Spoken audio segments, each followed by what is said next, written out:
Good morning, Lee. The director is waiting for you on the 31st floor. All right. Lee Chung-fong offered an awkward smile to the receptionist and silently wiped the beads of sweat from his forehead. Though he was reluctant to accept it, the undeniable truth was that he had traversed into another realm. He still bore the name Lee Chung-fong. Yet his identity had transformed into that of an agent seconded from the Republic Bureau of the World Federal Bureau of Investigation to the American Bureau. His prowess was formidable as one of the most elite agents of the Joint Investigation Bureau. His physical attributes were near the pinnacle of human capability. He was well-versed in over 50 forms of martial arts and nearly every weapon, excelling in tactics, interrogation, reconnaissance, multiple languages, and criminal psychology, all essential disciplines for a covert operative. Within the Republic Bureau, he was a top-tier ace agent, equipped with skills sufficient to star in an action film. Heaven be praised, the World Federal Bureau of Investigation exists openly in every nation, or else Lee Chung-fong might have been utterly lost regarding where to report for work. He pondered, however, whether he could indulge in leisurely pursuits through recollections and information gleaned from his phone. Lee Chung-fong surmised that this world was a parallel universe, marked by one striking anomaly that starkly contrasted with his previous existence. That anomaly was the World Federation, a supreme governing body established by the overwhelming majority of nations, comprising both executive and member states. Unlike the United Nations of his former life, they wielded genuine authority. The World Federal Bureau of Investigation served as its direct law enforcement agency, with the 5 permanent states, each housing an independent bureau that operated autonomously yet cohesively. For instance, the mere issuance of a document allowed him to be seconded from the Republic Bureau to the American Bureau, exemplifying the seamless unity of the Joint Investigation Bureau. Alas, while others traverse realms, inheriting memories, and receiving magical enhancements, I find myself arriving only to clock in for work, Lee Chung-fong lamented, reflecting on his seemingly predestined life as a corporate drone, as he stepped into the elevator and pressed the button for the 31st floor. Fortunately, despite being an agent of the Joint Investigation Bureau, his extraordinary personal capabilities ensured that as long as he avoided reckless behavior, he could likely navigate life without peril. As he stood alone in the ascending elevator, a monitor displayed a continuous stream of news and information. Suddenly, an entertainment news segment played, delivering a seismic shock that shattered the mental fortitude Lee Chung-fong had painstakingly constructed. Bruce Wayne of Gotham City, representing Wayne Enterprises, made an appearance at the charity gala hosted by the Gotham Natural Disaster Relief Fund. To his side were an astonishing 5 stunning women, renowned in the fashion and Hollywood realms. My goodness, how could they possibly coexist without jealousy? Come on, Lesnar. If you possessed a fortune of at least $100 billion, no matter how many women you courted, I assure you they would live harmoniously under the same roof. Lee Chung-fong stood frozen in place, bewildered by the name just mentioned by the host. As he pondered this, a photograph appeared on the screen. 5 strikingly different women surrounded a man, whose chiseled features resembled a finely sculpted statue, complemented by a sensual yet noble square jaw. The DC Universe? Could he truly be so unfortunate? After all, the notorious darkness of DC is well known. An ordinary human, at their utmost limit, would merely be a super soldier within such a realm. Meanwhile, the news broadcast continued to unfold. To be honest, I feel a twinge of jealousy. However, mentioning Bruce Wayne inevitably brings to mind another man who is equally notorious in the realm of playboys. The New York bachelor, Tony Stark. Who was his latest girlfriend again? Ah yes, Louise Lane, the reporter from the Daily Planet. 2 additional photographs flashed on the screen. The dashing yet flamboyant Tony Stark and the beautiful, resolute Louise Lane. Beware those who haven't done their homework. Louise Lane might just take legal action against you. Hey, race the inside scoop. Tony Stark has indeed been pursuing Louise Lane, but our reporter friend has hardly bestowed a kind glance upon our romantic hero. It seems that for some women, wealth isn't everything. Perhaps, but the women of New York should celebrate upon hearing this news. Now, let's move on to the next story. Lee Chung-fong found himself utterly disinterested in the subsequent celebrity gossip, instead grappling with the bewildering information he had just received. Bruce Wayne, Tony Stark, and that cursed Louise Lane. This was not merely a singular comic universe. but a composite universe. Had only characters from a solitary universe appeared, he might have been able to ascertain which universe he had entered. Yet, with figures from two distinct universes emerging simultaneously, he was plunged into further confusion. Could it be that this world was merely a blend of characters from two universes? No one could guarantee such a notion. Good grief, I hope I don't end up on the rooftop at midnight, only to discover some lovelorn weirdo on a higher building playing with a crescent moon. Li Changfeng muttered, just as the elevator conveniently came to a halt and the doors slowly opened. The 31st floor had arrived. Simultaneously, an unfamiliar electronic voice resonated in his mind. Congratulations, you have successfully unraveled part of the worldview. The Ultimate Agent System is unlock successful. The Ultimate Agent System, actively solving cases from the Joint Investigation Bureau or completing tasks issued by the Bureau, will grant you a random ability related to the mission target. Without hesitation, he stepped out of the elevator, releasing a deep breath. Regardless of the nature of the entity that caused my transmigration, at least it possesses a semblance of conscience, providing me with a system, thus sparing me from perishing in this world teeming with superhumans. Yet, the rather awkward predicament was that, concerning cases involving ordinary individuals, it seemed there were no remarkable abilities to be gained. As for those renowned characters from comics, films, and television series, tackling such cases with his own combat prowess would not guarantee easy success. Nevertheless, he had provided himself with a theoretically feasible path. On the 31st floor, there stood but a single grand door, adorned with the inscription Strategic Analysis Room. Through the glass-walled chamber, Li Changfeng observed a figure at the far end, turned away from him. Though the face remained obscured, the recent caricatures from the news prompted him to furrow his brow. Could this possibly be yet another character from a comic or film? Pushing the door open, Li Changfeng proclaimed loudly, "Special Agent Li Changfeng of the World Federal Bureau of Investigation, reporting for duty." "Ah, come in," came the response. Upon hearing this, Li Changfeng stepped forward, gaining a clearer view of the figure's silhouette. A smooth, glossy, bald head stood facing away from him. "Goodness, could it be Director? Have you summoned me?" "Indeed. Take a look at these documents," the man replied, extending a folder while turning to face him. Lo and behold, a single eye met his gaze. It truly was Nick Fury, that enigmatic figure. Chapter 2. The Enchantress Ada Wong, journey to Arkham Asylum. Having grown accustomed to the circumstances, Li Changfeng did not linger on doubts but promptly accepted the folder. Glancing at its cover, Patient Files from Arkham Asylum, he continued to read. The Dark Egg did not express any reaction, merely gesturing for him to proceed with the review. Nodding slightly, Li Changfeng turned to the first page, revealing a table, the upper left corner adorned with a palm-sized photograph, a head of seemingly bleached blonde hair. The tips dyed in hues of red and blue.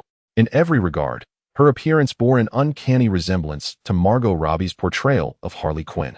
Perhaps the creator of this eclectic universe deemed some of the comic book costumes and styles excessively absurd? Li Changfeng grimaced. He often found himself at a loss for words regarding the culture of tight-fitting costumes in American comics. Yet, there was an undeniable thrill to it. Her true name was Harleen Quinzel, standing at 170 centimeters tall and weighing 64 kilograms. An invited psychologist at Arkham Asylum. She was responsible for treating Gotham's most deranged criminals, the Joker. However, she found herself entranced by the Joker, descending into madness, liberating him, and adopting the moniker Harley Quinn, thus becoming his accomplice in crime. Recently, during a bank heist, she sustained severe injuries due to an explosion orchestrated by the Joker, leading to her confinement and treatment at Arkham Asylum. Sir, though it may be somewhat impolite, what purpose does a lunatic's medical record serve? Oh, did I not send you a text? I hope you can take charge of assembling a team, Nick Fury replied with a feigned look of surprise. And Harley Quinn will be your first recruit. Ding, task team formation has been issued. Task overview. Young agent, the team is officially established. The first task is to recruit members and persuade the Joker's accomplice, Harley Quinn. TSK, this flawed system is rather eager. A team? With all due respect, sir, I was trained as a federal agent, operating solo and resolving matters independently. If it involves infiltrating enemy territory to dismantle tactical nuclear weapons, I'm your man. If it requires assassinating key personnel behind enemy lines, look no further. However, collaborating in a team? I truly lack proficiency in that area. Li Changfeng wore a solemn expression. tinged with a hint of distress. Moreover, are you genuinely certain that a patient from an asylum is fit to become a federal agent? Of course, if it were an ordinary parallel universe, it might be acceptable. Yet, this is a realm interwoven with countless narratives. Who knows what kind of chaos may ensue? The team you, Nick Fury, are assembling currently includes Harley Quinn. What comes next? Are we not far from assembling a superhero organization akin to the Avengers or the Justice League? Right from the start, we are entangled with those superhuman beings? What a farcical imitation of Phil Coulson. His fate was rather grim, as depicted in the original narrative, where he was slain by Loki during the New York battle. While he was later resurrected, the agony endured through the Tahiti Project was far more harrowing than death itself. Moreover, he had an ominous premonition that should this world attempt to reassemble the Avengers, there would undoubtedly be characters from other narratives intruding.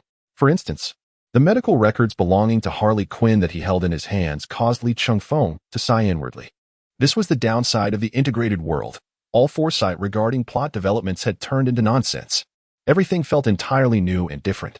I believe you are absolutely correct. Thus, it is imperative for you to learn to become a leader of a team, Black Egg remarked, much like any other leader. Once a decision was made, suggestions became mere suggestions. By the way, you must be a level 6 agent, correct? Indeed, I am a level 6 agent. Lee Chung-fong nodded in response. Noticing the shift in Black Egg's tone, the agents of the World Federal Bureau of Investigation were categorized from level 1 to level 10. Although level 6 may seem modest, it represented the highest rank attainable by frontline agents. It is akin to military ranks. One cannot expect a highly decorated Special Forces operative to charge into battle bearing the title of general, can one? Now, welcome to level 7, Agent Lee Chung-fong. Black Egg said as he settled back behind his desk. Since you have been specifically seconded to me from the Republic headquarters, you are only accountable to me. So you need not concern yourself with other higher-ranking agents, even if they outrank you. Lee Chung-fong blinked in surprise. Being a level 7 agent indicated he had officially departed from the mid-level ranks of the Joint Investigation Bureau and entered the upper echelons. Moreover, being responsible solely to Nick Fury meant, in a certain sense, he was akin to an envoy. I have always wondered, is the American Bureau truly devoid of personnel? Have they specifically borrowed me from another country? You really have no qualms about your words, do you? But you are not mistaken. The American Bureau is indeed short-staffed, particularly in terms of capable senior agents. Recently, it seems as though the entire Americas have been cursed, with incidents requiring the American Bureau's intervention increasing nearly tenfold in a short span. Therefore, if I wish to assemble a team capable of addressing any unexpected situation swiftly, I can only request an outstanding senior agent from the most peaceful and least populated Republic Bureau to lead the team. Lee Chung-fong was taken aback. He had not anticipated Black Egg's rapid admission, nor his blunt tone. He had expected some cryptic riddles to manipulate him. Yet it appeared he was somewhat resigned to the situation. It seemed that the director of the American Bureau was indeed under immense pressure.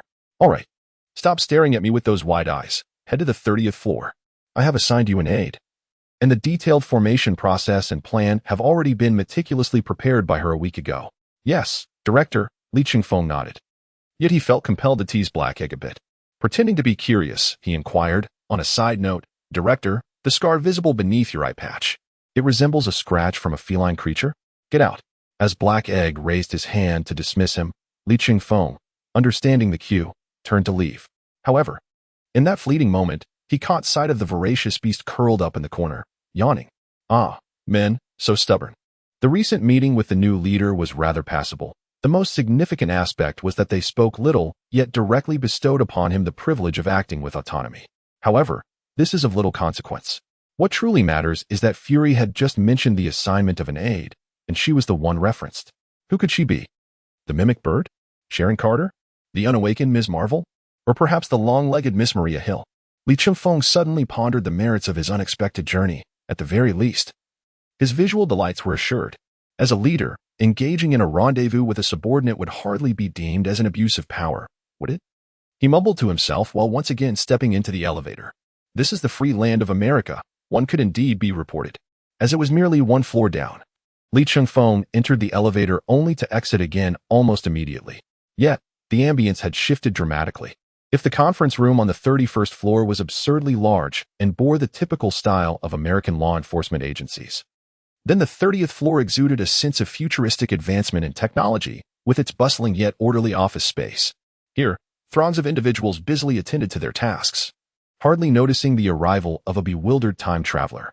After curiously surveying the surroundings for a while, Li Chifeng was engrossed in the internal processing information flashing across the large screen when a hand suddenly clapped on his shoulder. Agent Li Chifeng? Yes, that's me. He responded with a smile, intending to make a favorable impression on his new colleague. However, upon turning to see who had tapped him, his smile froze in place. She was neither Ms. Marvel nor Maria Hill, certainly not the Mimic Bird or Agent 13.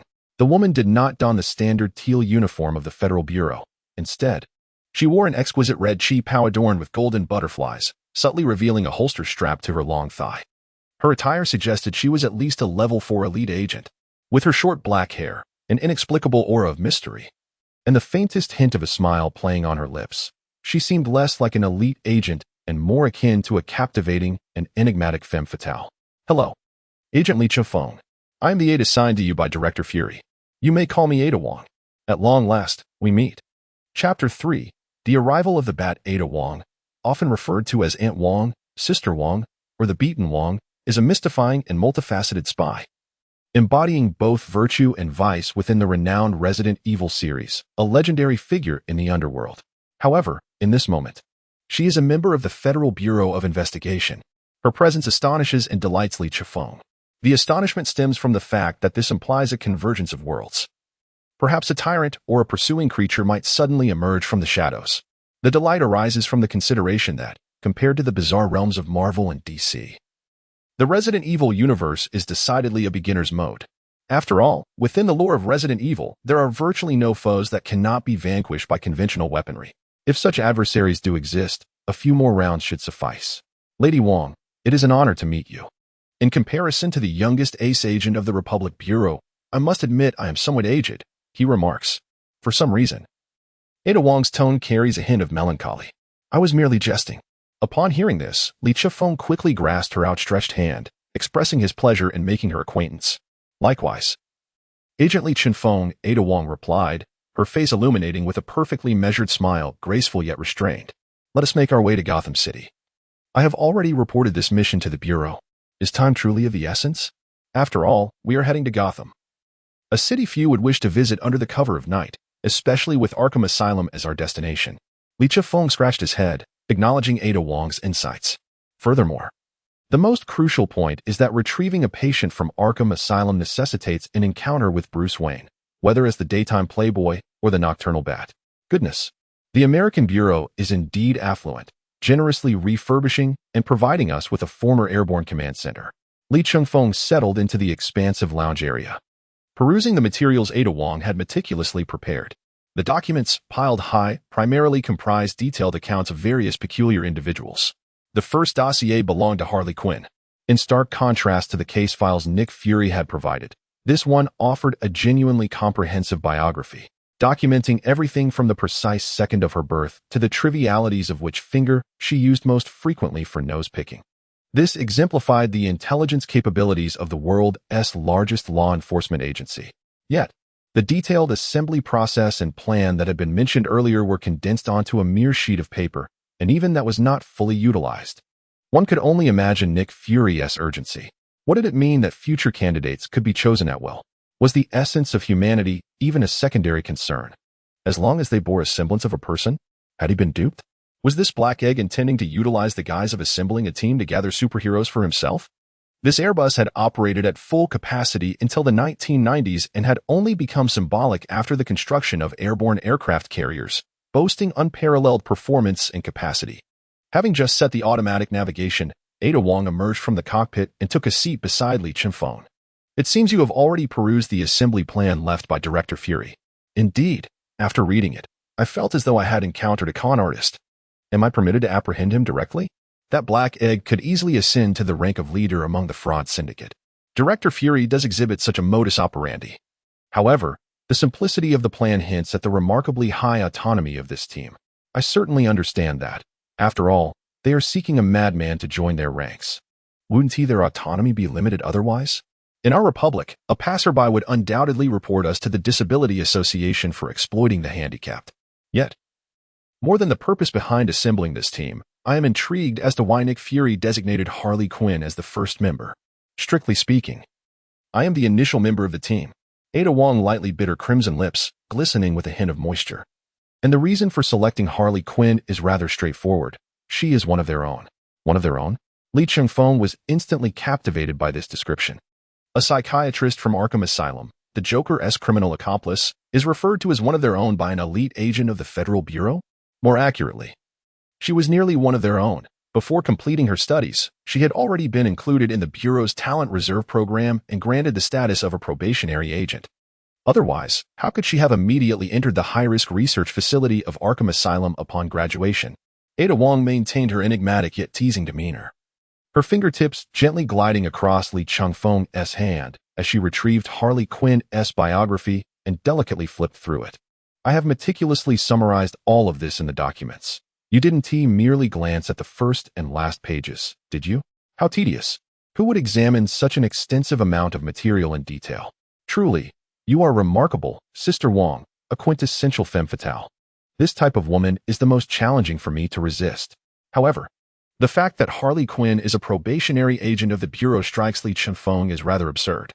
Although a probationary agent has not yet achieved the status of a full-fledged agent, they have undergone comprehensive training, coupled with her background as a researcher in mental disorders. It is baffling how she became entangled with that madman, the Joker, ultimately leading to her defection. It is not that Harley Quinn lacks resolve, rather. The Joker possesses an extraordinary and bizarre form of psychological pollution that transcends scientific boundaries, making him particularly influential over the more intelligent individuals. Clearly, Harley Quinn was an intelligent woman in her earlier days. By the way, has the Bureau coordinated with Arkham Asylum regarding the transfer of Harley Quinn? Arkham Asylum is not a public institution, but rather a private prison.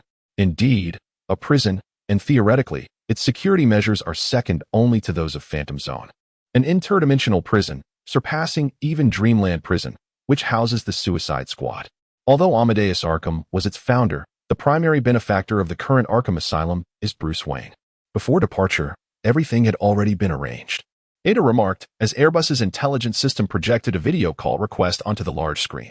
Oh, just in time. What do you mean by just in time?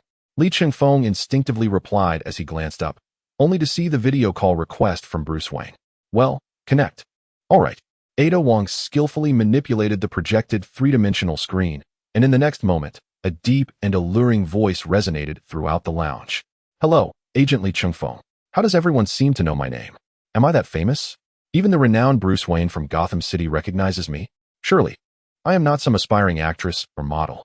I could detect a hint of sarcasm in your words, yet I choose to interpret it as a compliment.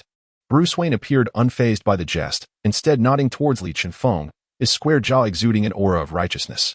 It was hard to fathom how he managed to disguise himself as a playboy with such a face. I am quite familiar with Nick Fury. Wayne Enterprises is one of the contractors for the American Bureau. Goodness, Nick Fury has connections with my grandfather? Will Tony Stark shed tears over this? It's a palpable sense of NTR. Since I was acquainted with Nick Fury, I certainly knew of Harley Quinn's identity. Leaning against the armrest of the sofa, I rested my chin on my right hand and mused. But isn't your concern for her rather profound? Dr. Harleen Quinzel was once my friend. You must understand. A person like me rarely possesses true friends, especially of the opposite sex. Then I can assure you, this matter will undoubtedly benefit her, with no drawbacks. Lee Chung-fong. Stand by my word. If that is indeed the case, then splendid. Bruce Wayne nodded. However, as a playboy, I have an engagement tonight, and cannot personally bid farewell to Dr. Quinzel. Please, make yourselves comfortable. Life is often tinged with regrets. Much like a bat that cannot always catch its prey, wouldn't you agree? Upon hearing this, Bruce Wayne's expression remained unchanged, but his gaze shifted, 3 parts sharp, 3 parts contemplative, and 4 parts skeptical. Lee Chung-fong feigned ignorance to the statistical chart reflected in the eyes of Gotham's charismatic mogul and promptly ended the video call. It seems we shall not meet the illustrious billionaire after all. Indeed, Ada, it appears we may not have the pleasure of meeting Bruce Wayne. The daytime playboy seems rather occupied. Yet, that bat does not seem to be in the mood for a rendezvous. Chapter 4. Is this a prison? Traveling to Gotham City at the speed of an Airbus does not take long at all. Therefore, just a few minutes after disconnecting from Bruce Wayne's video call, Lee Chung-fong beheld the legendary Arkham Asylum, having only encountered its visage within the realms of comics and video games. Witnessing it in person proved to be far more grandiose than he had ever envisioned. although the Airbus could take off and land vertically. Its considerable size was dwarfed by the ample space Arkham provided for it to dock seamlessly. However, upon landing, Li Chungfeng furrowed his brow. Was the security here truly so lax? In such an expansive facility, there were only a few scattered guards. This was a prison reputed to be second only to the Phantom Zone. Welcome, welcome. I am the Deputy Director of Arkham Asylum. Mr. Wayne has given us a heads up. You must be Agent Lee, correct? Indeed. Please lead the way. I hope to take Harley Quinn immediately to prevent any unforeseen complications. Li Chifeng shook hands with the Deputy Director, given her intricate connections with Gotham's most troublesome individuals. You're not mistaken. The Joker, that pure embodiment of madness, is indeed a significant nuisance. Who knows what he might do? The Deputy Director nodded sagely, wiping the sweat from her brow, and proceeded to guide Li Chifeng and Ada through the facility, chattering incessantly about Arkham Asylum. Meanwhile, Li Chifeng utilized the Bureau's exclusive personal terminal to communicate internally, requesting an investigation as a Level 7 agent, responding intermittently to her monologue. Due to the inherent danger and uniqueness of Harley Quinn, her chamber was located in the most inaccessible depths of the asylum. Even with the Deputy Director leading the way, they traversed a considerable distance before finally arriving. A heavy iron door bore Harley Quinn's nameplate. The absence of patrolling guards was alarming, especially considering the nature of such a volatile patient. You may not be aware, but this very room serves as the best guard. If she were to escape, trust me, the security available on the market would be utterly incapable of handling her. That was a fair point. Li Chungfeng feigned agreement, yet remained skeptical of this justification. Harley Quinn possessed the physical prowess of a gymnast and the foundational skills of a prospective agent. Moreover, it seemed that her madness had liberated her from the constraints of human limitation, akin to unlocking a mythical genetic lock, resulting in an explosive increase in combat ability. The older generations of the Republic often say that those who are mad possess innate strength, which holds a semblance of truth. However, this did not excuse the lack of custodial personnel. Nevertheless, it would be wise not to bring any weapons inside if she gets her hands on one. It could lead to dire consequences. We are merely here to transfer a patient. There are no weapons involved, Li Chungfeng replied, patting his suit and the magnum he cherished concealed beneath it. Before his journey through time, he had only been able to wield such an item in video games. He would have to tuck it beneath his pillow at night from now on. Very well, I implore both agents to exercise utmost caution. As the Vice-Dean spoke, he prepared to open the large door to the patient's room. The door was composed entirely of some alloy, remarkably akin to the vault door of a bank. After a series of mechanical sounds, the true visage of Harley Quinn's chamber was revealed. Is this truly how you treat high-risk patients? Li Chungfeng's lips twitched as he stifled the urge to scoff. This hardly resembled a hospital room, let alone a cell. Wasn't this merely a young girl's sanctuary? And not just any sanctuary, but one brimming with girlish charm. Every piece of furniture and appliance was of high-end, bespoke design, adorned in soft pink hues. There was even a hyena clad in a princess dress, sprawled on a cushion, snoring contentedly. Aside from the inability to leave or contact the outside world, it was the epitome of a perfect recluse's haven, more exquisite than my own bedroom. This scene even prompted the enigmatic Ada Wong to voice her thoughts. Is your bedroom not supposed to resemble that? Devoid of any light source, save for the moonlight filtering through the window, while you sit upon a throne constructed from skulls, sipping blood-red wine and revealing a sinister smile in the moon-esque glow. Intrigued by my chamber, are you? Ada raised an eyebrow, her words laced with temptation. Would you care to explore it tonight? No, thank you. I fear you might slice me into 300 equal portions, each weighing 250 grams. To be served as breakfast daily, prepared in various styles according to your whims. What image do I project in your eyes? Li Chungfeng chuckled. Yet a lingering question remained in his mind. Was Ada's enthusiasm toward him perhaps a bit excessive? It seemed there was a vague and indescribable sentiment brewing. Meanwhile, Harley Quinn, within the room, regarded the newcomers with keen interest, removing her ever-present pink cat ear headphones. I see the murderous intent on your faces. You must be from the Joint Task Force. How has that dark egg, Nick Fury, been faring lately? Are you quite familiar with the dark egg? Not overly so. He was my graduate advisor in criminal psychology, and he also guided me through all preparatory agent courses.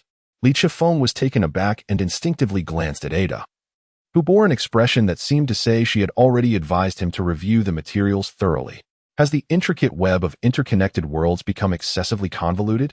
Judging by her credentials, Harley Quinn appeared to be Nick Fury's prized protege, akin to how Quake is to Coulson in S.H. I-E-L-D. No wonder she was specifically sought to be integrated into the team. As one ages, there is often a pang of sympathy for the younger generation, coupled with Bruce Wayne's acknowledgement of her as one of his few genuine friends. It is likely that the amenities within this room are the handiwork of these two individuals. However, this Harley Quinn does not seem unhinged at all. Li Chun-Fong even felt that the persona conversing with him was not the Joker's accomplice, but rather the insightful psychologist, Harleen Quinzel. Well then, do not linger outside the door any longer. Do come in and make yourselves comfortable. Harley Quinn, perched gracefully on an oversized armchair, rose to her feet and executed a light, fluid backflip, landing with poise. Care for a drink? Coffee, Tennessee whiskey, or perhaps the decadently wicked green soda?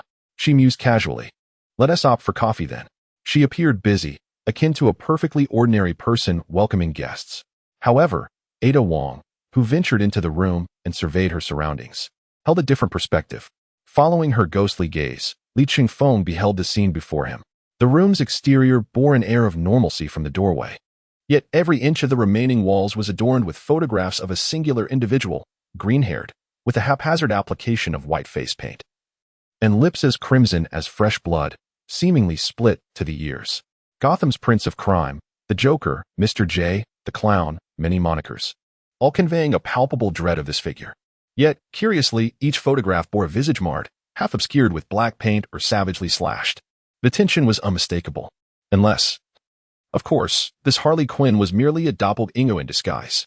I understand this scene may seem peculiar, but trust me, it is far from the strangest.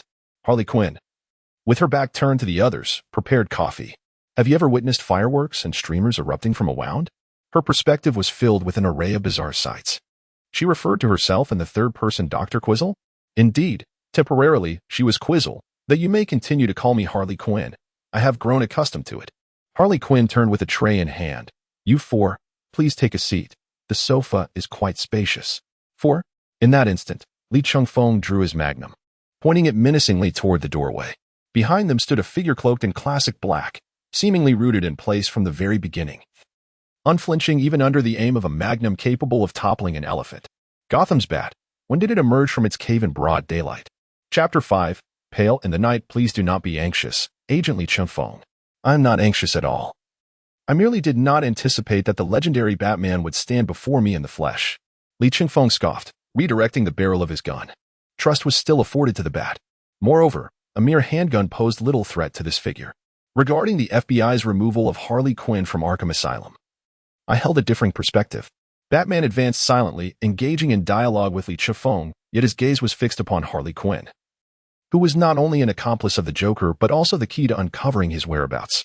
After a brief pause, he added, She is the sole lead we possess. Li Chun-Fong scratched his head with the barrel of his magnum, reflecting on the absurdity of the situation. During such exasperating moments, one could scarcely discern whether Batman was fixated on justice or merely obsessed with the Joker himself. Your twisted game with the Joker should not ensnare others in its web. Li Chun-Fong stood resolute before Batman, his height allowing him to meet Batman's chin at eye level, prompting him to tilt his head slightly upward. Those who don the Joker's makeup to commit heinous acts and those who don masks and capes to uphold justice in the night, are they not both mad? Do you also believe that law enforcement and these so-called superheroes are akin to criminals? Batman took a step back, positioning himself beside the door. As for the capabilities of the FBI agents, I refrain from comment. I understand you are all good people, even true heroes. Li Chun-Fong smirked, leaning against the back of the sofa. However, the distinction between being a hero and being a madman does not conflict. All right, gentlemen. Shall we place the ideological clash between the FBI agents and the vigilante in the freezer for now? Shouldn't our primary focus be on whether you are going to take me away from here? Harley Quinn, seated at the edge of the bed with a cup of coffee in hand, remarked, her current persona likely that of Harleen Quinzel.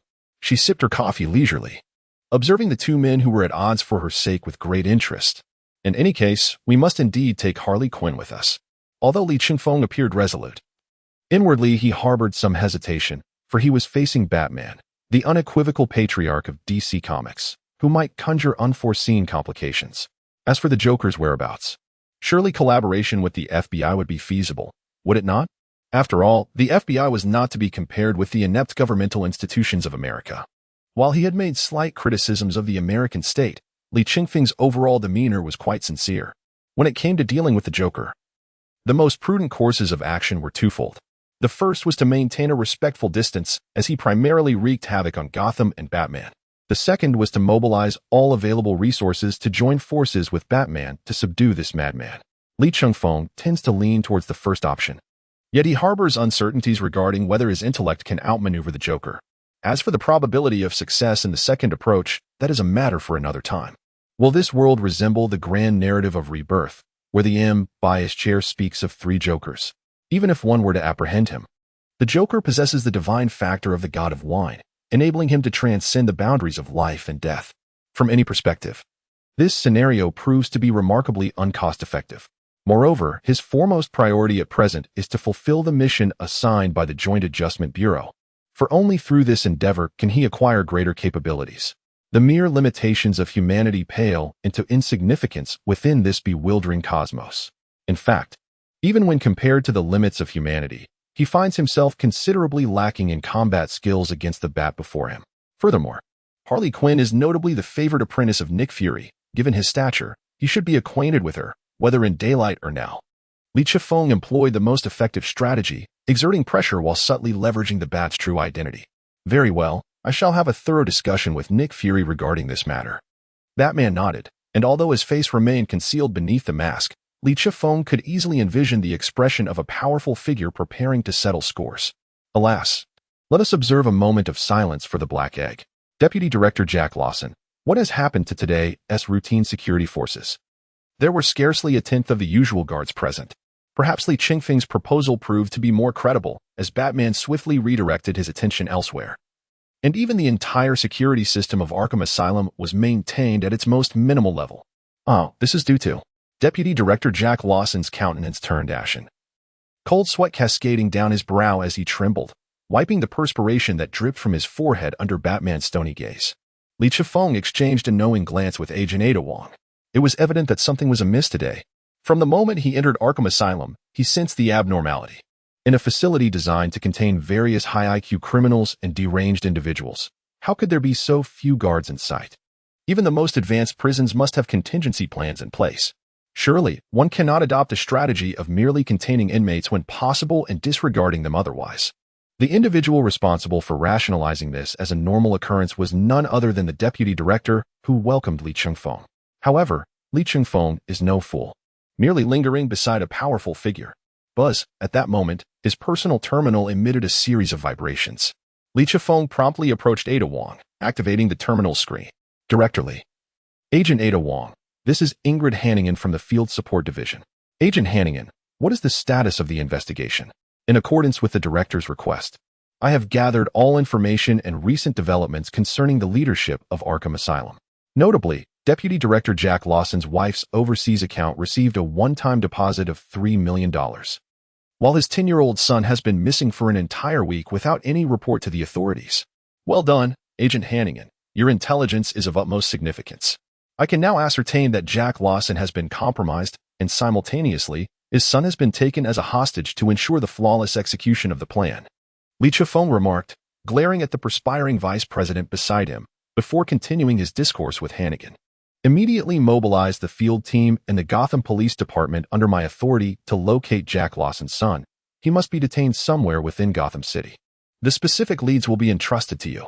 Yes, sir, Hannigan acknowledged with a nod, promptly terminating the video call, clearly belonging to the decisive and efficient type.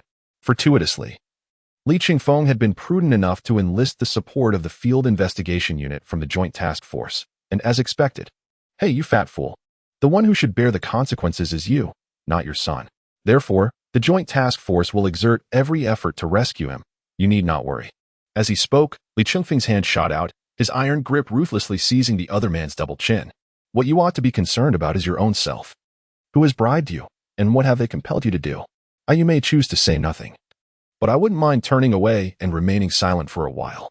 When I turn around, even if 2 grenades are thrown at my back, it will be of no consequence to me. I shall treat everything as if it never occurred, including what that bat is preparing to do to you. Lee Chung-fong gestured towards Batman lurking in the corner. A no-prize guessing game. Do you think he is a law-abiding citizen? I will divulge everything. Please don't hand me over to the bat. His fear of Batman was palpable. considering that a significant portion of the criminals in the asylum had been sent there by him. Jack Lawson struggled, panting heavily, and Li Chifeng disdainfully released his grip, wiping his hands on the nearby sofa. "Hey, that's my sofa," Harley Quinn exclaimed, rolling her eyes in displeasure. "Once you return to the Joint Task Force, there will be someone to clean and deliver your furniture back to you." Li Chifeng interrupted Harley Quinn's complaints, maintaining his focus on Jack Lawson's corpulent visage. "Now speak. It's the Joker." "The Joker? I am hardly surprised. What did he compel you to do?" He demanded that I disable the security systems of Arkham Asylum, allowing the Joker's gang to invade, with the sole objective of rescuing Harley Quinn. "Rescue her?" Li Chifeng massaged his temples, revealing a sardonic smile. "You had better not be telling me this is happening today." "Why, yes, it is today." "Damn." Li Chifeng kicked the hefty man to the ground and turned to the others. Indeed, upon the mention of the Joker, both Harley Quinn and Batman exhibited a dramatic transformation in demeanor, particularly Harley Quinn, whose previously composed demeanor vanished in an instant. She swiftly removed her hair tie, letting her long hair, tinted in shades of red and blue, cascade down, exuding a chaotic yet fragmented beauty. "My pudding, you have finally arrived." "Ha ha ha." Her laughter, bordering on hysteria, pierced through the silent atmosphere, resonating unsettlingly. Yet, a sudden sound of footsteps echoed from outside the door. Initially distant, it was faint and indistinct. However, in the moment it transformed from obscurity to clarity, Li Chifeng discerned a leg protruding from around the corner. The deep purple trousers and gleaming black shoes were unmistakable. Following this, he beheld a pale visage adorned with a grotesque makeup, crowned by hair of a ghastly green hue that signified his malevolence and madness. The Joker. Batman's expression grew grave as he fixated on his greatest nemesis. "Ha ha ha ha. Is this not my favorite bat friend? What brings you here today to visit my most remarkable creation? What do you intend to do? Wow, your aggressive tone is truly nostalgic." "I am merely a selfless good Samaritan here to escort a friend out of the asylum." The Joker paused, savoring the distant sounds of chaos and destruction before continuing with satisfaction. "Of course, I also intend to blow this quack's asylum to smithereens." As he spoke, the Joker strolled to the door, confronting Batman, two kings meeting face to face. "Pudding. MMM. Harley Quinn, brimming with excitement, leaped from the bed. But before she could utter a sound, Ada Wong swiftly subdued her, covering her mouth. "Be quiet, or I won't hesitate to dislocate your limbs." Hee.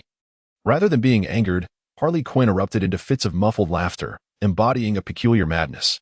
"Ada, your task is to keep an eye on her and prevent any trouble." Li Chifeng lowered his gaze to input a series of information into his personal terminal. Once he confirmed its accuracy, he exhaled a sigh of relief and stowed the device away. "You are the Joker? Who are you?" "Oh right, the esteemed Federal Bureau agent." Simply thinking of it is enough to instill fear. The Joker's words dripped with mockery, as if the Bureau were merely a jest. To him, everything was a farce, with he and Batman as the most absurd figures within it. To the Joker, everyone except Batman was dreadfully dull, particularly the Bureau. Bang! The thunderous crack of a magnum reverberated, striking the Joker squarely in the forehead, freezing his smile instantly. "Do not gaze at me with those mad eyes. It truly terrifies me." Chapter 6. The Joker's lip print. Many individuals possess a superficial understanding of the Joker, perceiving him merely as an ordinary man driven by madness beyond human comprehension. However, his prowess in hand-to-hand combat is undeniably on par with Batman's, and he has been known to best the Dark Knight in duels of swordsmanship. Unlike Batman, the Joker does not don a full suit of bulletproof armor and weaponry. Perhaps it is due to his chaotic insanity that he often finds himself enveloped in excessive confidence, particularly when his greatest adversary adheres to a strict no-kill philosophy. Others, to the Joker, are simply inconsequential jesters to be dismissed at will.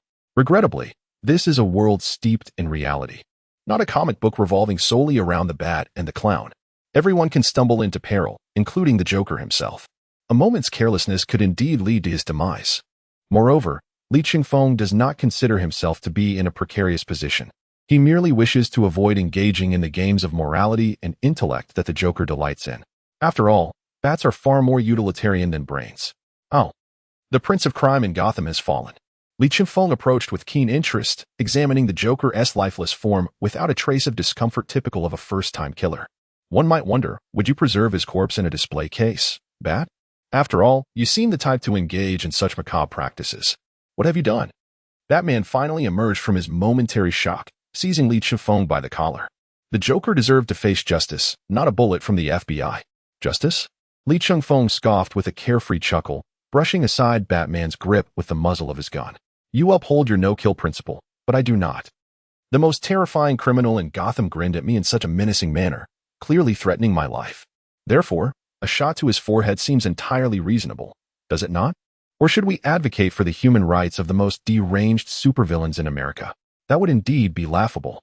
Li Chifeng's rationale was irrefutable. His assertion of being a citizen of the Republic left Batman at a loss for words. After all, the no-kill principle was merely a personal conviction, and he had no authority to command a senior agent of the FBI. Noticing Batman gradually regaining his composure, Li Chifeng turned to the bedside. At that moment, Harley Quinn's eyes had lost their focus, her expression a portrait of helplessness and despair, akin to that of a child bereft of a father. With a sigh, Li Chifeng spoke. Ada, release her. Are you certain? I am quite certain. Upon receiving the affirmative response, Ada Wong hesitated not a moment longer, immediately freeing Harley Quinn from her restraints. As Li Chifeng had anticipated, Harley exhibited no impulsive reactions. Instead, she gazed with a complex expression at the fallen Joker, who bore a bullet wound to the forehead, yet maintained a smile. Just how complex was that expression? There exists an aspiration and reverence akin to that of a devoted admirer, intermingled with the madness and sorrow of a jester's disciple. Alongside the hatred and anguish of Harley Quinn's existence, it is well known that the Joker never harbored affection for Harley. Quite the contrary, he despised and even loathed her. His every action, from attempts to annihilate her to lavish expenditures in a bid to rescue her, served merely as a diversion for the Prince of Crime. A twisted desire to witness how far the psychiatrist, who once endeavored to heal and study him, would descend into depravity. Indeed, he succeeded. Harley Quinn fully became Harley Quinn. Yet, he also failed, for even Harley retained a semblance of moral clarity, instinctively pursuing the light. Thus emerged an unprecedented and entirely new iteration of Harley Quinn, one who was not wholly mad. Li Chifeng was convinced that, despite the intricacies of her feelings for the Joker, love was decidedly absent. Even if there were traces of distorted admiration, they vanished entirely when the Joker deliberately brought her to the brink of death. Even in the original narrative, Harley Quinn gradually distanced herself from the Joker in the ranks of villains, evolving into an anti-hero, even becoming an auxiliary member of the Bat family, one of the most prioritized among them. This illustrates that, even in her more deranged and extreme form, Harley's heart consistently rejected the Joker. Faced with such circumstances, matters became considerably simpler. Harley Quinn, do you love the Joker? Love? To love a madman who transformed me from a promising federal agent into an inmate of Arkham Asylum? Do you harbor hatred for him? Of course, every moment. Harley Quinn's expression gradually turned placid, yet he granted me a rebirth. In a certain sense, he even replaced my deceased father, whom I had never met. Therefore, you must comprehend that the conflict between father and daughter is often as intense and convoluted as war. I believe the role of father would suit Nick Fury far better. But none of that matters now. The Joker is dead. Li Chifeng crouched down, lifting her chin to meet her gaze. Although he would eventually be revived, he was presently in a state of death. I have slain him, vanquished the omnipotent symbol of patriarchy, torn apart the fearsome pale demon. Revealing his true nature, a madman fervently dedicated to destruction and self-destruction. Revived. The exclamation echoed not only from Harley Quinn but also from Ada Wong, while Batman remained noncommittal, likely having witnessed the pure essence of the god of wine's ability to trample life and death beneath its feet. Thus, it is understandable that Batman would prefer the Joker remain alive, perhaps deeming the living Joker easier to monitor than one who could resurrect at an unpredictable time and place.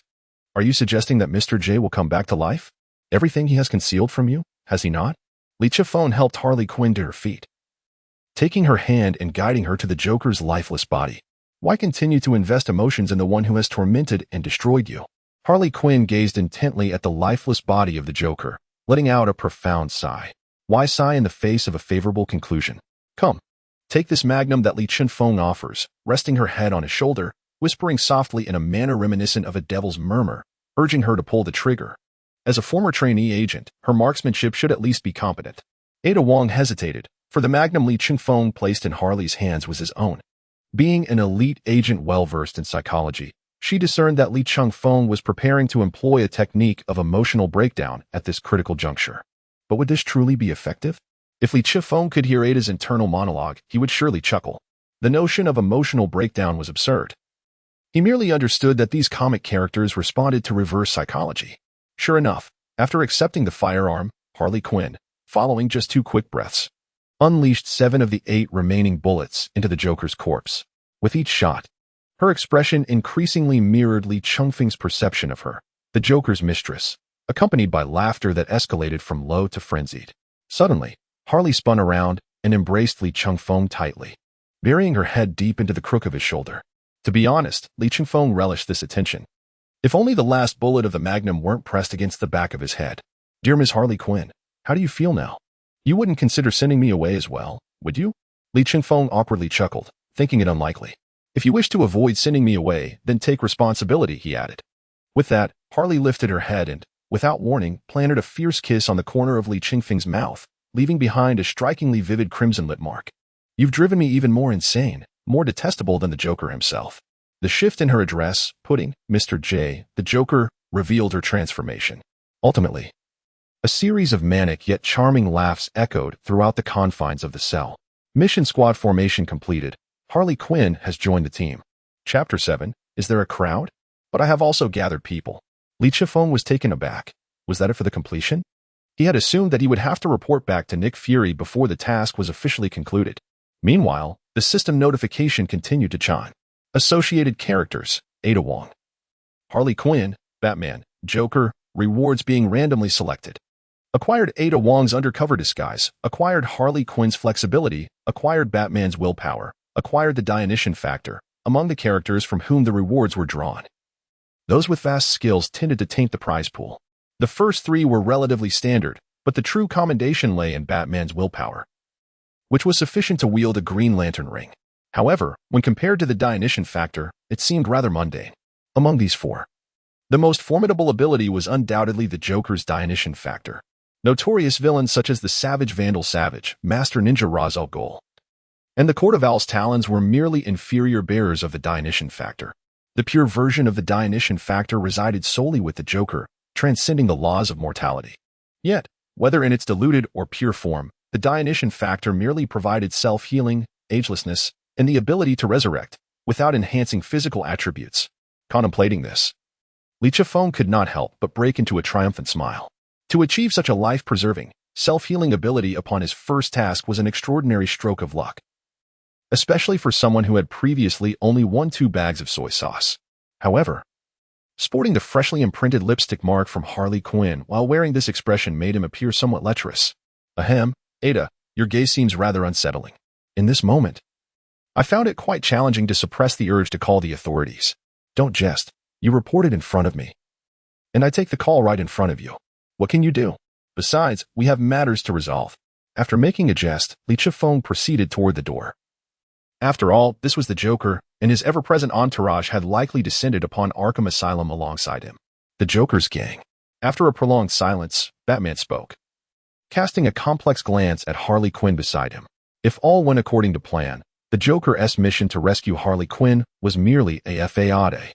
His true intention was likely to seize and dominate the entire Arkham Asylum. Harley Quinn's expression shifted dramatically as she once again pulled the trigger on the Joker's lifeless body. The final bullet was bestowed upon this corpse. Then, the series of clicks interrupted everyone's thoughts. A magazine. Harley Quinn instinctively extended her hand toward Li Chengfeng, signaling that she was out of bullets. Without hesitation, he placed 3 magazines into her grasp. Yet no one anticipated that, armed with bullets, she would turn the magnum against the Joker's already gaping head, striking it with a brutal swing. Now the wound was even larger. Exploitation, yet again, exploitation. The Joker. I once held you in the highest esteem, yet Harley Quinn has persistently reminded me of your true nature, which I have chosen to overlook. Harley gazed calmly at the tattered remnants of the Joker's mind, having heard whispers of your relentless resurrection. From this moment forth, I shall repeatedly carve an expansive void in your thoughts. Enough with the bravado, sister. Let us first address the issues posed by the Joker's gang, shall we? Li Chengfeng's expression betrayed urgency, though he remained unperturbed within. As a former accomplice, you are well aware of the Joker gang's formidable size. A single misstep could spell doom for our fragile mortal forms. Batman, though silent, shared the same sentiment. Today, a careless mistake could indeed lead to disaster.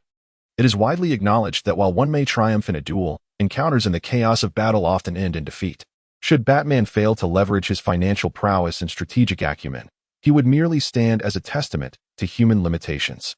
Engaging in hand-to-hand combat with dozens may be manageable. Yet facing hundreds of armed adversaries would escalate the challenge exponentially, inviting severe consequences. This world has yet to witness the formation of a so-called Justice League. In fact, Batman is still in his youth, having not even assembled the Bat family.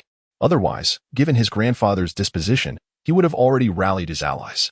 Presently, he likely remains in the rebellious phase of solitary combat. However, should the Joker's gang launch a full-scale assault on Arkham Asylum, the son of that corpulent fool may find himself unscathed. Li Chun-Feng turned to the quaking deputy director, who cowered on the sofa, and commanded, "You will carry the Joker's corpse and accompany us." "What? Me? If not you, then who? If you are willing to confront the Joker's gang head-on, I can carry it for you." "No, no, no. I shall carry it." The mere thought of that deranged group sent shivers down his spine, prompting a hasty retraction. To bear the Joker's body is certainly preferable to courting death. "Excellent. Let us proceed."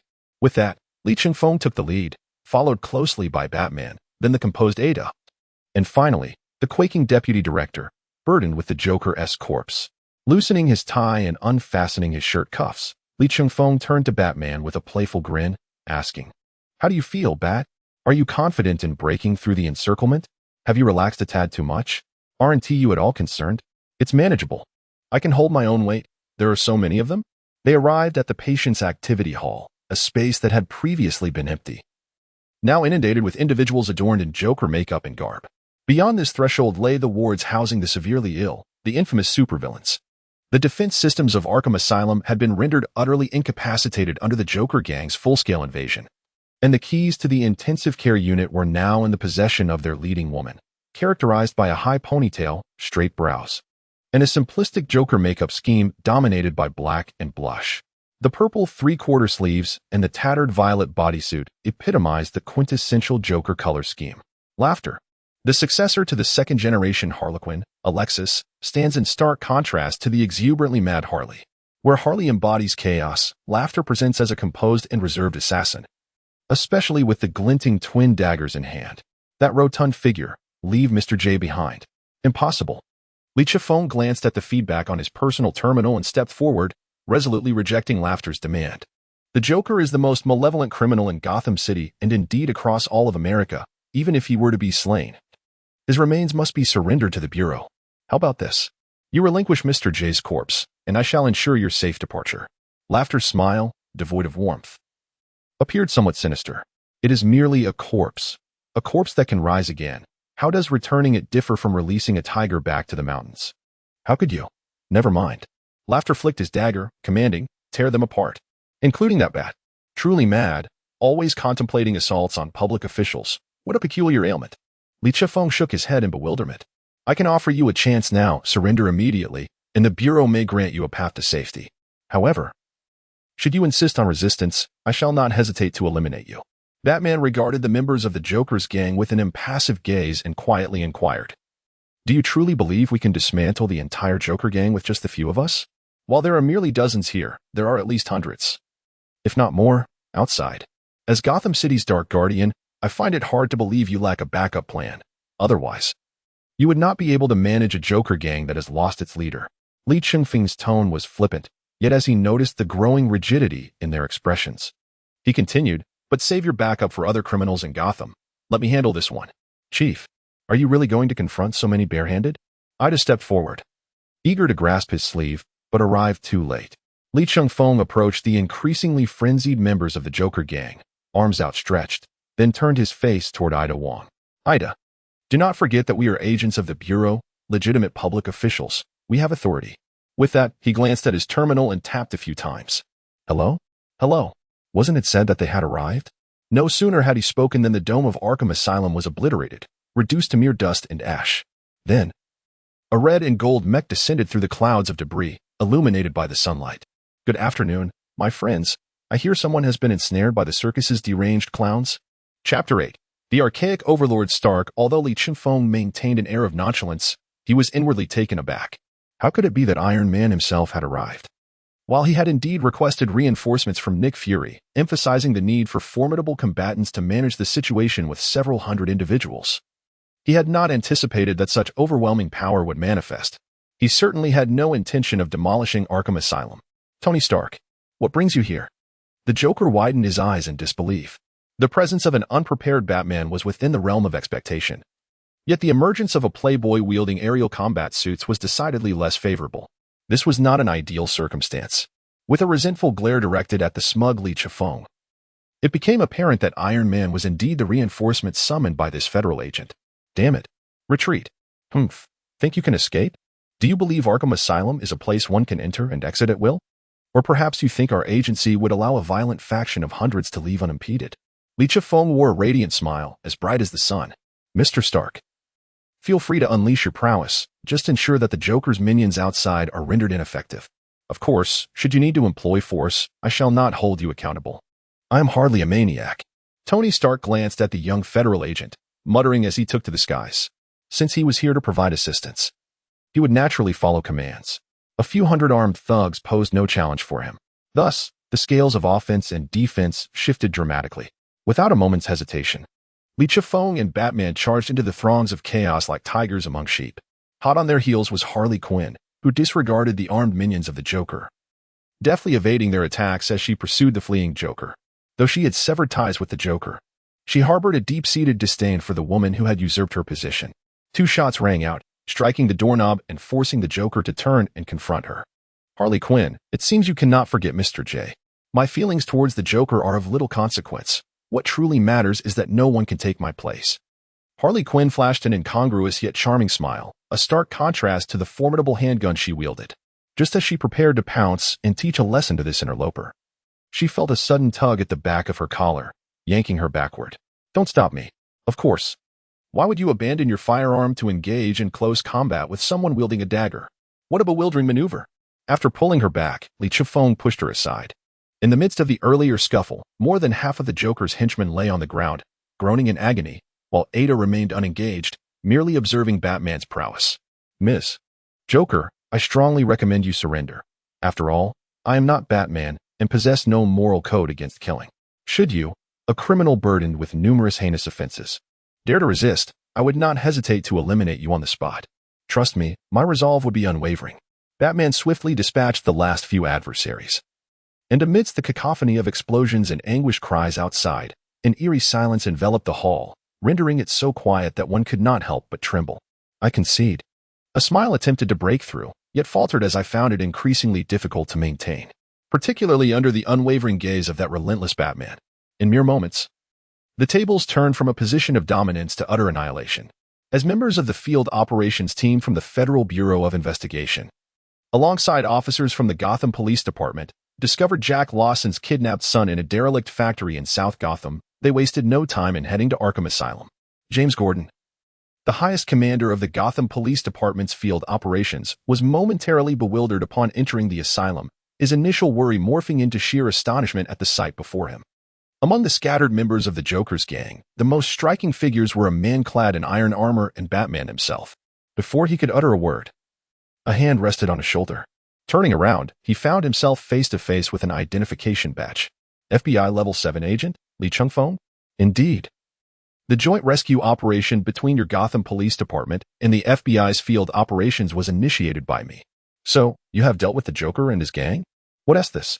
Doubt in my capabilities? Li Chifeng chuckled, noting that even in an alternate reality, the relationship between the FBI and local law enforcement remained tenuous. Even if you harbor skepticism towards the FBI, surely you can place your trust in that bat. He gestured towards Batman, who was engaged in lively conversation with the helmetless Tony Stark. Gordon smacked his lips, casting a glance at the exceedingly youthful Level 7 agent. As a seasoned detective and the de facto head of the Gotham Police Department, his ascension to chief merely a matter of time, he understood the hierarchical structure of the FBI far better than an ordinary officer. A Level 7 agent commanding the Gotham Police was entirely within the realm of possibility. He waved his hand, signaling the Gotham officers to commence their duties. Apprehending the incapacitated thugs strewn across the floor, there was no need to transport them to the precinct. They could be securely confined within Arkham Asylum, which was far more suitable than a mere detention center. And then there was this individual. As Li Chifeng observed the officers springing into action, he seized the trembling traitor Jack Lawson nearby. The members of the Joker's gang could certainly be incarcerated within Arkham, Yet this man was not quite deserving of confinement with such lunatics. However, his position as deputy warden was now untenable. Wait, is that Harley Quinn? A sudden jolt of alarm coursed through Gordon, instinctively reaching for his firearm once more. Harley Quinn was originally a reserve agent for the FBI, and she has now fully recovered. I have been tasked with her discharge and reinstatement. Fully recovered? How audacious of you to claim that. Casting a glance at the evidently unstable Harley, Gordon wiped the cold sweat from his brow. He then proceeded to bind the hands of the traitorous fat man and escorted him to the police vehicle for transport. He still felt that it would be wise to leave this place promptly. The longer he lingered among this peculiar group, the more he sensed a shift in his own demeanor. He had no interest in those bizarre, form-fitting uniforms. Mr. Stark, it is rather unexpected to see you here. I thought you were in New York. How did you arrive in Arkham so swiftly? It seemed that you are indeed the agent Li Chingfeng, the one Nick Fury often speaks of. It is a pleasure to make your acquaintance. Tony Stark, devoid of pretense, remarked. It is merely because I happened to be in Metropolis recently that I could come so quickly. As is widely known, Metropolis is merely a river away from Gotham. However, how did you end up in Metropolis? A sudden thought struck Li Chingfeng, recalling a sensational piece he had seen earlier. You didn't travel to Metropolis for the sake of courting Louise Lane, did you? After all, Mississippi Lane was the first woman to treat me with such disregard, making her quite distinctive. Mr. Stark, are you a character sprung from some ancient romance novel? Oh, indeed, you are quite the tycoon.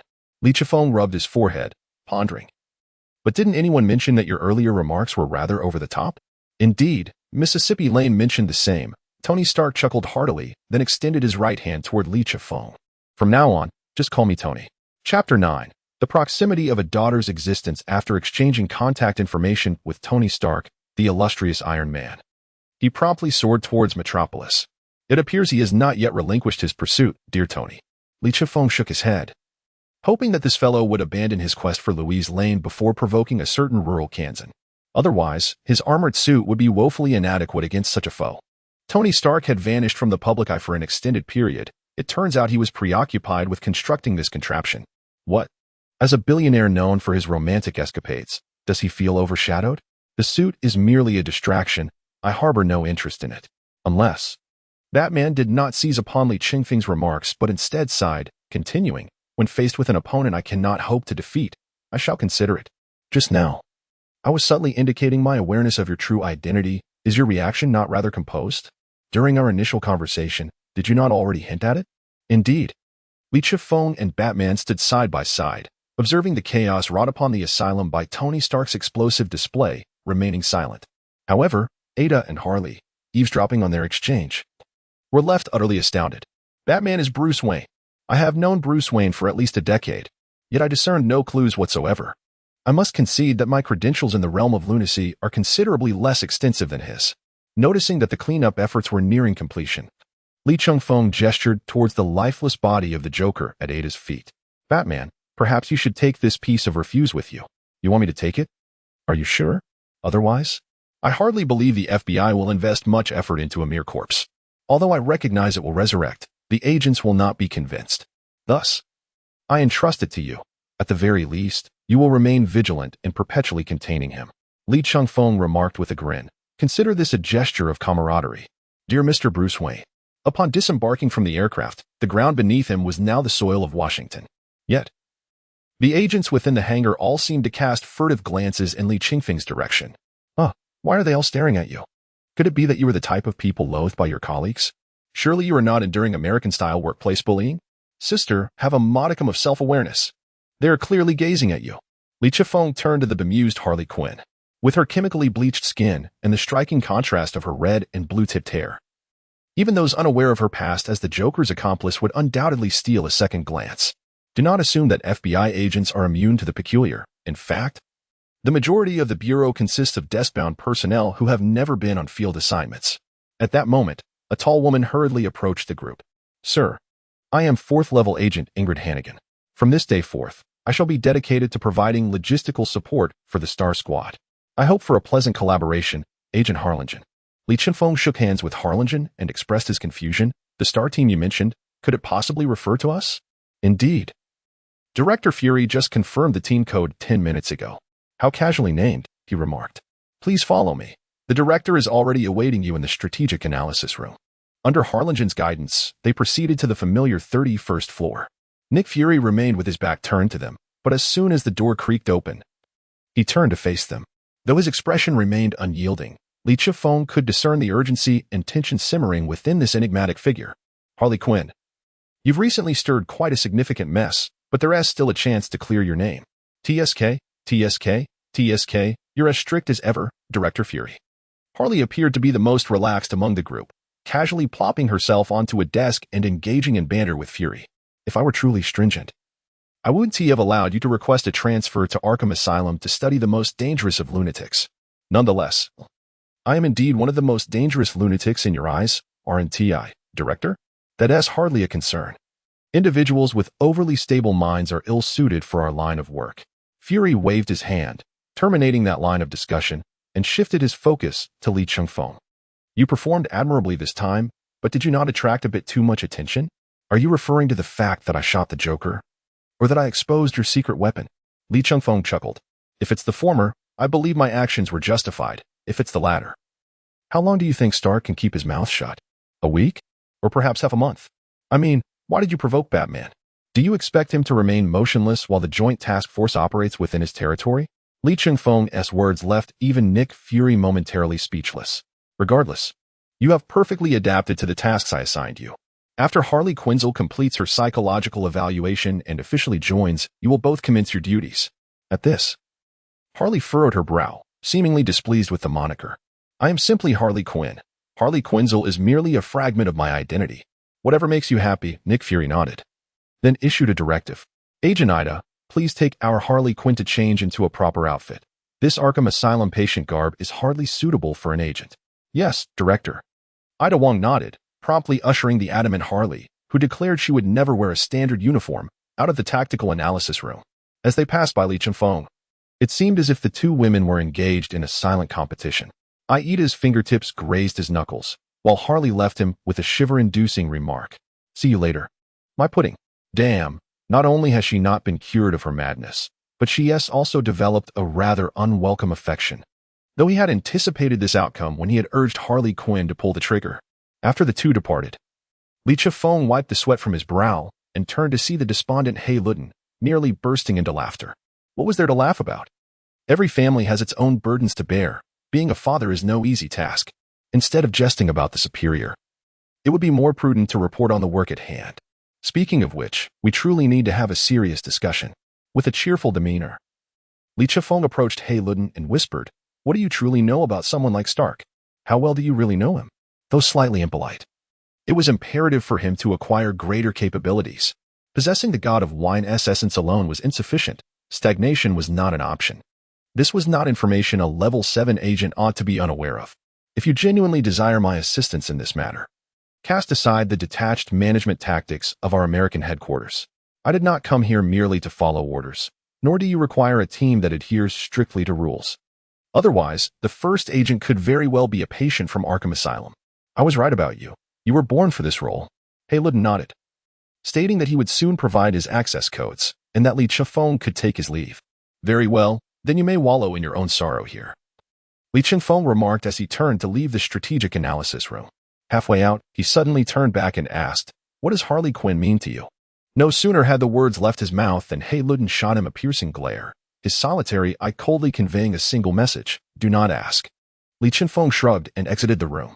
It was only after some time alone that Hei Luden murmured to himself, Harley Quinn is the closest I have ever come to the existence of a daughter in my life. Chapter 10. The absurdity of cohabitation. The duration of Harley Quinn's psychiatric evaluation was not insubstantial, considering she was a distinguished graduate from the esteemed Arkham.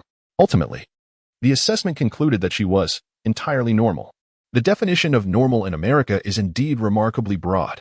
Lee Chifeng held the report issued by the Bureau of Investigation, his smile devoid of warmth as he regarded Ada Wong. Were it not for Harley Quinn standing before me, I might have actually believed it. Perhaps, as the director suggested, those who are too normal cannot thrive in our line of work. I truly believed in your nonsense. Lee Chifeng rolled his eyes, though he was not entirely averse to it. After all, in a world teeming with supernatural and even transdimensional forces, superheroes, supervillains, and all who engage with these enigmatic powers are, to some degree, a bit abnormal.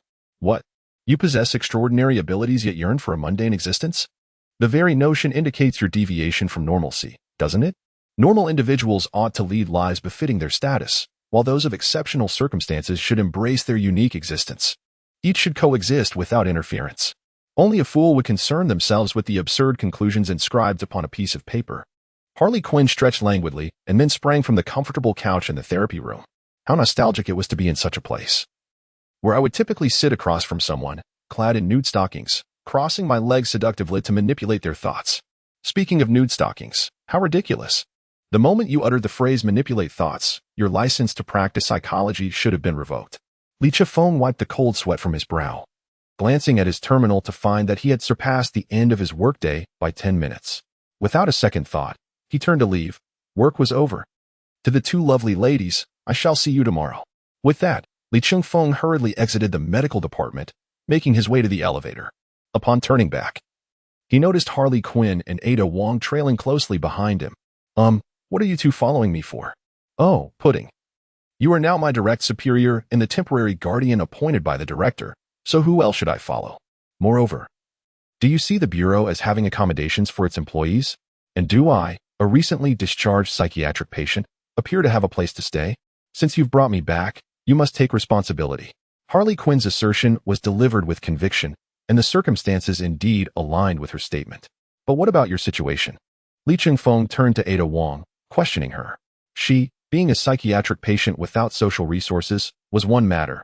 However, you are a level 4 agent in the Bureau, and following this incident, you should be promoted to level 5. Your salary and benefits should be quite satisfactory, no? Dear Captain, firstly, I, too, wish to leave work. Naturally, one must take the elevator to exit this building. Additionally, my home is currently undergoing renovations, and I have been residing in a nearby hotel. Now that there is an opportunity for free accommodation, how could I possibly let it slip away? The remuneration of an agent is hardly sufficient for me to indulge in daily extravagance at a hotel. Are you so certain that my abode can accommodate 3 individuals? No matter, we could manage to squeeze together. How about you resting in the middle? Ada Wong jested, playfully covering Harley Quinn's mouth to stifle her impending outburst of eccentricities. I'm merely jesting. Everything pertaining to your stay in America is under the purview of Director Fury, and I am well aware that you reside in a sprawling 400-square-meter flat. Goodness, are you making a mockery of me? Alas, I find myself enamored with a multifunctional grappling gun produced by Stark Industries and must save up for it. By the way, Captain, didn't you have a delightful conversation with Tony Stark? Might you procure a discount for me? Your discourse regarding salary has undeniably diminished the stature of the federal agents to that of mere street patrol officers. Ultimately, Li Chifeng acquiesced, leading the two strikingly different women towards home. As he traversed the eclectic landscape of Washington, D.C., within this mixed universe, he could only muse that America is rather unremarkable.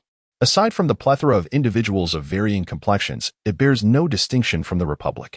There are still inebriated souls sprawled in flower beds, and unlicensed vendors hastily fleeing from city inspectors. After treating the two ladies to an unexpectedly authentic hot pot meal, Li Chifeng finally felt the essence of finishing work. To speak candidly, mere hours prior, he had been confronting one of the most deranged and dangerous villains, and now he found himself joyfully savoring delicacies while witnessing Ada Wong, who cannot tolerate spice, deftly extending her agile tongue. In between, they made a detour to a shopping mall, procuring an array of household items. It is worth mentioning that whether in this life or the previous one, he has always been a confirmed bachelor, with his expansive flat containing merely a pair of slippers and a set of chopsticks and bowls. It would be rather inappropriate to have these two ladies don tattered attire or remain in a state of undress, even if he were inclined to allow it. The other two would certainly not be amenable to such notions, particularly Ada Wong, who, despite her apparent flirtation, often instinctively maintains a distance and covers her neckline, which is infuriatingly charming. That being said, what is the situation with the two of you? Li Chifeng lay upon his bed, eyes wide as saucers, hands crossed over his chest and abdomen, resembling an immobile mummy. This was due to the realization of a joke Ada had made a few hundred words earlier. Now, the two distinct women lay on either side of him. Although his bed was ample, some contact was inevitable. Oh, Pudding, I am but a lunatic. Do you truly expect me to be at ease alone in an unfamiliar environment? My dear, I recall you appearing quite content in your cell at Arkham Asylum, free from responsibilities aside from indulgence. I yearn for such a life. Li Chifeng lamented, yet recognizing that one in such a compromised mental state could not be reasoned with. He turned to Ada Wong. Sister Wong, what is your situation? Have you been infected by Harley Quinn? No, I have made a blunder. The enchanting and mysteriously alluring beauty. Ada Wong displayed an unusually rare expression of vexation. How could I have mistakenly ordered the wrong quantity of furniture? I only ordered a single bed. Are you suggesting that I sleep on the sofa? You would make a woman sleep on the sofa? Should I then take refuge on the sofa myself? How could the guest be relegated to the sofa? Well then, let us hasten to sleep. Tomorrow brings the demands of work once more. Chapter 11. The B.O.W. Incident in Winchester County the following morning at the headquarters of the Federal Bureau of Investigation. Ingrid Hannigan awaited the arrival of Lee Chun-Fong and his companions in the lobby. Henceforth, Team Starlight was bestowed with a dedicated office space. Indeed, an office space. Do not be misled into thinking that the work of an FBI agent solely revolves around traversing the globe to combat crime. The administrative duties are no less, and perhaps even more, than those of a typical police department. The veracity of certain incidents is often deemed unsuitable for the general populace, necessitating the creation of multiple task logs, some genuine and others fabricated, or even numerous falsehoods accompanying a single truth. Many newly inducted agents have found themselves disillusioned for this very reason, leading to a retention rate of less than 40% over the years, with a significant portion departing due to this discontent. It was not until 9 o'clock that Lee Chun-Fong, accompanied by Ada Wong and Harley Quinn, made their tardy entrance. Agent Ingrid, why are you standing in the lobby? Have you been reassigned to the front desk? Lee Chun-Fong's remarks elicited a slight vein of irritation to surface on Ingrid's forehead, yet she maintained a composed smile. The director has arranged a new office space for Team Starlight, so I am here to welcome you all. A new office space? Then let us proceed, Lee Chun-Fong agreed. Following Ingrid into the elevator, where he observed her press the button for the 32nd floor. Did you all come together? Did you encounter each other on the way? Haha, Ingrid, you have no idea what I endured last night, Lee Chun-Fong scoffed, lamenting the two women who seemed determined to deprive him of sleep.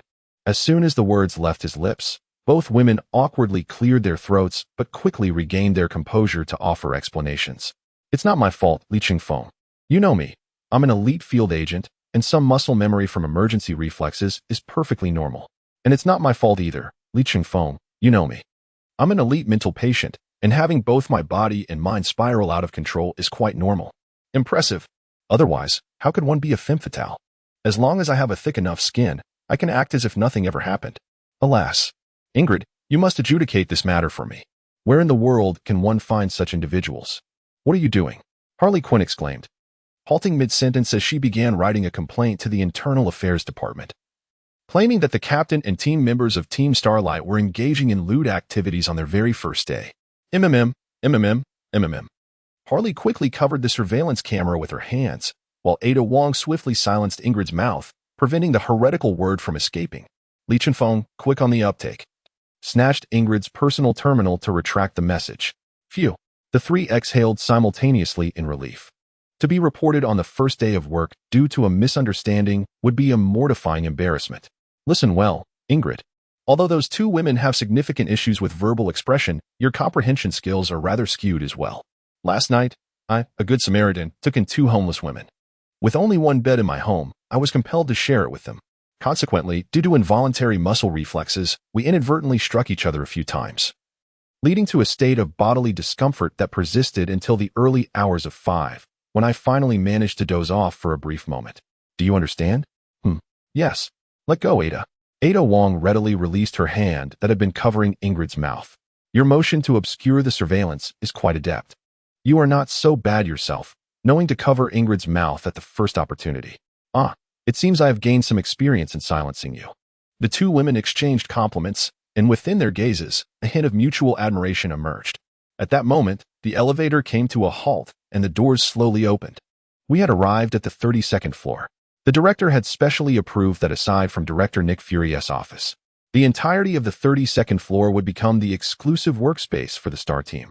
The instant Ingrid stepped out of the elevator, she resumed her professional demeanor as a logistics officer, commencing to introduce the new office space to the three of us. Just as we settled into our seats, the door to the director's office at the end of the hall swung open, revealing a black, one-eyed creature standing there. The amusement park visit ends here. Let us proceed to the meeting. With that, he entered the office. The four of us exchanged glances, resigned to follow orders and enter the room for the meeting. As public servants, a meeting without substance is devoid of purpose. Fortunately, Nick Fury was not the type to spend an hour in a meeting while delivering 59 minutes of meaningless chatter. In fact, he was quite direct. Reports from Westchester County, New York, indicate sightings of zombies and BOWs, yet no casualties have been reported.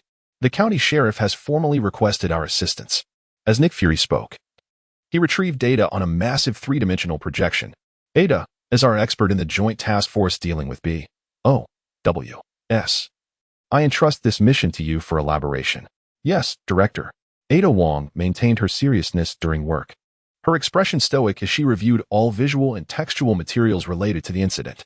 Turning back, she began her explanation. The horde of zombies consists of ordinary T-virus-infected subjects, yet they have been wandering within a confined area, clearly manipulated by some external force.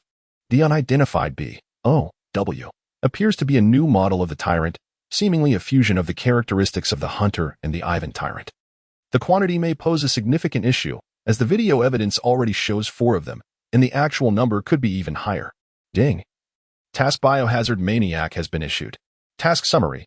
Inexperienced Captain, this is the inaugural battle of the team. Eliminate all zombies and BOWs, while identifying the mastermind behind it.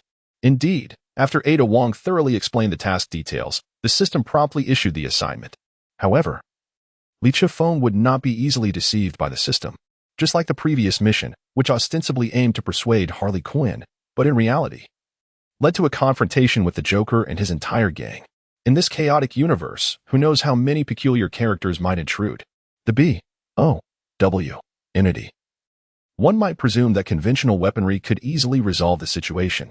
Indeed, in comparison to those formidable superheroes or malevolent villains, dealing with the BOW appears to be a relatively straightforward task, provided that individual firepower is sufficiently robust.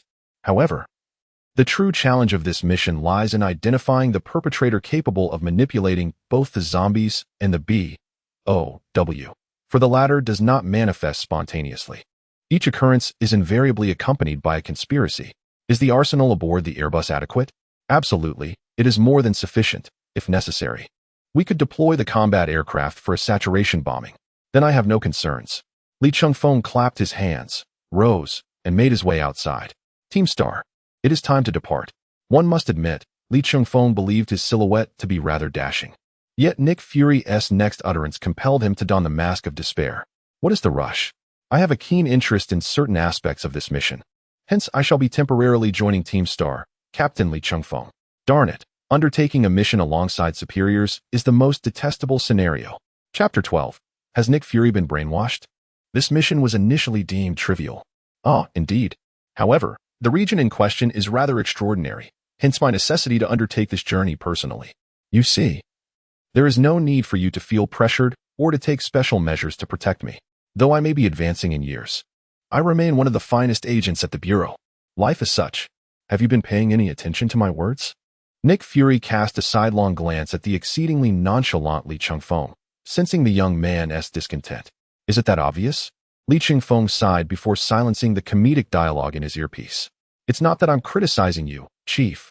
You are, after all, the head of our American Bureau. Have you ever heard our Republic's ancient adage? A gentleman does not stand beneath a dangerous wall. The entire American Bureau requires your leadership.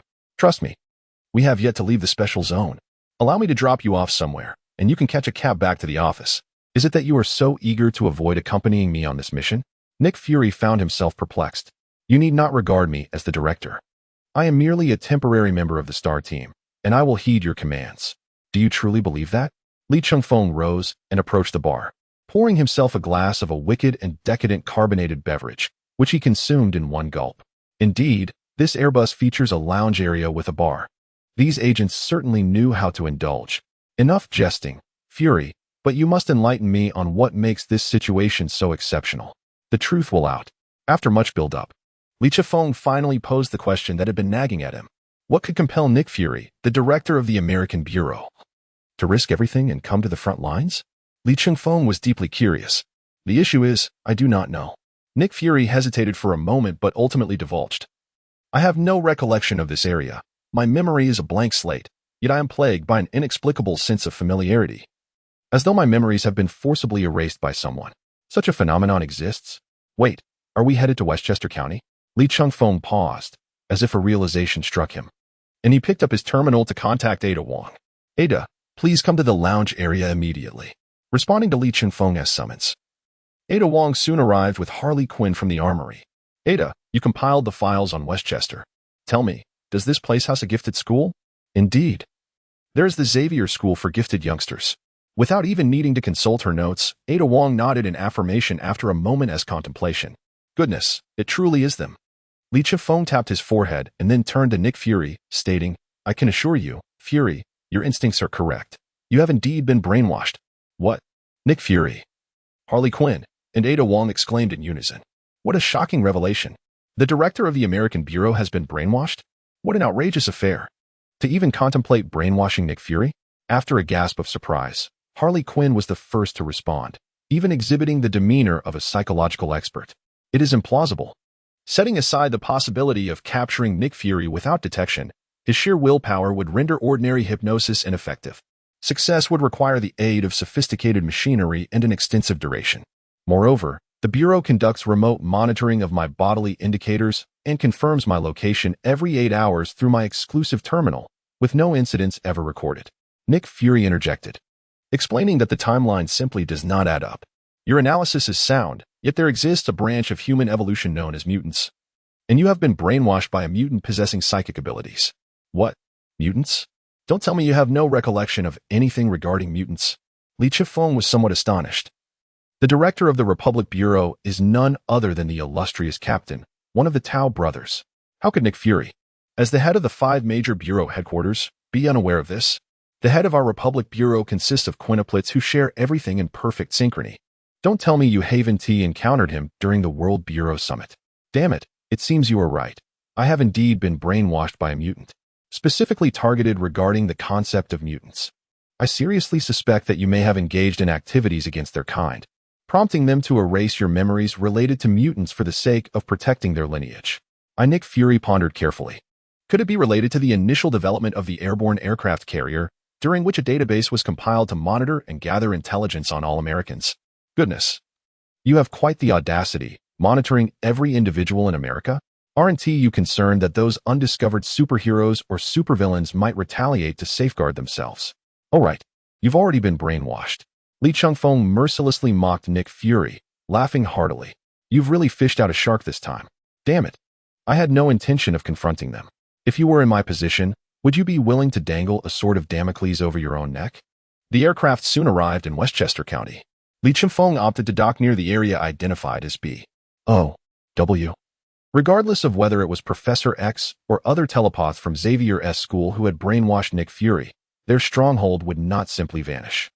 The inexplicable emergence of zombies in B.O.W. in this vicinity presents a tangible threat. The individuals manipulated from behind may be stationed here. But that does not guarantee permanence.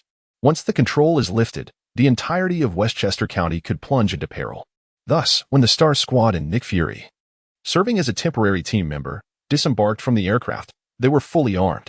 Lee Chung-fong acknowledged that he had indeed underestimated the weaponry reserves of this aircraft. The individual thermal ray rifle, the light pulse explosive energy gun, and the sonic grenades. Have the weaponry of America reached such a fantastical level? What nonsense are you spouting? These are either prototypes or experimental models produced by sandbox research institutes, or they are innovative technologies acquired from Tony Stark. Utterly impractical for mass production. Enough with the explanations. Just remember your favorite Star Squad when you come across something remarkable next time. Lee Chung-fong disengaged the safety of the light pulse explosive energy gun and charged towards the nearby horde of zombies. Star Squad, engage. Chapter 13. Weskia the T-virus zombies are indeed perilous when firepower is insufficient. However, when adequately armed, they merely become sluggish heaps of decaying flesh. Thus, the extermination of the outer zombies proceeds at an astonishing pace, especially with Harley Quinn wielding her beloved baseball bat. I find myself genuinely curious about the material of that bat. How can it withstand the crushing of so many bones without any sign of wear? Lee Chung-fong observed the frenzied woman, swinging her bat through the horde, and could not help but express his thoughts to Nick Fury. Oh, it's made from Edelman alloy. A remnant of a weapons program from the last century that was shut down, Nick Fury calmly elucidated. Are you perhaps indulging her a bit too much? Edelman Alloy? You truly are willing to invest extravagantly. Li Chifeng retorted. Overindulgence in a daughter can lead to complications, especially one with a rather unstable mind. Enough of your complaints. Look over there, Nick Fury pointed into the distance. Despite the commotion we're causing, the tyrants remain unmoved, steadfastly guarding their position. Is there not a makeshift structure among them? It's unclear. We'll understand once we eliminate the tyrants. They advanced into range, employing their dual tactical formation to unleash a torrent of fire upon the tyrants. It must be said that these limited edition sci-fi weapons far exceed contemporary conventional firearms. And even the unknown models of tyrants could not withstand for long. As the 13th tyrant fell beneath their onslaught, they approached a structure radiating futuristic technological vibes. Listen, the Joint Task Force has a message for you. Surrender your weapons, and the task force will guarantee you wealth and prosperity. Where did you learn that line? It's from a classic skit of the Republic's Spring Festival Gala. Stop the theatrics. Li Chifeng sighed, observing Nick Fury's exasperation, and shrugged before melting half the door with a shot, just as he intended to charge forward and deliver a classic FBI line. The remaining half of the door was suddenly flung open by an internal force. A man clad in a black trench coat, sporting sunglasses and slick-back blonde hair emerged from the shadows within. I can only play with you for 7 minutes, the man stated coolly. At a glance, Li Chifeng recognized the individual, Albert Wesker, one of the major antagonists of the Biohazard series, and the one who met the most ignoble demise. Yet, in this amalgamated universe, he was still alive. What state was he in now? Had he developed the Ouroboros virus? Biohazard lunatic? The mundane cannot possibly comprehend my ideals. Wesker shook his head. And in the next instant, he appeared before Nick Fury as if by teleportation. With terrifying speed, he struck before Nick Fury could react, knocking the heat ray rifle from his grasp. A single punch forced Nick Fury, the veteran, to expel a mixture of blood and gastric fluid, collapsing weakly to the ground. It was the most formidable version of Wesker. Beads of sweat instantaneously formed on Li Chifeng's forehead. Goodness. Although in the original narrative he perished due to a rocket launcher and lava, his abilities undeniably transcended the limits of humanity, and not by a small margin. The two formidable women were still engaged in cleaning up and remained oblivious to the situation at hand. Even if they arrived, their assistance would likely be futile. The Republic? Has the American Bureau now established such deep communication with the Republic's Bureau? It was nothing like when I was still in the Joint Investigation Bureau. Wesker's words sent a chill through Li Chifeng. Damn, how is he also a product of the Joint Investigation Bureau? Are you Americans intentionally crafting villains to challenge yourselves? Divine Gold, do you take pleasure in flaunting your experiences? Li Chifeng casually discarded his firearm onto the ground and drew out the military dagger from his waist. In the absence of a hit, even the most potent of firearms are but sticks for kindling. Rather than surrender, it was better to simply abandon the weapon. There are 6 minutes remaining. I shall grant you an opportunity to challenge me.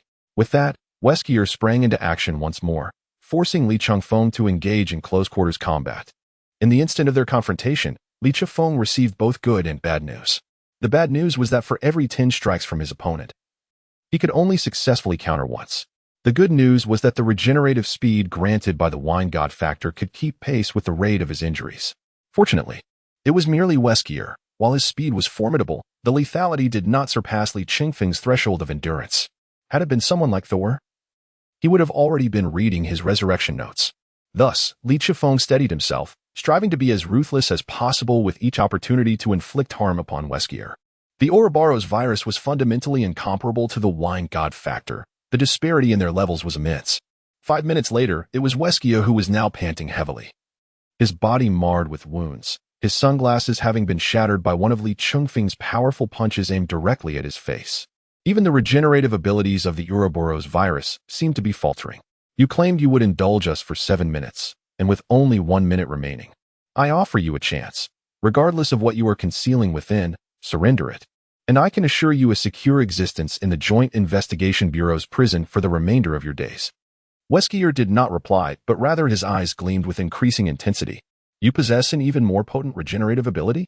Are you also a host of some bioengineered virus? A virus? You truly are insane. Li Chifeng shook his head, utterly at a loss for words regarding Wesker, the bioengineered fanatic. No matter, if you choose not to speak. It matters not. Conducting live research on you as a specimen will surely unveil the secrets within your body. As he spoke, black, viscous tendrils began to ooze from Weskier's wounds. It has appeared. The unique transformations defying the laws of energy conservation that are characteristic of the biohazard phenomenon. The inky tendrils of viscous substance gradually enveloped Weskier's body, leaving only his face visible, which had morphed into a grotesque visage. Li Chengfeng furrowed his brow, sensing the impending doom. In this state, Weskier had forfeited his superhuman speed, yet in exchange, his strength had surged dramatically, given his current physical condition. Even with the god of wine factor, he would likely be left to lie on the ground awaiting self-healing. However, a fleeting glance around him eased the tension in his brow. Weskier, enlighten me, why do you pursue the Ouroboros virus? You shall never comprehend that as a so-called human birth from the Gene Project, I have perpetually sought a higher evolution. Ah. It appears your inner self is quite riddled with insecurity. It is your profound disassociation with your identity as a clone that drives you to seek such evolution. Perhaps you are right, yet the victor will always be Albert Weskier. Nonsense. Our esteemed leader is a battle-hardened veteran. This bald old man will surely have some trick up his sleeve, pretending to be invincible. Buzz. No sooner had the words left his lips than a searing beam of heat obliterated Weskier's entire head. Chapter 14. The Everlasting Green Light. The Arrival of the X-Men. Director Fury, your prowess remains undiminished. But, Morpheus, could you refrain from standing there and making snide remarks? That punch I just received felt as if it had rearranged my very insides. Conservatively speaking, I must have fractured at least 3 ribs. Scars are the badges of honor for a man. I possess enough honor already, at this juncture. I would prefer to have less of it to spare my aging limbs from further torment. Li Chengfeng stepped forward and kicked aside Weskier's lifeless body while moving to assist Nick Fury, observing the cold sweat trickling down the brow of the once mighty agent. Li Chengfeng couldn't help but sigh. The former king of agents had indeed aged, proving no longer fit for high-intensity frontline combat. If it weren't for the necessity of unraveling the secrets of his memory, he likely would not have endured such tribulations. At that moment, Ada Wong and Harley Quinn, who had been clearing zombies, hastened over. Don't worry about me. I just need to rest for a moment, Nick Fury said as he sat down with Ada's support. Contemplating what Weskier was researching that would compel him to expose his whereabouts and mobilize so many new tyrant models to buy himself time. Without hesitation, Li Chengfeng kicked open the half-collapsed door and entered the makeshift facility. The instant he stepped inside, he was dazzled by a variety of instruments. It was, astonishingly, a mobile research laboratory. In the center, on the research table, lay an object emanating a gentle green glow. Goodness, could it be? Li Chengfeng rushed forward, confirming his observations multiple times. If his eyes and mind were functioning correctly, the object before him was indeed a Green Lantern power battery. A biochemical fanatic studying the energy source of the cosmic police? Who would believe that? Shaking his head, Li Chengfeng resolved to take the power battery first. Yet, the moment his hand brushed against it, the previously soft green light transformed into a blinding brilliance, illuminating the once dark laboratory. Suddenly, Li Chengfeng recalled that one of his mission rewards had been the willpower of Batman. His grandfather's willpower could effortlessly wield a Green Lantern ring. As anticipated, a ring radiating the same emerald glow slowly emerged from the battery, ultimately hovering before Li Chengfeng. Intelligent life form detected. Li Chengfeng from Earth. You possess a formidable will to overcome fear. Welcome to the Green Lantern Corps. Fury, why has the interior suddenly illuminated with green light? Could this headless man have set some sort of trap? Li Chengfeng was capable of handling everything. Nick Fury gave a wry smile, glancing in another direction. You would be better off worrying about our own safety right now. Ada Wong also directed her gaze towards the same point, her heat ray rifle raised to her chest, ready to unleash a torrent of firepower. You've made too much noise. It's impossible for us to pretend we haven't noticed anything. A group emerged from the shadows. At the forefront sat a bald Caucasian gentleman clad in a suit, yet he was seated in a wheelchair, pushed by an attendant from behind. Allow me to introduce myself. My name is Charles Francis Xavier, but you may refer to me as Professor Charles or simply Professor X. He nodded in acknowledgement towards Nick Fury. It has been a long time, Director Fury. This seemingly enigmatic greeting left Nick Fury perplexed. Professor X? I have never heard such a title before, and I am quite certain that I have never encountered you. No, you have met me before. Even 2 decades ago when we briefly collaborated due to the American government. Professor X spoke calmly, revealing the next statement. I erased your memories. All recollections of me and our mutant kind. What? You are the mutants that Li Chengfeng spoke of? Li Chengfeng.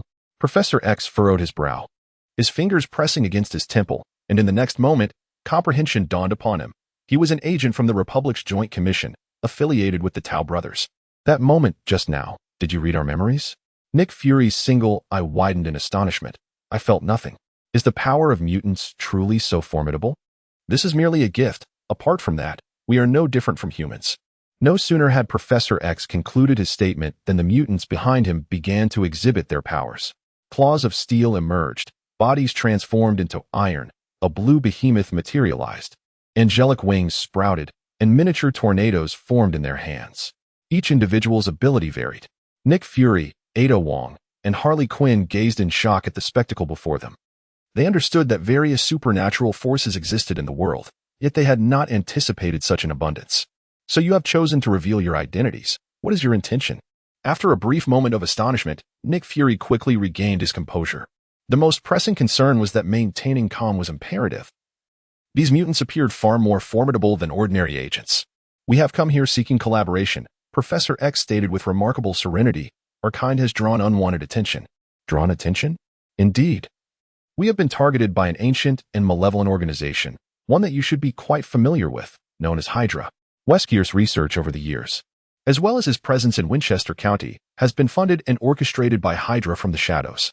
Upon hearing the name Hydra, Nick Fury's heart sank. And just as he was about to inquire further, a rhythmic oath echoed from behind. In the brightness of day, in the vastness of night, monsters and phantoms. Nowhere to hide. Evil and treachery, fear my divine light. With the Green Lantern shining, illuminate the ages bright. In the next moment, Weskier's makeshift laboratory was split in two. As Li Chengfeng, clad in a tight-fitting green and black battle suit, held a lantern furnace in his left hand while a green light emanated from his right. Forming a green sword of slashing might, the emblem of the Green Lantern gleaming brilliantly upon his chest.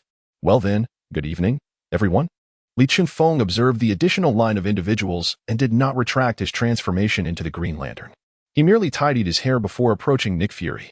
Wolverine, Colossus, Beast, Angel, Storm, what brings you mutants out at this late hour to observe the Bureau's operations?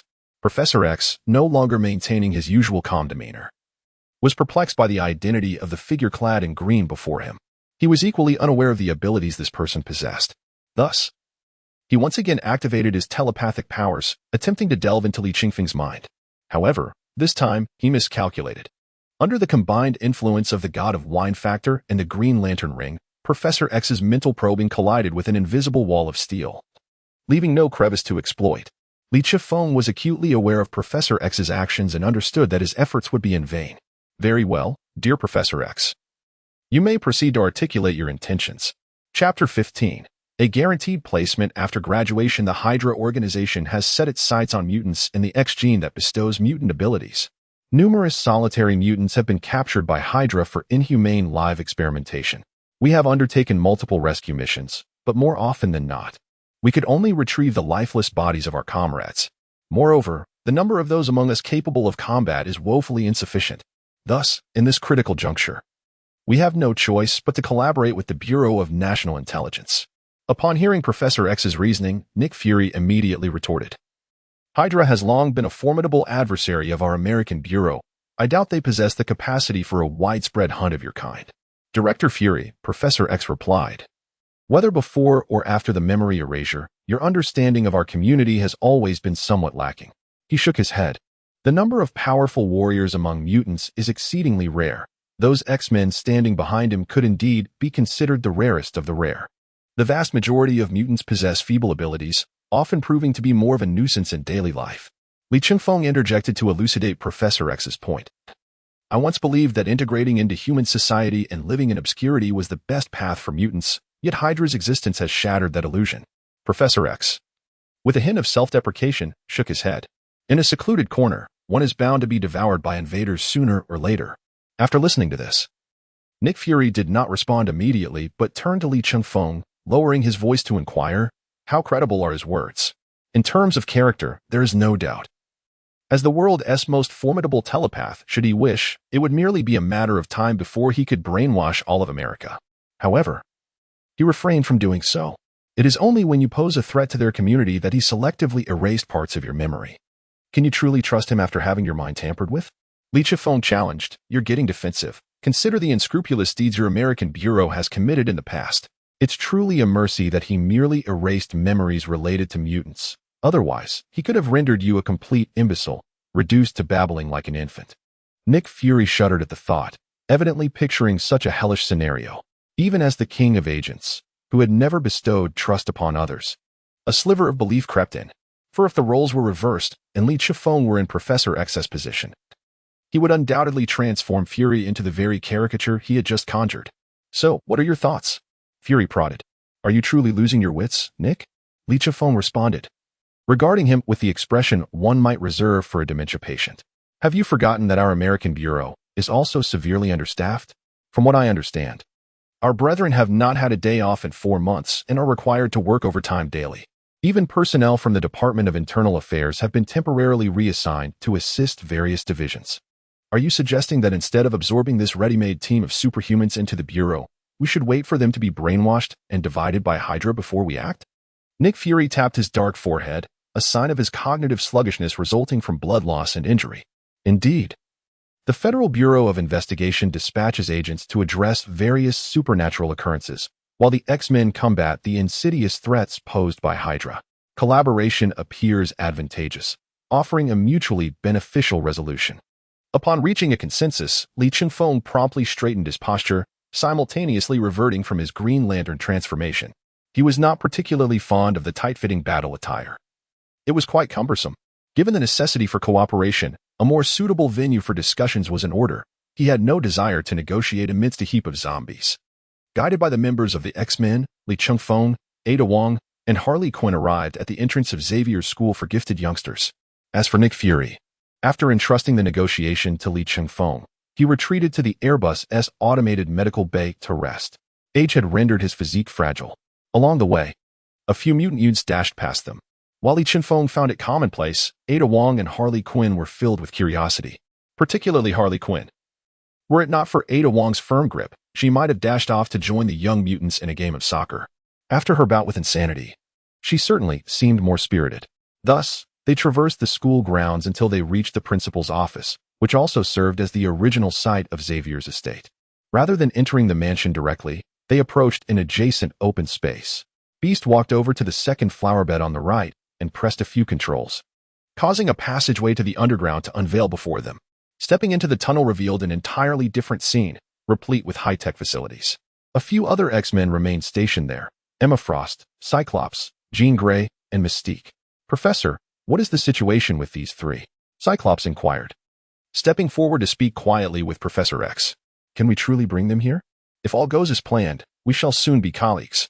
So there is no need for concealment.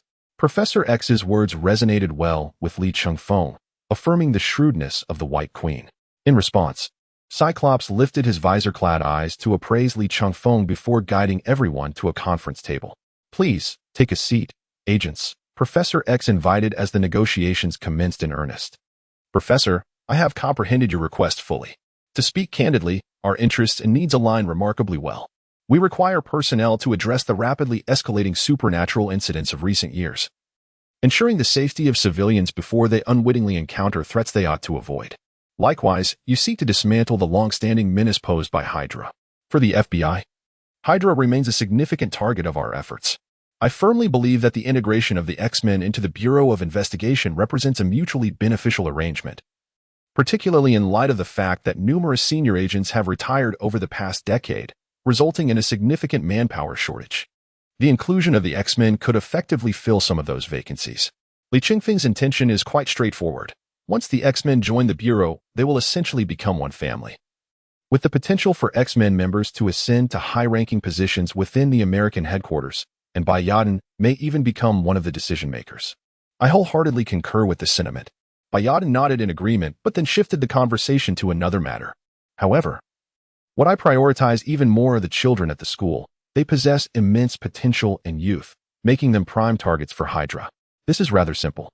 After a brief moment of contemplation, Li Chifeng provided a solution. Since the X-Men and the Bureau are merging into one, why not also unite Xavier's School for Gifted Youngsters with the Bureau Academy? Graduates would be assured placements, enjoy competitive salaries, and hold positions as civil servants. thereby serving the nation. Chapter 16. Hydra? Why is it always you? Li Chingfeng's proposal was one that the X-Men could not reasonably refuse. In fact, for them, this condition held even greater significance. Mutants had always existed within society by concealing their identities. Why? Although mutants are fundamentally just genetically unique humans, they possess a bewildering array of supernatural abilities. This is no mere issue of skin color. It is a matter of genuine concern for ordinary individuals regarding whether these extraordinary powers could threaten their existence. However, even with the official endorsement of the Bureau, mutants would still refrain from openly revealing their identities in front of civilians. Unlike before, when they were filled with fear, they now simply sought to avoid trouble. Furthermore, the notion of allocation mentioned by Li Chingfeng struck a deep chord with the mutants. Observing Professor X's warm smile, Li Chingfeng suddenly realized that he had initially thought to gain a slight advantage for himself by rallying some of the mutant forces, only to find that the other party was more than willing to seize the opportunity. You wish to recruit for me? No problem. Just that little bit 1T suffice. I could bring my entire family over. From this day forth, I shall rely on your Bureau. Li Chingfeng scratched his head. One can only say that the official identity of the Bureau is undeniably enticing. The Bureau represents not only the nation but the entire global federation. Given this, I shall await your esteemed entries at the Bureau's headquarters in Washington, D.C. Upon Li Chingfeng and his companions returned to the Airbus, Nick Fury had emerged from the medical bay. His ribs had just been mended. Although he could move independently, he was still unable to make any large movements. How is it?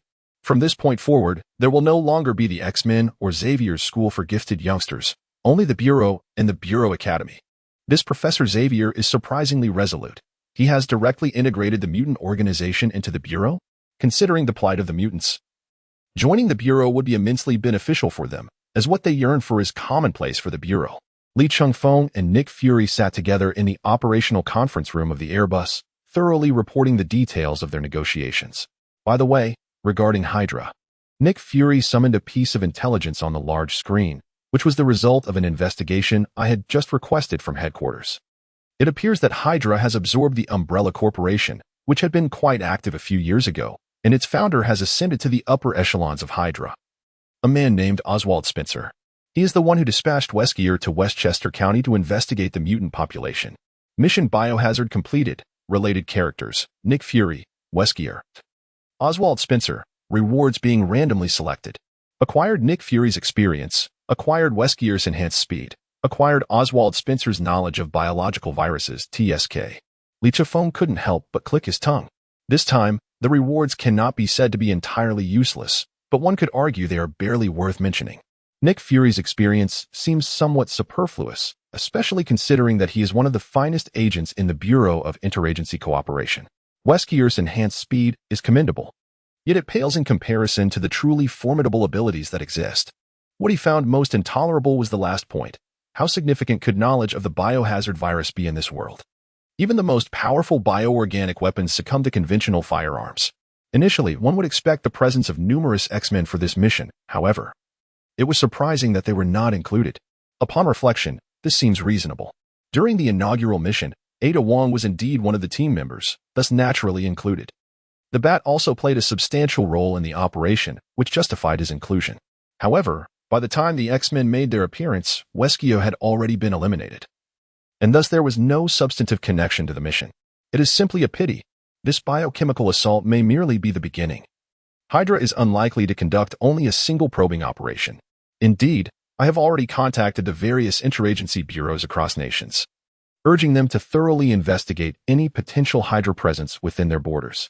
We should receive consolidated information in a few days. Special attention must be paid to smaller nations like Latvia, as Hydra's immense financial resources could easily manipulate such countries from the shadows. I have contemplated this as well. Yet we cannot interfere in their domestic affairs. It must be addressed by the World Federation. Nick Fury's demeanor is notably grave.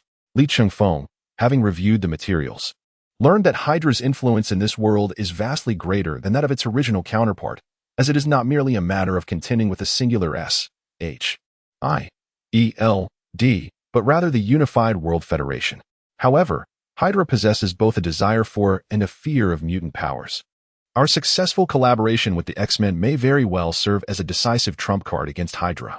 In the days following their return to the Bureau's headquarters, Li Changfeng meticulously reported on the entire mutant population and the specific combat capabilities of the X-Men. Consequently, Nick Fury found himself in high spirits, relishing his meals with great enthusiasm.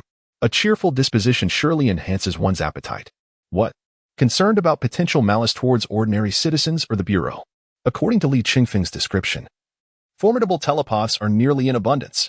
If they were truly inclined to nefarious deeds, they would have acted long ago. Their mind control abilities are 1,000 times more terrifying than Hydra's. Furthermore, their code of conduct suggests a mindset akin to that of peaceful agrarians. The X-Men primarily formed for self-preservation.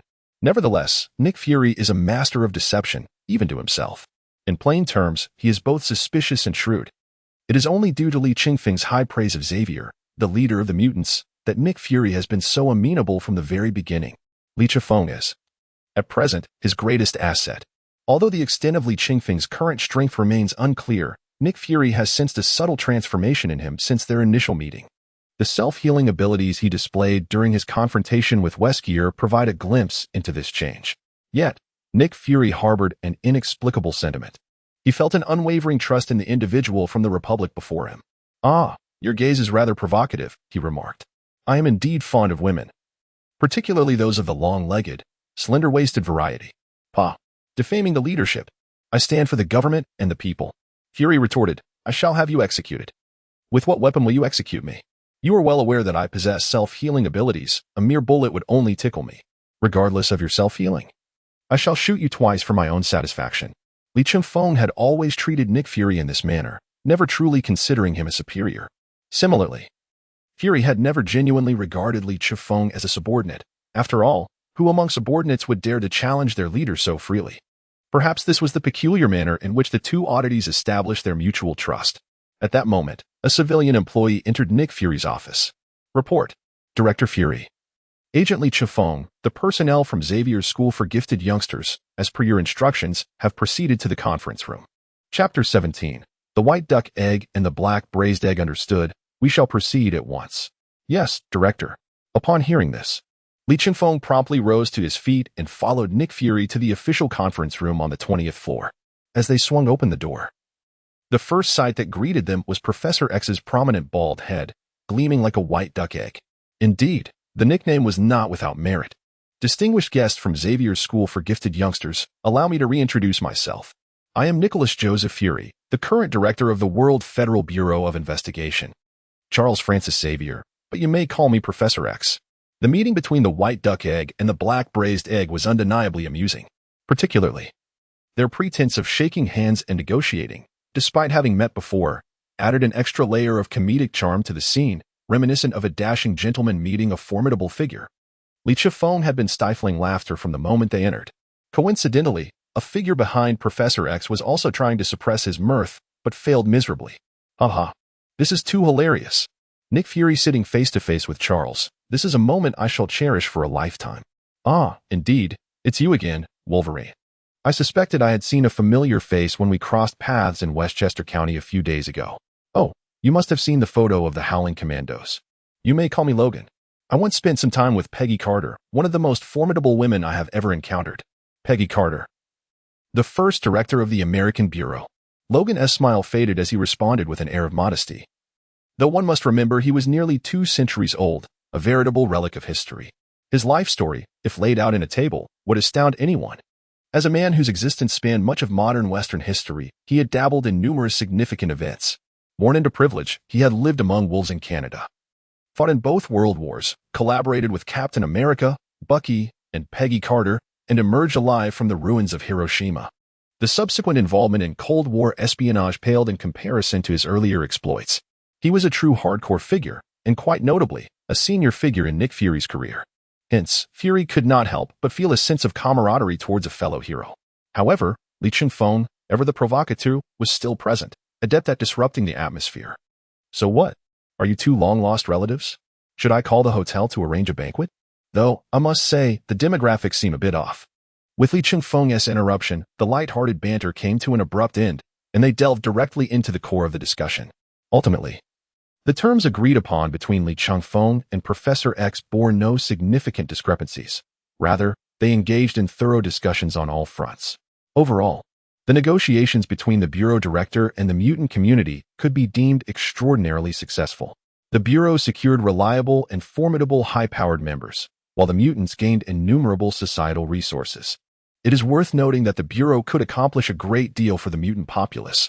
For instance, the various groups and families hidden behind the political facade of America possess a wealth of intelligence that the FBI can readily uncover, thereby persuading them toward a dignified compromise. Should they refuse to act with dignity, the Bureau would assist them in achieving it. It is essential to recognize that mutants represent an entire demographic. Without the application of certain authoritative measures, the influential capital and politicians who control public opinion and the economic lifeblood of America would remain unyielding. Li Changfeng even speculated that once mutants paved the way, the emergence of Inhumans could similarly be integrated under the same auspices. However, there exists a distinction between mutants and Inhumans. The former have already established a genuine leadership class and developed a comprehensive social structure, while the latter, despite the existence of the Atlantean royal family, have long since settled on the dark side of the moon. Although there is a secluded enclave for Inhumans on Earth, it lacks the capacity to lead the Inhuman populace. Thus, the current phase of the Inhumans mirrors the initial state of the mutants. Professor X, I have a proposal I hope you will consider. After the discussions regarding the black and white eggs concluded, Li Changfeng spoke up. Nick Fury, wary of the potential mischief from this gentleman, could only blink vigorously at him, though it seemed Li Changfeng remained oblivious to his silent protest. Agent Li Changfeng, please proceed. Professor Xavier invited. The Xavier Institute is managed exceptionally well. Despite the many adolescent mutants, there have yet to be any significant disturbances. To be honest, I'm somewhat uncertain. Are you genuinely complimenting us? Professor X chuckled, admitting that even a genius like him found the antics of those adolescents to be quite vexing. The troubles posed by adolescent mutants are universally acknowledged. Indeed, it is a compliment, Li Changfeng asserted, his sincerity evident in his gaze. Now that we have confirmed our alliance with the Bureau, I hope that you, Professor X, can also assume the role of the director of the Bureau Academy. At this declaration, Nick Fury nearly applauded in approval. The previous director of the Bureau Academy had been a seasoned Hydra operative, and a few years ago, the institution could have been renamed Hydra Academy. Following the resolution of the Hydra infiltration crisis, the Bureau Academy faced a significant personnel shortage, with nearly all senior agents returning to headquarters. As it stands, the Academy consists solely of Agent Weaver, who maintains its daily operations, and a handful of students who have been verified as unaffiliated with Hydra. Merely 100 or so individuals remain. The director of the Bureau Academy? But I am not particularly skilled in the arts of an agent, Professor X expressed his reservations. This is something I have duly considered. However, at this moment, the Academy requires a leader of impeccable standing who can command respect more than it needs instructors proficient in various skills. As for the teaching staff, I believe Logan is undoubtedly qualified. Furthermore, unifying the Xavier Institute with the Bureau Academy under a single head would foster a greater sense of belonging among the students. Professor X pondered for a moment. It must be said that he had begun to accept this proposal. The ultimate objective of Xavier's School for Gifted Youngsters is to empower these young mutants with the ability to determine their own destinies. While a select few may choose to join the X-Men, a greater number will seek to reintegrate into society. Securing a position within the Bureau of Mutant Affairs would also present a favorable avenue for many mutants.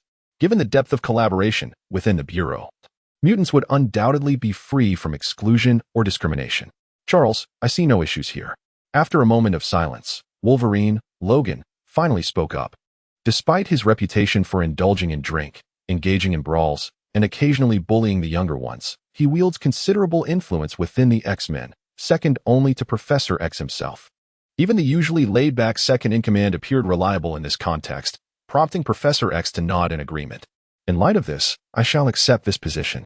Chapter 18. The Enrollment Ceremony and the Troubled Girl. I must admit, I have truly been foolish. Li Changfeng lifted his head, revealing a pair of desolate, dull eyes, and continued, I only knew that there were unruly children at Xavier's School for Gifted Youngsters, but I never anticipated that the new Bureau Academy would harbor them as well. I must have been out of my mind 2 days ago to agree to teach at the new Bureau Academy. Clearly, he had only attended one class at the beginning of the term and had not returned since. Ada Wong sipped her coffee nonchalantly. Of course I resigned. Li Changfeng sprang up from the floor. If I were to continue associating with those little rascals, I fear I might lose my composure and strike them. You have already struck them, Ada Wong remarked, recalling the chaotic first day of the new Bureau Academy 2 days prior. On that day, the upper echelons of the Bureau gathered together. During the enrollment ceremony at the new Bureau Academy, Professor Charles Francis Xavier, who had just assumed the role of principal, delivered an opening address. Good morning, esteemed leaders, teachers, and students. As spring showers nourish the earth and summer blooms flourish, we gather in this splendid autumn to celebrate the merger of the new Bureau Academy and Xavier's School for Gifted Youngsters, marking the commencement of a new chapter. We are on the brink of a fresh beginning, a bright future. First and foremost, allow me, Charles Francis Xavier, as the principal of the new Bureau Academy, to extend my sincere greetings and utmost respect to the dedicated agents and educators laboring on the front line sitting on either side of him. Nick Fury and Li Chifeng exchanged incredulous glances, feeling their brains begin to boil. Truly, this veteran principal's speech rivaled the length of any high school principal's address in the Republic. The most astonishing aspect was that, after all that time, not a single useful piece of information had been conveyed. What followed was a litany of matters to address. After the address, he added just one more point, which in turn was subdivided into 20 subpoints. Each subpoint was further elaborated upon in 3 to 5 aspects. Finally, before concluding, he felt compelled to reiterate a few key points. Not just Li Changfeng and Nick Fury, even Mystique and Wolverine had donned their headphones, drifting into a daydream. Meanwhile, they came to a realization. While they were seasoned agents adept at intelligence gathering and tackling supernatural cases, they were utterly novices when it came to teaching. Just look at those in the education field. Their expertise was palpable. Each utterance was painstakingly crafted, as if they feared that even the slightest misunderstanding could occur. The only shortcoming, perhaps, was their propensity for verbosity. Li Chifeng found himself reminiscing about his high school days. At long last, Professor X's speech, after much prompting from Li Chifeng, reached its conclusion. However, the subsequent statement plunged the students in the lecture hall into despair. Next, let us invite the captain of the Star Squad and the field liaison officer of the new Joint Investigation Bureau Academy, Agent Li Changfeng, to speak. Please give him a warm welcome. What on earth is happening? Li Changfeng was utterly bewildered. He distinctly recalled that there was no such step in the procedure, internally cursing. He thought to himself that Professor X had become overly enthusiastic, mistaking his gesture as a signal for Li to share a few words as well. Caught off guard, Li Chifeng had no choice but to take the microphone, listening to the sparse applause and the chorus of sighs from the audience. After a long pause, he managed to utter a single phrase. The entrance ceremony is hereby concluded. You are dismissed. The students stood in stunned silence for a full second before erupting into cheers and fleeing from this terrifying confinement. These poor children had truly suffered under Professor X's relentless methods. A few mutant students even resorted to using their powers to escape this place of turmoil. However, these were mere trivialities. Overall, the commencement was a resounding success, with the addition of over 100 young mutants injecting fresh vitality into the somewhat paralyzed training system of the Joint Investigation Bureau. Although perhaps it might have been too much vitality. With success, however, came complications.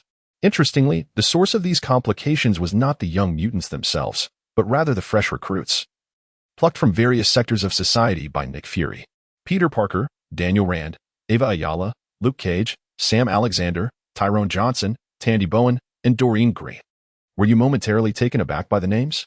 Perhaps a different phrasing might clarify things further. Spider-Man, Iron Fist, White Tiger, Power Man, Nova, Cloak, Dagger, Squirrel Girl. This cohort consisted of some of the most familiar figures to Li Changfeng. This implies that the new Joint Investigation Bureau Academy is brimming with potential superheroes, including several who may very well become frontline heroes in the future. From a glimpse, one can discern the entirety. This world harbors many heroes still in their formative stages, awaiting discovery. The aforementioned students are genuine high schoolers, their backgrounds almost mirroring those from the animated series Ultimate Spider-Man. Yet they fit seamlessly within this integrated universe. After all, from the public perspective, the concept of superheroes has only recently emerged. Harley Quinn, clad in her tattered, provocative ensemble, draped a white lab coat over her shoulders. While she remained as eccentric as ever, it did not detract from her status as the best psychologist in the AmeriCorps. It is widely acknowledged that adolescents, particularly those endowed with special abilities, are in dire need of psychological counseling. While it may not always be used, it is essential to have it available. As she perused the roster of students, she suddenly pointed to a name. Wait a moment. Is this girl named Jessica Jones absent from the sign-in sheet? Lee Cha-fong was taken aback, checking the attendance list and discovering that everyone had signed in, save for this one individual. As for the name Jessica Jones, he was quite familiar with it. She epitomized the archetype of a Marvel Street hero and a troubled young woman. Upon concluding the conversation, he activated his personal terminal and initiated a video call with Ingrid. Captain, what are your instructions? Jessica Jones, a freshman at the Bureau of Investigation Academy. I require all her information, including real-time location, to be shared with my terminal within 5 minutes. Consider it done. Ingrid nodded and then terminated the call. It's merely a case of a student skipping class. Dispatching 2 internal agents should suffice, no? Are you mad, or am I? Oh right, you are indeed mad. Hey, why the insults? No, I seriously doubt that any student being recruited into the new Bureau of Investigation Academy by Nick Fury is of good character. I have grave concerns that sending 2 agents would likely result in them being beaten up. So it seems I must undertake this personally. It is the burden I must bear. Chapter 19, Lee Cha-fong, a misunderstanding. Truly, it is a misunderstanding. A bottle of Tennessee whiskey. And 2 packs of menthol Marlboro, please. Jessica Jones slammed the cash onto the convenience store counter, her impatience palpable. Yet, the clerk did not hasten to fulfill her order despite the generous notes laid before him. Instead, he extended his hand, requesting identification. Madam, may I please see your ID? The clerk's demand was entirely reasonable, for the purchase of alcohol and tobacco necessitates proof of adulthood. Although Jessica, a high school student, had reached the age of 18, the American legal drinking age remains 21. However, this was of little concern to her, as her pocket contained a half-dozen fake IDs. She placed her identification on the counter and casually strolled over to the liquor shelf. Ugh, all Irish, oh, there you are. Jessica exclaimed as she discovered her favorite Tennessee whiskey nestled among the myriad of Irish options. Twisting the cap off, she tilted her head back and took a hearty swig. Ah, splendid. After all, having paid, she was permitted to indulge right there at the counter. But, as fate would have it, a small commotion erupted in the convenience store at that very moment. Hey, buddy, hand over all the cash. And I'd rather not send you to the hospital or the morgue. A burly Caucasian man stood at the counter. A gleaming folding knife pressed menacingly against the clerk's throat.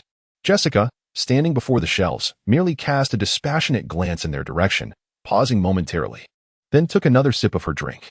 She was acutely aware that with her abilities, she could effortlessly reduce this scoundrel to a mere pulp, unrecognizable even to his own mother. Yet, she chose to ignore the incident. Selfish and self-serving, she had never grasped the concept of what it meant to help others, particularly that insufferable Peter Parker from school, who incessantly preached about morality and altruism, unbeknownst to the clerk, who was nervously fumbling to gather all the cash from the register. The woman enjoying her drink could easily lift a car and hurl it away. He could only tremble as he complied, hoping his desperate glances would urge Jessica to flee. Damn it, what are you staring at? The tense robber, highly attuned to his surroundings, quickly caught the clerk's furtive look.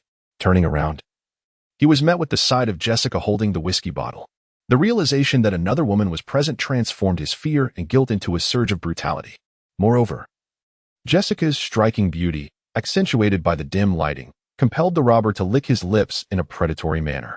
The lascivious and contemptuous gaze she received made Jessica frown, igniting a fleeting urge within her to take action.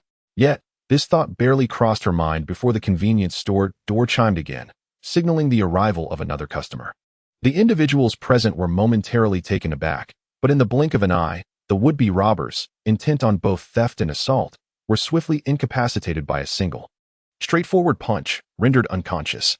A man clad in the formal attire of the Republic's Bureau of Investigation shook his hand before lifting his gaze to the astonished Jessica Jones. To flee even from the opening ceremony, what a rebellious spirit you possess, Ms. Jones. How do you know my name? Wait, who are you? Well, I'm here to catch you skipping class, my dear. Why are you already questioning me? I have inquiries of my own. Jessica Jones. Have you considered what your current status is? What's it to you? What is it to me? I nearly choked on my words. Engaging in such a conversation with a girl like you is utterly futile. The moment you speak, it feels like I might faint from frustration. Let me reiterate. It's the first day of school. Skipping class. And not just any class, but one at the Bureau of Investigation Academy. You truly have some nerve. Do you think this is high school? Are you one of them? Isn't that obvious? Not only am I with the Bureau, but I am also your instructor. Otherwise, why would I care about your attendance? For heaven's sake, come with me. Li Chifeng felt an overwhelming sense of exhaustion. Could it really be this arduous to embody the role of a teacher? To the esteemed educators of my past, I offer my sincerest apologies. You truly are remarkable. Maintaining composure in the face of a student like me. The Bureau Academy? The one involved in that hero play scheme? I'm afraid I have no interest in such matters. Without hesitation, Jessica Jones brushed past Li Chifeng, snatching 2 packs of Marlboro from the counter, and even kicked the unconscious robber on the ground, eliciting a groan from him, despite his state. She then made her way to exit the convenience store. Goodness. As a minor in high school, you seem well-versed in smoking and drinking. Have you ever had your hair permed? Li Chifeng teased, reaching out to intercept the 2 packs of cigarettes. Yet, Jessica Jones's audacity left him astounded. She brazenly stuffed the packs into her athletic tank top. This was not entirely inappropriate. One must acknowledge her personal advantages. However, Jessica Jones erred in her provocative display. Then, in a moment fraught with impending error, Li Chifeng instinctively raised his hand to evade, but it transformed into an uppercut. Listen, Jessica Jones, believe me, this is a misunderstanding. It's a complete misunderstanding. Get lost. The force of the punch was not particularly damaging to Jessica Jones, but it was deeply insulting. At that moment, she resembled a small wildcat whose precious tail had been inadvertently stepped on by a passerby. Though she attempted to appear fierce, her demeanor was inexplicably endearing. Of course, this cuteness was merely superficial, for she possessed an attractive visage. Yet, if Li Chifeng recalled correctly, this seemingly fierce little cat was theoretically capable of lifting over 25 tons. And that was by no means her limit. Alas, a full set of feline punches could dismantle an entire 3 Malawian Kwacha's armor.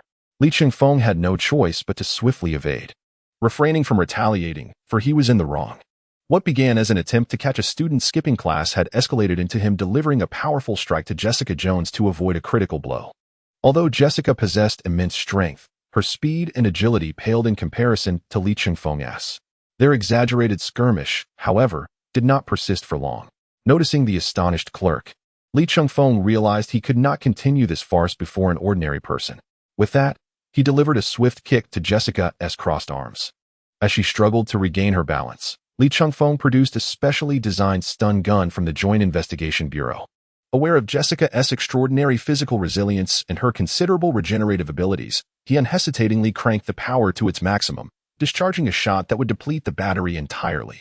The force of his kick sent Jessica stumbling backward, and when she lifted her gaze once more, she found Li Chifeng had already pulled the trigger. In the next instant, silence enveloped the world. You, scoundrel, teacher. Jessica Jones managed to curse Li Chifeng as she struggled, before finally succumbing to unconsciousness. This left Li Chifeng utterly astounded. Was this a mere fainting? This was preposterous. Logically, a shot at full power could easily incapacitate an adult African elephant in an instant. After stowing the stun gun, Li Chifeng hoisted the unconscious Jessica Jones onto his shoulder and, amidst the unwavering gaze of the convenience store clerk, made his way outside. He then leaned back in, offering a parting reminder. Dear clerk, please remember that all the damage in the store was caused by that robber. Personnel from the Joint Investigation Bureau will arrive shortly to assess the damages. Aside from that, you have seen nothing. Chapter 20. The Chatterbox. Peter Parker, you despicable teacher. You rogue of an educator. If you possess any courage, confront me head-on. What skill is it to ambush with a stun gun? Jessica Jones sat on the sofa in the New Alliance Bureau's academic office, launching a relentless verbal assault on Li Chifeng. Li Chifeng found himself in a state of utter dismay. Fortunately, this young lady was merely resilient in words and refrained from further physical confrontation. Otherwise, he would have had to resort to the powers of the Green Lantern ring to subdue her. Meanwhile, Logan, the instructor of the combat class and the academic director, sat back at his desk, enjoying the spectacle of his colleague enduring the verbal onslaught from a student. Ha ha ha. Just laughing, are we? You, the quintessential hardcore mutant, now appears so amiable that it nauseates me. Jessica quipped. We are colleagues, after all. Do not concern yourself with superficial personas. Logan, being over 2 centuries old and never having lost his memory in this universe, had indeed become somewhat more genial with age. Come now. Tell the director where you discovered this feisty little wildcat. He continued. At a convenience store in Midtown. Do not underestimate her. At merely 18, she has already mastered the art of drinking and smoking. A bright future awaits. and I too partake in such endeavors. Old Wolf has faith in you. Logan nodded approvingly, giving Jessica a thumbs up. Li Qingfeng, overwhelmed, could sense from Logan's earnest expression that he genuinely believed in the potential of such vices. Subsequently, Logan received a delightful response from Jessica, two elegantly raised middle fingers.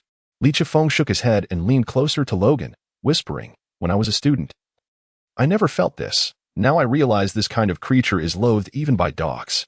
How did my teachers endure me? Ah, she merely pokes fun at you." "In my eyes, this already qualifies her as an exemplary student," Logan replied cheerfully, retrieving a cigar.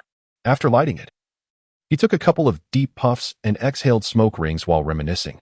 "I recall when I first joined Xavier's School for Gifted Youngsters. I had quite the tussle with those unruly children. You would not believe it. There were even students who attempted to sneak into my room to eliminate me in the dead of night." "Ah, what a splendid and amusing memory that was." "Is your definition of splendid and amusing somewhat flawed, Logan?" Li Qingfeng rolled his eyes in disdain. "You provoked students to the point of assassination, yet you seem rather proud of it." "This is merely sharing experiences as educators with a new colleague," Logan shrugged. "They are inherently different from ordinary students, thus we must employ some straightforward principles to guide them." "What straightforward principles?" "The teacher's fist is mightier. Hence you must heed the teacher." Bloody hell. Just as Li Qingfeng was about to continue his retort, a knock echoed from the door. "Come in." As soon as Li Qingfeng's words faded, the office door swung open. "Director Logan, Teacher Li, I am Peter Parker, a freshman from the Joint Investigation Bureau Academy. We came to inquire about Jessica Jones and to escort her," he announced, stepping into the office. The first thing Li Qingfeng noticed was Peter Parker's slightly anxious and awkward expression. Simultaneously, a group of individuals followed him into the office, greeting the two men. "Hello, Director." "Hello, Teacher." They were familiar faces: White Tiger, Iron Fist, Luke Cage, Nova, and Squirrel Girl. "Do you all know Jessica Jones?" Li Qingfeng inquired, somewhat surprised. "You all seem quite nervous. Is your relationship that close?" Teacher Li, we are good friends from the same high school." "What is the name of your high school?" "Midtown High." Li Qingfeng couldn't help but click his tongue in disbelief. "I must say, Midtown High is indeed a breeding ground for exceptional talent. Superheroes seem to emerge in droves from there, don't they?"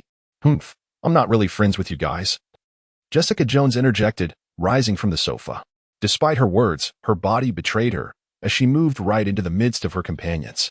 "Ah, that Sundra truly has retreated into her environment," someone remarked. "All right, kiddos, take your friend and leave," Logan declared, standing up and ushering the group of still in high school young superheroes out of the academic office. Perhaps it was Logan's imposing presence that deterred any dissent, despite his perpetually cheerful demeanor. Not a single one of the high schoolers dared to object. In that brief moment, Li Qingfeng vividly perceived one of Peter Parker's most notable traits. Aside from his noble intentions, he was quite the chatterbox. "Hey, Teacher Li, Agent Li Qingfeng. I've heard about your exploits and know you are an expert seconded from the Republic's headquarters. Director Nick Fury holds you and the Starlight Squad in the highest regard. Even though I haven't graduated from either high school or the Joint Investigation Bureau Academy, I will certainly strive to join the Starlight Squad in the future. It's just too cool. But does joining the Starlight Squad come with extra salary benefits?" "Oh right, that essay question. Maybe I won't join just yet. I once infiltrated the Joint Bureau's action video storage room with Doreen Green, Squirrel Girl, and retrieved footage of your operations. My goodness. That lunatic from Gotham was actually dealt with by you. Batman has team managed to handle him for years. And then there was Tony Stark. His mech looked incredibly impressive, though it seemed a bit flimsy. And what about this mission? What on earth is that green ring? And do you have to recite specific lines to transform?" And his speech was rapid, his thoughts scattered, and his breath remarkably long. Finally, with a resounding bang, Logan closed the door, allowing Li Qingfeng to exhale in relief. "Logan, I feel as though my brain might start to boil. Has this Peter Parker fellow never spoken a word in his life? Or does he believe he must say everything he has ever wanted to say today, lest he perish? This lad is notoriously loquacious. While he may initially appear to be a somewhat reserved social introvert, he is, in truth, a genuine social menace. Throughout the day, he has managed to rattle Raven to the point of destabilizing her transformation. The Raven referred to by Wolverine is, of course, Raven Darkholme, the shapeshifter.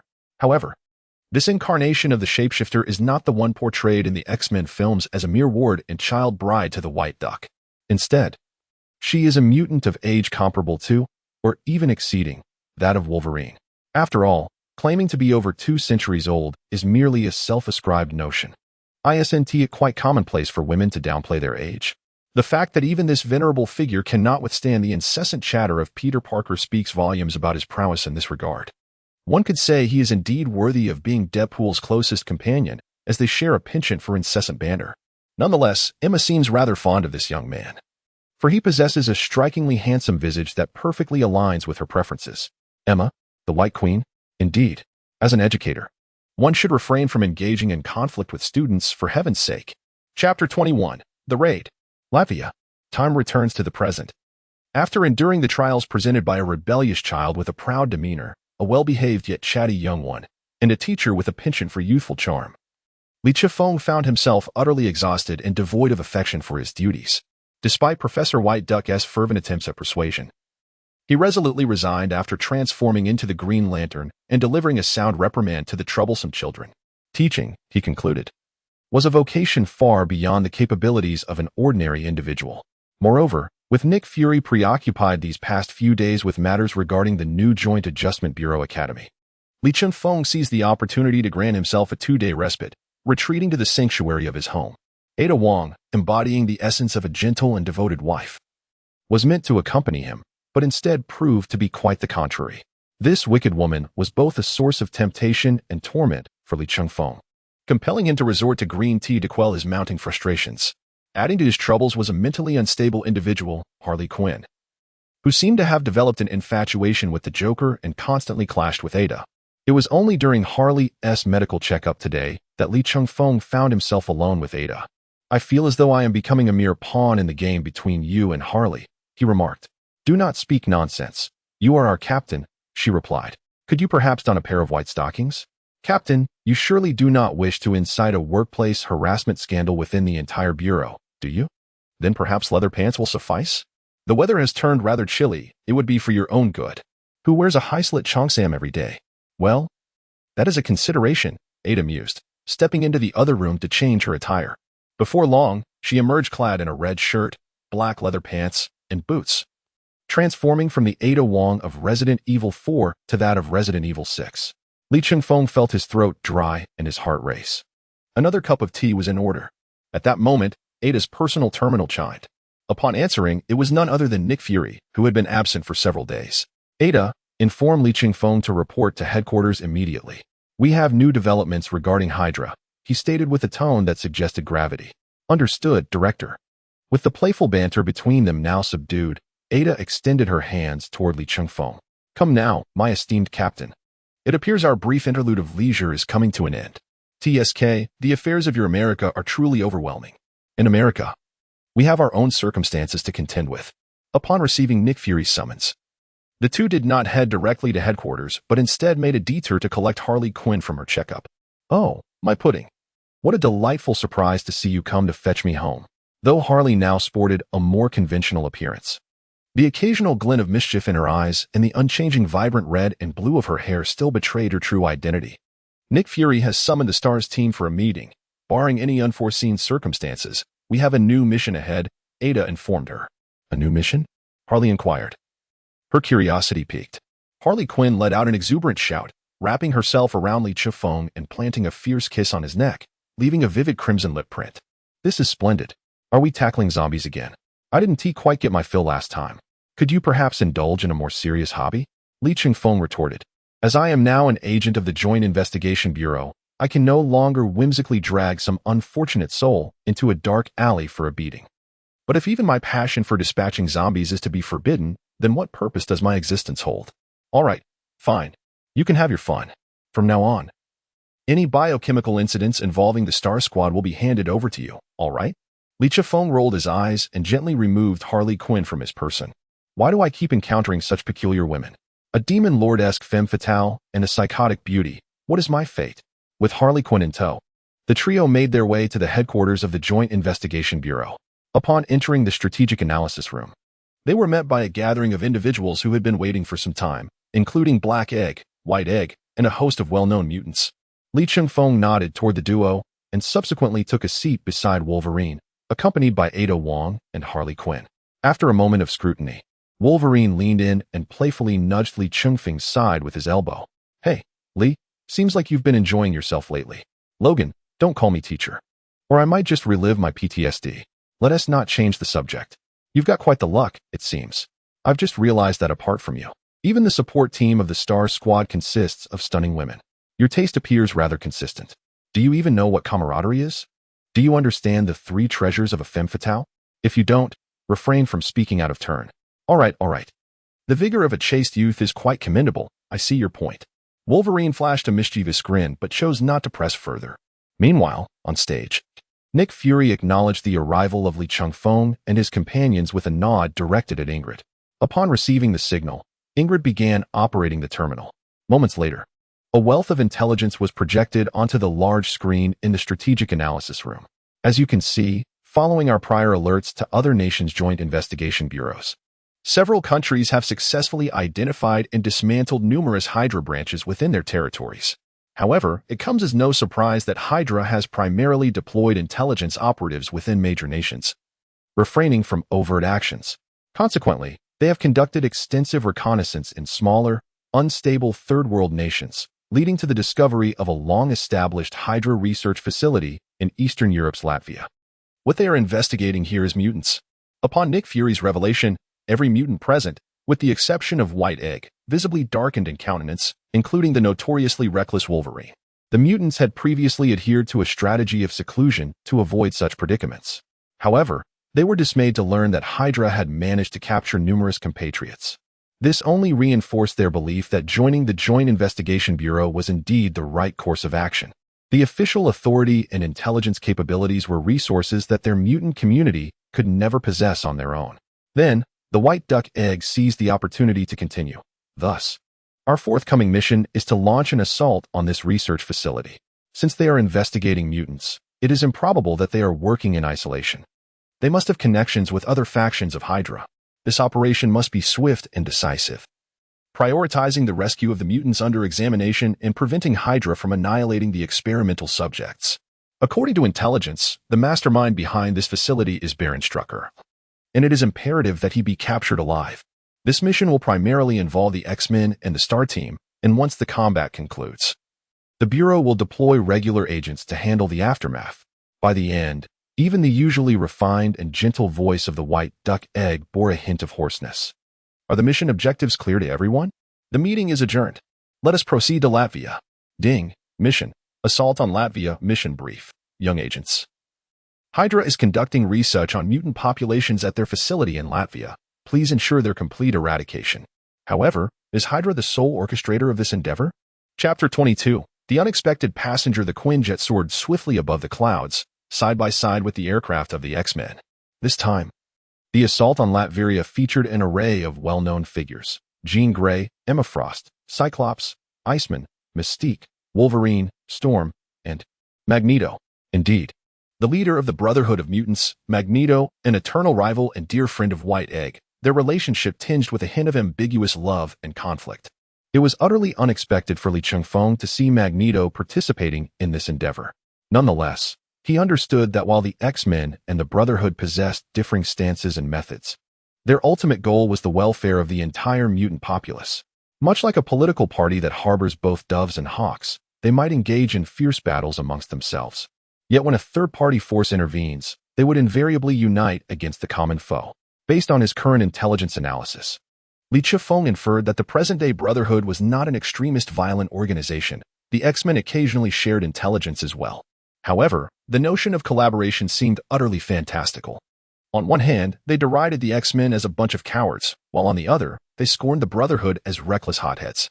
Thus, logically, even if Magneto were to learn of this mission, he would not have chosen to join. Yet, this was merely Lee Chung-fong's analysis and conjecture. The actual situation was that old Magneto had indeed arrived, intercepting Lee Chung-fong's Quinjet mid-flight to join the fray. Wolverine, perplexed by Magneto's intentions, decided to transition from the X-Men's aircraft to Lee Chung-fong's Quinjet, purely out of curiosity. Greetings, Magneto. Eric Lenscher. I wonder from whom you acquired the intelligence regarding this operation? Agent Lee Chung-fong, there is no need for you to be overly anxious. I harbor no ill intentions. The middle-aged Magneto displayed an unexpected demeanor, lacking the ferocity typical of extremist organizations, instead exuding a somewhat amiable air. This was strikingly incongruous with his usual temperament, creating a palpable tension in the atmosphere as he appeared to be suppressing his anger.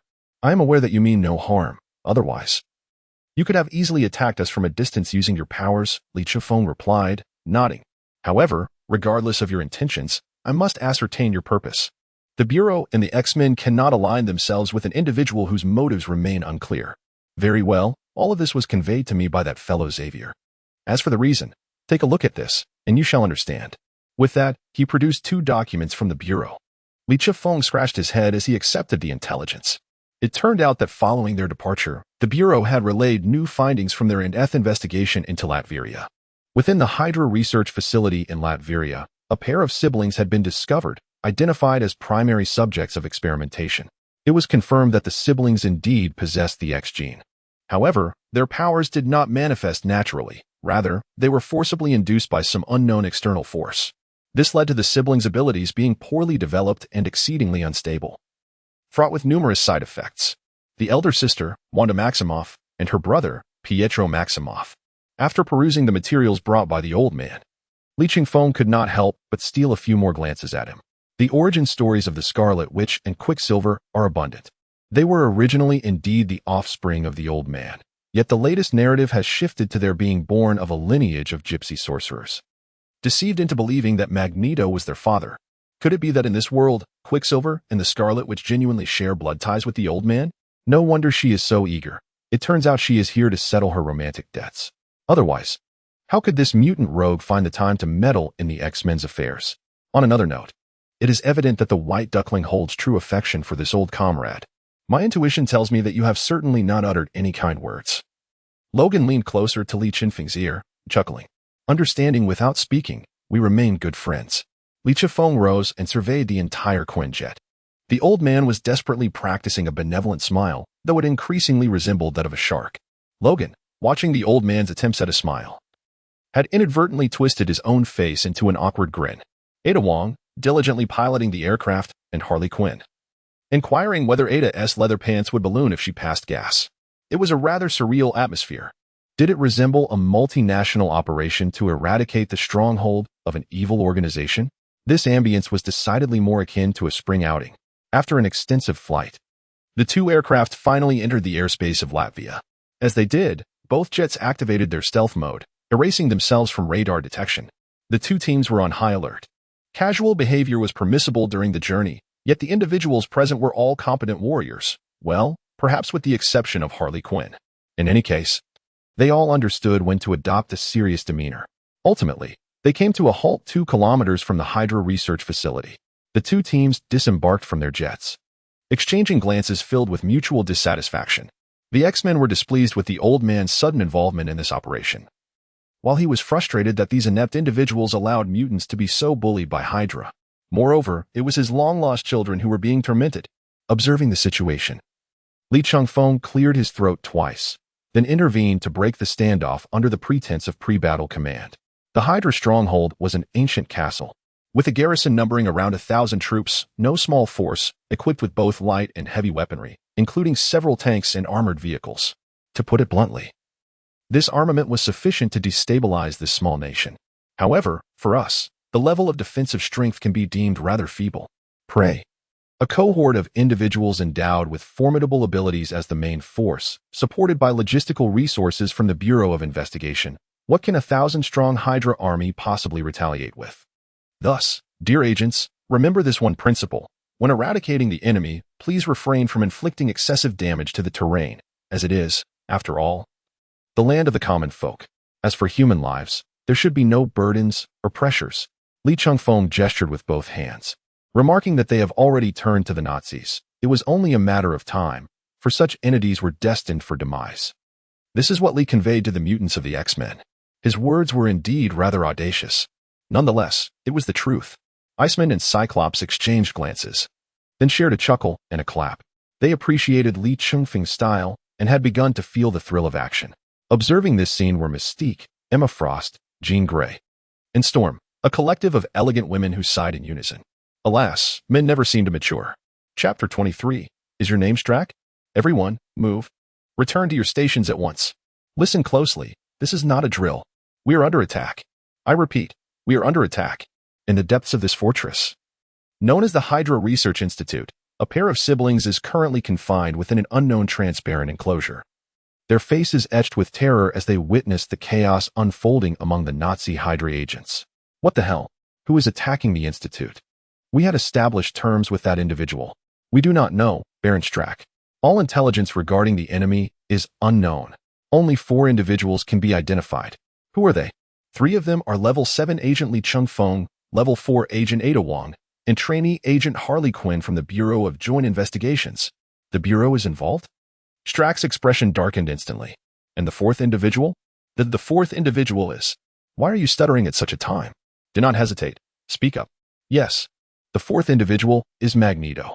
The leader of that violent organization, Magneto. Upon hearing this name, Strack's eyes nearly bulged from their sockets, threatening to crash onto the floor. Magneto, the creature capable of manipulating magnetic fields? Strack's complexion turned ashen as he gazed at the large screen, typically used to display experimental data. It now showcased real-time battle conditions. A complete slaughter, one-sided and merciless. His own regiment of thousands was utterly powerless against the relentless onslaught of these individuals. Soon, their defenses lay in tatters. How? How did they resemble the siblings who had just awakened their powers through experimentation? Could it be? Strack, in disbelief, turned to observe the twin siblings, embracing one another in an attempt to stave off their fear. Is it possible that this power was not bestowed by the Asgardian scepter? Rather, it exists inherently within certain individuals? The scepter's power merely acts as a key to unlock these abilities? Indeed, the scepter, this world had already witnessed Loki's invasion of Earth. However, that event transpired 2 years prior to Li Chengfeng's arrival, and this time, Loki did not choose New York, but rather the nearby metropolis. It was then that humanity first grasped the concept of what constitutes a superhero, what defines a superhuman. The Chitauri army barely emerged from the wormhole before being repelled, and Loki vanished in the aftermath of the battle. Moreover, Li Chengfeng and the Bureau's assessments proved to be flawed.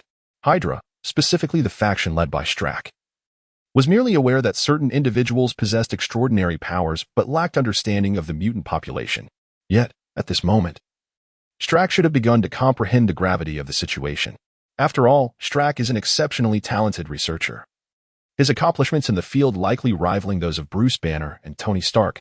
Otherwise, he would not possess the intellect to decipher Loki's scepter. To comprehend the gravity of the situation, one must recognize that the object in question is indeed the Soul Gem, one of the infinite stones, imbued with immeasurable prestige. Everything has gone awry. The true error lay in the direction of research. It was initially believed that the scepter bestowed them with power. Yet it turns out that this potent scepter was merely a key. Observing Strack's escalating emotional turmoil, his sycophant leaned in, lowering his voice to whisper, "Baron Strack, it appears that the collapse of our defensive forces is imminent. We must retreat." Retreat? What means could one employ to withdraw from a host of individuals endowed with formidable superhuman abilities? Strack forced a grim smile. Their timing was impeccable. If only they had arrived a few days later. No, if they had delayed by 30 hours. The protective barriers forged from the scepter's energy would have been completed. In an instant, as if possessed by a chameleon, he transformed his demeanor into one of fervent zeal, rallying the oblivious Hydra soldiers with fervent cries, "Damn the Bureau! They have sent a troop of tight-clad jesters to test our faith and loyalty. We shall never surrender. Long live Hydra! Long live Hydra!" The soldiers, stirred by Strack's incitement, were immediately inflamed with fervor, their eyes aflame with bloodlust, eager to charge into battle and launch themselves into suicidal assaults. Strack, observing this fervor, nodded in satisfaction before turning to his loyal subordinate and uttering, "Delete the files. I intend to surrender. If the Bureau obtains our research data, they will swiftly turn it into reality." Just as Strack was using the army as bait to buy time for his covert surrender, a sudden explosion erupted from the castle's top floor. A man and 2 women descended in an elevator forged from the green light of will, none other than Li Chengfeng, transformed into Green Lantern, along with Ada Wong and Harley Quinn. "Ah, so you're Strack, are you?" Li declared. "You bald-headed fool. I surrender. I will relinquish everything here. Just spare my life." "What?" Li Chengfeng was unconcerned about the fate that awaited Strack. However, the sight of this balding coward made him exceedingly irate. Was this level of capitulation not utterly disgraceful? The man was weeping and begging, ready to barter all his resources for his own survival. Initially, Li had no intention of killing him outright. Yet he found himself reconsidering that stance. Could he not take a page from his Hydra comrade's book? Their resolve was admirable, facing death with unwavering spirit, crying out for the decapitation of one head only to sprout two more, while proudly proclaiming, "Long live Hydra." Anyone unfamiliar with Hydra's true nature might mistake them for a noble revolutionary organization. The reality of their Nazi and cult-like affiliations revealed the true horror of their existence. Soon enough, the X-Men had dealt with the remaining armed forces surrounding the research facility and made their way inside. Strack once again resorted to his pitiful pleas for mercy. However, it was still Wolverine, the old veteran, who reliably seized the collar of the bald man and dragged him outside. After a prolonged period of pitiful cries, silence finally descended. At this point, the bald man had likely been reduced to a mere half-dead figure. Raven, has the military been completely purged? The soldiers have been entirely annihilated, but all support personnel, including researchers, have been ensured to survive and maintain a normal mental state. Mystique, the cunning blue-skinned femme fatale, is of a similar age to Wolverine and is not one to act recklessly in the heat of battle. Her long-absent return to the battlefield awakened the assassin's blood within her, yet she remained steadfastly rational. She understood the immense value of these researchers. Although the awakening of the X gene was triggered by the power of Loki's scepter, it must be grounded in a foundational understanding of the X gene. To have advanced this far, without comprehending the mutant population, is nothing short of extraordinary. If knowledge pertaining to the X gene were imparted to them, it could potentially lead to the discovery of additional controllable methods of power awakening. There is even the possibility of developing ways to enhance abilities. Their affiliation with Hydra is of little consequence. The current Bureau and its academy are hardly lacking in telepathic individuals. Monday sees the emergence of Psylocke. Tuesday brings forth the myriad shadows of the Cuckoo. Wednesday introduces Emma Frost. Thursday showcases Jean Grey. Friday presents Omega Sentinel. And Saturday features the White Duck Egg. Then on Sunday, the White Duck Egg orchestrates a collective team-building event. 7 days a week, 24 hours of intense telepathic indoctrination. Hydra? Even a 100-headed serpent could be turned into a mere puppet. Chapter 24. An uneasy reunion between father and daughter as the primary force in disarming heavy weaponry. Magneto arrived last, positioning himself at the rear of the X-Men without exchanging a word with anyone, not even with Mystique, with whom he had once collaborated closely. At this juncture, Lee Chung-Fong, who had already reverted from his Green Lantern transformation, accompanied the X-Men to the lower levels of the castle, the most vital section of the Hydra research facility, the laboratory. At the center stood two transparent cells, where the siblings, who had recently shared a confinement, were now separated. Magneto, silent, accelerated beneath his feet, gliding past the onlookers without uttering a single word. However, his expression was a tapestry of emotions: anger, regret, anticipation. Lee Chung-Fong leaned toward Cyclops, whispering, "Why has Magneto, a mutant, become estranged from you all? Aren't you of the same kind? He looks at you as if you owe him millions." "You may not be aware," Cyclops replied, "but he was once our leader, akin to Xavier, and among the most powerful mutants. However, due to differing ideologies, we parted ways, forming the Brotherhood of Mutants and Xavier's School for Gifted Youngsters." Ideology, Lee Chung-Fong nodded, as if the weight of the word bore down upon him. It seemed to symbolize an irreconcilable divide. Such beliefs could not be easily altered. Given that the conflict stemmed from such a fundamental issue, why would Magneto, as the leader of the Brotherhood, engage in this operation? Was it merely at the behest of White Egg? "Ask me, and I shall ask the Ghost," Cyclops replied. Magneto is the most obsessive and formidable figure within the mutant community. Yet, he genuinely cares for his fellow mutants. It's just that his methods are excessively extreme. Cyclops shrugged, acknowledging that Magneto's approach was inherently unpredictable, and without his clarification, speculation was all he could offer. "Wait, did you just refer to White Egg? You can't mean Professor Xavier? Who else would it be? Just imagine his bald head. If that isn't White Egg, what is it? Don't you know the tale of the two leaders of the Joint Investigation Bureau, White Egg and Black Egg?" "Ha ha ha. That is incredibly vivid. White Egg." Lee Chung-Fong regarded the chuckling X-Men and the grinning Wolverine, feeling a wave of exasperation. "So this is the nature of your X-Men?" White Egg truly misjudged his choice of allies. However, upon regaining his focus, he noticed Magneto preparing to manipulate the nearby metal, intending a violent dismantling of the cell. "Magneto, cease at once. Do you wish to terrify them?" Lee Chung-Fong initially intended to caution against frightening the siblings, as their current bewilderment and helplessness indeed resembled that of children. Yet upon reflection, At 25 years of age, it felt rather inappropriate to refer to two 20-year-olds as children. Having expressed his thoughts, he gestured for Ada Wong and Harley Quinn to locate the switch to unlock the cage. Subsequently, Li Chifeng turned once more toward the siblings. The younger brother seemed ensnared in a whirlpool of erratic velocities from which he could not extricate himself. At times, his speed was indistinguishable from that of an ordinary person, while at other moments, he moved so swiftly that he left behind a series of fleeting phantoms, reminiscent of a technique akin to the art of duplication. The elder sister, on the other hand, appeared to inhabit a realm entirely her own, with her brother occasionally intruding upon this solitary world.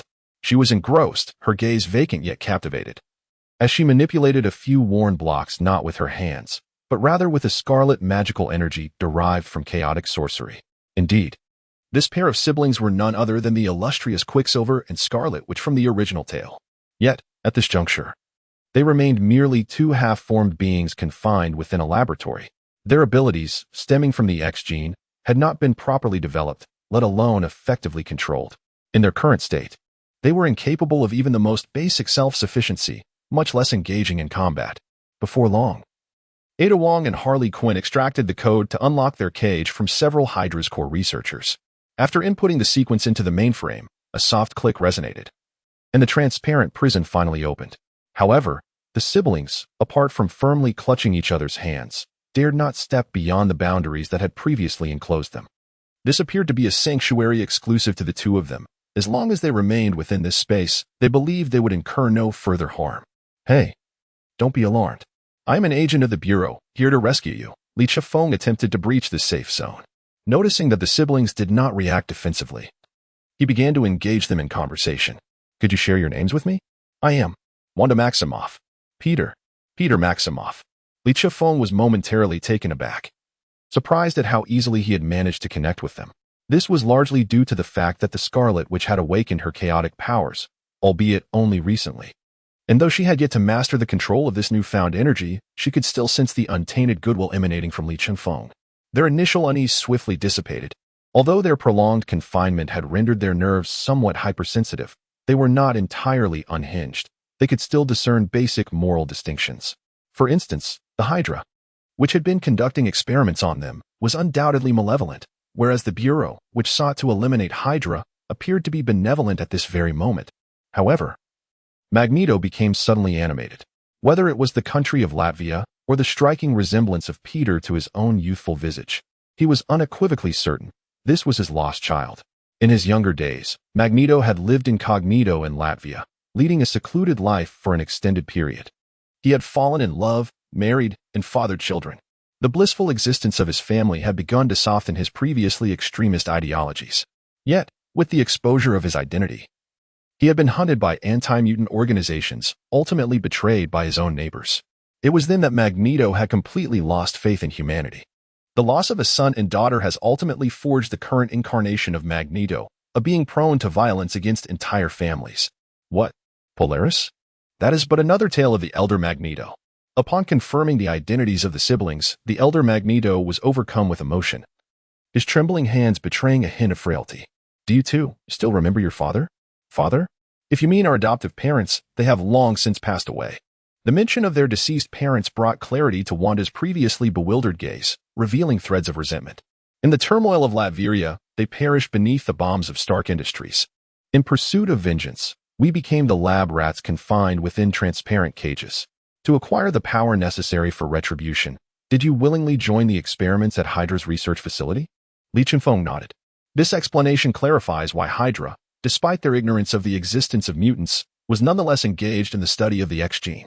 It seems we have come to their door uninvited. Chapter 25. The second princess of Asgard in the dungeon. However, Stark cannot evade the blame for the demise of his adoptive parents. After all, he was an arms dealer in his early years, although he has since ceased arms manufacturing. Stark Industries, during Obadiah's reign, sold a considerable amount of weaponry, much of which found its way into the black market. The unscrupulous traders in the black market profited handsomely from the resale of Stark Industries arms. Yet, the sins of an arms dealer are a stain that Stark can never wash away. It is only reasonable for those affected to seek retribution. However, the notion of revenge against the seller of bombs rather than the one who actually deployed them is absurd. Stark Industries? The Tony Stark frequently seen on television? Very well. I shall go and assist you in eliminating him. Avenge your adoptive parents." Upon hearing this, the old man felt a surge of anger rise within him, and he stood up, heading toward the exit. Stark Tower stands as an iconic landmark in New York. If the old man truly sought him out, Tony Stark would be in grave danger unless he had previously crafted a suit of anti-Magneto armor from non-metallic materials. However, before Li Chingfeng could intervene, Magneto was abruptly immobilized by a voice. "Why do you ask me this question?" Wanda inquired, her brow furrowed in confusion. "Who are you?" "Child, I am your biological father." "Are you powerful?" Wanda gazed intently at Magneto, a swirl of indescribable emotions coursing through her. "I am one of the most formidable mutants." "And where were you when our mother suffered from illness? Where were you when Pietro and I trembled beneath a bridge, homeless? Where were you when our adoptive parents, who saved us and gave us a true home, perished in that explosion?" Magneto opened his mouth several times to respond, but ultimately fell silent, left without a defense. A barrage of inquiries rendered even Logan, who had the most contentious relationship with Magneto, to sigh and, in a rare moment, offer a comforting pat on Magneto's shoulder. "Pietro and I never needed such a father." The resolute tone, combined with a frail and vulnerable voice, forged a sword with which Wanda severed the already fragile bonds of blood. They had imagined what their biological father might be like. They had longed for their biological father to find them. Yet, from this day forth, Wanda and Pietro would have no father. Theirs had perished in that wretched explosion. Now, they had only each other. Li Chingfeng covered his mouth with his hand, fearing that laughing at this moment would be inappropriate. Nevertheless, he eagerly anticipated the unfolding drama. However, upon hearing Wanda's declaration of severing their father-daughter ties, Magneto seemed to grasp that he was indeed an unworthy father, lacking the right to seek forgiveness. Thus, he stormed out, filled with murderous intent. Well, it appears he is lashing out, enraged by his daughter's rebuke. Seeking to vent his frustrations on Stark, Li Chingfeng charged forward, seizing Magneto's shoulder with urgency. "Eric, what are your intentions? To take a life? Do not even entertain such thoughts." Without a moment's hesitation, Li Chingfeng firmly denied him. "The FBI will not permit you to kill Stark.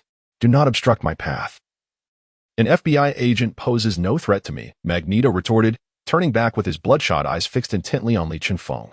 Yet, Li Chingfeng remained composed and continued, "Firstly, it's not that I am preventing you from killing. It is the FBI that will not consent. While your powers are undeniably formidable, can you truly contend with an FBI backed by the entire resources of America? Can you surpass the X-Men? And most crucially, why do you assume that I do not pose a threat to you?" Magneto offered no reply, merely extending his hand. In an instant, Li Chingfeng was propelled backward, crashing into the wall and sending dust swirling around him. However, as the adage goes, survive the plunge, and smoke brings no harm. In the bright light of day, and amidst the vastness of the night, the demons of chaos find no refuge. The traitorous factions tremble before my divine radiance. The green light shines eternally, illuminating the ages. A beam of verdant will surge skyward, dispersing the dust. Li Chingfeng had completed his transformation into the Green Lantern. Deftly tossing his magnum and terminal to Ada Wong and Harley Quinn, his only two metallic possessions. "Now, let us resume our battle." No sooner had Li Chingfeng spoken than Magneto sprang into action. He was a man of few words, eschewing unnecessary dialogue, and exhibited none of the typical villainous traits. Yet, at that moment, Li Chingfeng lacked any mettle for Magneto to exploit, prompting him to summon the metallic debris from outside the castle. The battlefield, littered with scrap iron, coalesced into massive steel spikes hurtling toward Li Chingfeng. However, with the manifestation of two chainsaw swords vibrating at high frequencies in his hands, Li Chingfeng met Magneto's onslaught head-on, effortlessly severing the debris. What Magneto did not anticipate was that, having dealt with heavy weaponry on the battlefield, he had not realized Li Chingfeng had chosen to infiltrate the castle. By the time Magneto entered the castle after neutralizing the heavy arms, Li Chingfeng had reverted from his Green Lantern form, leaving Magneto oblivious to his peculiar abilities. It must be said, the powers of the Green Lantern ring counter Magneto's abilities remarkably well. After all, the magnetic field cannot influence the will of the green light. Thus, what appeared to be a celestial clash of titans soon drew to a close. Magneto, once surrounded by a terrifying array of metals, now found himself bound by the green restraints, rendered powerless. Li Chingfeng regarded Magneto, sensing something was amiss. Harley Quinn approached, gathering some gauze from the laboratory to stuff into Magneto's mouth, finally sealing it with tape. Li Chingfeng then created a barrier of willful green light, completely isolating Magneto from the outside world. Quite clever of you to know I wish to silence him. In the past, during my ventures in the realm of abduction, such scenarios were commonplace. Familiarity breeds mastery. The exchange between Li Chufeng and Harley Quinn elicited peculiar glances from the surrounding X-Men. Brother, we are agents of the Bureau, serving the public. How come you were so adept at the criminal's playbook? Ada Wong refrained from engaging in Harley Quinn's playful antics, as she found the castle's layout rather peculiar. The internal and external spaces appeared rather disproportionate, suggesting the presence of a concealed passage leading downward. Finally, Ada Wong discovered the mechanism to access the secret passage and remarked, typically, the subterranean pathways of such ancient castles serve two primary purposes: escape or clandestine dungeons. Li Chungfeng regarded Ada Wong with astonishment, recognizing her as a person of action who operates quietly. However, he mused that if she could heed her own advice and don a pair of white stockings, it would be even better. That thought, however, was swiftly cast aside, as the allure of her leather pants and thigh-high boots was undeniable. With the aid of his emerald willpower, he levitated Magneto before him, both to keep a watchful eye and to provide illumination, a twofold advantage. Though the passage spiraled downward, it was not excessively lengthy, and they soon reached its terminus. What greeted their eyes was a high-tech cell incongruous with the ancient fortress. Within stood a strikingly handsome man, exuding an unsettling charm, who shrugged his shoulders and remarked with a hint of exasperation, "Well, it seems another group has arrived. Do you seek divine inspiration from the great god of deception?" Chapter 26, 150 years? The price has increased. 200 years. Loki in his cell uttered these words, instantly silencing the X-Men. Did you hear that? He just claimed to be a god. Yes, Emma, no need for such astonishment. After living for so long, I have encountered many delusional individuals who fancied themselves as deities. Logan, is your longevity so remarkable? Can you even compare to Raven? I have no desire to compare ages with an old woman. Who among us, like her, can boldly declare themselves to be merely over 200 years old? Who knows if she seeks to prey on my youthful vigor? Logan, please, spare me. You think you're so young? Lee is far younger than you. A vibrant 25. You should reflect on your age, considering you are practically a forebear to others. As the conversation drifted further from the topic, even Loki in his cell rolled his eyes. These earthlings are quite noisy. Meanwhile, Li Chimfeng rubbed his eyes and scrutinized Loki within the cage. Indeed, it was Loki himself. While researching significant events in this world, he discovered that a Loki invasion had indeed occurred. However, it was the metropolis that was targeted, only to be thwarted at its inception by the formidable Kansas giant, preventing the anticipated metropolis battle. Following the invasion, Loki had vanished entirely, leaving no trace, not even in the records of the Bureau of Investigation. Although he had previously seen Loki's scepter in the lab, he had not anticipated that Loki would be languishing in the dungeons of this Hydra research facility. What can one say? A delightful surprise? First and foremost, we, the citizens of the Republic, do not believe in foreign gods. Li Chifeng approached the window of the cell and tapped gently. Furthermore, I have not heard of any deity being captured by a group engaged in pyramid schemes. Ahem, child. My power is derived from that scepter. If you release me and return my scepter, I could even bestow the entire world upon you. Do you Asgardians ever draft your boasts? Do you truly believe Earth is a prehistoric civilization? You should have mentioned earlier that you recognized me as an Asgardian. Do you think I feel no shame in concocting such rhetoric? Loki, realizing his identity had been exposed, did not feign bravado. Nevertheless, the truth remains that, for Asgard, even today's Earth bears little distinction from a primitive civilization. Observing the awkward Loki within the room, Li Chingfeng found himself wholeheartedly agreeing with the fans who had dubbed him the Second Princess. Indeed, there are no erroneous nicknames, only misplaced names. Purely a youthful, prideful adolescent. Li Chingfeng gestured once more for Ada Wong to utilize her expertise in locating the switch to unlock the cell. Before that, he needed to inquire about certain matters. All right. Since we have disclosed our identities, I shall pose a few questions. Answer wisely, and I may consider granting you freedom. Answer poorly, and you intend to eliminate me? I strongly advise against such a course of action, otherwise, your Earth will face the wrath of the Asgardian army. Li Chifeng recognized that Loki was speaking a profound truth. Despite not being Odin's biological son, the All-Father's demeanor towards Loki could be described as indulgent. As the offspring of his arch-nemesis, the frost giant Laufey, Odin regarded him as his own, sealing away Loki's frost giant traits to render him indistinguishable from the Asgardians. Although the seal would temporarily falter upon contact with powers of his origin, Loki merely appeared as an Asgardian with blue skin. This indicates Odin's willingness to employ divine might to permanently alter Loki's physical characteristics. Why, dear trickster god Loki Odinson, I find it quite wasteful to transfer you from one cell to another, Li Chifeng said, rubbing his hands together like a cunning merchant ready to deceive a Na'vi heir. How about this? I shall draft a 150-year employment contract with you, hiring you as a senior agent for the Joint Investigation Bureau. Hiring? Are you jesting? Loki retorted, though his eager body language betrayed his interest. Though cunning and shrewd, Loki was not a patient being. Even being sent back to Asgard to face Odin's wrath seemed preferable to lingering in this stark white cell. Choose between confinement and limited freedom. Li Chifeng did not engage further, turning to signal the X-Men to prepare their departure. All right, fine, 150 years it shall be. But since you hesitated, the price has now risen to 200 years. Such a mercenary. You would be hung atop a tower in Asgard for this, Loki exclaimed, albeit with an underlying sense of satisfaction. Signing a contract in Midgard was trivial. He could always return to Asgard after the fun. Knowing the Joint Investigation Bureau could not possibly pursue him there. You see, I've agreed. Now release me. Your female colleague has already found the switch. Hurry and unlock this tedious contraption. Li Chifeng chose not to respond to Loki, opting instead to wait. Are we not opening it yet? Ida Wong inquired. But upon seeing Li Chifeng shake his head, she withdrew her hand from the switch. The others were puzzled by Li Chifeng's intentions. However, witnessing the shift from his earlier cunning to a serious expression, they exchanged glances and decided to encircle the old Magneto, constrained by the green light of will. With nothing else to occupy their time, they took this opportunity to tease Magneto, particularly Harley Quinn, who, in her eccentricity, urged Li Chifeng to deactivate the barrier and proceeded to draw exaggerated red lips on the tape, sealing Magneto's mouth with her lipstick. Ah, Magneto, look at you now. Laughter erupted among the X-Men, a blend of mirth and mischief, especially the bold White Queen and Mystique, both of whom were once part of the Brotherhood of Mutants. Even reimagined Harley Quinn's lipstick in a creative endeavor.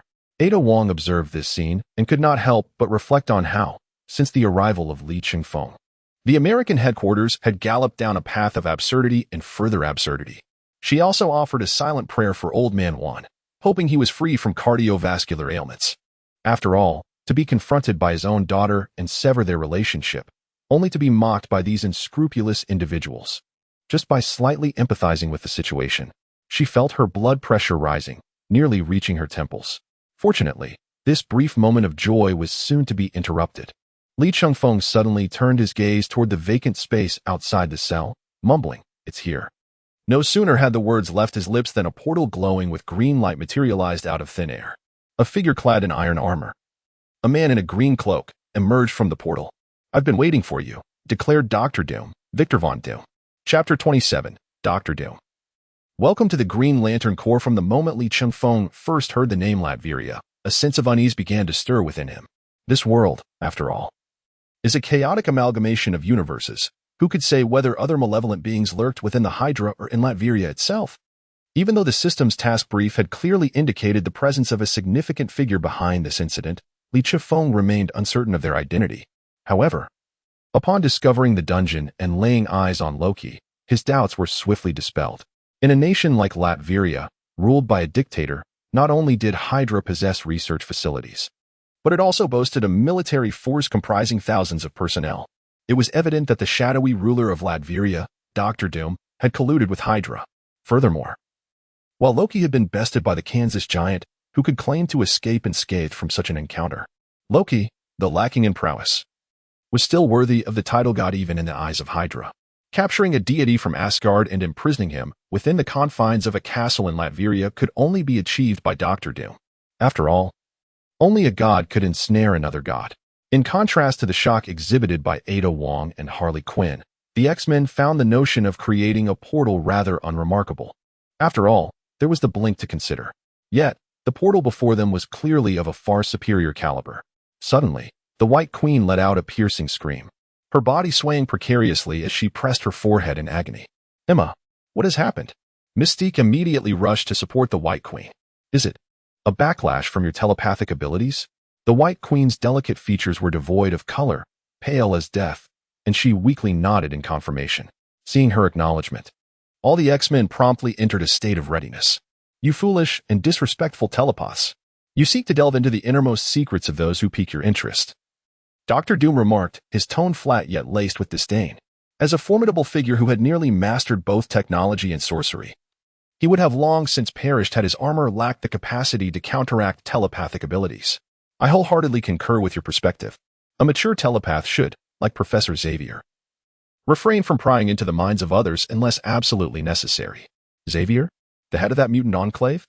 It was apparent that he was aware of the existence of the mutant population but had not fully divulged this information to Hydra, merely informing them that certain individuals possessed supernatural abilities. As Li Chengfeng spoke, he stepped forward, extending his hand. I am Li Chengfeng, a level 7 agent of the FBI. Under normal circumstances, a figure as prideful and ruthless as Dr. Doom would hardly entertain the notion of shaking hands with Li Chengfeng. Indeed, Li Chengfeng himself shared this sentiment. He extended his hand, primarily out of curiosity, as he found the presence of Dr. Doom, revealed before the assembly, to be rather peculiar. It seems rather excessively benevolent. Indeed, far too benevolent. The White Queen merely countered once, and that was the end of it? Had it been the original Dr. Doom, she would certainly have received a profound lesson. After all, he is a grand dictator, capable of wielding life and death at will over an entire nation. Dr. Doom glanced down at the hand extended by Li Chengfeng, and to his astonishment, he actually accepted it. Li Chengfeng was taken aback. Could it be that a benevolent version of Dr. Doom emerged from the mixed universe? Yet, when Li Chengfeng attempted to release his grip, Dr. Doom continued to hold on tightly. Well, I know I possess a certain cynicism about my own charm, but must you hold on for so long? Li Chengfeng chuckled awkwardly, but Dr. Doom ignored him, instead posing another inquiry. That ring on your hand, did it originate from Westchester County? Li Chengfeng furrowed his brow. What do you mean? Does Dr. Doom recognize the Green Lantern ring? Wait a moment. Weskier was originally your man?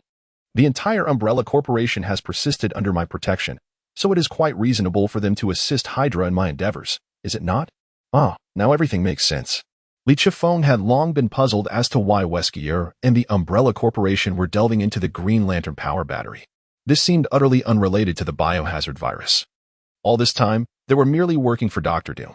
It is hard to fathom that, with your expertise in both science and magic, you would deign to associate with the Umbrella Corporation, a group so lowly as to toy with biohazard viruses. Alas, this is Miranda's request, as a magnanimous ruler. I have always been responsive to the needs of my neighbors. Miranda, could it possibly refer to Mother Miranda? Yet the location certainly aligns. The village from Resident Evil 8 indeed exists in Eastern Europe. Quite reasonable, exceedingly reasonable. Li Chengfeng manifested a spiraling blade in his hand, compelling Dr. Doom to relinquish his grip and take a step back. Although Dr. Doom's mysterious armor could withstand a significant portion of physical and magical assaults, it fell easily to the manifested attack of willpower. Observing the blood dripping from his hand, Dr. Doom displayed no signs of anger. Instead, he gazed with fascination at the brilliant green light of willpower. This truly is an unprecedented and marvelous power. For Dr. Doom, the power of the emotional spectrum is undoubtedly unparalleled. Unlike technology or magic, the emotional spectrum is a form of cosmic energy derived from various emotions. In simpler terms, it is a matter of idealism. Take the Green Lantern ring as an example. One must possess exceptional willpower to don it and become a Green Lantern. However, should that willpower waver, the strength diminishes, or the ring may even depart entirely. The greatest distinction from technology and magic lies in its lack of any underlying principles. Just as no one can definitively explain the genesis of emotion. Dr. Doom stepped forward once more, but instead of shaking hands with Li Chengfeng, he lightly touched the Green Lantern ring. Instantly, Li Chengfeng felt a series of pulsations emanating from the ring. In the next moment, the Green Lantern appeared in Li Chengfeng's hand. As he examined it closely, he discovered something he had not noticed during their initial encounter. Within the lantern swam a small shark composed of vibrant green light, joyfully meandering about. A ion shark. Was this not the very creature known as the Green Lantern Beast? Shouldn't this entity be confined within the central energy battery of OA, overseeing and suppressing anomalies? At this juncture, Li Chengfeng suddenly recalled that after receiving the Green Lantern ring, no one had summoned him to OA to formally join the Green Lantern Corps. This implied that, in this hybrid universe, either the Green Lantern Corps, including OA, had been utterly annihilated, or it had just recently come into existence. As Li Chengfeng pondered these thoughts, he noticed the little shark within the lantern suddenly accelerating its playful movements. In the next instant, a brand new Green Lantern ring emerged from the lantern, soaring towards the presence of Dr. Doom. Intelligent life has been identified. Victor Von Doom from Earth. You possess a formidable will to overcome fear. Welcome to the Green Lantern Corps. Chapter 28. An Alliance? Blood Prophet. Li Chifeng gazed at the scene before him, inhaling sharply. While he believed that Dr. Doom's persona was more suited to the Yellow Lantern than the Green, it was not entirely surprising that he was chosen by the Green Lantern ring. After all, theoretically, Dr. Doom possesses the willpower to resist telepathy. And such formidable willpower makes his selection as a Green Lantern wholly understandable. What astonished Li Chifeng was the Green Lantern power battery in his hands. Was he truly to begin constructing the Green Lantern Corps from scratch? The selection of candidates for the Green Lantern ring was not within his control. It was merely a matter of fate. Most importantly, he hoped that the new Green Lantern Corps would not fall victim to the Annihilation Rule. Is this the unknown power you command? Since you have already conducted research on the Green Lantern power battery, you should understand that this power is unrelated to technology or magic. I have attempted every forbidden spell at my disposal, yet I could neither destroy it nor awaken it. Dr. Doom did not immediately don the Green Lantern ring. I also tried every controllable energy source available in the world, to no avail, including the so-called inferior energies you mentioned. This is an energy field generated by the emotions of all living beings in the universe. A form of energy created inadvertently based on their emotions, consisting of 7 types: the wrathful Red Lantern, the greedy Orange Lantern, the fearful Yellow Lantern, the willful Green Lantern, the hopeful Blue Lantern, the compassionate Indigo Lantern, and the loving Violet Lantern, with the willful Green Lantern positioned at the center of the emotional spectrum, representing order and balance. So, the emotional spectrum exists? It is indeed marvelous that such idealistic power exists in the world. He is a materialistic super scientist. Magic, too, is rather materialistic at its core, as it fundamentally involves the exchange of energy. Yet, this was his first encounter with a force like the emotional spectrum, which is nearly idealistic in nature. At this moment, Dr. Doom bore no resemblance to a typical boss character. Instead, he resembled a curious student, nodding incessantly as he absorbed everything there was to learn about the emotional spectrum, and then prepared to reach for the Green Lantern ring suspended before him. However, the word order does not quite suit me. The Green Lantern, as a guardian of order, has chosen you, which signifies your qualification to become a member of the Green Lantern Corps. Me? Dr. Doom looked up in surprise, meeting Li Chifeng's resolute expression. Ultimately, he changed his approach from pushing it away to grasping it, removing the Green Lantern ring from the air and placing it upon his right index finger. In the light of day, amidst the vastness of night, with spirits and phantoms lurking, none can escape.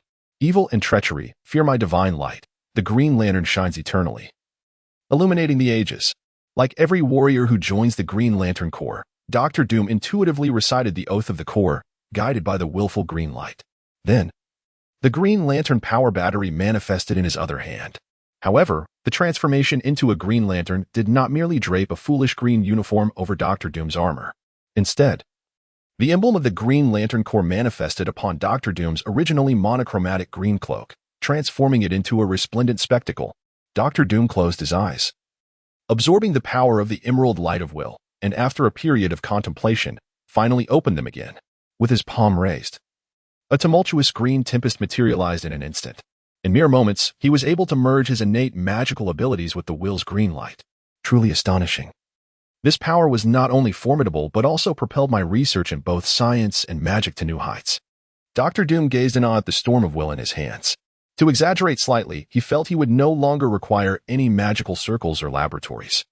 The will's green light could be conjured directly by his own hands. Indeed, the emotional spectrum was as potent as the mysterious energy scattered throughout the cosmos, yet distinct in that they possess their own consciousness. Li Chifeng timely interjected, cautioning that should one stray from the oaths of the Corps or allow their will to falter, the ring would abandon them. This was a judgment unique to the will's green light. Such beings, provided one did not antagonize the nations they governed, were unlikely to instigate trouble.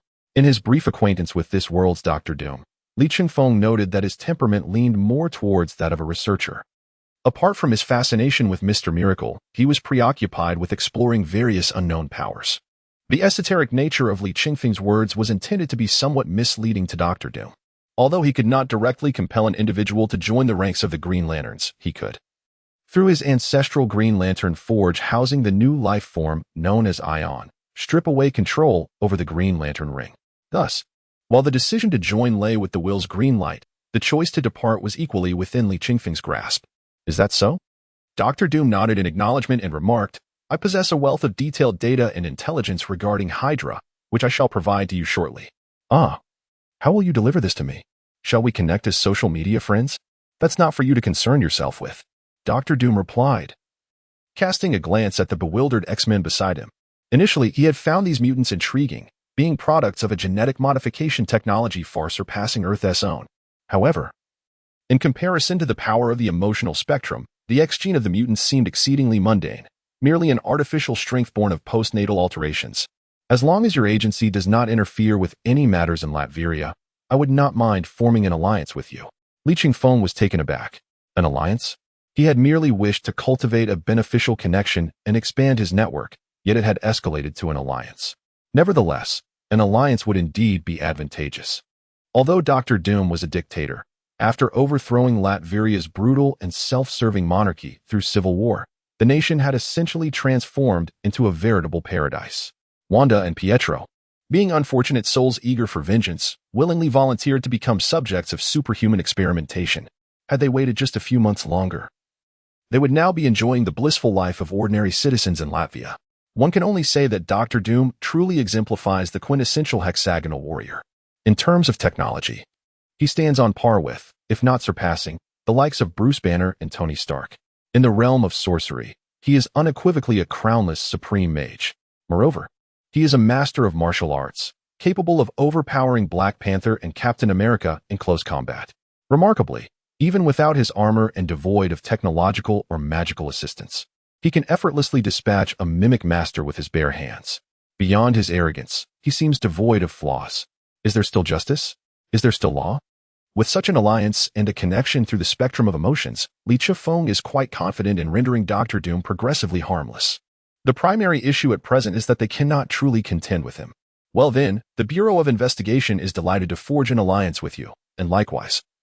The World Federation eagerly anticipates the formal return of Latvia. Upon receiving this affirmation, Dr. Doom nodded and reopened the portal. Just as he was about to depart, Li Qingfeng called out to him, Before you leave, could you do me a small favor? Chapter 29, Loki, the deceitful merchant raises prices again. Excuse me? Didn't you already eliminate that Hydra research facility? Dr. Doom turned around, perplexed. Furthermore, I have promised to provide you with all the information regarding Hydra. No. I am not referring to that. Li Qingfeng quickly waved his hand, indicating that it was unrelated to Hydra. He then pointed towards Loki, who was cowering in a corner of his cage, having shrunk his neck like a frightened quail since Dr. Doom's arrival. Even his notorious sharp tongue had been silenced, transforming him into a serene and handsome figure. After all, he was captured by Dr. Doom, who had previously subjected him to a comprehensive thrashing. As one of the most accomplished sorcerers in the Nine Realms, he had been thoroughly humiliated. He attempted to employ the same tactic again, feigning weakness before launching a surprise attack with a dagger, only to be met with another severe beating. Fortunately, being an Asgardian endowed him with superior physical resilience. Otherwise, that barrage of blows would have nearly been fatal. Loki could sense that even if Thor were to arrive now, he would stand no chance against Dr. Doom.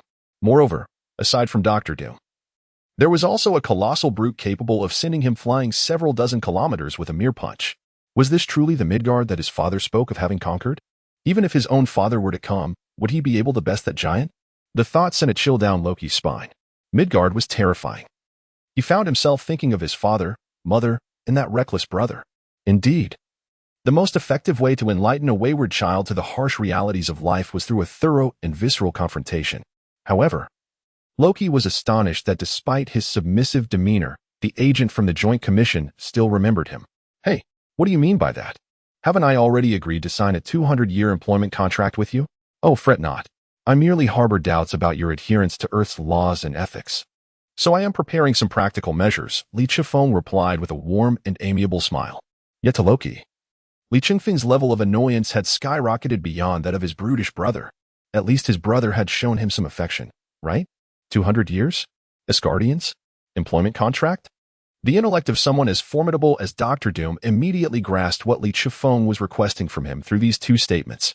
Before long, Dr. Doom's hand opened, and a scroll of parchment materialized from thin air. I have inscribed a demonic contract upon this parchment. It is currently blank. Simply inscribe the terms of the agreement and sign it, and the soul of the one who violates the contract will belong to Mephisto. Upon hearing this, Loki's face turned ashen. As a sorcerer, he was well aware of the notorious Mephisto. Should he fall into the hands of such a fiend, even Odin's intervention would require a hefty price to extricate him. As he watched Dr. Doom hand the parchment to Li Chungfeng, whose expression radiated with cunning satisfaction, Loki felt utterly defeated. Fine. What is 200 years? In the grand scheme of an Asgardian-esque lifespan, it is but a fleeting moment. As the contract concluded, liberation awaited. Li Chungfeng, however, wore a broad smile. Dr. Doom's approach was a ruthless stratagem of cutting off the roots. It is well known that Mephisto is among the most infamous of the Hell Lords within the Marvel Universe. His reputation for cunning and deceit is as formidable as his power. Countless events bear his insidious mark.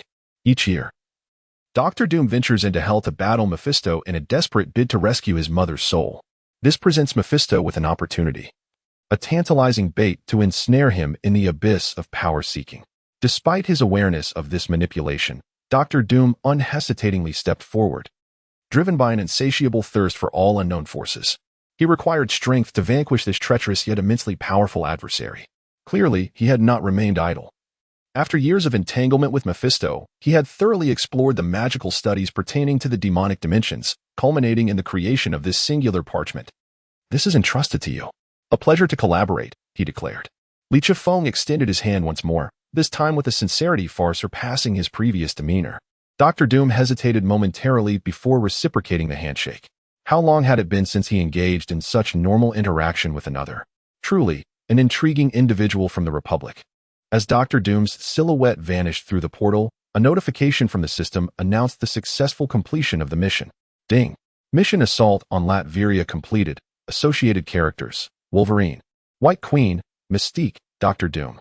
Loki acquired Wolverine's sensory abilities, acquired White Queen's diamond form, acquired Mystique's aging slowdown, acquired Dr. Doom's teleportation magic, acquired Loki's physical prowess. Upon hearing this cascade of rewards, Li Chungfeng fought to suppress a smile, reflecting on the saddest moment of his life thrice over to maintain his composure before the onlookers.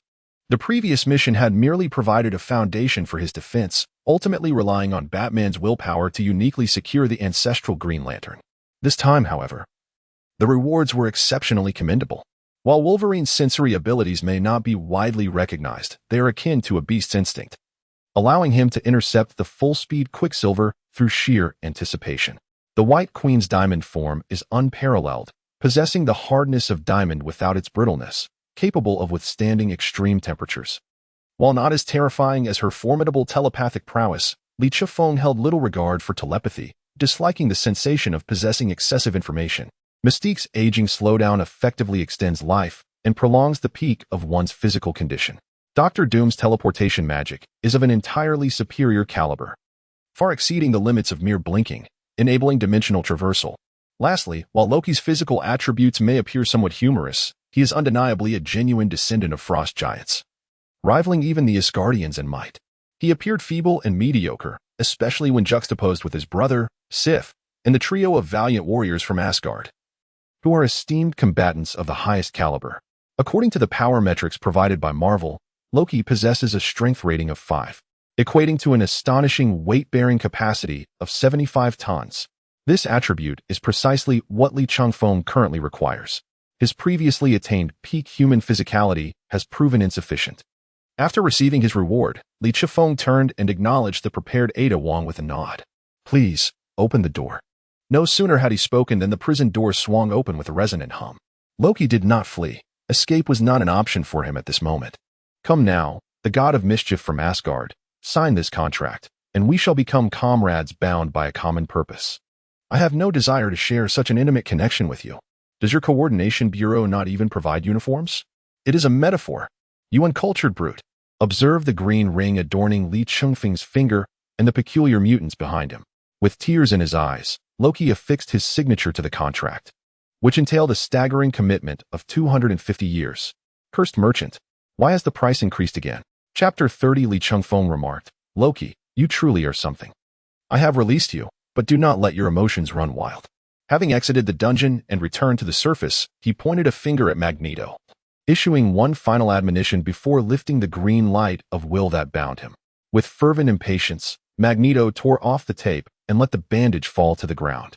However, the fiery rage he had felt dissipated by 30% upon seeing his children. Then, as he turned his gaze to Li Chifeng, he recalled that he seemed unable to overpower this agent of the Bureau. Consequently, his anger diminished significantly. I have no desire to involve myself in your grievances with Hydra or the Asgardians. I merely wish to take my children and leave. Children? What children? Li Chifeng feigned surprise and turned to Wanda and Pietro, who had calmed under the influence of the White Queen's telepathy. He claims to be your father. Are you acquainted with him? Not really, they replied. Oh, then that settles it. Li Chifeng chuckled, returning his attention to Magneto. You see, even they assert you are not their father. Is it not rather futile to persist in your pursuit? Do you intend to engage in human trafficking before an agent of the Bureau? Magneto had more to say, but as his peripheral vision caught Wanda's cold, hate-filled gaze, he felt his heart shatter. After years of societal rejection and a rift with his closest friend, his children had become his only vulnerability. Please convey a message to Charles. Take good care of them. With that, Magneto departed from the Hydra research facility. While the intricacies of the situation eluded him, Loki observed, "It seems this young man does not intend to accompany us any longer." He retrieved his scepter from the testing table. While the nearby X-Men regarded this so-called god with bewilderment. He called him a young man? Does he not seem youthful himself? Look at Logan, over 200 years old. Yet he resembles a middle-aged vagabond. If one is a god, surely they should be several centuries or even 1,000 years old. It is not erroneous to refer to Magneto as a young man. Clearly, we are not on the same path. If he chooses to leave, so be it. As long as he does not obstruct our way henceforth, Li Chifeng replied, turning to Loki. You seem quite at ease, adapting to my company so swiftly. What can I do if I am not comfortable? I was coerced into signing a 250-year employment contract, having inscribed my name on a demonic pact.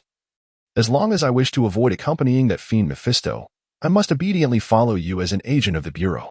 Trust me. Being an agent of the Bureau is far more entertaining than causing mischief throughout the cosmos. During this latest raid on Latveria, in addition to the abilities acquired from the system lottery, they had intercepted a trove of undestroyed research documents concerning the X-gene, coupled with the capture of several Hydra scientists. The X-Men could delve deeper into the mysteries of their mutant powers. On his way back, Li Chifeng instructed the White Queen to first condition the group of scientists, ensuring their complete obedience. He then asked them to conduct a test on him to determine whether he possessed the X-gene and whether it was activated. Would his acquisition of the White Queen's diamond form correspondingly activate the X-gene? The answer was negative. He not only failed to activate the X-gene, but was inherently devoid of it. This indicated that the abilities granted by the system fundamentally stemmed from a higher dimensional power. It was truly astonishing. Was the bloodline of your so-called mutants really so preposterous? The randomness of a set of genes could vary to such an extreme? Some were weaker than ordinary humans, while others could unleash cataclysmic devastation. Loki languidly reclined in his seat, perusing the information regarding mutants. Although he was a mage rather than a scientist, with nearly 15 centuries of experience, he could certainly be described as well-versed. Moreover, his knowledge spanned the cosmos. As far as I know, Odin once conquered the 9 realms. You are aware of this? Oh wait, it seems your Midgard's Norse mythology is indeed modeled after us. Although the narrative has been somewhat exaggerated, I do appreciate the notion that the trickster god Loki is the uncle of Thor, the god of thunder. Disregarding the mythology, I am simply curious, was the ancient Earth, which you refer to as Midgard, truly conquered by Asgard? Li Chifeng held a reserved view regarding the term conquered, as this was not the Marvel universe but rather a mixed one. Who knows how many deities were concealed in ancient Earth? One fatherly figure like Odin might not suffice. When Odin conquered the 9 realms, neither Thor nor I had been born yet. Much of history has been obscured in Asgard. Who knows what truly transpired? By the way, speaking of Thor, Lee, there is something I must convey to you. Loki crossed his legs, but as if he suddenly recalled something pressing, he sat up straight. Before I was captured by that armored man in a green cloak, I had sent a magical distress signal to Asgard. To whom did you send it? To my brother, Thor. Loki chuckled awkwardly, referring to him as a big oaf. How formidable could he be? Wait, I've led you astray. How reckless could he be? Li Chifeng furrowed his brow in inquiry. He was now uncertain if this universe's Thor was indeed the same Thor he had encountered in various works. After all, Dr. Doom was a version more inclined towards being a researcher. Thor might also differ somewhat. However, based on Loki's condition, Thor's strength should remain relatively unchanged. Perhaps slightly stronger or weaker than in the original narrative. Close enough, I suppose. Given his current abilities, while he might not stand a chance against a peak figure like Odin, he could likely contend with a fledgling Thor who still relied heavily on Mjolnir.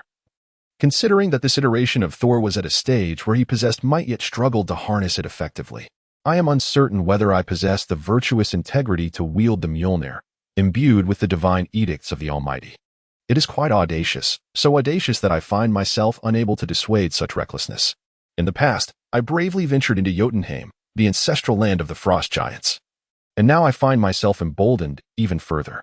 However, if he were to receive your distress signal and arrive on Earth, would that not signify his intent to rescue you? Your delight would be paramount. Indeed, I would be quite pleased, yet I hope that if he dares to confront you, he must assuredly be subdued. What do you mean by that? Why would I need to subdue him? I have been compelled to toil for 250 years, 2.5 centuries away from home.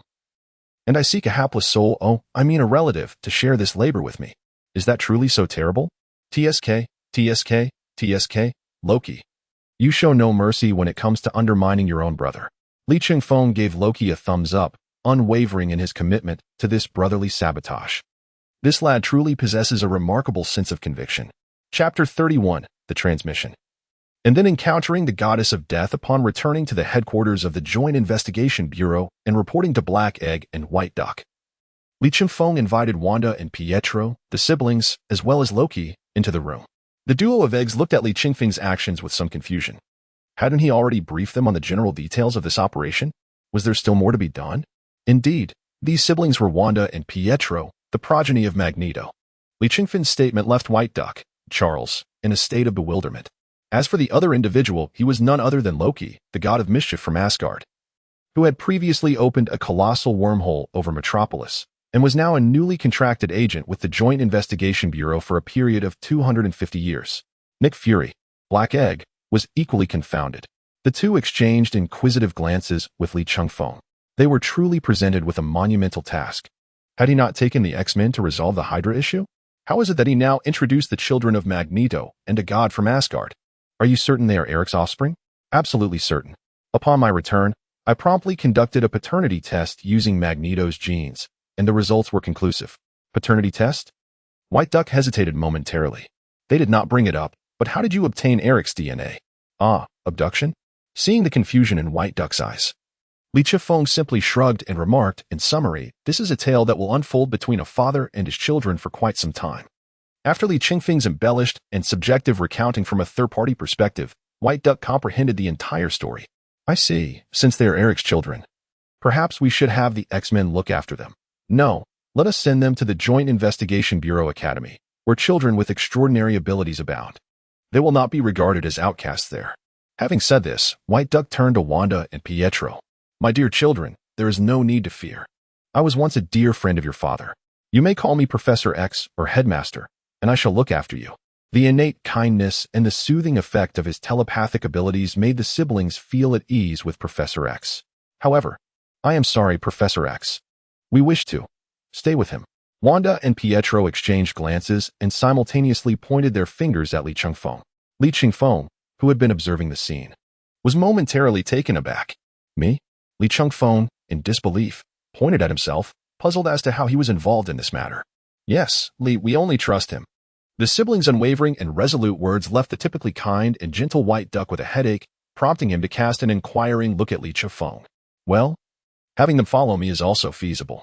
Although the composition of the students at the Joint Investigation Bureau Academy suits them well, the students there can at least control their abilities, so even if trouble arises, it won't be catastrophic. Li Ching-feng approached Wanda and Pietro, continuing his discourse. The two siblings, due to various reasons, had awakened their abilities in an abnormal manner, placing them in an unstable and uncontrollable state. Should any mishap occur, it would be difficult to manage. Nick Fury nodded at this juncture, gesturing towards Loki, who was idly examining the artifacts on the table. Let us proceed in this manner. This pair of mutant siblings, along with this so-called god of mischief, shall be directly integrated into the Star Team, under your arrangement and command. And stop fiddling with my artifacts. This is an antique excavated from an Incan civilization site, over 600 years old. Only 600 years? I could casually produce a crystal goblet that dates back a millennium, Loki retorted, disdainfully tossing the unattractive artifact back onto the table. Nick Fury, more adept at navigating interactions with Lee Chung-fong than Professor X, decided to delegate any indecisiveness or immeasurable matters entirely to him. After all, it was this individual who had orchestrated the situation. What was this called? Returning to the source? Speaking of returning to the source, he realized he was rather hungry. Charles, since this mission has concluded, I invite you to celebrate at that newly opened French restaurant in Washington. With that, Nick Fury, disregarding whether the white duck egg had agreed, swiftly pushed Charles's wheelchair out of the director's office, leaving Lee Chung-fong and the others in a state of bewildered silence. Come now, my dear captain. Isn't it time you arranged accommodations for us? Loki said, dropping the artifact and raising his hands. I am a formally contracted employee, and we agreed upon provisions and a generous salary. Do not attempt to renege on that.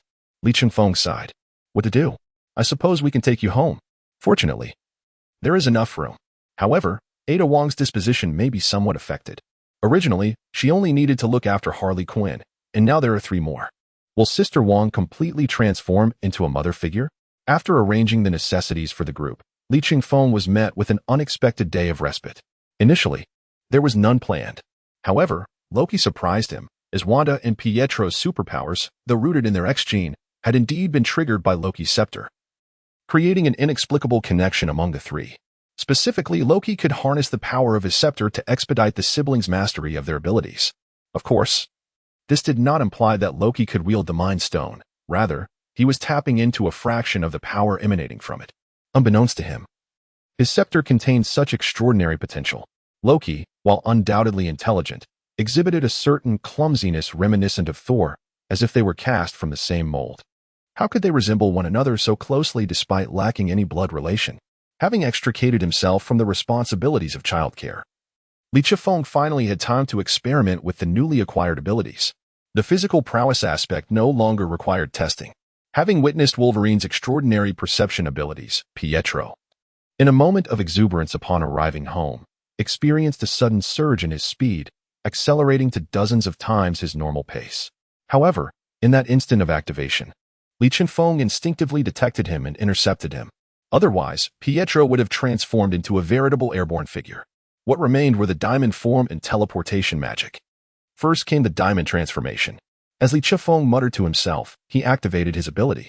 He felt the diamond essence emanating from his heart, spreading throughout his body until he was completely transformed into a being of diamond. He swung his fist, while he experienced an enhancement in strength. It was modest, merely 1 or 2 tons. Yet, the augmentation in bodily hardness and resistance to temperature extremes was substantial. Most gratifying to Lee Chung-fong, however, was the near unlimited stamina this form provided. Next, he contemplated the teleportation magic. Where to go? Lee Chung-fong scratched his head, indecisive. He decided to spin a globe and, with his eyes closed, pointed randomly at a location. Norway? It would be intriguing to witness the solitude of Norway's forests. Thus, he activated the teleportation magic, calculating the coordinates. And a portal identical to that of Dr. Doom materialized. Stepping through, he was instantly transported to the other side of the earth. What is this place? Lee Chung-fong found himself not amidst Norway's forests and seas, but within a vast underground dungeon. Looking up, he saw only a pitch-black stone ceiling. Who goes there? A hoarse, yet alluring female voice called from the darkness ahead. Lee Chung-fong frowned. Was there truly another soul here? A fellow adventurer in distress? Without a moment to ponder, he instinctively ran towards the voice. Are you trapped here? What is your name? The voice hesitated before responding. Indeed, I am trapped here. As for who I am the eldest daughter of the All-Father Odin, commander of the Asgardian legions, first heir to the throne, and the goddess of death, Hela. Chapter 32. Hela, understood. You aspire to be queen. The death goddess Hela is not one of the 5 deities of death in the Marvel Universe, as her stature is somewhat diminished when compared to those primordial godly figures. Yet, in the realm of known superheroes and villains on Earth, aside from the extraordinary figure clad in red and blue who dons his undergarments over his trousers, only Dr. Doom possesses the strength to contend with beings of such caliber. Hela, during her time fighting alongside Odin across the 9 realms, was indeed a formidable force of paternal divinity. Due to her divine essence, she governs the cycle of rebirth for the gods of Asgard. Upon death, a soul departs the corporeal form, but for the Asgardians, Their souls remain within their bodies until they are escorted by the goddess of death to their final resting place.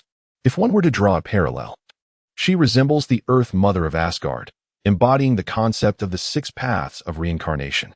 This unique attribute ensures that when the death goddess Hela stands upon Asgardian soil, her power rivals that of Odin, the All-Father.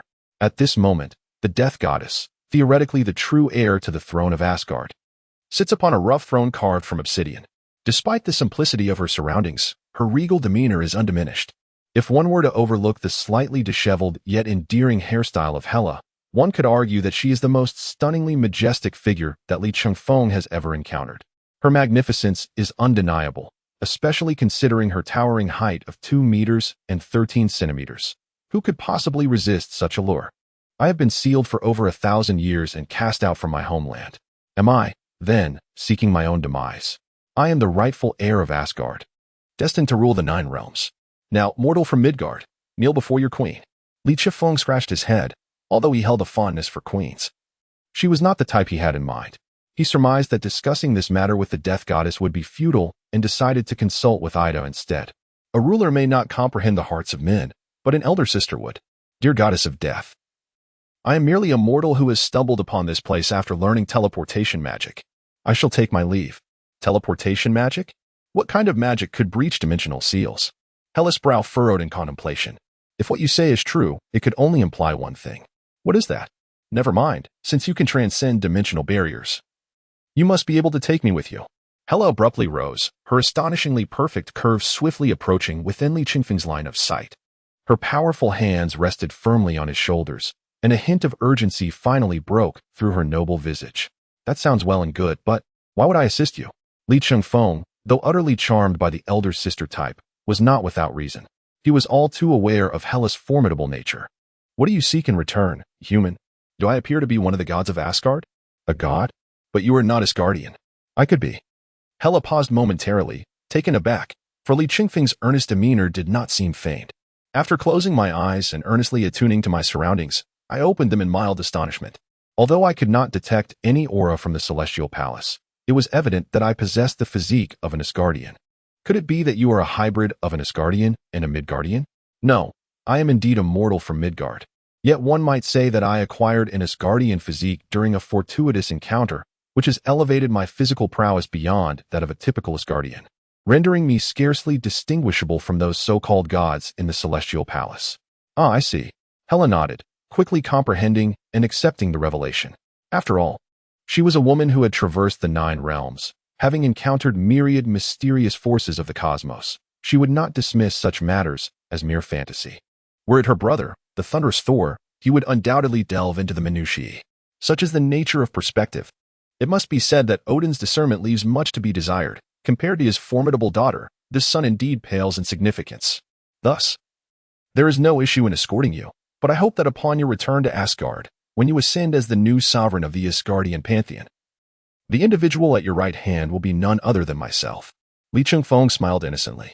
This was the legendary achievement of a dragoness merit. Surely, I must secure the position of vice king. As Li Changfeng delighted in this thought, he adjusted the coordinates of the portal, ensuring he did not neglect to include the dimensional coordinates this time. Upon hearing Li Changfeng's request, Hela's eyes widened in realization. Oh, so you aspire to be the queen. What? Just as Li Changfeng successfully activated the portal, Hela arrived at a preposterous conclusion. Before he could react, Hela, moving with divine swiftness, swept Li Changfeng into a princess carry as they leapt through the portal. Despite a 30-centimeter height difference, Li Changfeng felt a tinge of embarrassment in that moment, as he instinctively wrapped his arms around Hela's neck. Goodness. The coordinates for Li Changfeng's return journey were naturally set to his own room. He opened the door a crack and glanced around, only to discover that he was utterly alone. Although he was aware that Ada Wong and Harley Quinn had gone to the headquarters for combat training, there should still be Loki and the others at home, shouldn't there? In such a brief span, they had vanished? Had Loki taken those 2 children of Old Man One out for a spree? In truth, with Loki's cunning intellect and the gentle guidance Li Changfeng had bestowed upon him, he ought not to lead them into mischief. At most, he would take Li Changfeng's salary card for a shopping spree. Nevertheless, considering safety, he decided to activate his personal terminal to contact Ingrid. Hey, dear Ingrid, good day. Captain, you must be aware that today is that dreaded holiday, right? Disturbing a lady's slumber will earn you a door slammed on your head, followed by a kick from a donkey. Li Chengfeng involuntarily shuddered as he gazed at the video call, witnessing Ingrid's morning irritability. He hardly had time to appreciate her somewhat revealing summer pajamas before abruptly ending the call. The wrath of a sleep-deprived individual is more formidable than that of a ghost. One must tread carefully. After dialing another number. Hello, Black Egg. Director Fury, have you eaten? Were you just about to call me Black Egg? I knew only you would be so audacious as to nickname me after the Republic's cuisine. TSK, don't be so stingy. I have something important to discuss. Li Chengfeng observed Black Egg, still ensconced in the office on a day off, and remarked, Loki must be out with Wanda and Pietro to broaden their horizons. You're tasked with keeping an eye on them to prevent any trouble. If I recall correctly, this is your responsibility, isn't it? Indeed, but today I wish to take a break. After all, you're older, sleep less, and have no entertainment. You might as well work a little harder. Damn it. What about you? Naturally, I'm going on a date with the big sister. Unlike his previous interactions with Ingrid, Li Chengfeng confronted Black Egg with unwavering confidence. In a final act of provocation, he even revealed Hela from behind him. He swiftly ended the call and powered down his personal terminal. After completing this series of motions, Li Chengfeng turned around to find Hela, exuding a carefree smile, radiating both elegance and a hint of charm. So, is it a date with me, mortal? Chapter 33, Family Reunion, Trader Version. Question. If you were to bring home a striking woman who towered over you by 30 centimeters, and she desired you to be her queen, what should you do? Some may impulsively inquire whether she prefers to dine first, bathe, or indulge in my affections. However, Li Chengfeng has always been an extraordinary man, a remarkable husband. He chose to suggest that she take a bath first, after being sealed for a millennium despite appearing clean. Her hair was somewhat disheveled. At first glance, one might mistake her for a figure adorned with a smoky, alternative makeup style. Perhaps due to the basic trust in Li Chengfeng, the one who liberated her from the confines of her sealed dimension. Hela accepted the towel he offered and stepped into the bathroom. During her bathing time, each moment felt like an eternity for Li Chengfeng. It was not that he wished to spy on her, rather, he was contemplating how to explain this newfound reality upon the return of the Demon Lord and the mentally disturbed lady. Suddenly, a legitimate goddess of Asgard had appeared in his home. This was no ordinary being. And what about Loki? How should he introduce her? This is your elder sister. Though there is no blood relation, she indeed is your sister. Moreover, while Loki may outwardly resemble an Asgardian, his essence is rooted in the frost giant lineage from Jotunheim. Hela, in all likelihood, had slain her fair share of frost giants. He must prevent any immediate confrontation between them. Lost in thought, time slipped by swiftly.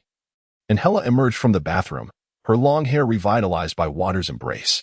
The garment she wore, an exquisite creation from the celestial realm, remained untainted and could transform into other attire. So, Hela, has your strength begun to return? Perhaps, less than a fifth of her full power? If she could return to Asgard, she would soon reclaim her peak. However, remaining in Midgard would yield at most half her strength, and that would require some time. Upon hearing this, Li Chengfeng's jaw nearly dislocated in astonishment. By her account, if she had just emerged from her seal, capable of dominating two brothers and shattering Mjolnir, yet only possessed a fifth of her power, then her full potential must rival that of Odin himself, a divine pinnacle indeed.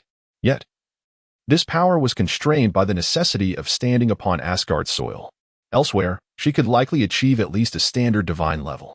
Yet, even this ordinary divine level was already prodigious. The typical Thanos was merely at a subdivine level. Even the current novice Thor was far from reaching that threshold. Hela settled beside Li Chengfeng, embodying the regal essence of a true queen. Her commanding presence transformed the ordinary leather sofa into a throne, exuding an air of majesty. Upon emerging, my perceptions became markedly more acute. Odin has aged, his power has waned considerably, and consequently, the dimensional seals he imposes have grown weaker. This may elucidate how you manage to breach the sealed dimension through cross-dimensional teleportation. Odin has aged? Indeed, if my senses serve me correctly. This ancient being has scarcely a millennium to his name, and is not far from death. Li Chengfeng, initially taken aback by the revelation of Odin's age, found himself rendered speechless by the implication of being less than 1,000 years old. What an ancient one, indeed, and so close to death. As a human, it is evident that one cannot empathize with these long-lived beings. Let us not dwell on that insufferable old man. I have been curious ever since we began this conversation. In Midgard, predominantly inhabited by ordinary mortals, you possess a physique rivaling that of the gods, yet you reside in such a cramped dwelling? A cramped dwelling? Li Chifeng let out a wry smile. How can one compare to you, the true-born Asgardians, in comparison to your vast celestial palace? This 400-square-meter apartment is indeed but a humble abode. Li Chifeng mused. Could I perhaps acquire a few more such abodes? They are in urgent demand. Firstly, this is already a mansion that the vast majority in Midgard cannot afford. Secondly, while I may possess a physique deemed comparable to the gods, Midgard is teeming with hidden talents. I may not stand out, particularly when juxtaposed with that true god of humanity. A god of humanity? Hela's curiosity was piqued instantly. What sort of god is that? To be precise, he is, like you Asgardians, an extraterrestrial, yet how shall I articulate this? Li Chifeng pondered, then resignedly spread his hands. Even if your father were to arrive in his prime, after a brief skirmish, he would likely leave nursing a bruised visage and seeking a truce with that towering figure. Li Chifeng's conclusion was not a mere conjecture. This world's towering figure possesses the capability to obliterate the Chitauri army in an instant and subsequently close the wormhole. He is most likely not a novice still mastering his powers. He had inquired with Tony Stark. This world's Louise Lane is already 31 years old. Thus, that towering figure is likely of a similar age, representing a matured phase of superhuman existence, having basked in the sun for many years. For such a mature superhuman, even a being of paternal caliber may not suffice. Of course, Li Chifeng's assessment stemmed purely from a perspective of combat prowess. The Celestial Palace still houses Frigga, one of the most formidable witches. Should she choose to act against the towering figure, she could certainly accomplish it. It is well known that the towering figure lacks magical resistance. Does Midgard truly harbor such a formidable champion? Yes, but his ultimate aspiration is world peace, desiring a life of familial warmth and comfort. Thus, as long as you refrain from committing crimes in Metropolis or avoid smashing vehicles onto his rooftop or farm during battles, he is far more endearing than the neighbor's pet cat. Incredible. Were I to wield such power, I would undoubtedly spread the glory of Asgard across the vast cosmos. Li Chifeng wiped the sweat from his brow. Truly, she is deserving of being Odin's daughter, resembling him in youth, a pure embodiment of the warrior spirit. In a moment devoid of conflict, discomfort lingered in the air, just as Hela speculated about the race of the hulking figure. The sound of a fingerprint unlock resonated through the room. Loki, adorned in a flamboyant emerald suit, made his entrance, accompanied by Wanda and Pietro, both wearing expressions of awe. Ah, Lee, I took these two little ones for a stroll. Who might you be?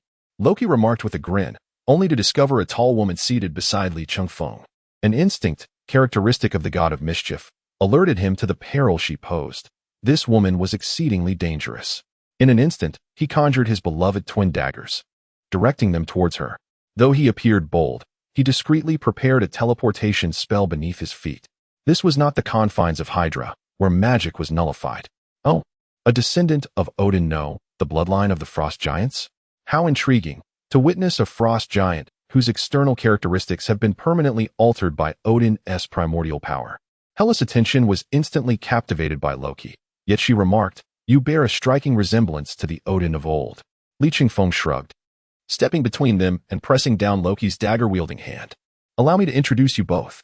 This is your father's adopted son, whom we shall call brother, and this is your father's eldest daughter, whom we shall refer to as sister. We are all family, so let us enjoy a delightful meal together." Chapter 34. Acquiring a household registration is not a matter of life and death after a series of unforeseen circumstances. Li Chifeng ultimately decided to take Loki and Hela to the Federal Bureau of Investigation. After all, being undocumented in a prosperous developed nation is exceedingly inconvenient. The Bureau's legitimate identification services are a well-established business. Recently, a group of beneficiaries included the venerable X-Men. Thus, Li Chifeng piloted his Quinjet to the headquarters of the FBI in Washington. Throughout the journey, Hela's demeanor provided Li Chifeng with a fresh perspective on Asgard, a realm he had only glimpsed in comics and films. Although she showed little interest in the cutting-edge technology of the Quinjet, her gaze was fixated on Li Chifeng's smartphone. Unable to look away, it is fair to say that their technological advancements are rather skewed. For instance, Asgard's Bifrost can essentially be viewed as a combination of a space-time railgun and a superluminal passage, complete with an automatic recognition feature. Yet, when engaged in battle, the Asgardians relied on cold weapons and magic, reminiscent of the legends recorded in mythology. Furthermore, having once waged war across the Nine Realms, they seemed disinterested in the true pinnacle of Zenith technology.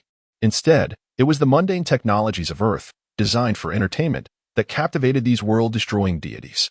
As they entered the bureau's doors, the goddess of death, Hela, exuded an allure that was distinctly divine, all while casually manipulating Li Chengfeng's smartphone. In just a brief moment, she had mastered the art of navigating various social media platforms, albeit through Li Chengfeng's account. Meanwhile, Loki, now the third princess of Asgard, accepted the sudden addition of an elder sister with remarkable enthusiasm. He was elated, primarily because, through Li Chengfeng's introduction, he learned that she was a pioneer in the realm of Asgardian rebellion. The trivialities he had orchestrated paled in comparison to her formidable legacy. Thus, as long as he could assist her in stirring trouble for their father and brother, Loki Odinson was more than willing to serve this esteemed sister as a loyal accomplice. Sister, what shall we do next? Shall we charge back to Asgard? Of course, we shall recuperate while dominating Midgard, and then muster a grand army to counterattack Asgard. Why? Doesn't Sister gain complete and unparalleled power upon returning to Asgard? Firstly, we cannot return to Asgard at this moment. Hela had yet to divert her gaze from the smartphone screen. Secondly, even if we were to return, while I may attain complete and peak power, that old man, my father, is still very much alive. Though he may be in decline, he remains a formidable force of the same celestial caliber. It would not be a matter of mere moments to determine a victor. Can you withstand the wrath of all Asgard in the interim? Ah, yes, Sister is right. Loki appeared as a fervent fan, his servile demeanor strikingly vivid. An inexplicable sense of a queen and her treacherous minister envelopes the atmosphere. So, you have mastered the art of teleportation? Indeed. And you use this magic to breach a dimensional seal? Precisely. Ultimately returning with the goddess of Asgard from a millennium ago? As you can observe, what expression should I don to confront this revelation? Nick Fury, seated behind his desk, gazes at the somewhat excessively handsome visage of Li Chengfeng, his lips twitching in disbelief. So, do you truly believe my words? Because you do have a penchant for stirring monumental events. Be it the Green Lantern Ring or forging alliances with mutants, every occurrence has been beyond my anticipation. I can't fathom whether you were equally outrageous before being seconded from the Republic's headquarters. Black Egg rubbed his temples, his expression fraught with exasperation. Moreover, the moment you stepped into the Joint Investigation Bureau's headquarters, their energy detection apparatus instantaneously registered a terrifying energy entity, with readings nearly bursting forth. It was more blinding than a searchlight piercing through the night. Li Chengfeng paused momentarily, then, stifling a laugh, turned to Loki. You see, your sister arriving at the Joint Investigation Bureau is akin to a terrifying energy entity. How come you cannot conjure such a spectacle? Loki rolled his eyes, genuinely uninterested in engaging with Li Chengfeng at this juncture. Though he is the god of mischief, compared to his elder sister, a deity of paternal caliber, he feels diminutive. Of course, Li Chengfeng was merely jesting. Loki possesses considerable strength. As long as he refrains from utilizing his two daggers for comedic effect and earnestly employs his myriad magical skills. Well then, as the earthly hosts, we ought to do something for our extraterrestrial allies who have journeyed from afar, should we not? Are you plotting to siphon funds again? If there are resources available, that would be splendid. However, my primary objective is to secure residency for our goddess of death and the god of mischief. Would you care to reflect on the absurdity of your own words? Securing residency for deities? Nick Fury instinctively cast a glance at Hela, only to find her wholly absorbed in her phone, which offered him a sigh of relief. He genuinely feared Li Chengfeng's tongue. Should he inadvertently utter a phrase that provoked the venerable matriarch before him, it could jeopardize the entire Joint Investigation Bureau's assets. What? Do you harbor disdain for extraterrestrials or deities? Li Chengfeng smacked the table, demanding a straightforward answer. Will they be granted residency or not? It should not pose a challenge in your America, right? If it proves too troublesome, I shall escort them back to the Republic for their registration. We have such traditions. After all, even Mazu possesses an identification card. The crux of this issue is not whether residency can be secured. Black Egg felt a tumultuous blend of affection and frustration towards Li Chengfeng. Saving Harley Quinn, assimilating the X-Men, enlisting them to tackle Hydra, each of these endeavors made Nick Fury wish to shower this little rascal with affection. Yet, at moments like this, he truly contemplated delivering a few bullets straight to him. Never mind, I shall not dwell on it.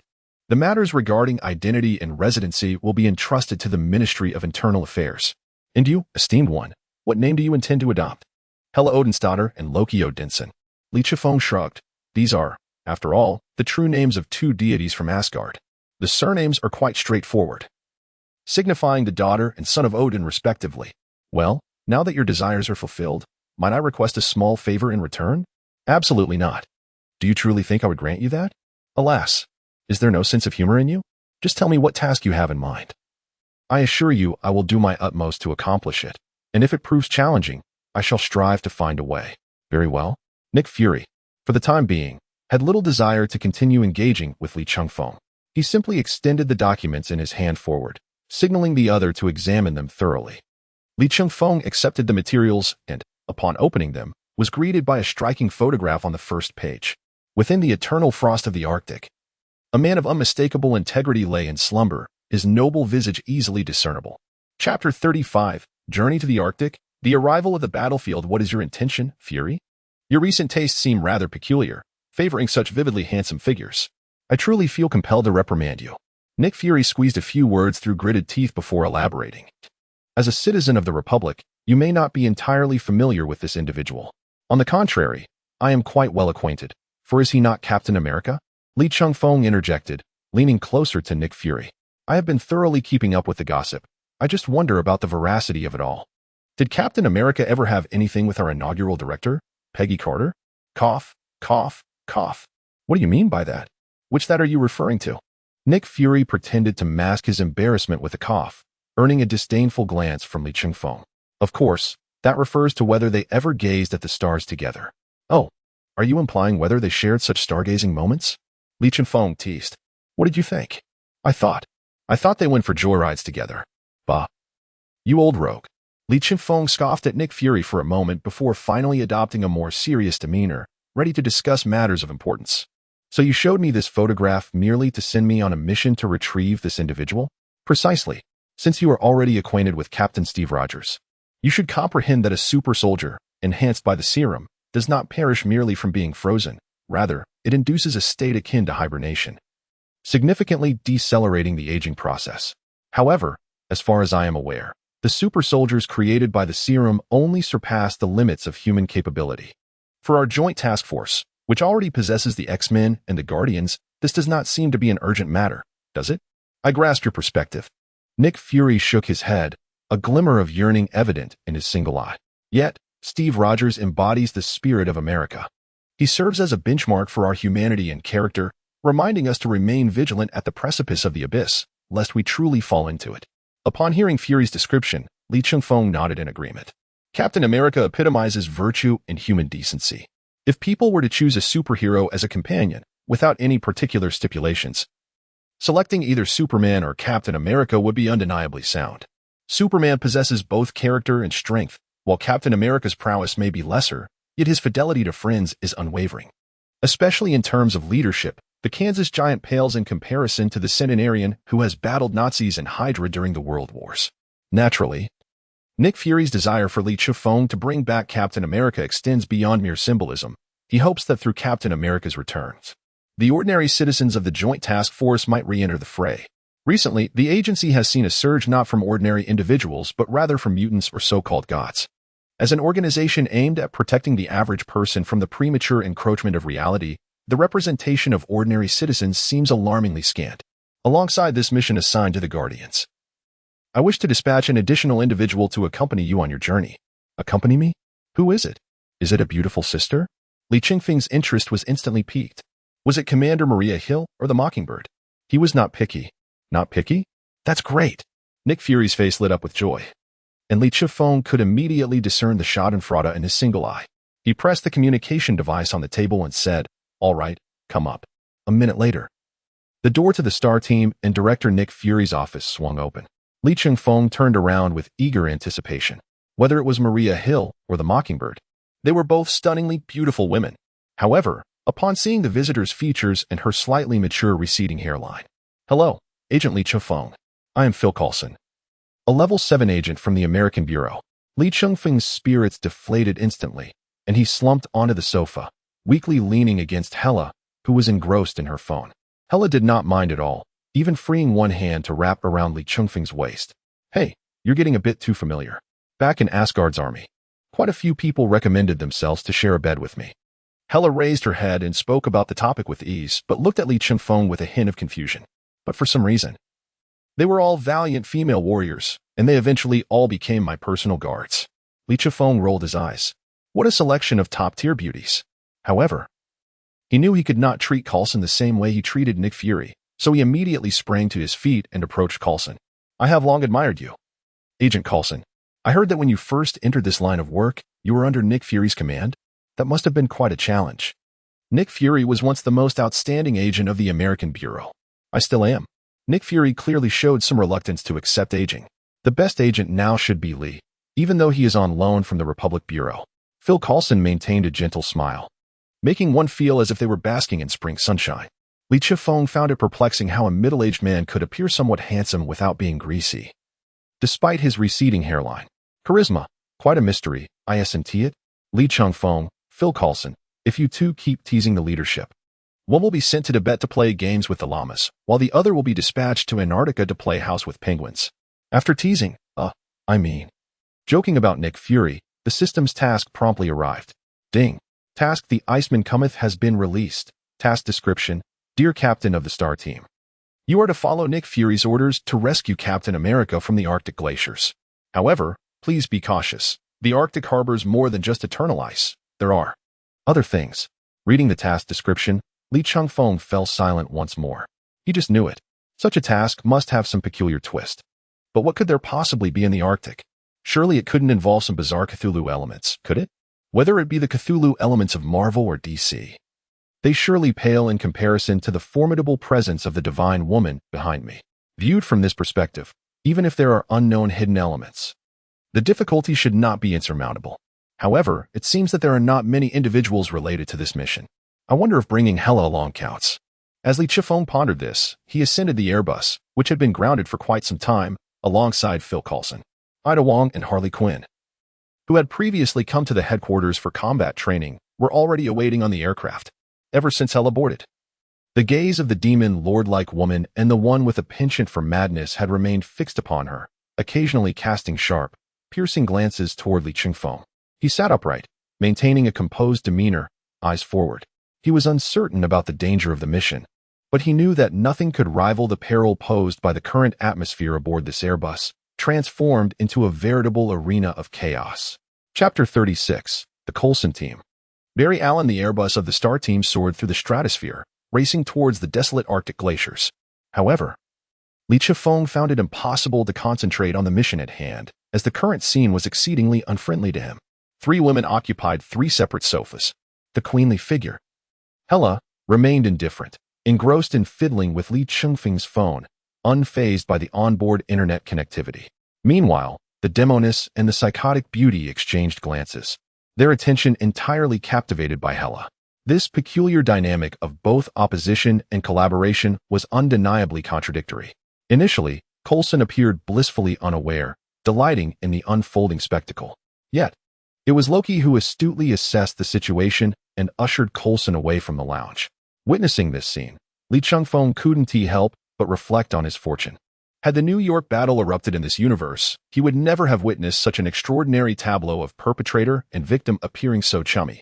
However, his amusement was short-lived, as Harley Quinn suddenly pressed herself against him, straddling his lap.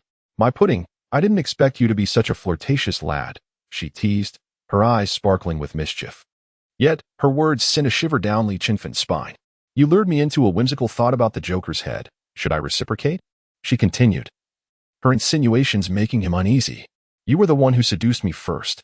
Ahem. Harley, what are you saying? What do you mean by seduction? This is merely a legitimate therapeutic breakdown.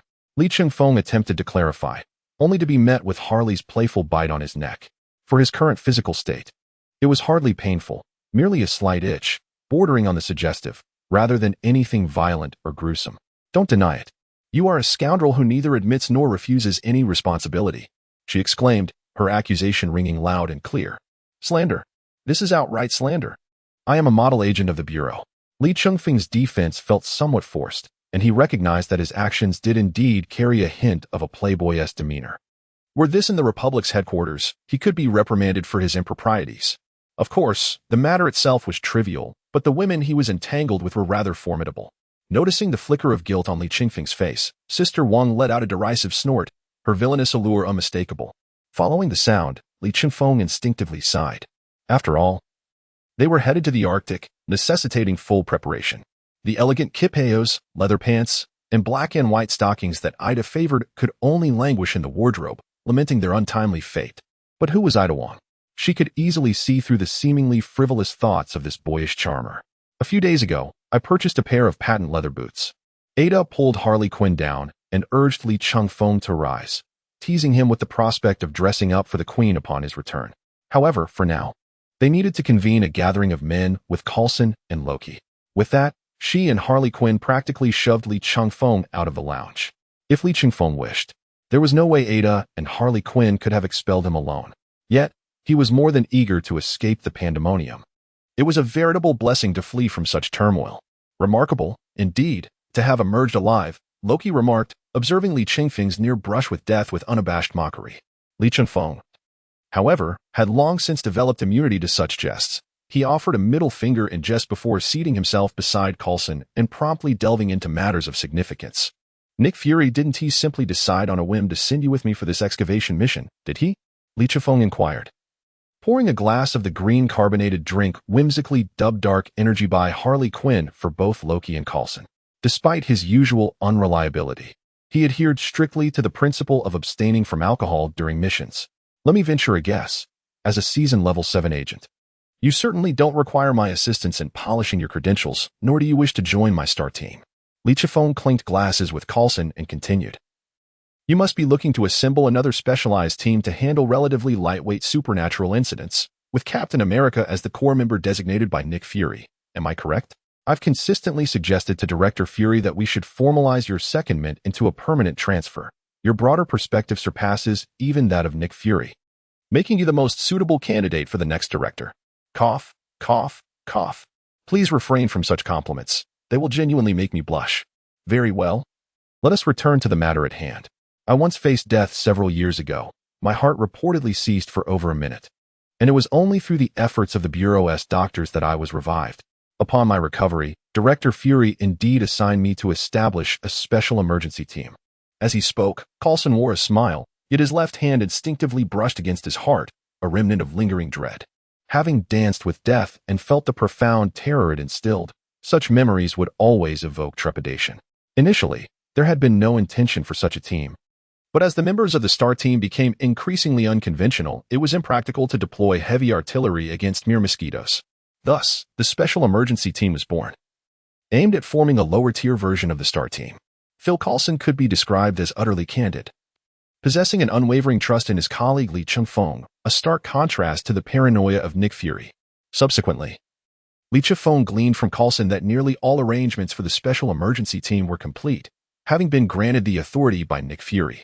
Unlike the STAR team, which was primarily a pure combat unit, the Special Emergency Team encompassed a diverse array of talents, from fighters to scientists to hackers, designed to address any conceivable situation.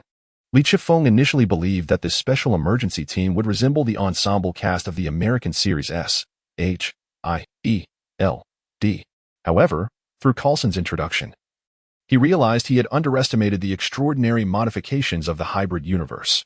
Firstly, there are the familiar elements. Grant Ward, a level 6 agent, boasts combat skills second only to those of Black Widow, Natasha Romanoff. His hidden identity is that of a Hydra member, having joined Coulson's team to uncover the secret behind Coulson's resurrection, as his true superior, John Garrett, is nearing the end of his life. Skye, a trainee agent and a prodigious hacker, can dismantle billions of dollars worth of equipment belonging to the Joint Task Force with nothing more than a battered laptop. Her real name is Daisy Johnson, an unawakened Quake. Of course, Coulson only possesses half of the information regarding these two. Then there are Leo Fitz and Gemma Simmons, the scientific duo, who remain unchanged. Yet, the next individual stirred a long-dormant excitement within Lee Chung-fong. Barry Allen, a level 2 agent from the Joint Task Force and an expert in the forensic department. Chapter 37, The God of Card Draw. Coulson. A sudden spray startled Coulson, who was handing over the documents. Lee, what's wrong? Are you all right? I would argue that you should be inquiring about my well-being instead, considering I was doused in carbonated beverage. After a moment's hesitation, Loki managed to force a smile, waving his hand to cast a spell that cleaned him from head to toe. Go away, you rascal, if you have nothing better to do. Just stay out of the way, Lee Chung-fong said, expressing his disdain as he shooed Loki away. He then turned his attention back to the stack of personnel files that Coulson had provided. He needed to confirm that he hadn't misread anything moments ago. Upon reviewing the detailed information, Li Chingfeng was truly taken aback. Hailing from Mid-City, his father imprisoned for murder, he had entered the Mid-City Police Department's Forensic Division to investigate his father's wrongful conviction, only to be discovered and recruited by the Joint Task Force. Judging by his appearance and background, he was indeed the same Barry Allen from the television series. However, at this moment, Barry had yet to acquire his super speed. He was merely a 22-year-old forensic expert, possessing slow movements yet remarkable professional skills. At this realization, Li Chingfeng couldn't help but glance at Coulson once more. Was his luck not a bit too extraordinary? Moreover, the Joint Task Force was undoubtedly a far more extensive organization than the S.H.I.E.L.D. depicted in comics. Surely, they weren't hiding a plethora of unawakened superheroes and supervillains in some obscure corners, were they? With this thought in mind, he proceeded to the next file. The first thing that caught his eye was the face of a charming rogue, Oliver Queen. Damn. The billionaire playboy from Star City had set sail with his father and his girlfriend's sister, only to find himself the sole survivor of a shipwreck. He drifted to an island known as Purgatory in the southern seas of the Republic, where he witnessed a series of vile events while constantly growing stronger. 5 years later, he returned to Star City, emerging as the renowned vigilante, Green Arrow. Following his engagement with the Joint Task Force, he became a Level 4 agent, on the condition that Queen Industries would collaborate with them and provide protection for his mother and sister. What more could Li Chingfeng say? Only one word: impressive. The previous Barry Allen, while somewhat extraordinary with his super speed, had yet to gain his abilities. But Oliver had already reached his full potential as Green Arrow. In theory, Green Arrow's personal capabilities were on par with Batman's, primarily differing in terms of wealth, strategy, and interpersonal connections. Green Arrow was burdened with many concerns. Yet this made him more relatable than ever. Where did you find these treasures? I have never seen or heard of them before. Is Nick Fury really hiding them away? In truth, they were initially candidates I had shortlisted for the Star Squad, all of whom were rejected by Director Fury. Now, as I have the opportunity to form another team, I gladly accept them. A subtle hint of pride finally emerged in Coulson's gentle smile. His discerning eye had proven accurate. Even Li Chingfeng was momentarily dazzled by these talents. In my opinion, you are undoubtedly the most suitable candidate for the position of director, Coulson. Li Chingfeng was entirely serious. Based solely on this remarkable ability to recognize talent, you surpass Nick Fury by leaps and bounds. What does that one-eyed man truly comprehend? Yet, I was indeed discovered and promoted by Director Fury, Coulson replied with a chuckle, shaking his head and choosing not to pursue the topic further. Instead, he gestured for Li Chingfeng to continue reviewing the materials. Li Chingfeng remained silent, turning to the next and final dossier. Wade Wilson? The face in the photograph bore an uncanny resemblance to Ryan Reynolds. What on earth is this miraculous doctor in Li Baodian? However, this Wade Wilson's background diverges significantly from the Deadpool depicted in comics and films. At merely 18 years of age, he had graduated early with outstanding marks from the former Bureau of Investigation Academy and had been a close friend of young Spider-Man, Peter Parker, before dropping out of Midtown High School. Following an attack by Hydra on the Bureau Academy, he had infiltrated their ranks, eliminating numerous Hydra leaders and ultimately returning with a wealth of intelligence, which earned him a promotion to Level 4 agent under the codename Deadpool, lacking the trademark regenerative abilities.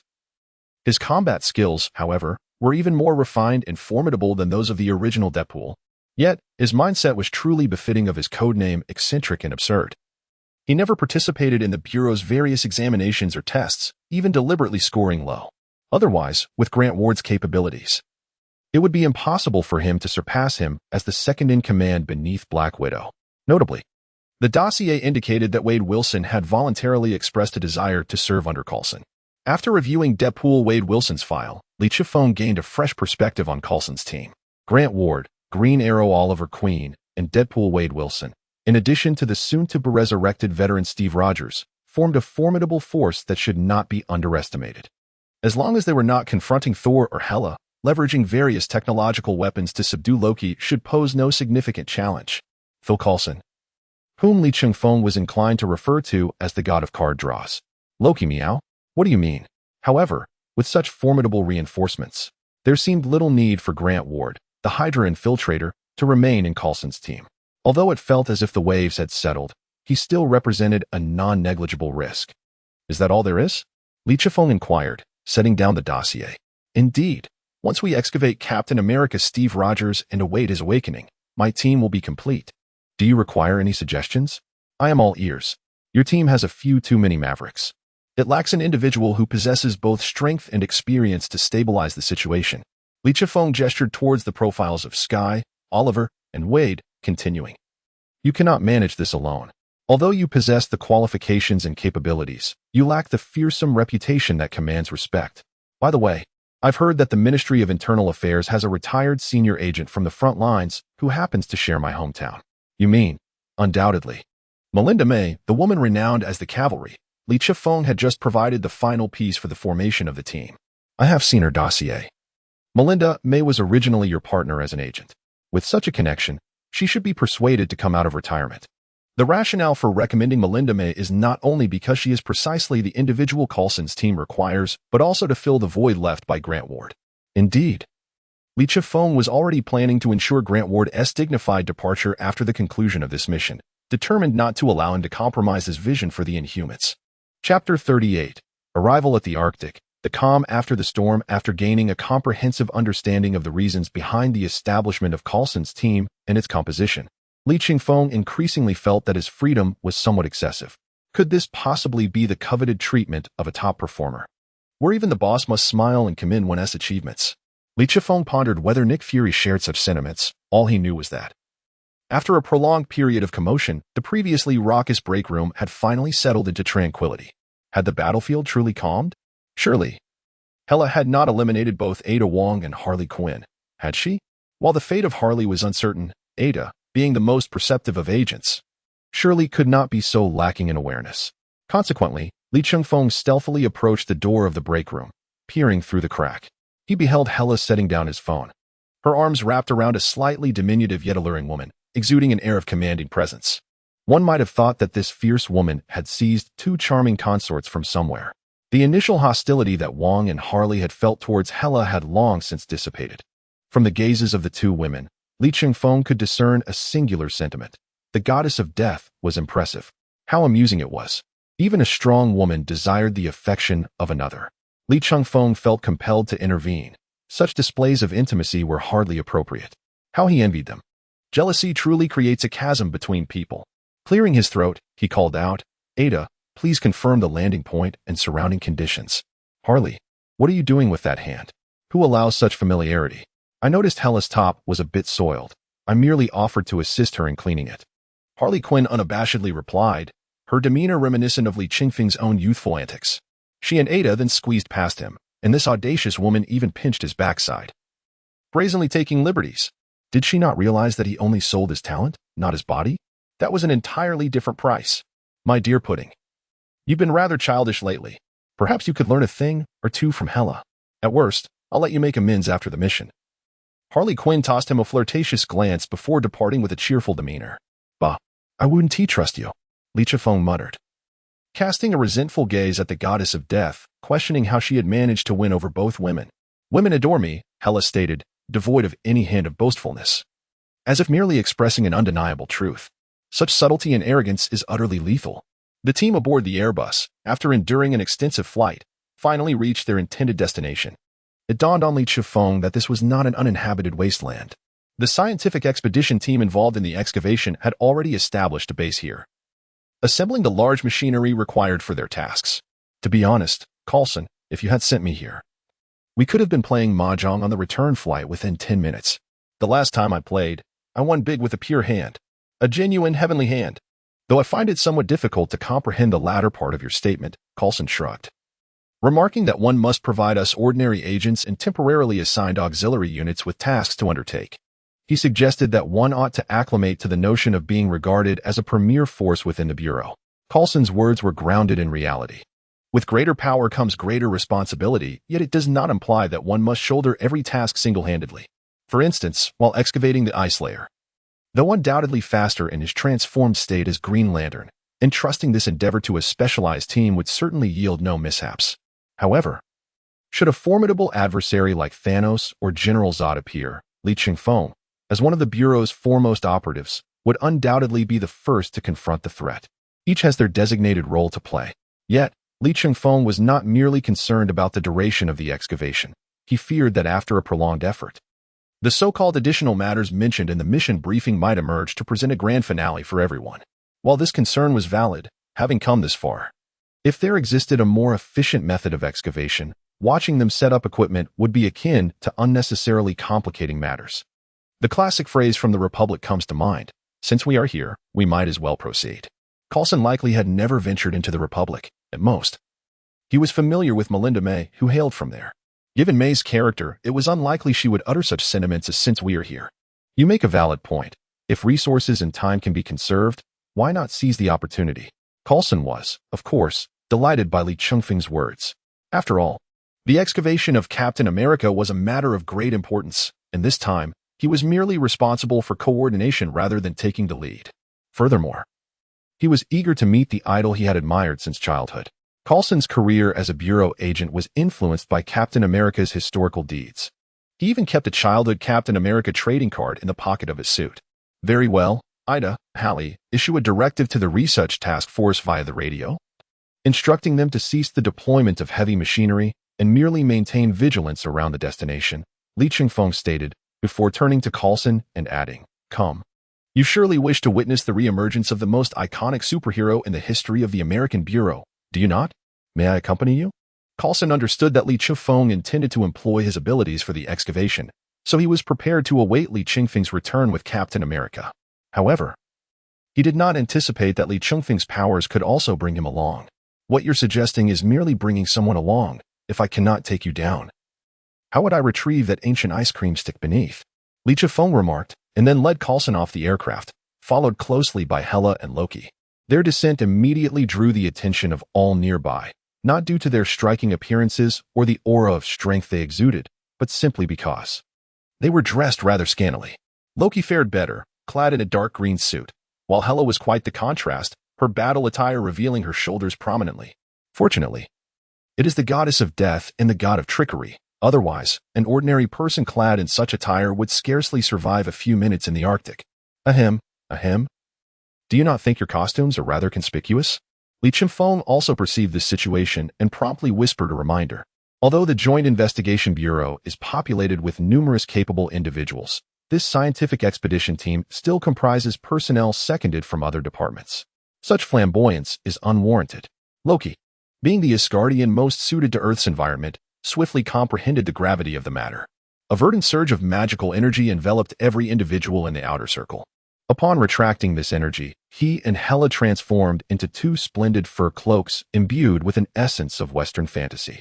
In 10 seconds, they would revert to their normal state, erasing all memories of our disembarkation. As a sorcerer, you have finally grasped the efficacy of employing magic to resolve dilemmas. Chapter 39. The true fan meeting. Loki cast a haughty sideways glance at Li Chengfeng. While he comprehended the reasoning behind it all, the enchantment remained a profession, and wielding his cherished dagger in close combat constituted his very essence. Li Chengfeng was oblivious to Loki's inner monologue, and even if he were aware, it would not concern him. After a few more misfortunes, Loki would undoubtedly come to realize how absurd it was for a mage to brandish two small daggers. Accompanied by a few, they arrived at the designated area marked by the scientific expedition team. Previously, Captain America's photo depicted a team member who had inadvertently slipped into a crevice of ice, presumed to be doomed to perishment, yet astonishingly, the jagged fissure led directly to the frozen location of Captain America. Upon being rescued, they reported the incident to the Bureau, and only then did America receive the news. Li Chengfeng's task was to excavate along the extension of this ice crevice. By the way, Coulson, I presume you have yet to witness my abilities? Indeed. All information regarding you within the American headquarters requires a 10th level agent's clearance to access. I have merely heard Director Fury describe your powers, which seem to involve some form of green light. 10th level clearance? Li Chengfeng scoffed slightly, candidly thinking that Nick Fury was being overly cautious. Was he fearful of me being targeted by ill-intentioned individuals? After all, the Bureau, while significant, does not dictate the government's sentiments. The American government has perpetually been at odds with the Bureau, annually slashing its budget, as politicians' minds operate rather differently from those of ordinary citizens. Coulson, upon reaching this point, expressed a sense of resignation, advising that as a citizen of the Republic, It is best to keep your identity as discreet as possible. Politicians, huh? TSK. Understood. Li Chifeng feigned a gracious smile. Yet those familiar with him were well aware of his somewhat petty nature. However, after hearing Coulson's remarks, Li Chifeng contemplated a new course regarding Grant Ward. Initially, he had intended to expel him or neutralize him directly. Now, he conceived a strategy that could address both nuisances simultaneously. As they approached the crevice, Li Chifeng admitted he had underestimated the grandeur of nature. This was no mere fissure. If it were any larger, it would become a canyon. Coulson, enlighten me. How careless must that expedition member have been to fall into such a vast crack? Were those eyes not meant for seeing, but merely for breathing? You have truly misjudged the situation. Coulson maintained his gentle smile, though one could discern his growing excitement through his increasingly animated gestures. Originally, it was merely an inconspicuous ice seam, just sufficient for a person to vanish in the Arctic expanse. However, the incident of the expedition member slipping occurred a week prior, and just 2 days ago. Before the arrival of the scientific task force, the Arctic experienced 2 minor earthquakes. Although of low magnitude, these tremors caused the ice crust to crack and displace, resulting in the current state of affairs. Li Chifeng furrowed his brow. It was neither early nor late, yet tremors occurred precisely in these 2 days. However, he did not dwell on it for long and immediately initiated his transformation. After reciting his oath, the Green Lantern emerged. Drawing upon the imaginative prowess characteristic of a time traveler, Li Chifeng manifested a glacial shuttle capable of navigating effortlessly through the ice. Once Ada Wong and Harley Quinn arrived after conveying their orders, Li Chifeng enveloped everyone in a cocoon of green light, materializing seats and safety belts for each individual. Those who had previously encountered the Green Lantern and the power of Will were not particularly astonished. Yet Coulson and Hela were utterly taken aback. Coulson was merely in general awe of the marvels of supernatural abilities. In contrast, Hela perceived the matter on a deeper level. The materialization and malleability of energy were nearly inconceivable within the Asgardian understanding of power. Furthermore, the energy known as Willpower's green light was astonishingly stable, exhibiting no risk of losing control whatsoever. While this power might not yet reach the divine level of strength, it was only a matter of time before it did. What, indeed, was this force? Are you referring to this? Li Chifeng inquired, shaking his hand adorned with the Green Lantern ring. This is called the Green Lantern ring. Born from the will of the emotional spectrum, drawing its power from willpower itself. The stronger the will, the mightier the ring. Green Lantern ring? Emotional spectrum? Willpower? Hela nodded silently. Though I have never encountered such a novel force, I can discern the stability and malleability of this energy. It seems to be the most orderly power within the so-called emotional spectrum. Li Chifeng couldn't help but glance at Hela with renewed interest. Indeed, the will of green resided at the heart of the emotional spectrum and could also be termed the light of order. Truly, she was a being of divine caliber. Even with her current power being less than 1/5, her insight and perception were undeniably profound. What left him incredulous was that Hela had interacted with his Green Lantern ring several times in recent days. When Dr. Doom first touched the Willpower's green light, he was immediately chosen by the ring. Yet, as a being of divine stature, sealed for millennia, Hela could engage in banter and flirtation with him, which suggested a remarkably steadfast will. However, the Green Lantern's forge showed no response at all. Could it be that her essence was more suited to the powers of other emotional spectrums, thus being rejected by the green light? Contemplating this, Li Chifeng decided not to dwell on it further. Having too many Green Lanterns could pose risks. What if a catastrophic debuff was triggered? All right, everyone, fasten your seatbelts. I, Oldly, am about to hit the gas. He shouted with enthusiasm as he propelled the glacial shuttle, born of Willpower's green light, into the ice. Although the fissures widened significantly, the fundamental patterns remained largely unchanged. Li Chifeng effortlessly calculated the approximate route in his mind, discovering it to be rather convoluted. And then he surged straight ahead. Naturally, having harnessed the power of the Green Lantern, why should I adhere to the path like a law-abiding citizen? Such a waste of precious time. As long as I reach my destination, that is all that matters. The ancient permafrost, which has endured countless years, appears particularly fragile under the willful green light. In just over a minute, Li Chifeng led his group through the ice layer, entering a vast natural ice cavern.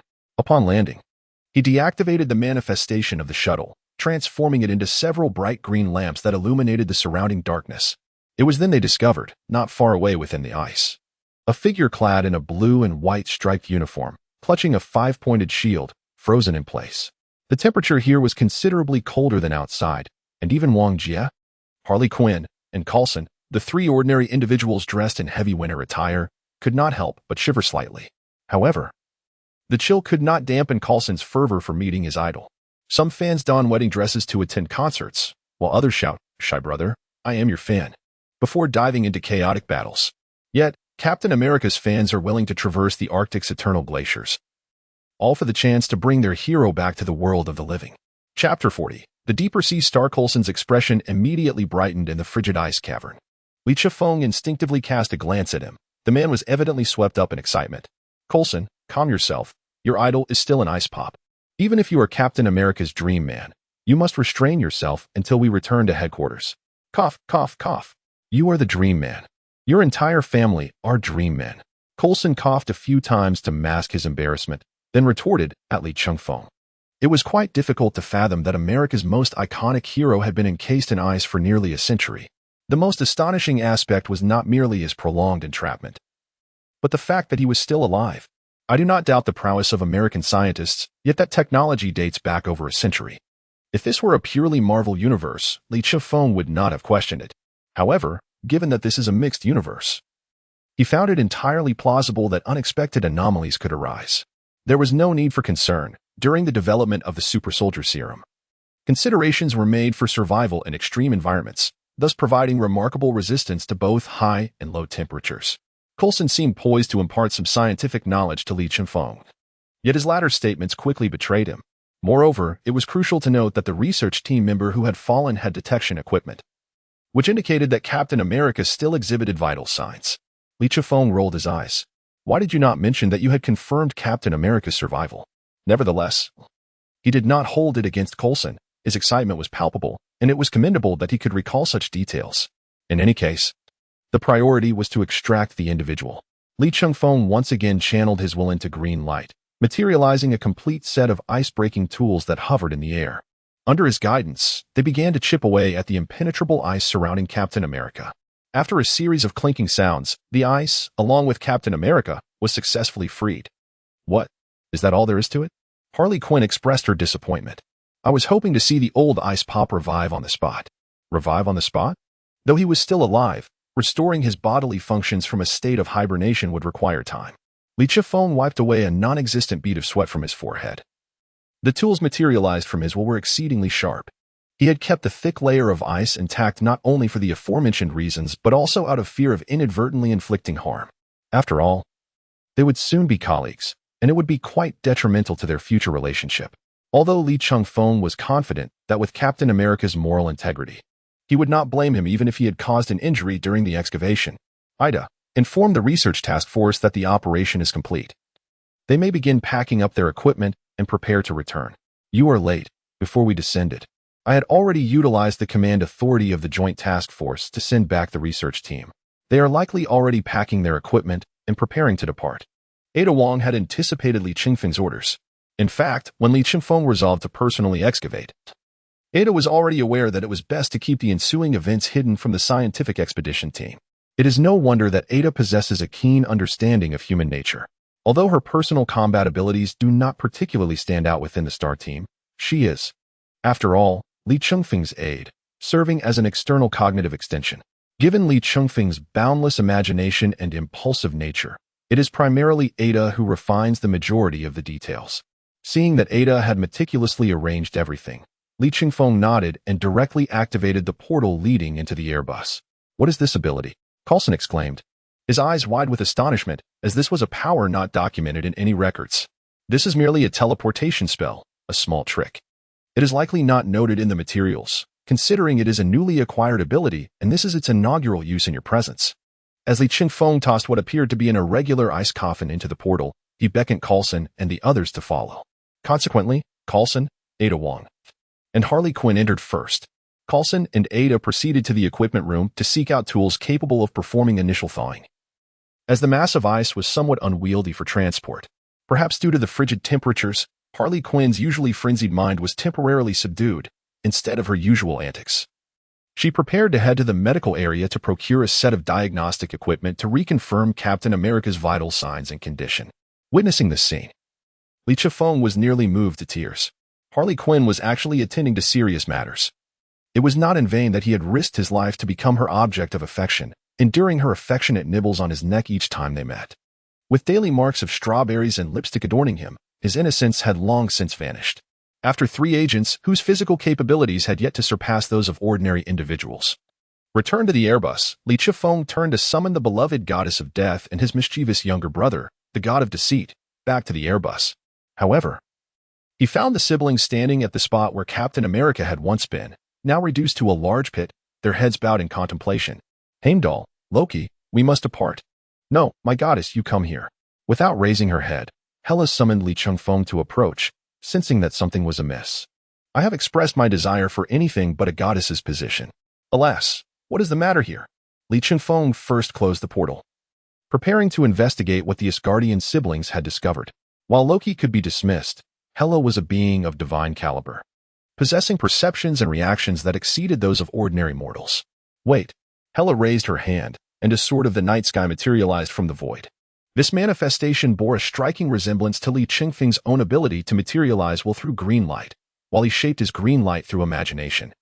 Hela utilized her night sky sword as a mold, compressing her divine power and shaping it with the surrounding elements to ultimately create a replica. Though it may sound somewhat intricate, in reality it is merely a fleeting moment. What has been discovered? How is it that even a sword has materialized? Li Chifeng felt a shiver run down his spine, his expression growing more solemn.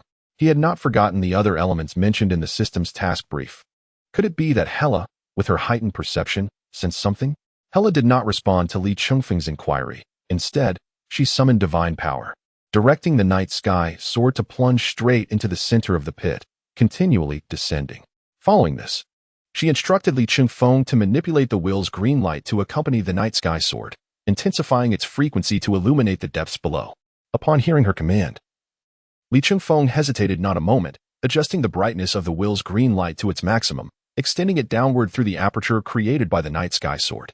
After descending approximately 10 meters, he sensed that the green light had made contact with the seawater beneath the ice.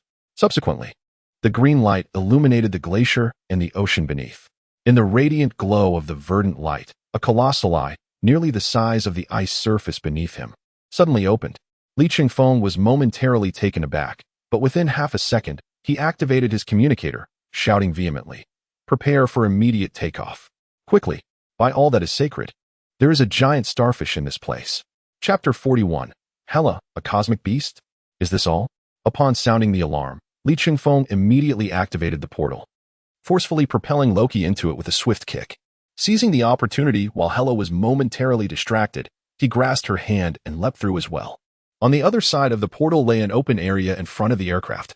As Li Chifeng emerged, he promptly began surveying his surroundings. Li Chifeng, how could you expect me not to enter the portal after you let me in? Must you resort to kicking me? Silence, you insufferable Tsundere.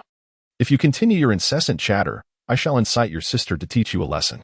Though Loki's face remained a mask of indignation, he obediently fell silent. He found himself in a predicament. His aloof sister had little affection for him, whereas Li Chifeng was undeniably her savior. The fact that she referred to him as my god indicated that she was beginning to regard him as her own. Moreover, the most pressing concern was that he was outmatched by both of them. Further conversation might only invite a mixed confrontation. After dealing with Loki, Li Chifeng exhaled in relief.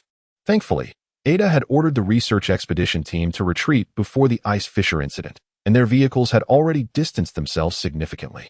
At least there was no immediate need to rescue anyone. It was indeed a colossal life form. Ever since they entered that icy cavern, Li Chifeng had sensed a faint pulsing. Initially, he suspected the frozen human might be the source of the anomaly, but soon realized it emanated from directly beneath him. Hela, however, exhibited no signs of anxiety. Rather, she was exhilarated by her accurate perception and turned to Li Chifeng, inquiring how it was possible for such a massive creature to exist in the north of Midgard. What other surprises lay ahead for the future king of Asgard? Dear Queen Hela, this is certainly not a creature from Earth, Li Chifeng remarked, shrugging as he began to elucidate the origins of the immense starfish below. This entity was known as Starro, a sentient cosmic monster that roamed the cosmos in search of the most suitable parasitic environment. Parasitic? Hela echoed, intrigued. Indeed, it is a parasitic organism.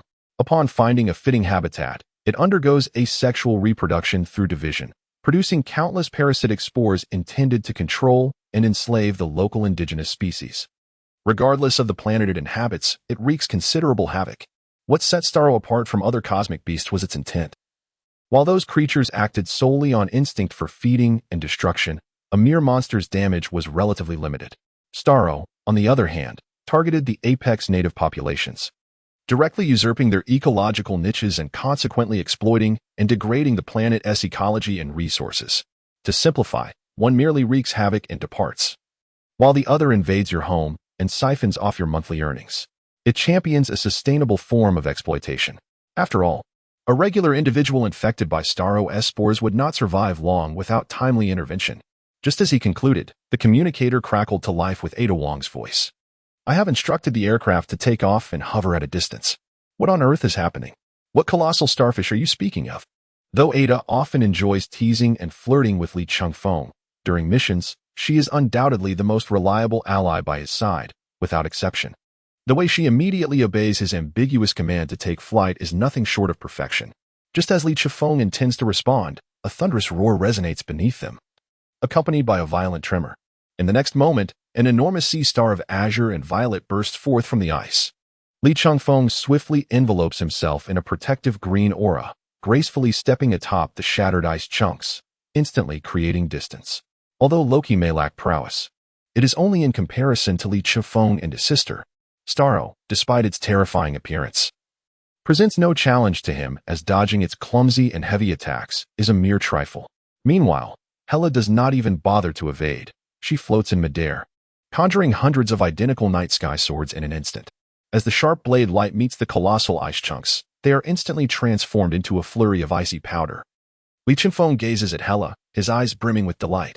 Indeed, Hela, the goddess of death, is the commander of the Asgardian army, a legitimate martial powerhouse renowned for her campaigns across the 9 realms. One could even describe her as a war fanatic. Having been sealed in a dimensional prison for over a millennium, her innate combativeness has likely been yearning to be unleashed. Before him, this colossal sea star serves as the perfect outlet for her pent-up aggression. This is precisely why Lee Chung-fong only worries about ordinary people falling victim to Starro's parasitic spores, rather than fearing the threat posed by this nearly 100-meter-tall monstrosity. It is merely a cosmic beast. Even Hela, a god of supreme caliber, poses no real concern. As for Loki, if he abandons his absurd close-quarters combat with those 2 small daggers and adeptly utilizes the myriad of spells he has mastered from across the 9 realms, he too can easily overcome it. After all, in the films, even the Suicide Squad managed to defeat Starro. While the cinematic version was undoubtedly weaker than the one before them, the Suicide Squad was also considerably less formidable than Loki. The idea of a cosmic monster meeting its demise at the hands of a swarm of mice is utterly absurd for both parties involved. All of you are slaves. At that moment, a piercing voice suddenly erupted in the minds of the group. Lee Chung-fong exchanged glances with Loki. This creature is indeed stronger than its cinematic counterpart and seems to possess a natural telepathic ability. However, given its labored speech, it likely serves only to convey simple messages. Perhaps had it arrived a millennium earlier, it could have been worshipped as a deity in the Western world. Lovecraft's creation of the Cthulhu mythos might have drawn inspiration from it, but now it can only be reduced to fragments by a true goddess. Lee Chung-fong refrains from intervening, instead standing beside Loki, watching as Hela methodically dismembers the enormous sea star. Hundreds of night sky swords whirl and dance. Wielded with the grace of an arm, the sharpened might imbued with Asgardian power is far beyond what a mere sea star can withstand. And thus, the colossal sea star meets its end. Aside from making a somewhat grand entrance, the creature utterly lacks the oppressive force one would expect. After all, this is a battle between beasts and deities. Nonetheless, Lee Chung-fong cannot help but marvel at the immense power of the celestial beings. Even in the depths of despair, they still possess such formidable combat prowess. Lee Chung-fong feels that even with his utmost effort, he might struggle to defeat Hela, who is currently in a state of minimal combat damage. His most significant assets at present are the Green Lantern Ring, the Diamond Form, and the physical prowess of Loki. Yet, aside from these celestial entities, taking down Thor, Loki, or Tony Stark poses no challenge. Before long, the Starro starfish scattered across a radius of 100 meters. Hela remained proudly suspended in midair, her frustrations from millennia of inactivity dissipated with her queenly laughter. Is this the extent of the cosmic monstrosity? Chapter 42. The Great Kansas Giant finally appears. Has he truly perished? Li Chifeng gazed at the motionless fragments of Starro, lifting his gaze to inquire of Hela. I have completely vanquished him. As the goddess of death, I assure you, I have even shattered his twisted soul into pieces, Hela declared as she descended from the sky, effortlessly brushing away the frost that had clung to her hair during the battle. While the fight had not posed a significant challenge for her, she felt a profound sense of satisfaction. This so-called Starro had granted her a long-lost sense of exhilaration, a feeling of combat that she had not experienced in a millennium. Completely dead? Li Chifeng scratched his head, his brow furrowed in confusion. That shouldn't be the case. If he were truly dead, my mission would be complete, wouldn't it? Captain America has been retrieved, and Hela has dispatched Starro. Yet, the system remains unresponsive. Do I need to thaw the ice encasing Captain America? Furrowing his brow, he activated his communicator once more. Li Chifeng, are you all right? What was that starfish creature?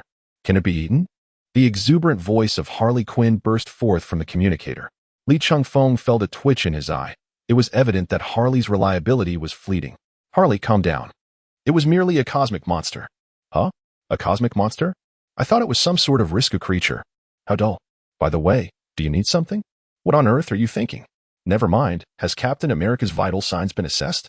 Li Chifeng decided to abandon the chaotic train of thought Harley typically displayed and posed his question directly.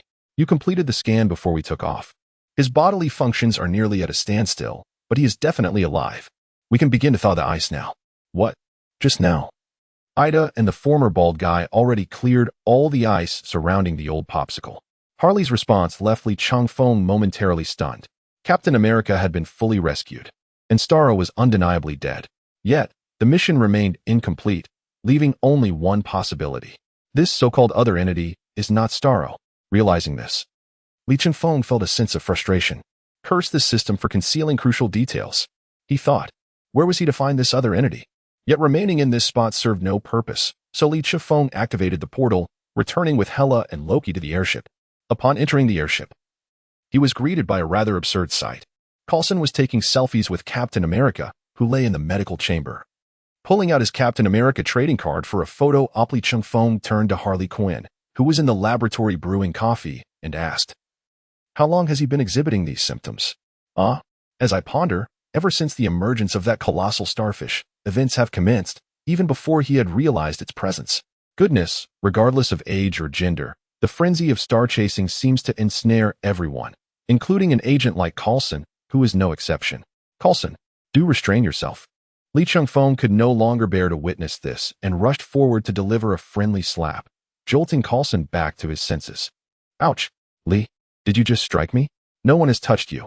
Have you lost your mind in excitement over Captain America? This is unbecoming of an agent. My apologies. I was simply overwhelmed with exhilaration. It appears that Coulson was indeed momentarily unhinged. Believing Li Chifeng's claim of innocence, he rubbed his face and continued. Since we have successfully rescued Captain America, let us return. Return? Nonsense. You, old chap, have succeeded in your star chasing, while my mission remains unfulfilled. Just as Li Chifeng contemplated concocting an excuse to linger in the Arctic a while longer, Ada Wong's voice suddenly resonated through the aircraft's intercom. Everyone, gather in the operations meeting room. There was a hint of disbelief in Ada Wong's tone. Upon hearing this, the group promptly made their way to the meeting room. Ada Wong wasted no time with superfluous words, directly activating the electronic projector. What appeared was a pyramid-like structure composed of ice crystals. Discovered after the aircraft had ascended to this altitude, Li Chifeng furrowed his brow, sensing a strange familiarity about this edifice. We did not notice this structure upon our arrival, for it could only be observed from this height. From lower altitudes, one would merely see a vast expanse of ice. Furthermore, radar systems across various nations had never detected this building. Perhaps it is some form of extraterrestrial relic, shrouded by advanced cloaking technology. With this location being the singular coincidental vulnerability. As Ada Wong analyzed the situation, a chill ran down Li Chifeng's spine upon the mention of extraterrestrial relics. Goodness, the Arctic. A pyramid-like construction of crystal. This is none other than the lonely fortress of the colossal being. If he were not so reluctant, Li Chifeng would have slapped himself twice in frustration. How could he forget such an important detail? Wait, the lonely fortress is equipped with an automatic sensing system.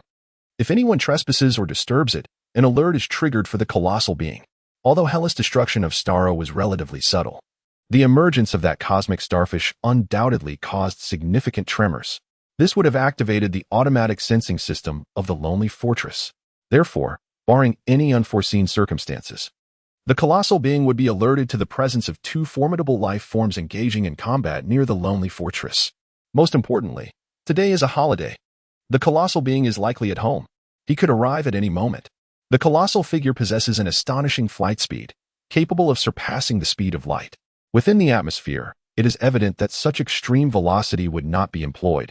Nonetheless, it is still considerably swifter than an aircraft. Fortunately, this has not inflicted any damage upon his solitary fortress. Otherwise, one would indeed have to confront a fully matured giant. Li Chengfeng lamented, "I am still but a child. I cannot bear the sight of the giant. By the way, I have already dispatched 3 drones to capture images and collect samples of this structure." What on earth? 3 drones. Upon hearing this from Ada Wong, Li Chengfeng was rendered momentarily speechless. Ada Wong, taken aback by Li Chengfeng's unexpected outburst, asked timidly, "Is 3 drones insufficient?"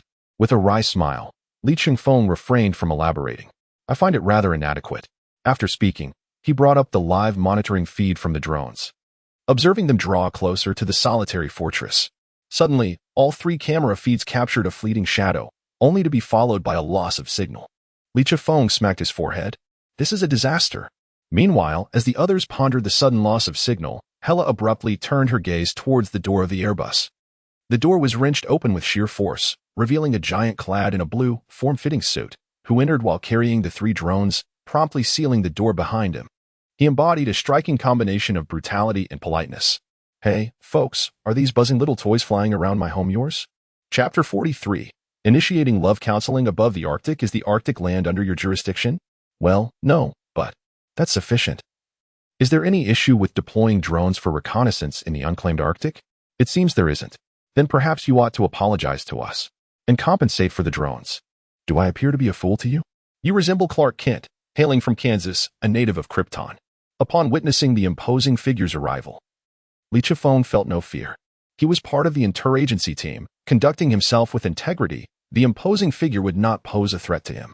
Perhaps he was merely curious after an earthquake near his home that revealed drones surveying his property. When Li Chengfeng uttered the imposing figure's true name, the latter merely widened his eyes slightly, displaying no significant reaction. It could even be said that he had anticipated this encounter. "You are utterly unfazed? Bruce Wayne has been mentioning you frequently, Agent Li Chengfeng." Clark Kent casually set aside the remnants of the drone and took a seat on a nearby couch. Apart from Li Chengfeng and Harley Quinn, everyone else appeared apprehensive. Li Chengfeng cast a surprised glance at Harley Quinn. His composure stemmed from his familiarity with Clark Kent. But when had Harley become so audacious? Just as this thought crossed his mind, Harley Quinn approached, playfully tugging at the small tuft of hair on Clark's forehead. "Clark? Clark Kent, when did you develop a penchant for wearing spandex?" "Harley Quinzel, it has been quite some time. Quite some time. When I was confined in Arkham Asylum. Weren't you the one who visited me with Bruce Wayne? TSK. Did you truly believe I wouldn't recognize you simply because you donned glasses?" Cough, cough.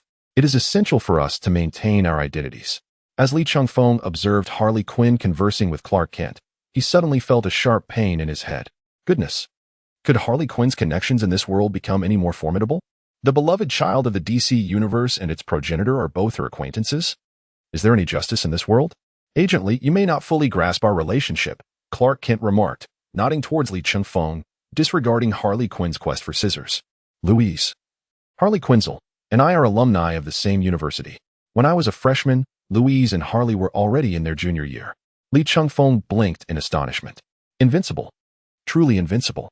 The implications of these 2 sentences were staggering. Having met the formidable couple in college, and now being acquainted with the Bat. Is there an intention to exploit me completely? ISNT at you, who is the protagonist? Moreover, considering Louise Lane is 31 years old, it suggests that the younger Clark Kent is around 28 or 29. However, a Superman under 30, nearing maturity? It raises suspicions of some extraordinary advantage. So, do you and Lois Lane share a romantic connection? Well, how should I put it? I hesitate to associate our relationship with age, as it perpetuates stereotypes. Do not heed his ramblings. Harley Quinn, having failed to locate her scissors, returned to sit beside Li Chengfeng. and upon hearing Clark Kent's words, she commenced to mock him. Clark Kent, whenever Lois Lane is mentioned, tends to speak nonsensically. One might think they have been together for ages, when in fact, not even a single genuine confession has transpired from their college days until now. Harley Quinn's disdainful gaze rendered the nearly 30-year-old giant flushed, much like a child whose fib has been exposed. However, Lee Chiffong was far from calm. What? You and Lois Lane are not together yet. Are you quite familiar with her? Why do you inquire? Ahem, I am certainly aware of the esteemed reputation of the great journalist Lois Lane. But my interest in this matter arises from my belief that you and Lois are remarkably well suited. Lee Chiffong leaned closer to the giant, feigning mystery as he spoke. Since you have long admired Lois Lane, you must know of the existence of Tony Stark, correct? The giant paused, taken aback by Lee Chiffong's unexpected gossip and amiable demeanor as a senior agent of the Bureau. As a reporter for the Daily Planet, he often converses with various public officials. Nearly every entity, aside from the Bureau, harbors a certain disdain and apprehension towards the media. Yet, those he encountered from the Bureau were entirely different, approachable and grounded. Is the entire Bureau characterized by such a disposition? However, upon the mention of Tony Stark's name, Clark Kent's expression shifted. Though devoid of murderous intent, it certainly reflected a lack of goodwill. Of course, I am aware of Tony Stark. Lois and I conducted an interview with him, after which he became infatuated with Lois, even investing in the Daily Planet to get closer to her. You see, if you do not seize the moment to confess, the number of people surrounding Lois will only increase, for she is an exceptionally captivating woman. Tony Stark is neither the first, nor will he be the last. So, what should I do? Have you noticed Harley Quinn? Have you seen the Asian woman beside her? Have you observed the older sister glaring at you with a dangerous gaze? I navigate effortlessly among them. With my guidance, you can rest assured. Loki, observing Lee Chiffong's confidence, patted Clark Kent on the shoulder, feeling somewhat exasperated. These two are characterized by one daring to teach and the other daring to believe. As Lee Chiffong whispered with Clark Kent, the nearby deities and agents finally exhaled in relief. It seems that this man known as Clark Kent truly harbors no hostility. Sister, is this man named Clark Kent truly formidable? Loki whispered to Hela beside him. Despite being sent flying by a single punch from the man adorned with its insignia on his chest, he remained somewhat intrigued by his strength. Very formidable. Hela replied succinctly to Loki, her brow furrowed. After a moment of contemplation, she added, I can sense that if he were to exert his full power, I would stand little chance of retaliation. Loki's breath caught in his throat. Little chance of retaliation? He mused. Even if our father were to descend upon the battlefield, surely my sister would not be rendered defenseless? What if they stood upon the soil of Asgard? If I were to awaken my legion of the deceased with the eternal flame and wield Mjolnir alongside Gungnir, perhaps I could endure for a while. Yet, the ultimate outcome would be predetermined. The Asgardians possess a commendable trait. They may be obstinate, but their words are never unyielding. Chapter 44. The task concluded by deception high above the Arctic. Within the hovering Airbus, the atmosphere in the lounge had escalated to a level of palpable tension. Every individual was flushed and embroiled in a cacophony of voices, save for Hela and Clark Kent. Hela, initially taken aback by Clark Kent, had now succumbed to ennui, resorting to browsing the Republic's social media on Lee Chiffong's phone. While Clark Kent refrained from losing his temper, he appeared somewhat at a loss, casting a pleading glance towards Hela. Ah, young demigod of the mortal realm, you must acclimatize to these inexplicable disputes. This is truly unbearable. Clark Kent replied with a wry smile. Before them, Coulson had shed his previously composed demeanor. He removed his suit jacket, loosened his tie, rolled up his shirt sleeves, and stowed away his watch. He pounded the table, poised to confront Lee Chiffong. Why can't Clark Kent simply confess his feelings for Lois Lane? Must he wait until he has perished, separated from her by the veil of death, before they can ever truly know one another again? Coulson shouted, his eyes glistening with unshed tears. He recalled his former girlfriend, Audrey, a gentle and intellectual cellist who had illuminated his entire career as an agent. However, with his prior demise, it was fated that he could never again stand before Audrey. Under normal circumstances, he could stifle his emotions. Yet, the emotional upheaval of the day had been overwhelming, particularly after Lee Chiffong inexplicably began discussing Clark Kent and Lois Lane's relationship, even soliciting his thoughts as an elder. What do I think? Coulson retorted, I see it with my own eyes.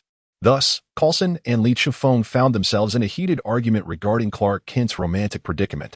Soon, even Ada Wong and Loki were drawn into the fray. Only Harley Quinn participated out of sheer amusement, interjecting with exuberance. Brother is right. Me too. I, Harley Quinn, wholeheartedly support this.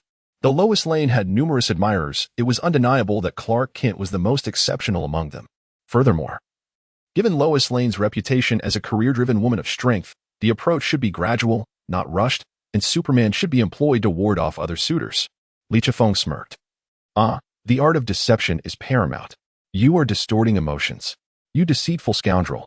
Upon hearing this, Ada twisted her slender waist and launched a fierce spinning kick towards Li Chifeng. Aren't we discussing others' affairs? This is rather intentional. Do not take the opportunity to unleash your ire upon me, Ada. It is you short-lived mortals who are shallow.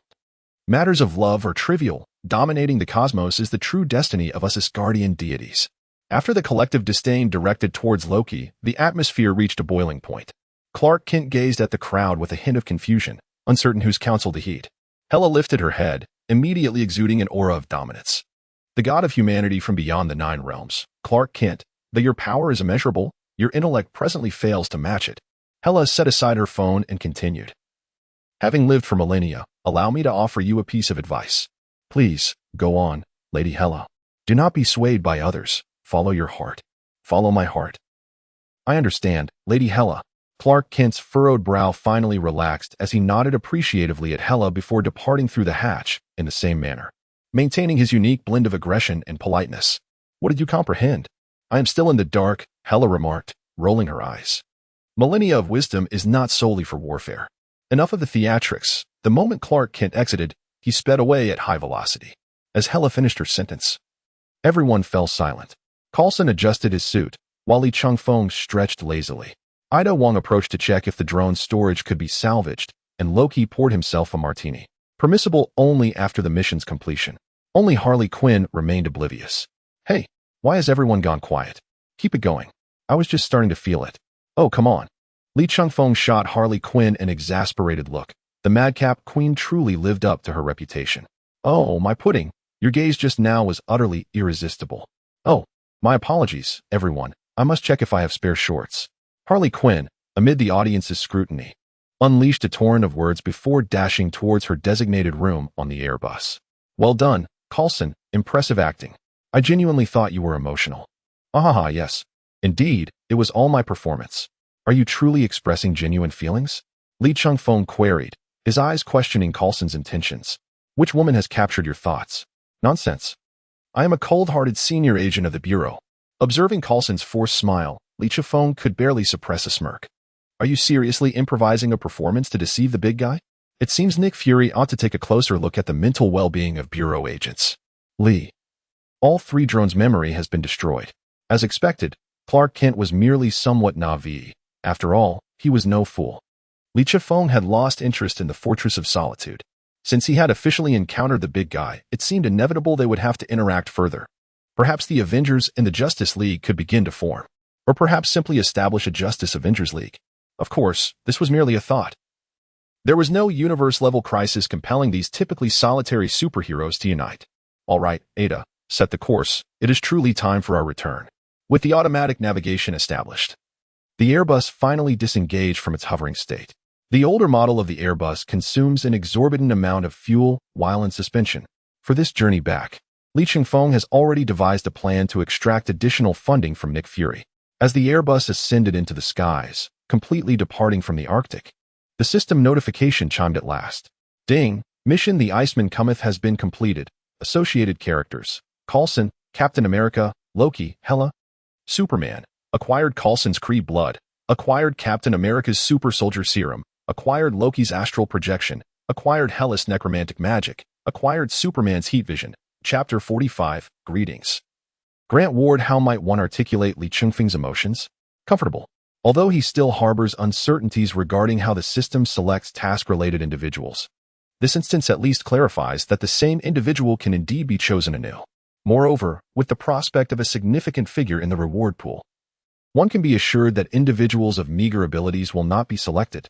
Ultimately, the outcome surpassed Li Chifeng's expectations. First and foremost, there is Coulson. While Coulson possesses a certain charm, Li Chifeng initially presumed that he would contribute little in terms of combat prowess. To his surprise, however, he acquired Kree blood. This is a veritable key to unlocking inhuman abilities. In other words, with the Kree blood in hand, all he needs is a Terrigen crystal to awaken his own inhuman powers. It may not be overwhelmingly potent, but it certainly qualifies as an SSR compared to Coulson's rather unimpressive agent skills. As for Captain America's Super Soldier Serum, it speaks for itself, a comprehensive enhancement of physical capabilities. Simple yet undeniably effective in augmenting strength. Then there are Loki's Astral Projection and Hellas Necromancy. The term astral projection may not be immediately clear, but translating it as the soul exiting the body while retaining power becomes much more intuitive. Hellas Necromancy, belonging to the goddess of death, is inherently formidable, albeit its aesthetic may not align with the image of the Bureau of Interventional Affairs. Nevertheless, in densely populated areas, Lee Chung-fong would certainly refrain from employing it, as the specter of death could evoke panic far surpassing that of a supervillain. Lastly, we have heat vision. While it may not stand out among Superman's myriad of extraordinary abilities, it remains one of his most frequently utilized powers. Not only does it offer an output vastly superior to that of laser vision, but it also allows for subtle manipulations by adjusting energy levels, such as debridement and suturing wounds. For Lee Chung-fong, this ability compensates for his lack of long-range offensive capabilities, aside from the Green Lantern ring. Remarkable indeed. So you are suggesting that this individual known as Superman possesses an alien fortress resembling a pyramid in the Arctic? Nick Fury widened his singular eye, incredulous as he inquired of Lee Chung-fong. While there is truth in your words, do not harbor any nefarious intentions. Lee Chung-fong would not indulge Nick Fury's dubious inclinations. Let me put it this way, there is no one in the world capable of provoking this gentleman. My advice is to expunge this memory from your mind to prevent the calamity of leading us all into peril. Surely not. What about that goddess of death beside you? Nick Fury clearly remained unconvinced. An alien fortress. Just imagine the advanced technologies within, far surpassing our world's scientific capabilities. Even if we could acquire just one or two items from it, that could elevate humanity's technological prowess to a new echelon. Nick Fury, I shall warn you once more, do not endanger us all. Lee Chung-fong's expression was unprecedentedly solemn. He was a godsend to Earth, a celestial being among mortals. As long as one refrained from exploiting him or those around him, he would undoubtedly be a benevolent soul, generously using his abilities to aid anyone in distress. However, should one cause this divine being to lose faith in humanity, his mercy would vanish without a trace. This was not mere bravado from Lee Chung-fong. The experiences of the unjustly powerful were a testament to this truth. If such a situation were to arise, Lee Chung-fong would undoubtedly rally his friends and family to escape to the Republic. Fury, Agent Coulson was correct. This nearly invincible presence would prove harmless as long as we did not trespass upon his boundaries. Bayadin nodded in agreement. Possessing telepathic abilities and having witnessed the treachery of many, Bayadin understood human nature far better than Hayloden. Very well. Hayloden mused as he rubbed his bald head. Lee Chung-fong was aware that he had not entirely given up. Yet it was unlikely Nick Fury would entertain any thoughts until a prime opportunity presented itself. That concludes the report. I shall take my leave. You barely reported anything. Did you only come to discuss that superhuman? Isn't that the most crucial point? Where is Captain America? The medical department is idle. What about Coulson? He's in the restroom, wallowing with a photo of his ex. All right, you may go. Hayloden waved him off, fearing that if Lee Chung-fong lingered any longer, he might need to take a couple of heart-saving pills imported from the Republic. This time, Lee Chung-fong did not head directly home. Instead, he entrusted Hela to Wang Jie and Harley Quinn, allowing these three formidable women to entertain themselves. After dragging Coulson from the restroom on the 31st floor with Loki, he swiftly arrived at the Airborne Command Center of Coulson's team. Though Nick Fury had assigned the Airbus to Lee Chung-fong, there were still numerous airborne mobile command centers within S.H.I.E.L.D. Lee. You have reviewed their files, so I need not introduce them individually. Lee Chung-fong observed the faces before him, some excited, others composed, quickly associating them with their identities. You. Hello, Agent Lee Chung-fong. Your name and that of the Star Squad have recently become legendary within the entire Joint Bureau. Fitz, now is not the time to stutter. Agent Lee, I have heard of your remarkable self-healing abilities. May I have the honor of extracting some of your tissue for research? Naturally. The first to approach were the scientific duo. Lee Chung-fong smiled. These two exhibited the unique aura of internal agents, particularly Gemma Simmons, whose enthusiasm hinted at the potential of a mad scientist. Fitz, take Gemma away to calm down. Coulson chuckled wryly. These two are brilliant, but easily overexcited. That's all right, Coulson. Li Chengfeng chuckled. Your team isn't complete. Where is Grant Ward? Reporting, Agent Li. Sky stepped forward and feigned calmness as she responded. Agent Grant Ward is currently in the lounge, contemplating whether or not to join the team. Oh, is that so? I shall pay him a visit. Coulson. Captain America has been in the medical department for quite some time now. He should be awakening soon. It would be prudent for you to take some members of the team with you. That old ice cube has been frozen for nearly a century. He is bound to be disoriented upon waking.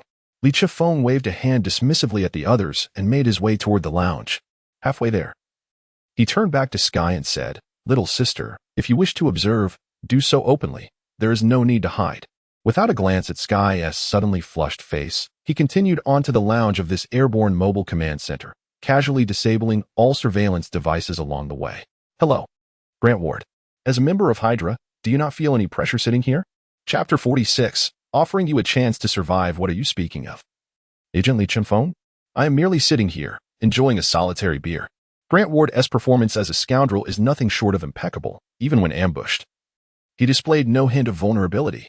Li Chengfeng had to concede that had he not been a time traveler, he would have undoubtedly fallen for this rascal's ruse. Cease your pretense. If you maintain it for too long, you may come to believe it yourself.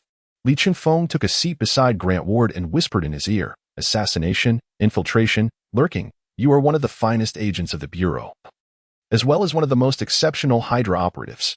Upon hearing this, Grant Ward smiled slightly, yet his hand had already drawn the silver Glock from his waist. However, Li Chengfeng was far swifter.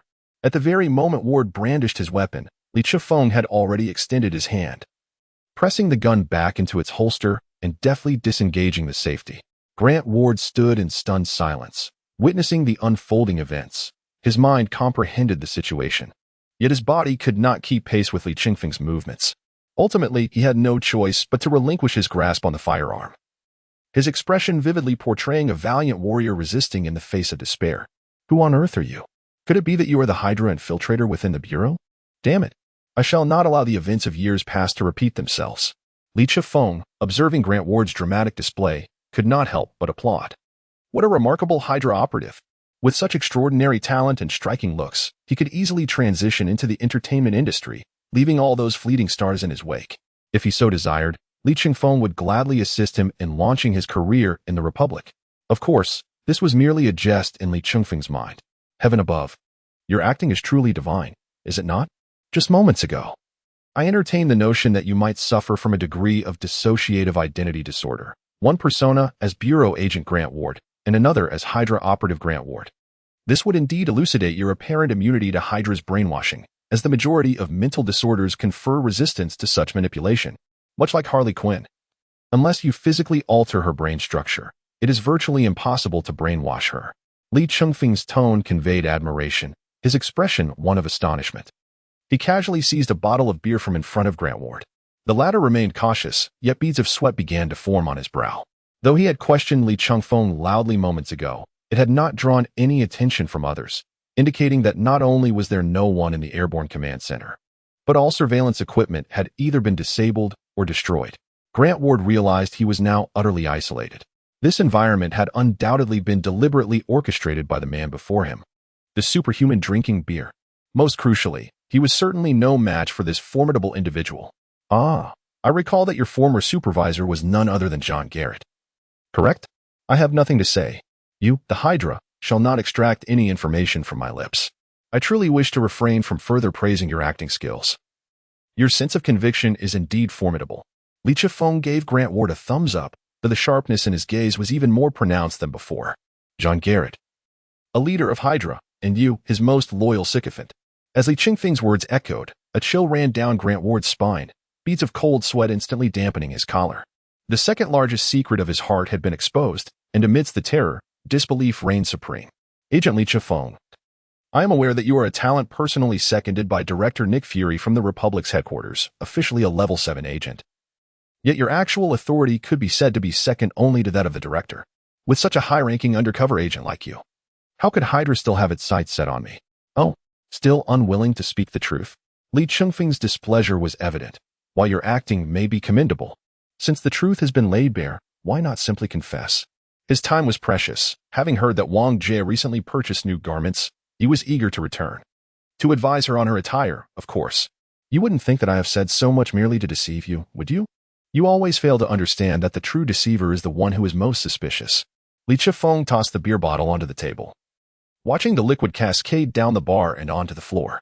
You were once a protector, safeguarding your brother from the hands of your father and sibling, yet ultimately, it was you who pushed your brother down the well, rendering him disabled. Is this not the very essence of your concealed past? Regardless of how adept your acting may be, or how you embellish the memories of your past, you remain that same deceiver, the ultimate perpetrator. Upon hearing this, Grant Ward's breath caught sharply, his previously defiant and aggrieved gaze transforming into one of cruelty. As a time traveler, Li Chifeng understood that in Grant Ward's mind, what was Hydra? What was John Garrett? All were insignificant compared to the facade he had crafted through his subconscious alterations. The childhood guardian of his brother? How utterly laughable. Who exactly are you? How do you know these things? Do you know my brother? My past has been completely erased by Garrett. The barrage of questions signified that Grant Ward's internal defenses had finally crumbled. Li Chifeng smiled inwardly. Breaking through defenses was precisely the aim. I am merely an agent of the Joint Task Force. You need not know the reason, only that I know everything. Compared to me, John Garrett's self-proclaimed title of the All-Seeing Eye is nothing short of a farce. His abilities, merely those of a level 8 agent? Such a jest is simply too amusing. I could laugh for another decade. As Li Chifeng laid bare all of Grant Ward's secrets, including his preference for older women, not a detail was spared, and surprisingly, Grant Ward found himself calm. What do you wish for me to do? Oh, you are not enraged enough to take your own life? That is rather uncharacteristic of Hydra. The entire aerial command center is engulfed in a state of despair, where cries for help yield no response from the heavens or the earth. My chances of escape are diminished to zero, yet you remain indecisive in your actions. It is evident that you wish for me to undertake some course of action.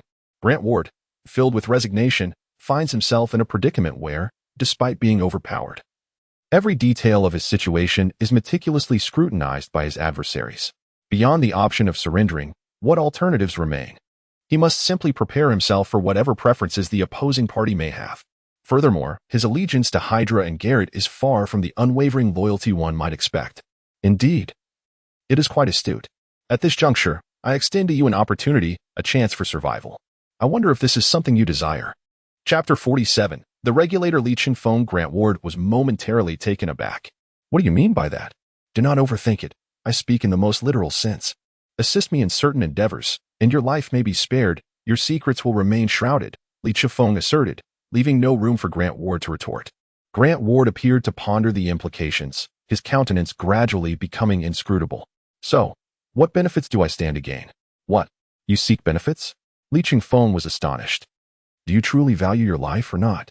I can ensure your survival amidst a Hydra predicament, yet you still desire more? Is that not a monumental advantage in itself? Very well, I comprehend now. Alas, where are the sentiments expressed in the adage life is precious, love is even more so. If it is for the sake of freedom, both can be forsaken. Why relinquish all principles in the face of survival? Is this truly it?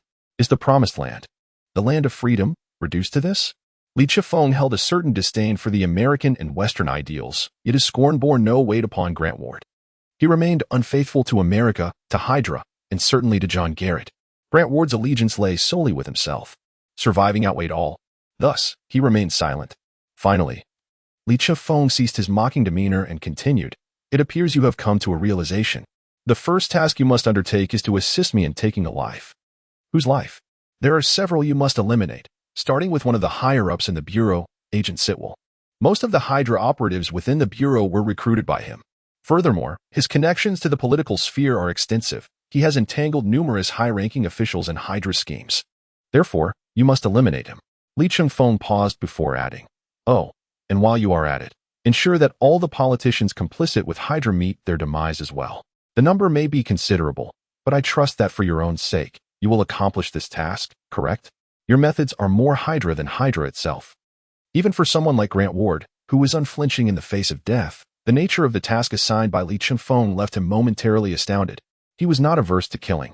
Rather, he was astonished that such a mission was entrusted to him by an agent from the Republic, a nation renowned for its civility and decorum. Grant Ward, to try to keep your wits about you. Do you think I would employ humane methods against a group that is, at its core, Nazi-like? And as for those gluttonous American politicians, the more of them that perish, the better it is for the American populace. Upon concluding his statement, Li Chifeng extended his hands, partially transforming into a diamond form, gradually grinding the beer bottle before him into a fine glass powder. This display caused Grant Ward's eyes to widen in astonishment. You possess other superhuman abilities beyond mere self-healing? Li Chifeng smirked, reverting from his diamond form. Who told you I possess only a single ability? Even if I possessed but a single ability, I could reduce you to an indistinguishable mass of flesh. Now, be gone, Grant Ward. And do not forget to inform Coulson of your intention to withdraw from the team. Grant Ward rose, his eyes betraying a mixture of fear towards Li Chifeng and a sense of fortunate survival, before hastily departing. When faced with the choice of killing others or himself, he resolutely opted for the former. Li Chifeng observed Grant Ward's retreating figure with a cold smirk. While he remembered the more significant individuals, he was not privy to the intricate web of relationships woven by Hydra within the political arena. However, Grant Ward was well aware of it. The most efficient method is for one's own to eliminate their own. As for the bald-headed Sitwell, Li Chifeng had not anticipated that this individual had managed to remain undetected during the last purge of Hydra remnants, surviving under Maria Hill until now. The internal structure of the agency still required a thorough cleansing, leaving no Hydra operative unaccounted for. Yet, for the current agency, achieving this task was remarkably effortless. The X-Men had at least a dozen telepaths. This ability proved invaluable in rooting out infiltrators. No matter how skilled the actor or how deep the hypnosis, they would still be exposed by telepathy. With this thought, Li Chifeng slapped his forehead and promptly opened a portal. Ada's new outfit still required my input. I cannot miss the legendary patent leather boots and glossy stockings. 3 days later, Phil Coulson stood in the open space outside the Aerial Command Center. Addressing the members of his team, I regret to inform everyone that Agent Grant Ward has withdrawn from this special emergency task force due to personal reasons. However, we are also welcoming a new colleague, Level 7 Agent Melinda May, who was personally recruited by the original director of the American Bureau, Peggy Carter, and was once my partner. Amidst the cheers of the younger members, Melinda May stepped forward, offering a cool nod before shooting Coulson a pointed glare. You initially told me there would only be 2 science whizzes and 1 forensics expert. How is it that we now have an additional hacker? Melinda May glanced at the somewhat flustered Sky. The team already had 2 non-combatants, and now there was another? Ahem. While Sky was not part of the original plan for the Special Emergency Task Force, it has become evident that a top-tier hacker is of immense value. Under Melinda May's scrutinizing gaze, Coulson cleared his throat and continued. However, Sky has expressed her desire to pursue training and assessment as a field agent, and for that purpose, I have specifically selected a supervising officer for her. A supervising officer? Who is it? As Melinda May inquired, her gaze shifted towards Oliver Queen, the Green Arrow, and Wade Wilson, the Deadpool, within the team. In her view, these 2 would be the most suitable candidates. At that moment, a portal materialized beside her, from which Li Chifeng emerged, donning a tailored suit jacket, standing shoulder to shoulder with Melinda May. Greetings, fellow compatriot. It is a pleasure to make your acquaintance. Li Chifeng, I have long heard of your esteemed reputation, which has already preceded you at the Republic's headquarters. Melinda May and Li Chifeng exchanged a handshake, conversing in the language of the Republic. The only one present likely able to comprehend their dialogue was Oliver Queen. So, you are the overseer of the hacker baby? Indeed. I will be staying with Coulson for a while. Oh, and what of the STAR team? The STAR team is undergoing a month-long intensive training for warfare. Li Chifeng shuddered slightly, recalling the ordeal. It is under the supervision of our own goddess of death, a divine training regimen. While Ida and Harley seemed to fare well, the pitiful expressions of Wanda and Pietro were truly disheartening for Li Chifeng to witness. It was nothing short of tragic. Chapter 48. The infatuated undercover Sky. Hey. What are Agent Lee and Agent May discussing? Deadpool, Wade Wilson, nudged Barry Allen beside him with his elbow, lowering his voice to inquire. You're asking me? I don't comprehend the Republic's tongue. Barry Allen could only cast his gaze towards Oliver Queen. Ollie, you should understand, right? It's merely a trivial conversation. Stating that Sky's supervisor is the leader of the STAR team, Agent Li Chifeng, and that the STAR team has been taken by the goddess of death for special training. After Oliver Queen presumably finished translating, the surrounding team members collectively inhaled sharply. The goddess of death. Just days prior, when Agent Li Chifeng escorted this formidable figure from Asgard to the headquarters, the energy detection instruments of the entire building nearly malfunctioned. Being trained by such a terrifying entity, could it be deemed a blessing or a curse? However, you are indeed fortunate. Agent Lee personally serves as your supervisor. Wade Wilson remarked with a tone tinged with envy. For even stripped of all superpowers, he would still stand as an equal to Natasha Romanoff. Sky, the love-struck girl, was oblivious to Wade Wilson's ramblings. Her eyes were glued to Li Chifeng, though not the archetype of a hulking muscle-bound brute. His tall and athletic frame resembled that of a languid leopard. He appeared non-threatening, yet possessed the potential to pounce and extinguish a life at any moment. She regretted ever becoming an undercover agent for the Rising Tide organization within the Joint Task Force. Why not simply continue as a hacker? Why delve into exposing governmental conspiracies? Was the conspiracy merely the concealment of such a stunning Republic heartthrob? After meeting the entire Coulson team, Li Chifeng finally approached Sky. Hello, Sky. I am your supervisor. Li Chifeng. If my name is difficult to pronounce, feel free to call me Li. Hello, Li. Sky politely extended her hand, only to be unexpectedly pulled into his embrace after their handshake. Instinctively, she wanted to protest, but in that moment, her shoulder strap was inadvertently tugged up. At that instant, her thoughts were not of indignation but rather, oh no. Hidden beneath her shoulder strap was a memory card containing internal information from the Joint Task Force, intended for future delivery to the Rising Tide organization. Coulson, here. Li Chifeng casually tossed the memory card to Coulson. Didn't he mention that someone has been bypassing permissions to download internal intelligence? It's the handiwork of our little hacker. Li Chifeng, of course, did not possess any supernatural sight. He merely had some understanding of Sky. However, the course of events in this world differed slightly. For instance, Sky had joined the Joint Task Force before the series of coincidences following the explosion in New York City. Yet, it appeared that Coulson and the others remained unaware of Sky's true identity. Faced with the scrutiny of her teammates, even Sky began to adopt a somewhat reckless attitude. How do you intend to keep me silent? How could you possibly achieve that? The harsh truth is known to all, visible everywhere. You are destined to be unable to halt the Tide organization. We are like the relentless tide. You will never find us, nor will you ever behold our true visage. We shall forever rise in defiance against those shadowy figures who conceal the world's truths from us. Sky shouted at Li Chifeng, who had restrained her wrists, as if she had transformed into a covert operative ensnared in enemy territory, anticipating that the next scene would delve into themes unsuitable for the innocent. Li Chifeng shook his head, thinking he ought to watch fewer films that could be resolved by one or two individuals. With that thought, a smile graced his lips, as warm and gentle as a deity descending to the mortal realm, leaving Sky momentarily speechless. Suddenly, darkness enveloped her. Li Chifeng draped a black hood over her head. Damn it! What do you intend to do to me? The Joint Investigation Bureau is a monster that devours the truth. The Tide organization, however, is the guardian of that truth, resisting the Bureau and opposing the dictatorship that annihilates the public's right to know. Chattering incessantly. Annoying. ISNT it? Li Chifeng casually delivered a sharp tap to Sky's forehead, questioning when the hacker organization had ever wrapped itself in the guise of righteous emissaries. It sounds appealing. But do you understand that the Tide organization has been profiting from the high-price sale of information from the Bureau? What provocation has the Bureau initiated against you? Risking their lives to protect you while simultaneously managing the chaos you create? You are slandering us. The Tide organization embodies justice. All right, so you are all champions of justice. Are you? Now, please maintain your silence. Utter another word, and I may have to spank you. Be cautious. I am a single individual, and who knows what inhumane acts I might resort to. So, are you implying that you do not have a girlfriend? Sky, your level of infatuation is truly unprecedented. Li Chifeng and Coulson hurled Sky into the interrogation room of the Airborne Mobile Command Center in front of all the team members. Li, it has been confirmed that, although the information is rather trivial, it is indeed beyond the purview of agents in training.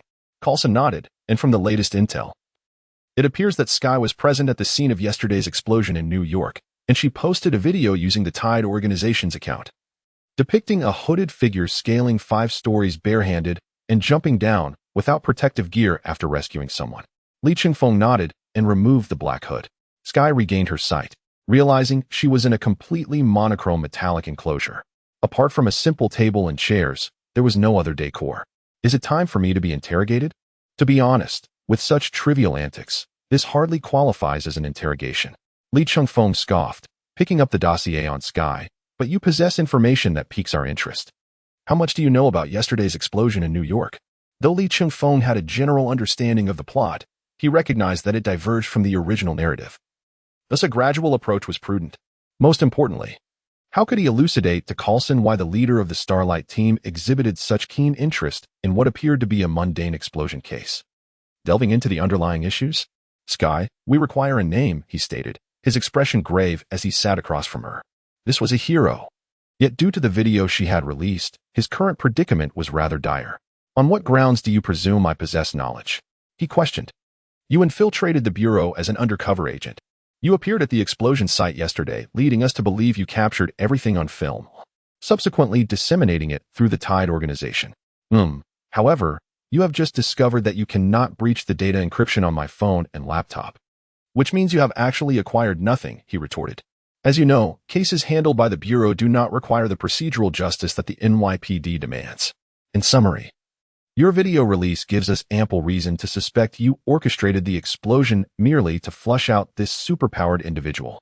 Upon hearing Li Chengfeng's assertion, the self-proclaimed advocate of justice, Sky slammed her hand on the table. How could it possibly be me? It is clearly you. The ultimate method of covering everything up is, after all, a bomb. Is it not? You have done this before. This time, with the Centipede Project. Centipede? What Centipede Project? Coulson furrowed his brow, while Sky suddenly grasped the implication. Wait, you mean to say you were unaware of this matter? Now, Sky could hardly contain her laughter. Haha. Having billions worth of advanced equipment in your possession is akin to wielding mere scraps. I wager that with just my laptop, I could dismantle your communications department effortlessly. Chapter 49. A man doesn't get drunk, yet he can bring you to tears. Li Chengfeng listened to Sky's laughter and couldn't help but glance at Coulson.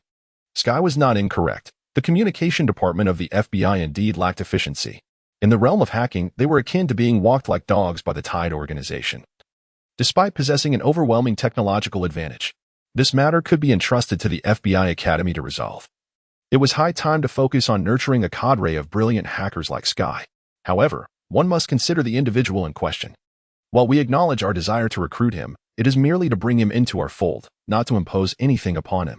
Li Chengfeng pressed his hands on the table, leaning forward, their faces mere centimeters apart, both acutely aware of the warmth of each other's breath. But what about others? Those organizations fervently intent on plunging the existing order into chaos would surely seek to exploit him. And once they were done, they might even dissect him. Li Chengfeng gazed intently into Sky's eyes, contemplating the dire fate that might await her. The best they might do is slice him for research. The more depraved could resort to tasting his essence. The Centipede Project had briefly surfaced in the online labor market, only to vanish once enough participants were gathered. Later, I managed to trace back to the MAC access point, which was located in the very building where the explosion occurred. Sky's eyes flickered with a hint of conflict. Yet she ultimately chose to divulge the information she had acquired. For Sky was not an overly stubborn individual. On the contrary, she possessed remarkable intelligence, which was essential for her to thrive in the hacking realm. Upon hearing Li Chengfeng's words, she quickly grasped the gravity of the situation. Although the government organization led by the FBI appeared to be a monstrous entity consuming the world's truths in her eyes, its aim was still to maintain order. In contrast, those malevolent organizations lurking in the shadows sought pure destruction. Li Chengfeng observed the soft-hearted hacker girl with interest and teased, "Let me see. Hacking into the FBI, and even going undercover, while tracking superhumans online. You wouldn't happen to be wandering underneath Tony Stark's little mustache tower, hoping for a romantic encounter with Iron Man, would you?" At this point, a mischievous smile spread across Li Chengfeng's face. "You can't possibly be a stalker of superhumans. I would never slander someone unjustly." I only did it once," Sky exclaimed, her eyes wide. "I was just curious. How can one call a hacker a stalker?" She then launched into a stream of convoluted statements, insisting she was not genuinely interested in Iron Man, and questioning the truth behind Li Chengfeng's earlier remark about not having a girlfriend. The interrogation room soon filled with a buoyant atmosphere. Yet after the laughter, Coulson knew that prolonging the conversation with Sky would yield no results. The first mission of the Special Emergency Team should not encounter any complications. With this thought, a cunning spark ignited in the middle-aged man's mind. Coulson reached into his suit pocket and produced a gun-like syringe, placing it before Sky with a calm, yet somewhat sinister tone. "This is a QNB T16. You may not recognize the designation, but it is the latest potent interrogation drug developed by the Bureau. Even the most resolute individual would find themselves revealing their childhood secrets such as the occasional bedwetting. However, its effects are fleeting, lasting only an hour, neither long nor short. Li Chifeng immediately discerned Coulson's intentions. The seemingly affable yet dark-hearted middle-aged man was clearly attempting to coerce him into compliance. This task, originally meant for Grant Ward, now appeared to have fallen into his lap. If this drug were genuine, Li Chifeng would rather face death than acquiesce to Coulson's demands. Yet, he suspected that the substance was merely a fabrication, conjured by Coulson to manipulate the infatuated Sky. You need not worry. Once we obtain all the information, you will be released immediately, Li Chifeng reassured Sky, feigning calmness while subtly gesturing to Coulson to proceed. Coulson, ever the skilled performer, picked up on the cue without hesitation, administering the syringe with precision. He then patted Li Chifeng's tricep and lowered his voice. It's merely saline solution. Upon noticing Li Chifeng's almost imperceptible nod, Coulson raised his voice. Agent Li Chifeng. Does it hurt? Of course, it did not. However, the suddenness of the act was enough to induce a fright.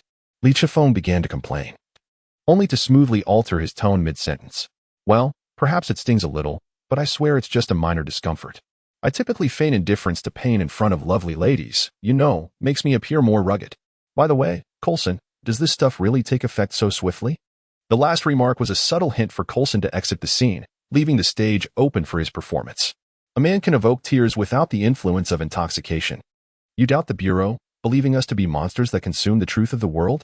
Now, you may pose any question to him, Coulson declared before making his way out of the interrogation room, casting Sky a knowing glance before departing. At that moment, Sky was indeed ensnared. Approaching Li Chifeng with a smile that illuminated her eyes with a hint of mischief. Unlike the self-proclaimed warrior of the free world she had just moments ago presented, she now resembled a girl enchanted by a new toy. Sky refrained from speaking immediately, instead slowly removing her thin outer jacket, revealing only a light gray sports tank top beneath. She then seated herself closely beside Li Chifeng, deliberately angling her body to increase their proximity. Agent Li, are you feeling tense? Tense? How amusing. You are undeniably beautiful, yet as a man who navigates effortlessly among 3 women, how could I possibly feel anxious in the presence of a young lady such as yourself? My heart shall forever belong to the mature and sophisticated.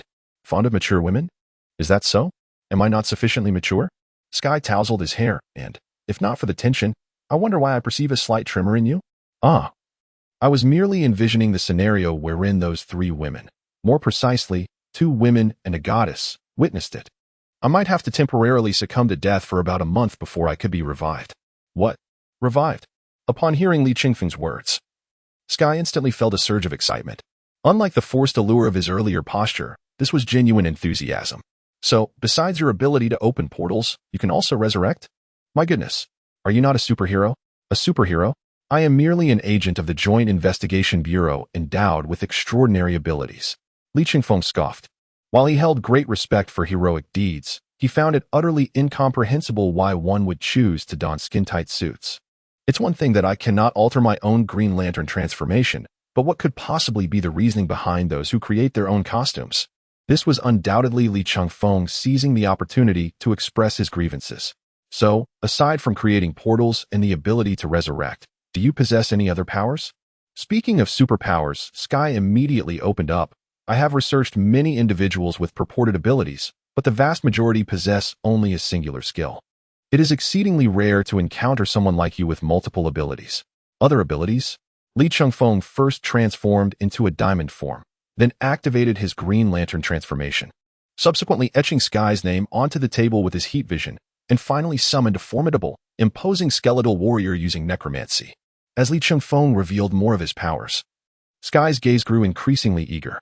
If this were a comic, one could imagine Sky as pupils morphing into hearts. She claims not to be an aficionado of superpowered beings. Huh. A woman of contradictions. Meanwhile, May and Coulson stood before the monitor, observing the interaction between Li Chifeng and Sky. It is hard to fathom that a young agent like Li Chifeng could instantly reach a consensus with a crafty old fox like you, devoid of any boundaries. Observing Coulson's smile, May commented, I now comprehend why Nick Fury would assign you two to form an almost entirely independent team. It appears you 3 are cut from the same cloth. To your compliment, I neither confirm nor deny it. Coulson maintained his demeanor of a gentle middle-aged man. Yet I must record this segment. I believe agents Ada Wong and Harley Quinn will find it immensely intriguing. Clearly, Coulson harbors a grudge regarding Li Chifeng exposing his pretense as an ex-girlfriend in the Arctic. Come now, Phil. The entire Joint Investigation Bureau is aware that Agent Li Chifeng is in a delicately balanced relationship with Agents Ada Wong and Harley Quinn. You wouldn't want to disrupt that equilibrium, would you? Balance is meant to be shattered, is it not? Coulson smiled broadly before returning to seriousness. What did Fitz and Simmons discover amidst the remnants left at the scene? Melinda May arched an eyebrow toward Coulson, who turned around just in time to see Fitz and Simmons emerging from the laboratory. We have some rather unfortunate news, Fitz began. The explosion was triggered by a centipede-like vascular filter. Upon analyzing its contents, we discovered it contained all known forms of supernatural energy, including but not limited to the extremist virus, gamma energy, super soldier serum, and various extraterrestrial substances. Coulson's expression hardened. He had anticipated that this incident might merely be a targeted attack involving the Rising Tide organization and an unidentified superhuman.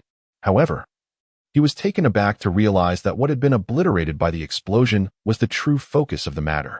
Yet, judging by its exhibited state, this was a mixture primarily composed of the extremist virus, resembling a patchwork creation of the virus itself. The group turned to the source of the voice, revealing none other than Li Chifeng, who had just delivered an impressive performance alongside Sky, whose flushed cheeks betrayed her belief that she had grasped numerous insider secrets of the Coordinating Bureau. Chapter 50. Technical support from Tony Stark. Is it possible to restore the surveillance footage? If so, how much information does it contain? Fitz? Li Chifeng promptly brushed aside Sky, who was eager to remain close, and entered a state of focus. Fitz, somewhat taken aback, glanced at the recently acclaimed agent at the American Bureau and nodded vigorously. In theory, restoration is feasible. However, the data is severely corrupted, to the extent that even the time codes cannot be synchronized. Thus, we can only conduct a rough analysis of the scene, which, regrettably, lacks precision. Time codes cannot be synchronized? What if I were to provide you with the audio files from that moment?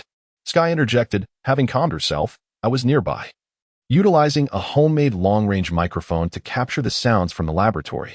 Unfortunately, there was too much background noise, and I thought it would be of little use. But for you scientists, isolating noise should be a simple task, right? The electronic files of the audio are in my van. Fitz and Simmons instantly immersed themselves in their scientific realm, engaging in a flurry of technical jargon that left everyone else bewildered until they arrived at a viable conclusion. Exchanging satisfied glances. Thank you immensely. Having that audio would be ideal, Coulson remarked, observing the camaraderie among the team members with a smile of approval. Individuals like Sky are indeed sought after by the Bureau each year, akin to how major tech firms are eager to offer lucrative salaries to hackers who successfully breach their firewalls. Among these exceptional talents stands the elusive Black Widow, Natasha Romanoff. As long as one is not a Hydra operative, the Bureau is more than willing to collaborate with anyone. However, upon hearing Sky mention her van, Coulson responded, I have placed all your equipment inside your vehicle. You were right. We indeed could not decrypt the encryption measures you employed.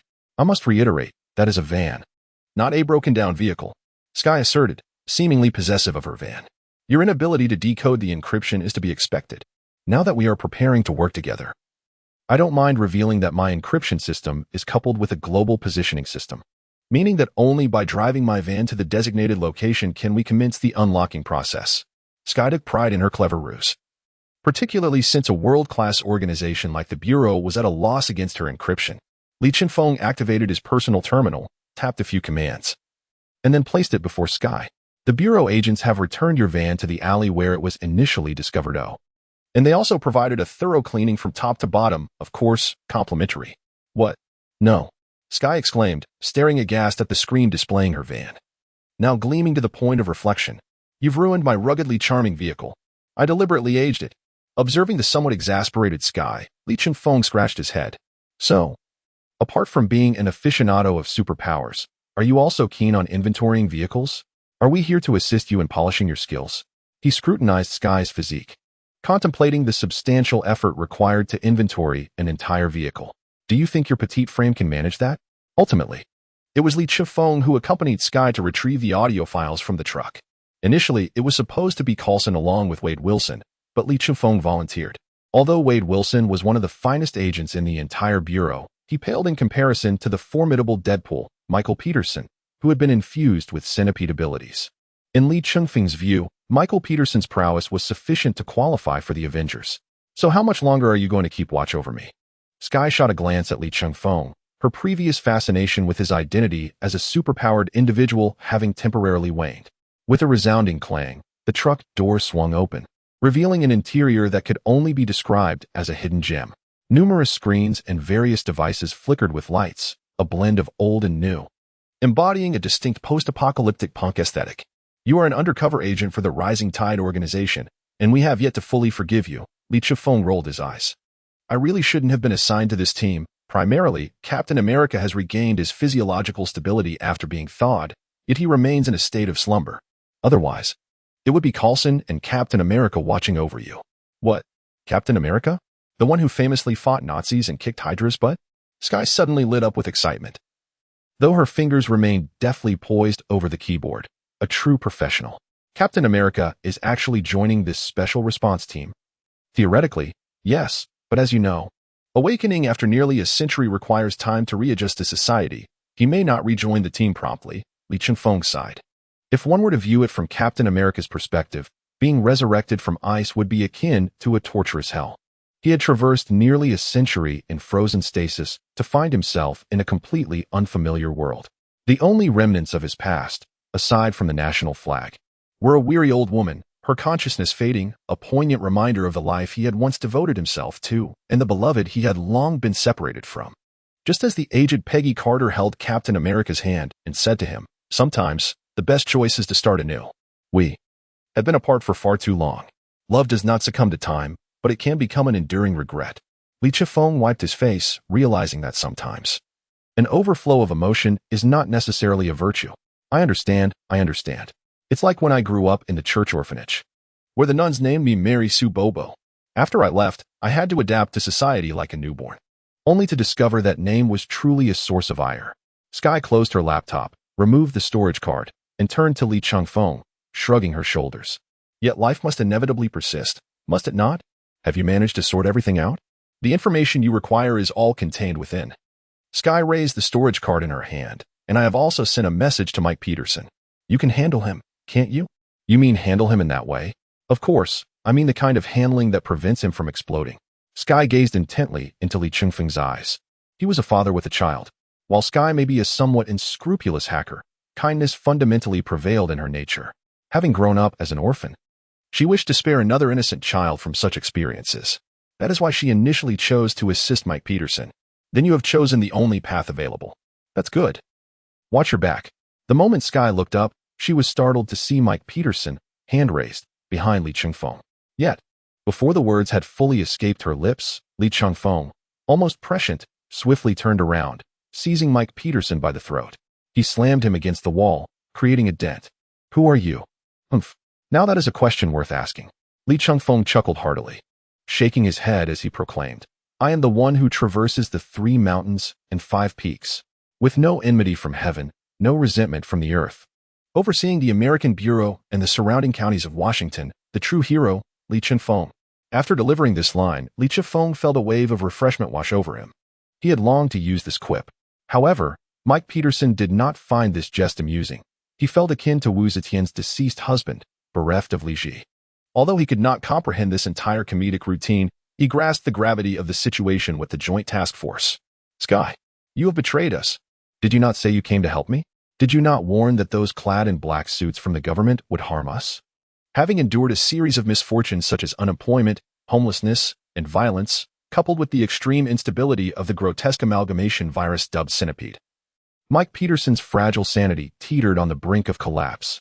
The betrayal by Sky, who had professed to assist him, became the final straw that broke the camel's back.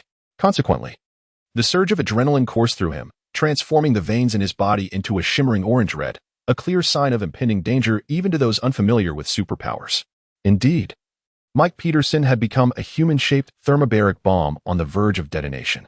In that instant, a voice filled with fear and concern echoed from the rear of a truck nearby. Dad? Daddy? Just those few words momentarily calmed Mike Peterson, who was on the brink of explosion.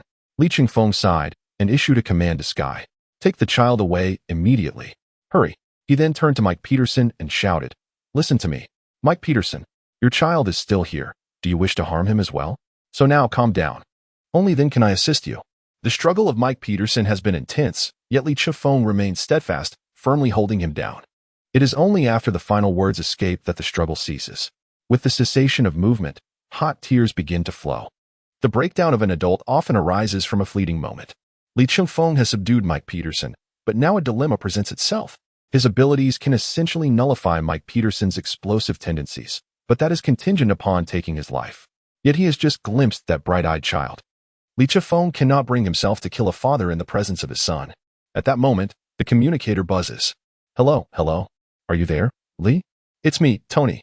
Coulson informed me that his team has encountered a rather tricky issue, and since I have some free time, I thought I would offer some technical support. So, when did you start working with Coulson? Chapter 51. The innate monster Li Chifeng initially intended to reach out to the scientific duo for assistance. However, to his surprise, Coulson, in a bid for absolute certainty, contacted the infamous Tony Stark. Wasn't he busy charming Louise Lane in Metropolis? Astonishingly, Coulson managed to summon this notorious playboy with ease.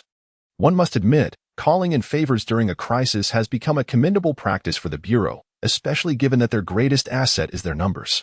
Aren't you also mingling with Coulson? He summoned you with a mere phone call. I merely find it easier to communicate with someone who has a receding hairline than with a completely bald individual. Tony Stark quipped, before his tone turned serious. The hacker had sent over the audio file during her escape, and I am currently collaborating with Coulson's scientific duo to devise a method to neutralize the centipede. Adrenaline. Emotional instability leads to a surge in adrenaline, which can exacerbate the violent reaction of the stitched-together doomsday virus within the centipede. As Li Chifeng spoke, he glanced at Mike Peterson, whose orange-red veins had flared back to life.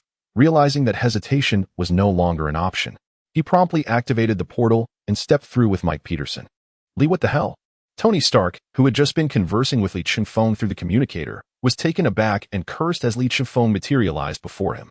You've got to be kidding me. Are you really prepared to bring this human-shaped thermobaric bomb to the Airborne Command Center? Are you sending your entire team to their doom? The portal led to the laboratory above Coulson's Team's Airborne Command Center, where only Fitz, Gemma, and the external aid of Tony Stark were present. As Li Chifeng activated his green light transformation, he took a moment to jab at Stark. Spare me the idle chatter. I could just as easily transport him to a deserted location. But even if you devise a countermeasure, will you arrive in time? Then, barriers formed by the willpower of the green light encased Mike Peterson layer upon layer. He certainly wouldn't gamble with the lives of his comrades. Under the shield of the green light, he was resolutely confident that not a single trace of the impending explosion would escape.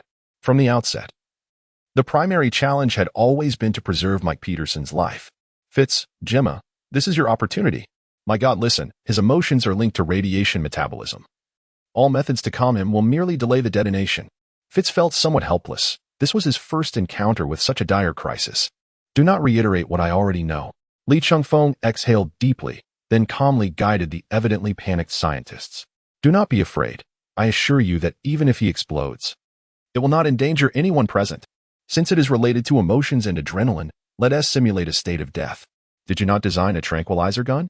Yes. Gemma promptly retrieved the prototype of the Goodnight gun from the side, yet its potency remained unrefined. What a brilliant design.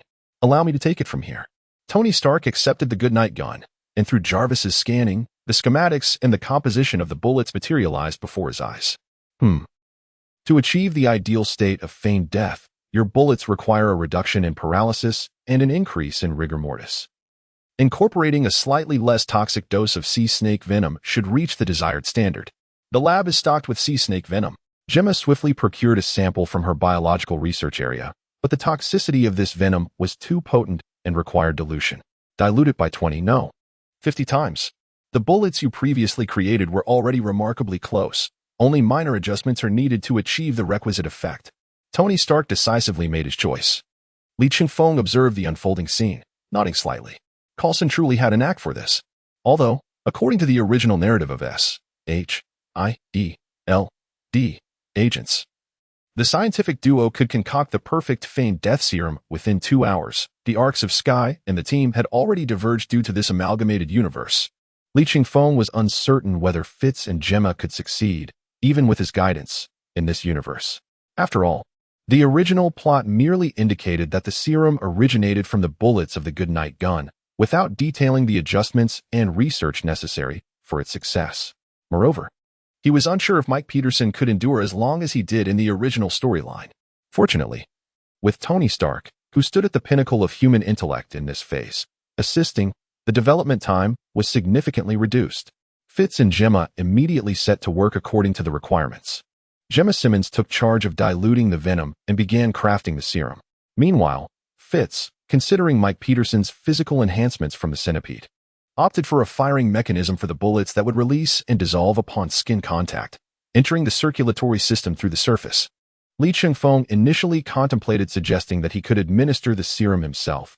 Given his power disparity with Mike Peterson, he could simply place the serum directly into his mouth.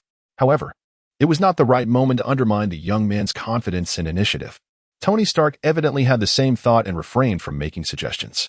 After Lee Chung-feng's earlier forceful suppression, Mike Peterson, though still emotionally unstable, found himself ensconced within layers of the green light barrier of will, rendered helpless to do anything but stare at his surroundings. After several minutes of silence, Mike Peterson finally spoke. "They call you Lee? Are you the one in charge?" "Indeed. In this urgent situation, I possess the authority over all matters at hand and bear full responsibility." "I see. Can you ensure that the FBI looks after my son?" "If you ask me, it would be best for a father to take care of his child personally, wouldn't he? Moreover, there is no need for you to frighten yourself. Our team comprises the finest experts from the Bureau of Coordination, and we shall undoubtedly resolve the issue at hand. Before we proceed, I would like to pose a question." Mike Peterson clenched his teeth, striving to maintain his composure. He eventually nodded, albeit with considerable effort, as a sign of agreement. Consequently, Lee Chung-fong procured a chair from the laboratory and seated himself, adopting an interviewer's tone to engage in conversation with Mike Peterson.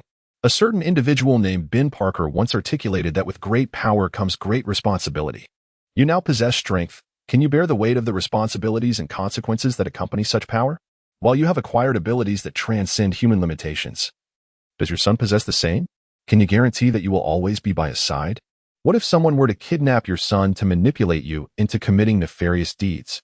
To my knowledge, there exists a notorious supercriminal known as Thousand Mile Eye who specializes in such acts. Are you aware of how he would exploit your value? First, he would implant an electronic eye into his target to monitor and issue commands to control their actions. Once you have completed a few tasks for him, leaving you physically broken, he would then make you a test subject for those mechanical enhancements. Every word from Lee Chung-fong sent cold sweat cascading down Mike Peterson's brow, his breath quickening. "I understand none of what you are saying. All I know is that with Centipede, I can become strong. I can outwork 10 men in the factory. This will allow me to provide a better life for my family, so you would risk your son's safety without hesitation?" Lee Chung-fong's final retort plunged Mike Peterson into a state of confusion and silence. "I recognize that making choices is always arduous." Lee Chung-fong patted the barrier composed of emerald green light.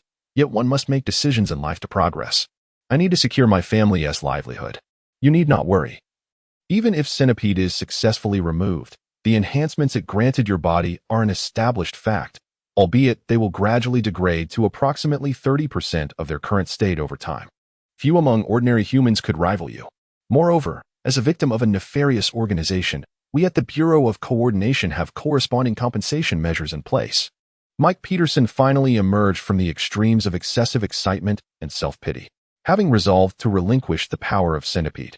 He felt as though he had laid down the heaviest burden from his heart. As Lee Chung-fong stated, one must make a choice to take the next step, regardless of the circumstances. "Lee, the power you possess is truly terrifying. How do you manage to remain so composed?" Perhaps it is because Lee Chung-fong pondered for a moment, ultimately surrendering with an open-handed gesture. "I am destined to be a creature that controls power." Under the pressure of time, the duo known as the Science Babies, though initially appearing somewhat flustered, maintained a steady hand, achieving acceleration without a single misstep. 10 minutes later, Coulson arrived at the laboratory with the remaining members of the team, including Sky and Mike Peterson's son. "Lee, Tony, how's it going?" "We're at the final step," replied Lee Chung-fong. As he spoke, Fitz pressed the syringe bullet into the chamber, his hands trembling as he raised the gun, aiming at Mike Peterson behind the barrier. "Agent Lee, please lower the barrier." Lee Chung-fong chuckled as he took the tranquilizer gun from Fitz's hands. "You've done remarkably well. Your hands are shaking like you have Parkinson's. I can't let you take this shot. If he missed, and triggered an explosion from Mike Peterson, all their efforts would be in vain. All right.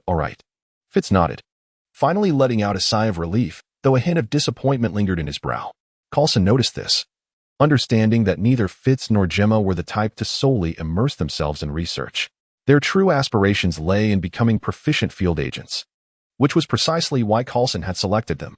He patted Fitz and Gemma on the shoulders, smiling as he said, "You both have a long way to go before becoming qualified field agents. Work together with Skye, and the three of you will excel." Chapter 52, John Garrett at a dead, and the following events unfolded with remarkable simplicity. Li Chingfeng dispelled the barrier of will manifested as green light, subsequently firing a shot that struck Mike Peterson in the neck, precisely at the jugular vein. Almost instantly, the injection took effect, rendering Mike Peterson rigid as he collapsed to the ground. In tandem, the orange-red fluid coursing through his veins, imbued with destructive energy yet exceedingly unstable, gradually faded, supplanted by the purple-blue hue of the serum. Li Chingfeng nonchalantly holstered his good-night gun and, with an arm slung around Tony Stark's shoulders, exited the airborne command center. What remained was merely to neutralize the concoction within the centipede and dismantle it entirely. Fitz and Gemma immediately commenced this task, while Skye, somewhat obsequiously, trailed behind. "Li, you've succeeded." "Of course I have. But is now the time for you to flatter me? If you wish, I wouldn't mind giving your rear a hearty pat. That shape is undoubtedly to my liking." Li Chingfeng rolled his eyes, truly embodying the fierce spirit of an orphan who has navigated the harsh realities of life. "You must be Skye, the hacker who sent the information back," Tony Stark remarked, offering a slight nod towards her. "I've heard your skills are quite impressive, capable of outmaneuvering the entire communications department of the FBI. Stark Industries could greatly benefit from talented individuals like you. Consider it?" Before Skye could respond, a voice swiftly dispelled Stark's intentions. "Tony, could you refrain from poaching in front of me?" Although Skye exhibited some controversial behavior, at least 1/5 of the agents within the FBI shared similar experiences. Thus, after resolving these minor issues, she remained a reserve agent for our bureau. Coulson emerged, holding Mike Peterson's son by the hand, inadvertently interrupting Stark's underhanded maneuver. They then boarded a strikingly red Chevrolet antique car, which Coulson had affectionately named Laura. "Skye, let us take Mr. Mike Peterson's son to his NS house." Coulson initiated the car's ignition, adding, on the way, "I can share more about Li." "All right." Skye eagerly accepted the invitation. As Laura turned and vanished down a nearby fork in the road, Tony Stark, with an arm around Li Chingfeng's shoulder, suggested they go for a drink. Initially, Li Chingfeng intended to propose finding a bar, but Stark instead led him directly back to Stark Tower in New York. By the way, their mode of transportation was a Quinjet, which Stark had cleverly hacked with Jarvis to obtain the launch codes. "Trust me, in a moment, Nick Fury, that irritable fellow, will be calling to berate you thoroughly." Li Chingfeng reclined on the spacious sofa, stretching lazily. The office situated on the top floor of Stark Tower was indeed ample. The Quinjet proudly occupied the vast terrace, a testament to Nick Fury's stinginess in refusing to sell him a single one. I offered him double the price, yet he still refused. I only needed it for a brief moment. Is that too much to ask? Who would have thought that Nick Fury has become so miserly lately? Whenever I seek funding from him, he always finds various excuses, ultimately granting me a mere pittance. If I were you, I would consider switching jobs and join me here at Stark Industries as the chief of security. I could offer you an annual salary of $10 million along with a 2% equity stake. In a matter of moments, Tony Stark has shifted his focus from Skye to Li Chingfeng, aiming to poach him. Li Chingfeng, uninterested in Tony Stark, instead approached the charming Pepper Potts, who entered with a bottle of red wine, extending his hand and bowing for a flawless and gentlemanly kiss on her hand. "I have long admired you, Miss Potts." Li Chingfeng straightened up, engaging in light-hearted banter with Pepper. "Tony is indeed a difficult man to deal with, isn't he? You clever gentlemen are such fickle creatures." "Ah." With such flattery, I feel rather embarrassed. "Who is praising you?" Stark observed the gesture with an inexplicable discomfort. After all, it was their first encounter with Pepper, and there was no need for such familiarity. Li Chingfeng smirked inwardly.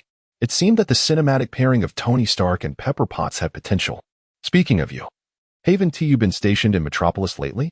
I heard you even acquired shares in the Daily Planet just to pursue the esteemed reporter Lois Lane." "Oh, let us not dwell on that. I have given up on pursuing Lois Lane." Tony Stark wore a pained expression, his mustache drooping, after 12 consecutive rejections. It appeared Lois Lane had no interest in the dashing Tony Stark. Could you be any more narcissistic? Lee Chung-fong smirked, recognizing Stark's self-awareness. After a period of unreciprocated pursuit, one should know when to retreat. Otherwise, you might find yourself on the receiving end of a Kansas brute's iron fist. However, his time in Metropolis wasn't entirely fruitless. Investing in the Daily Planet had remarkably appreciated by 10% in such a short span, translating to over $50 million. In this information age, investing in media is indeed a lucrative endeavor. Lee Chung-fong sighed, acknowledging that the old chap certainly knows how to make money. Why not try your hand at secret oil extraction? After a few drinks and casual conversation with Tony Stark and Pepper, they finally broached the main topic. Lee, the reason I rushed over after receiving Coulson's call was not only due to my friendship with you and Coulson, but also because he mentioned that this incident is related to the extinction virus. Oh, are you interested in this matter? It's not my interest. Rather, it's of concern to the Bureau. Tony Stark emptied his glass and continued. During my recent stay in Metropolis, a senior agent from the Bureau frequently visited me, seeking collaboration on projects with Stark Industries, even expressing interest in acquiring shares in Stark Group at a premium. Lee Chung-fong furrowed his brow. Something feels amiss, given the relationship between Tony Stark, Nick Fury, and Coulson. If the FBI truly wished to pursue further collaboration with Stark Industries, it would certainly require Nick Fury's authorization for Coulson, or even Fury himself, to engage in discussions. Tony Stark holds an unparalleled significance in Fury's eyes. During their several encounters, Fury has subtly sought information from me regarding the extinction virus, even offering confidential materials and unpublished technologies from the FBI with the hope of ameliorating the side effects of the virus. As Lee Chung-fong listened to Stark's account, a face began to materialize in his mind. During this period, anyone interested in superhuman enhancements, could it possibly be him? Tony, let me ask you this. Speak freely. The senior agent from the FBI you mentioned, his name wouldn't happen to be John Garrett, would it? Yes, that's the name, Tony Stark exclaimed, slapping the table, his words flowing freely. This individual clearly concealed his true intentions, speaking in veiled terms, indicating he was not genuinely interested in conducting business. Thus, I maintained my distance, feigning that I was not directly involved in company management and needed to consult with the board. Yet, I had no board to speak of. Stark Industries was entirely under Pepper's leadership. You seem quite pleased with yourself, basking in the luxury of being hands-off, are you? Pepper scoffed, wishing she could deliver a superhero punch to that little mustache. Lee Chung-fong chose not to interfere in their playful banter, but rather contemplated the matter seriously. John Garrett, an 8th-level agent of the FBI, is also one of the leaders of Hydra, a seasoned double agent. His public persona is that of the all-seeing eye, wielding the authority of an 8th-level FBI agent alongside Hydra's intelligence network. Every time Lee Chung-fong thought of this, he couldn't help but chuckle. Yet, Garrett adeptly navigated both worlds, profiting immensely from the sale of intelligence globally, even garnering a following of believers in the all-seeing eye. However, it is unfortunate that the omniscient all-seeing eye, in the eyes of his devotees, is now nearing the end of his life. In a matter of months, or at most a year, he will succumb to multiple organ failures. This fate befalls him as he is the original test subject of the Death Warrior Project. Decades prior, he sustained severe injuries, necessitating the mechanical replacement of many organs. Currently, he relies solely on the extinction virus to prolong his life. Moreover, he is the mastermind behind the Centipede Project, aiming to significantly enhance human capabilities and extend lifespan. However, the experiment failed. The Centipede formula proved exceedingly unstable, prompting him to destroy the evidence with an explosion. Little did he anticipate that Lee Chung-fong and Coulson's team would rescue the last holder of the Centipede. With his authority, he must have already comprehended the full context of these events. Thus, the remaining possibility is to discover through Coulson the means to resurrect him. Yet, Garrett initially assigned Grant Ward to Coulson's team, who was subsequently coerced by Lee Chung-fong, transforming him into the vanguard for rooting out the traitor. The enigma surrounding Coulson's resurrection eludes even his 8th-level clearance. Thus, Garrett now finds himself on a path of utter desperation. Well done, Tony. Continue to dangle him along, employing various justifications to delay, yet ensure to convey a spirit of cooperation. Has he offended you? The Centipede Project is driven by his machinations. Upon hearing this, Tony Stark comprehended the gravity of the situation. After all the commotion, it turns out there is a mole within the FBI.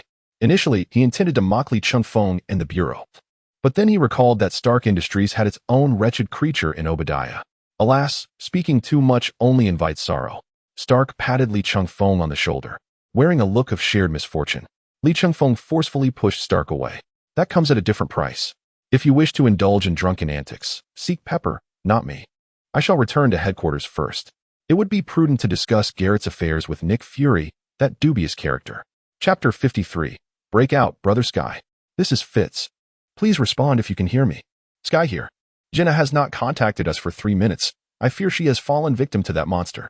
Damn it. We must avenge Jenna, but can we manage it? Alas, even Oliver and Wade have succumbed to his might. Defeating the boss seems impossible. We must focus on completing our mission. Sky hid behind a towering tree, her appearance disheveled and soiled, yet she bore only a few wounds. After the communication with Fitz, the grim realization of Jenna's sacrifice struck her, allowing them to truly grasp the terror of their adversary. Every conceivable tactic, be it one-on-one combat, ambushes, traps, or poison, had been employed, yet none had proven effective. I have gathered 3 stars. What about you, Fitz? I have collected 2, which brings us to a total of 10 to complete the task. Just as Sky was listening to Fitz's updates, a piercing scream erupted from the communicator, followed by an unsettling silence. Unable to contain herself, Sky made the sign of the cross over her chest, praying for Fitz. The enemy was formidable, but she would not yield. She was an agent of the Joint Task Force. She would never abandon her mission, regardless of the adversary's strength. Sky, you can do it. Bolstered by her resolve, she took a determined step forward, only to find herself dangling from a tree. Sky felt numb. How many times had this happened? Initially, she would scream. But now she could only ponder the absurdity of being ensnared by a trap. At that moment, a vividly colored snake slithered down the rope towards her. Oh no, this cannot be happening. Li Chengfeng, you scoundrel.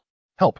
Just as the venomous creature was about to brush against her foot, a swift whoosh echoed, and a green arrow severed both the snake and the rope suspending Sky. A figure clad in the Joint Task Force uniform leaped forward, catching the unfortunate Sky in his arms. As she gazed at Li Chengfeng, who held her tightly, she felt a blush rising, only for him to release her.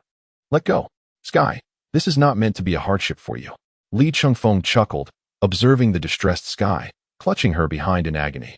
The trap you triggered was left by Fitz and Jenna during your last training session. As Sky's supervisor, Li Chengfeng felt a sense of responsibility, training her field skills while simultaneously providing experience for the new recruits of Coulson's team. Though he had not spent long at the Joint Task Force Academy before he departed, he had faced a group of adolescent troublemakers reminiscent of a chaotic youth. This was a gathering whose mischief rivaled that of Harley Quinn. Yet, the new agents who had just joined Coulson's team, regardless of their strengths or weaknesses, were expected to adhere to orders, except for Wade Wilson, who had a penchant for slacking off. This leisurely endeavor is indeed a true escape. After nearly a month of training in this desolate tropical rainforest, he spent the majority of his time unable to cross that river. Lee, you know me, I am one who bears grudges. On my very first day here, I chose to conceal myself in the waters, only to be bitten by a wretched piranha that dared to attack my lychee. Therefore, I must show them a thing or two, Wade Wilson remarked. Yet, aside from this minor flaw, Wade Wilson's performance was nearly impeccable. As for Oliver Queen, it is sufficient to say that he could almost be omitted from the conversation. In such an environment, he relaxed as if he were home. Before Captain America awakened and officially joined the team, these two were the formidable forces of this group. As for the other 4, it can only be said that they have a long way to go. Among them, Sky was in the best condition, given her orphaned upbringing and her extensive history of playing cat and mouse with the FBI. As for Fitz and Gemma, it must be said that they possessed little talent, yet through relentless effort, they should be able to reach a basic level of competence. However, Barry Allen, your athleticism is truly remarkable in its own way. Li Chengfeng could not comprehend why Barry Allen, as the future Flash, possessed such lackluster athletic coordination. He was both slow and uncoordinated. Was it perhaps to create a contrast with his future self? Agent Lee, I am aware of my shortcomings. I will strive to improve. Upon hearing this, Li Chengfeng could only cover his face in silence. Yet, this child possessed a commendable character. He truly is the conscience of the Justice League. Tears welled up for his comrades. After a moment of reflection, Li Chengfeng opened a portal leading to the headquarters of the FBI. Though you have not defeated me, nor have you truly completed a mission of gathering stars and delivering them to their destination, I declare, this tropical rainforest training camp has concluded successfully. With that, He kicked each of them through the portal. Upon arriving at the long-awaited 31st floor, seeing the diligent expressions of the black and white duo at work, Li Chengfeng could not help but inquire, "Oh, are you two old-timers busy? Let us earn some gold coins." "I find you increasingly disrespectful," Nick Fury replied, lifting his gaze with a rather mournful expression from his single eye. "That look, I have no interest in either black or male figures. Do you realize how nearly frantic the FBI has become lately? Meanwhile, you are all well. The Star Squad is engaged in armed drills, while the Coulson Squad is undergoing jungle combat training. Had I not promptly dispatched Maria and Natasha to assist Coulson, Melinda's fiery temper would certainly have come to settle accounts with me." Li Chengfeng settled into Fury's luxurious leather sofa, observing the black and white duo with a look of bemusement. "Although I have not been present recently, I have been attentively monitoring personal devices, and no significant events have transpired, merely a few minor bioweapon zombie assaults, which did not even necessitate the deployment of BOWs. These incidents were effortlessly resolved by the youthful rascals from the Academy as they happened to pass by. Have you not considered assigning them some tasks? They are still quite immature." Speaking of the Academy students, the white duckling has finally raised his head. His dark circles quite pronounced. One can only imagine that the black century egg bears similar signs, albeit softened by his skin tone. Immaturity does not equate to lack of strength. Moreover, there exists a method to forcibly hasten their maturity. Li Chengfeng chuckled, proposing that if they complete a sufficient number of tasks, they would be rewarded with academic credits, and I guarantee they will emerge as the most exceptional agents. Li Chengfeng is indeed quite cunning, not even sparing child labor. But what a splendid idea. The black century egg and the white duckling exchanged glances for a mere fraction of a second, reaching a mutual understanding through their eyes.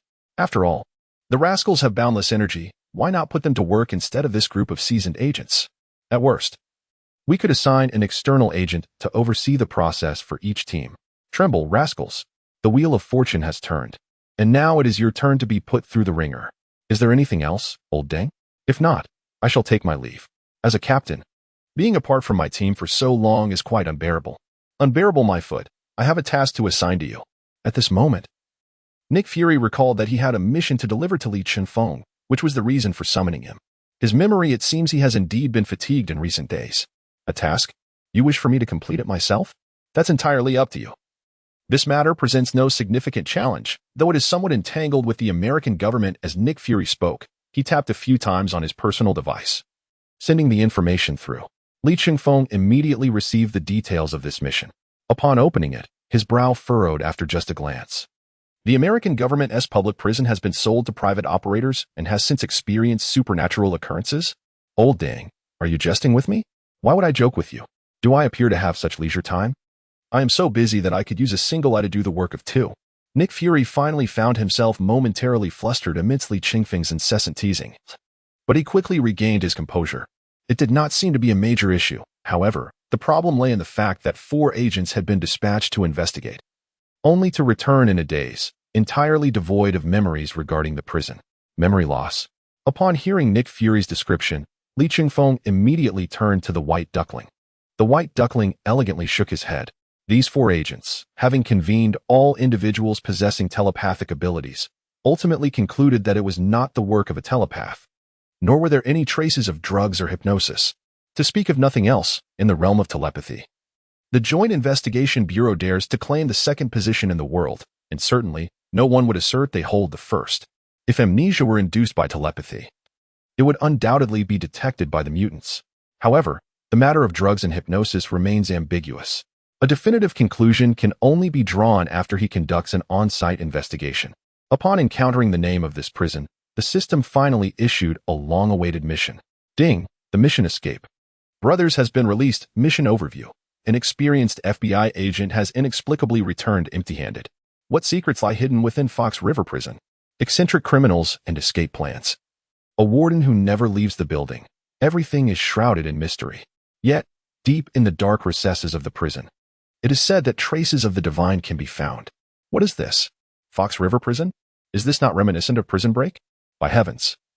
When did Prison Breaks become intertwined with supernatural events? Moreover, can anything be more bizarre than the name Teabag? I entrust this mission to you. I believe it should pose no problem.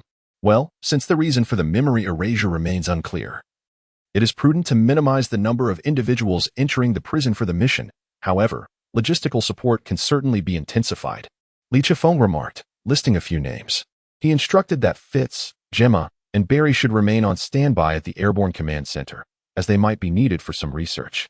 Additionally, he directed Sky to find Ingrid, as I require a false identity and information support. Chapter 54. Identity Questions. Is this prison break legitimate? Fox River, a name that translates literally to Fox River, is situated in the city of Joliet, Illinois. This prison has been in operation since the last century, and the local government sold it to a privately owned enterprise at an exorbitant price. Thus, the prison transitioned from public to private ownership, with the original inmates continuing to serve their sentences within its walls. It is widely acknowledged that in the remarkable land of America, functional institutions such as hospitals and schools tend to fare better under private management. Prisons are no exception.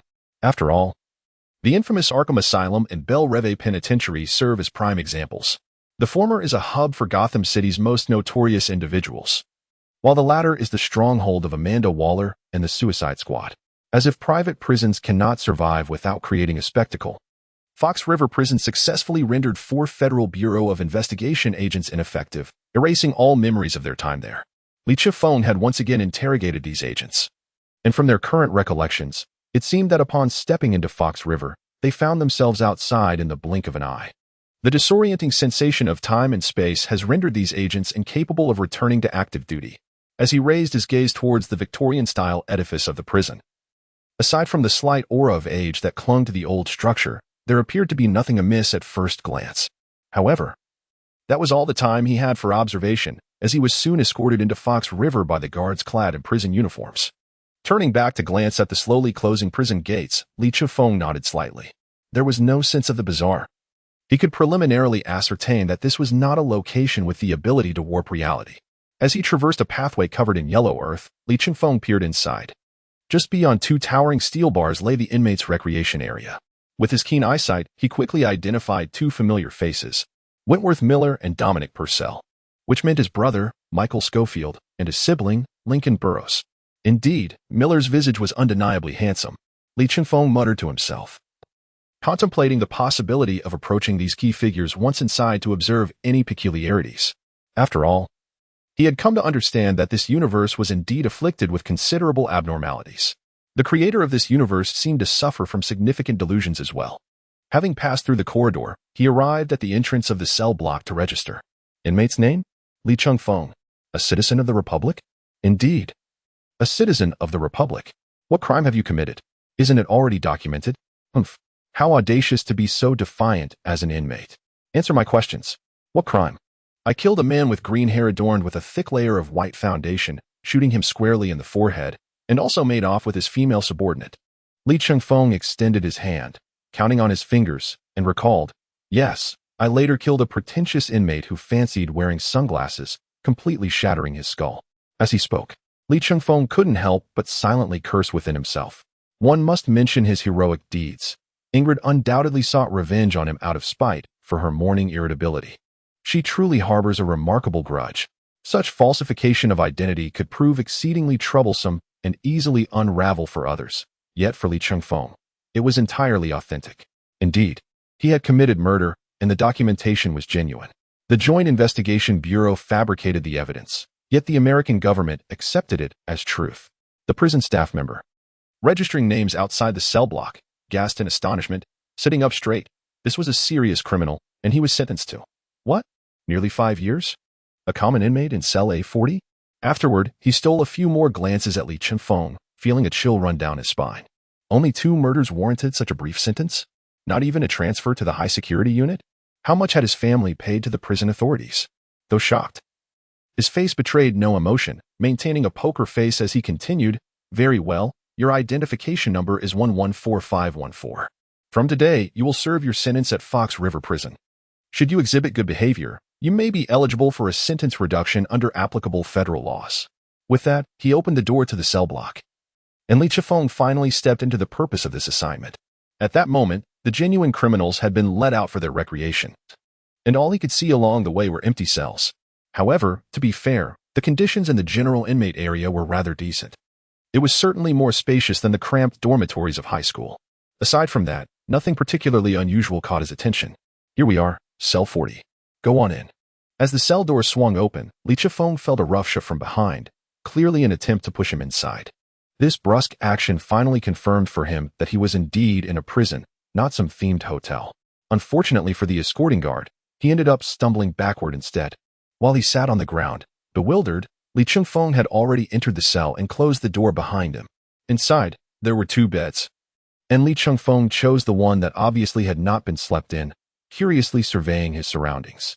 Having lived 2 lives, he had never set foot in a prison, nor had he even received a traffic ticket.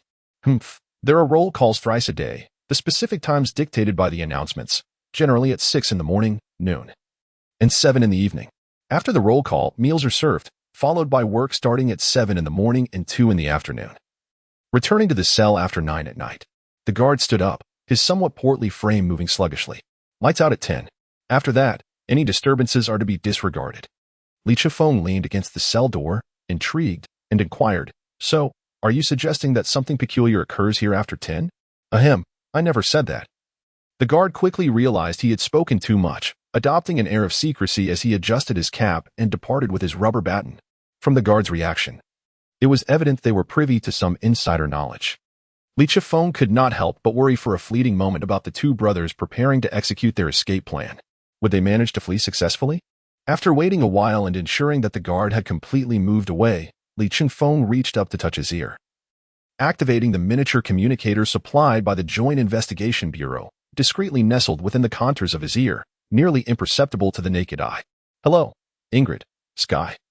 I am in position," he whispered. "Ingrid received," came the reply. "Sky received.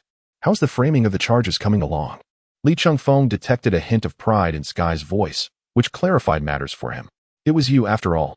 All right, I have entered cell 40. Approaching the lone table within the cell, he flipped through several books and, upon observing the annotations, remarked, "I just confirmed the handwriting. This indeed belongs to Michael Schofield." Li Chifeng's entry into the ordinary inmates block A, cell 40, was solely for the purpose of engaging with Michael Schofield, the protagonist of the escape narrative. During preliminary investigations, it had become apparent that it was after he and his brother were incarcerated that rumors of supernatural occurrences began to circulate within Fox River Penitentiary. Thus, Li Chifeng's keen interest in the 2 brothers stemmed not only from their status as the protagonists of Prison Break but also due to their extreme suspicion amidst the scan information available, representing a probable breakthrough. Meanwhile, Sky had also entered hacker mode, and after a flurry of keystrokes, she turned to Li Chifeng with a puzzled expression, saying, "Li, these brothers. They present a significant problem." "In what way?" "Lincoln Burrows and Michael Schofield, despite having their authentic records intact in the federal database without any signs of alteration or concealment, exhibited no traces of personal online activity. Isn't that peculiar? What if they simply do not use the internet?" Li Chifeng scratched his head. If asked about biochemical viruses, he would be well versed, having acquired all of Spencer's knowledge in that domain. But regarding the internet, he only knew that in America, even a simple scene could be filmed with as few as 2 or 3 people, or up to 5 or 6, which made it rather convenient. How could this be possible? In this era, unless they have lived an isolated existence in the wilderness, they would invariably leave traces on the internet. Thus, the absence of such traces must indicate deliberate erasure. Those who engage in such actions are typically either planning to escape or have entangled themselves in some trouble. Seeking to vanish, Sky asserted with conviction. "What makes you so certain?" "Because I have engaged in such activities during my time with the Tide organization. I am quite adept at it." "I detect a hint of pride in your analysis." Li Chifeng leaned against the table and continued. "What do you think the situation is with these brothers?" "Replacement. Identity replacement," Ingrid interjected, though the rumors of supernatural events began only after their entry into Fox River Penitentiary. "I have conducted the most meticulous scrutiny of local information. It was discovered that a year prior, there had been rumors circulating in the locality about a divine revelation accompanying the celestial vessel descending upon Fox River Prison. Coincidentally, just a week later, the Rogues Group acquired the public prison in its entirety from the Illinois state government. Li Chifeng was momentarily taken aback by this revelation. The timing was indeed rather fortuitous. However, what intrigued him more was the rumor regarding the celestial vessel's descent. In another universe, had the law enforcement regarded such a rumor as a lead, Li Chifeng would have certainly derided it as fanciful nonsense. Yet here, it appeared to be the most significant piece of information. even more so than the identities of the two brothers. Li Changfeng sensed that everything occurring within Fox River Prison was intricately linked to this so-called celestial vessel. Let us not forget that the mission briefing explicitly mentioned traces of the divine lurking in the depths of the prison. It seemed imperative for me to investigate the entirety of Fox River Prison tonight. I have already infiltrated the internal surveillance system of the prison and can take control at any moment. However, the monitoring only extends to the maximum security area, while the death row lacks surveillance. Wait, the inmate's recreation period has ended. Very well, communication must temporarily cease. Li Changfeng reached out to deactivate the communicator and picked up the book on the table once more, resuming his reading. After perusing 3 pages, a figure halted outside the cell. Who are you? I am your new roommate, Li Changfeng. It is a pleasure to meet you, Mr. Michael Schofield. Li Changfeng set the book aside and nodded toward the newcomer. The Interpretation of Dreams, indeed a remarkable work. I never anticipated that a structural engineer would exhibit such an interest in psychology. Chapter 55. Deal with him. Are you my new cellmate? Michael Schofield lightly furrowed his melancholic brows. To be honest, even if Li Changfeng were a staunchly heterosexual man, one could not help but admire his visage. The face crafted from a blend of 10 nations is truly remarkable. Hello there. I have yet to introduce myself. Li Changfeng stepped forward, grasping Schofield's hand firmly. I am Li Changfeng, imprisoned for the murder of 2 individuals. A murderer. Schofield regarded the cheerful young man before him, his eyes brimming with skepticism. This demeanor hardly aligns with that of a killer, unless he perceives murder not as a grievous offense. It cannot be. A murderer of 2 should at least be confined to a maximum security facility. I feel quite ashamed. It is my misfortune not to be sent to the heavy crime zone. Li Changfeng wore an expression of guilt, attributing his lighter sentence to an excess of wealth, resulting in merely 5 years. You still feel ashamed? Even a contemplative soul like Schofield couldn't help but open his mouth to interject, only to ultimately swallow his words. He had sharply sensed that the mental state of this individual appeared rather unhinged. Let us hope he doesn't disrupt my plans. In this peculiar prison, even the slightest resistance could entail a cost multiplied several times over to resolve. Then let us coexist harmoniously. Schofield offered a rather perfunctory smile. However, Li Changfeng seemed oblivious to the atmosphere, leaning closer to Schofield and whispering, I already know the truth. No, you must be delusional. Schofield struggled to suppress the urge to throw a punch at his new roommate's face. What do you even know? Have you been left behind in the digital age? What outdated cliches are you throwing around?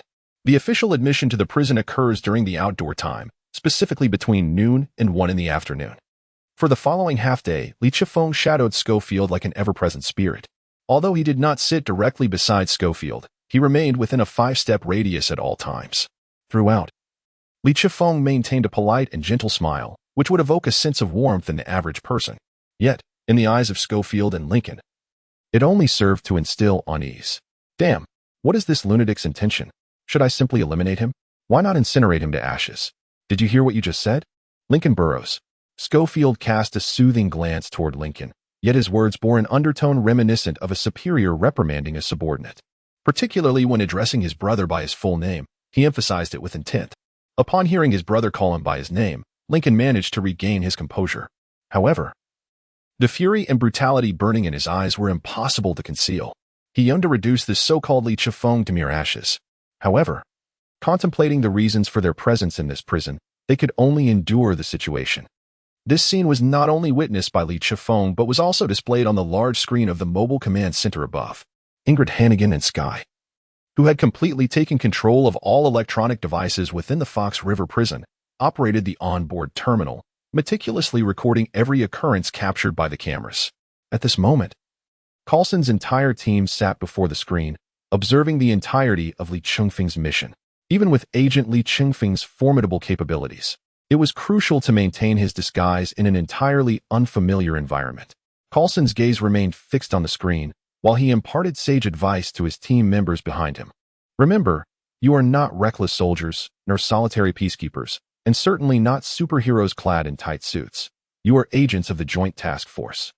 Completing the mission and neutralizing threats is our paramount duty. The team members did not respond, but they heard a resolute voice behind them.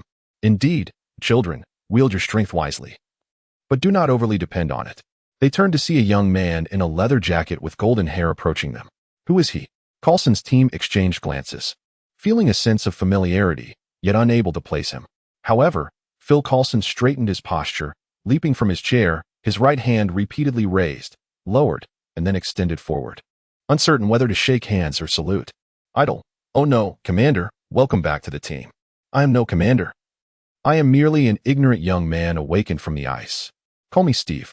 Captain America, Steve Rogers, was not clad in his iconic uniform, nor did he carry his vibranium shield. He approached Coulson and sat beside him empty-handed. He then turned to Melinda May and shook her hand solemnly. I hear you were personally recruited by Peggy Carter to join the Joint Task Force? Yes, Commander.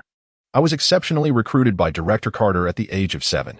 In a few days, would you accompany me to visit Peggy Carter? As you wish. Even the usually aloof Melinda May showed great respect towards Steve Rogers, a courtesy not even extended by Nick Fury or Coulson himself.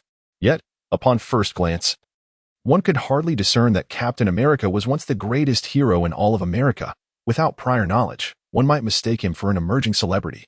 Well then, Steve, you have just awakened and have yet to fully acclimate to the present society, correct? After Captain America settled in, Coulson hurried to take a seat beside him. When Steve awoke, Coulson's team was not present. Confronted with the reality of Captain America, who had returned to peak condition, Coulson had to lead dozens of field agents in an effort to convince the captain that what lay before him was not a Hydra-induced illusion. He had indeed witnessed a man forged in the crucible of battle, and he could truly curse. They have witnessed the cold and unrestrained banter of Wolverine. Yet in comparison, Captain America exhibits a more fervent intensity. Cursing Hydra and vanquishing its agents has become an instinct ingrained in the very essence of Captain America. If I am not mistaken, the man on the screen is indeed the one Nick Fury has frequently mentioned, Li Ching-Fong, correct? Indeed. He is the one who extracted you from the icy depths of the Arctic. Coulson introduced Li Ching-Fong to Captain America, stating that at 25 years of age, he is an agent specially seconded from the Republic Bureau by Director Fury, and he stands as the finest agent in the entire Joint Task Force, without exception. Is he currently engaged in a covert operation? The prior agent's amnesia remains shrouded in mystery, hence the decision to undertake an undercover infiltration. A prudent choice, at times. Resolving issues through intellect proves swifter than crushing them with sheer force. Wait, what is he doing? As they spoke, Li Ching-Fong feigned passing by and approached Lincoln Barrows from behind, reaching out to stroke his bald head, as if cradling an egg. Dry and unyielding. How amusing. Chapter 56. The Rogue Gang. Damn it. What the hell do you want? Lincoln Burrows, unable to contain his frustration any longer, disregarded Schofield's cautionary glare and pushed away Li Ching-Fong's hand, which had been playfully stroking his bald head. He instinctively reached for his waist, and as if a sudden realization struck him, he swung a powerful punch, only to be met with Li Ching-Fong's retaliatory strike to his chin. The force of the blow was perfectly measured, rendering him momentarily dazed and causing a slight concussion. The guards, who had initially been mere spectators, took notice only after one of their own collapsed. They slowly encircled Lincoln Burrows to assess his condition. Is he still alive? If so, take both of these troublemakers to solitary confinement. The head guard, who had previously recorded Li Ching-Fong's incarceration, scrutinized him closely, recalling the latter's status as a murderer. It was imperative that this Republic citizen did not kill Lincoln Burrows in the confines of the prison. After all, he resided in the death row section, nonetheless. He could not perish within these walls, and they must not forget to separate the two. Li Ching-Fong showed no signs of resistance, though the guards were somewhat apprehensive about the possibility of him erupting into violence under duress. Thus, their escort resembled more of a protective detail. Li Ching-Fong gestured to his own eyes, and then subtly pointed at Schofield, who understood all too well that this deranged man was warning him. I'm watching you. Yet, for Schofield, such matters were trivial.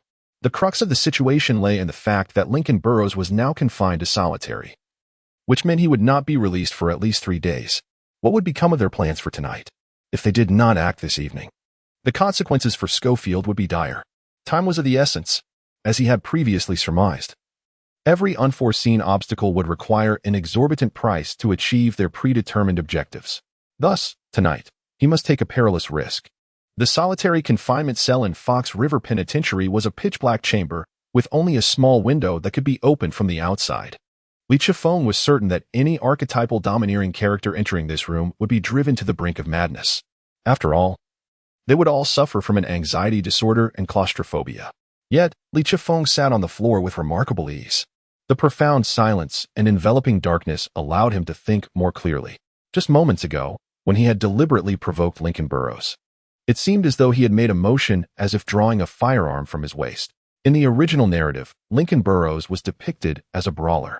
And then there was Schofield. He did not exude the persona of a brilliant architect who had entered prison to rescue his brother. Rather, he resembled a true, cunning criminal. Cunning criminals. Who are you? Undoubtedly, they could not possibly be the brothers Schofield and Lincoln. Ingrid to Captain. Ingrid to Captain. Please respond. I'm listening. Captain, we have thoroughly investigated the Rogues Group, which has acquired the entire Fox River prison. All of their companies and departments are managed by professional executives. And even the legal entities and shareholders hold their shares through proxies. So, is it accurate to say that the Rogues Group is merely a puppet company thrust into the limelight? Indeed. Sky concurred with Lee Chung-fong's assessment, and with newfound confidence. She continued, initially, I thought the clues had run dry, but Coulson and Steve believe we need not overcomplicate matters. Sometimes, the riddle lies right before us. The riddle lies before us. Wait, who is Steve? Has the captain finally come to his senses? Now is my moment to shine. Oh, you hopelessly unromantic man. With a playful pout, Sky began to explain, consider this. What else does the word rogue signify? Rogues. The term refers to a band of scoundrels. Lee Chung-fong smacked his forehead, finally realizing the crux of the issue. Sky, you truly are my brilliant mind. Sky turned to Coulson, somewhat perplexed. Brilliant mind. Is he complimenting me? It should be, right? Time swiftly passed, and soon it was 10 o'clock in the evening. Once inside the isolation chamber, everything outside became irrelevant to Lincoln Burrows and Lee Chung-fong, confined as they were. In the enveloping darkness, even time felt elusive. It could only be gauged by pulse or through mental counting. While Lee Chung-fong was capable of this, he had no need. Sky and Ingrid were continuously providing him with updates through the communicator. Captain, it is now 10 o'clock. Sky's fingers flew over the keyboard, swiftly taking control of all the cameras within the prison.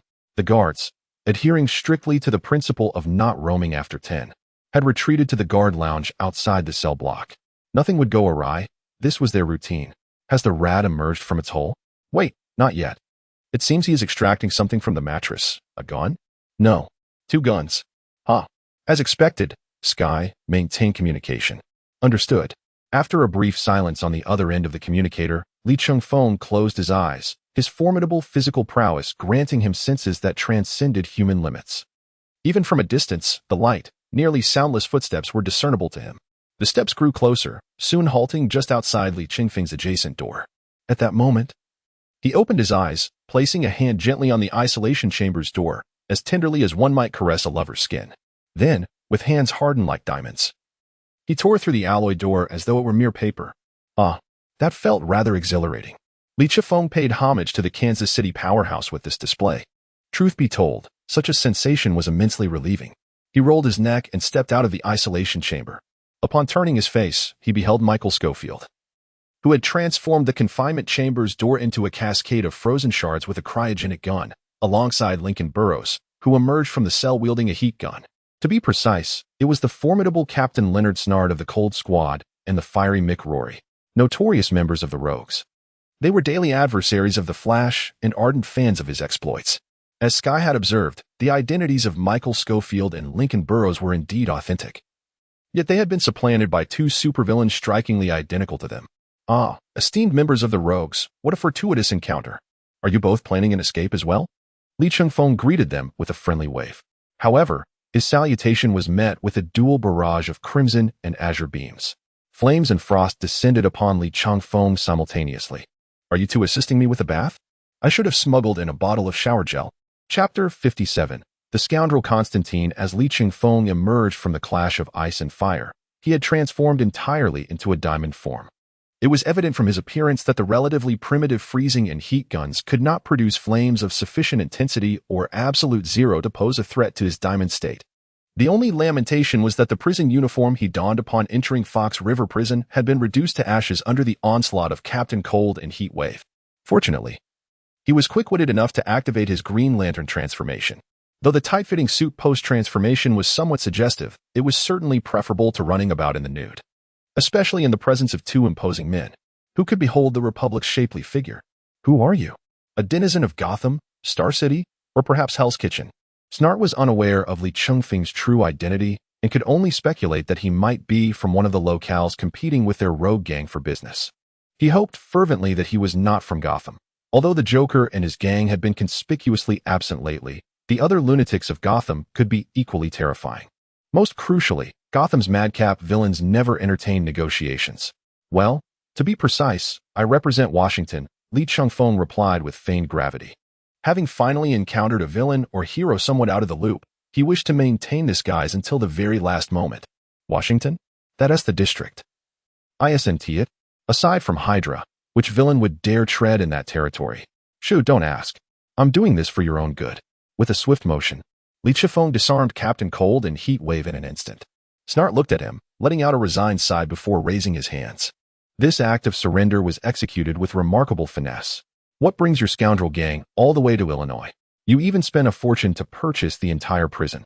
We know nothing, Microl replied, his voice deep and resonant. Though he did not raise his hands, he understood that, weaponless as he was no match for the man before him. Who could withstand the transformation into diamond? No, you must know. Lee Chung-fong was unyielding, manifesting a sword of Damocles from the willful green light in his hand, suspending it ominously above Microl's head. Snart and Microl were clearly wagering that Lee Chung-fong was unfamiliar with the locale. In truth, he was indeed not well-versed, but as long as these two, who knew more than he did, feared for their lives, everything would fall into place. I give you 5 seconds to disclose your purpose for being here and the identity of your employer. We truly, 5. What is there to explain? Whatever you say counts against the clock. 4. Our employer is a gold-haired Brit in a trench coat, never without a cigarette. He inscribed a magical array on my back to contain that legendary artifact that supposedly fell here recently. Schnat finally relinquished his long-standing cadence and, with unprecedented speed, betrayed his employer. However, the Brit in the trench coat. So you were hired by that scoundrel, Constantine? Indeed. Constantine has an intense fascination with this celestial artifact that has seemingly descended from the heavens. Lee Chung-fong did not hastily reclaim the manifestation of the Sword of Damocles, represented by the green light of will, but instead gestured to Schnat with his eyes, to remove his upper garment. What do you mean? Schnat's momentary defensiveness and peculiar gaze nearly caused Lee Chung-fong to choke. I am not a homosexual, you closet dweller. I simply wish to see the magical tattoos left by Constantine upon you. Schnat felt a brief pang of embarrassment, realizing his thoughts had strayed. Under the eaves. One must bow their head. Very well, I shall comply. For Mike O'Leary's sake, I shall sacrifice my innocence. As he removed his shirt, a complex and intricate magical array came into view for Lee Chung-fong. Ever since acquiring the teleportation magic of Dr. Doom, the stellar projection of Loki, and the necromancy of Hela, Lee Chung-fong had assimilated a wealth of knowledge regarding magic. While he might not reach the caliber of Doctor Strange or Dr. Doom, he had officially entered the ranks of the most elite in the realm of magic. Even so, Lee Chung-fong could only ascertain that this magical array indeed possessed a containment function. Since you have been lurking here for so long, might you answer a few questions? We can respond, but could you first stow that item away? Mike O'Leary pointed at the Sword of Damocles, which cast his bald head in a green hue. He gulped, realizing that conceding was quite advantageous. Lee Chung-fong shook his head but raised the Sword of Damocles slightly higher.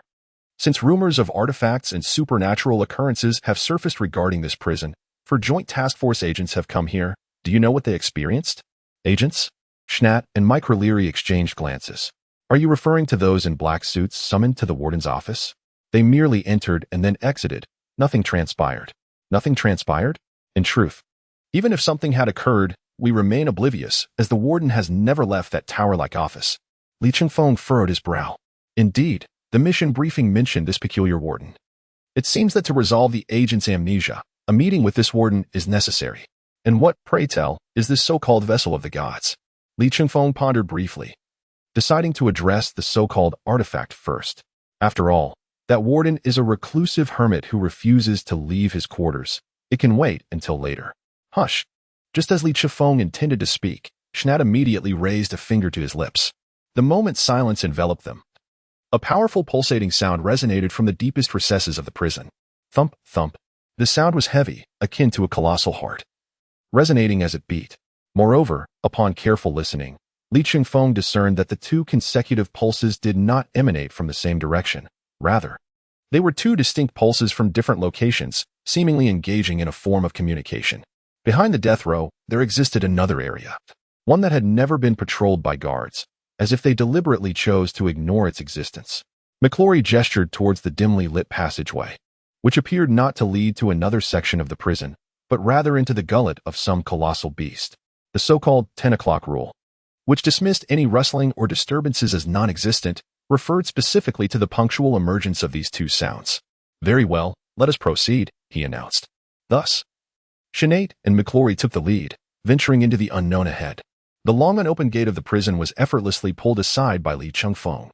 While the high-security area had maintained some semblance of life, this place was utterly desolate. Yet, the pulsating sound in his ears grew increasingly distinct. At last, as they traversed the corridor, they suddenly found themselves in an expansive circular hall, at the center of which lay a profound meteorite crater. However, Sinead seemed to succumb to a sudden ailment, sliding down into the depths of the crater. The closer he drew to the center, the more radiant the magical array on his back became. Ultimately, as Sinead knelt exhausted before the artifact, the magical array was fully activated. It was then that Lee Chung-fong realized he had misinterpreted the direction. This was not a gathering magical array, but rather a reverse gathering magical array, which meant release.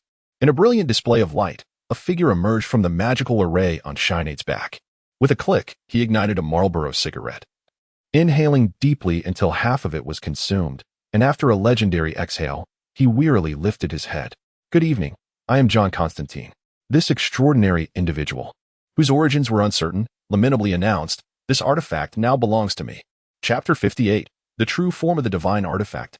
Jailner, what? You do not recognize me? Lee Chung-fong inquired, a hint of surprise coloring his voice as he posed this rather untimely question. "Are you a third-rate theatrical performer from the Republic? Why would I need to know you? I don't have even a single coin to toss at your hat." Despite the contemptuous undertones in Constantine's words, he appeared rather endearing in that moment to Lee Chung-fong. It was a curious realization, finally encountering two opponents who were not particularly well informed. The sentiment of being unrecognized was not as unpleasant as one might expect. Yes, it is best that you do not know me," Lee Chung-fong thought, almost wishing to applaud Constantine's ignorance. In truth, with Constantine's level of magical prowess, discerning his identity would be a trivial task. Yet, at this moment, he was entirely blinded by the so-called divine artifact. Captain Snart, panting heavily on the ground, was clearly exhausted. Given his physical capability, it was implausible that such a short distance would leave him breathless. Thus, it must be the burden of that so-called magical array he carried. "What exactly am I? A taxi? Haha, Mr. Snart, do not wear such a grim expression," Constantine chuckled, gazing at Snart. "Surely, you cannot be a mere taxi. You are undoubtedly a luxury hotel. However, the spatial pocket you open will sap a significant portion of your energy. Fear not. You will only need to lie in your home for a few months." Lee Chung-fong raised an eyebrow, deducing the truth from their exchange. It seemed that the scoundrel Constantine had been hidden within Snart's spatial pocket for at least half a year. While he was not entirely isolated, he had likely only interacted with those in the magical realm, leaving him oblivious to how normal Lee Chung-fong appeared. Nevertheless, Constantine's presence here was inconsequential. Lee Chung-fong marveled at how this rogue consistently positioned himself at the forefront of others' equipment acquisition. No matter how many divine artifacts he managed to procure, they could never rival the likes of the demon Nero. Moreover, confidence served as the seventh piece of equipment for an ADC, while shamelessness was Constantine's remedy for all ailments. Without artifacts, those hellish beings could do little against him, could they?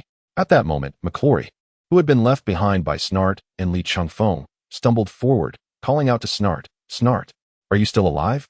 Damn it. Have you ever seen a dead person still gasping for breath? Isn't that a magician beside you?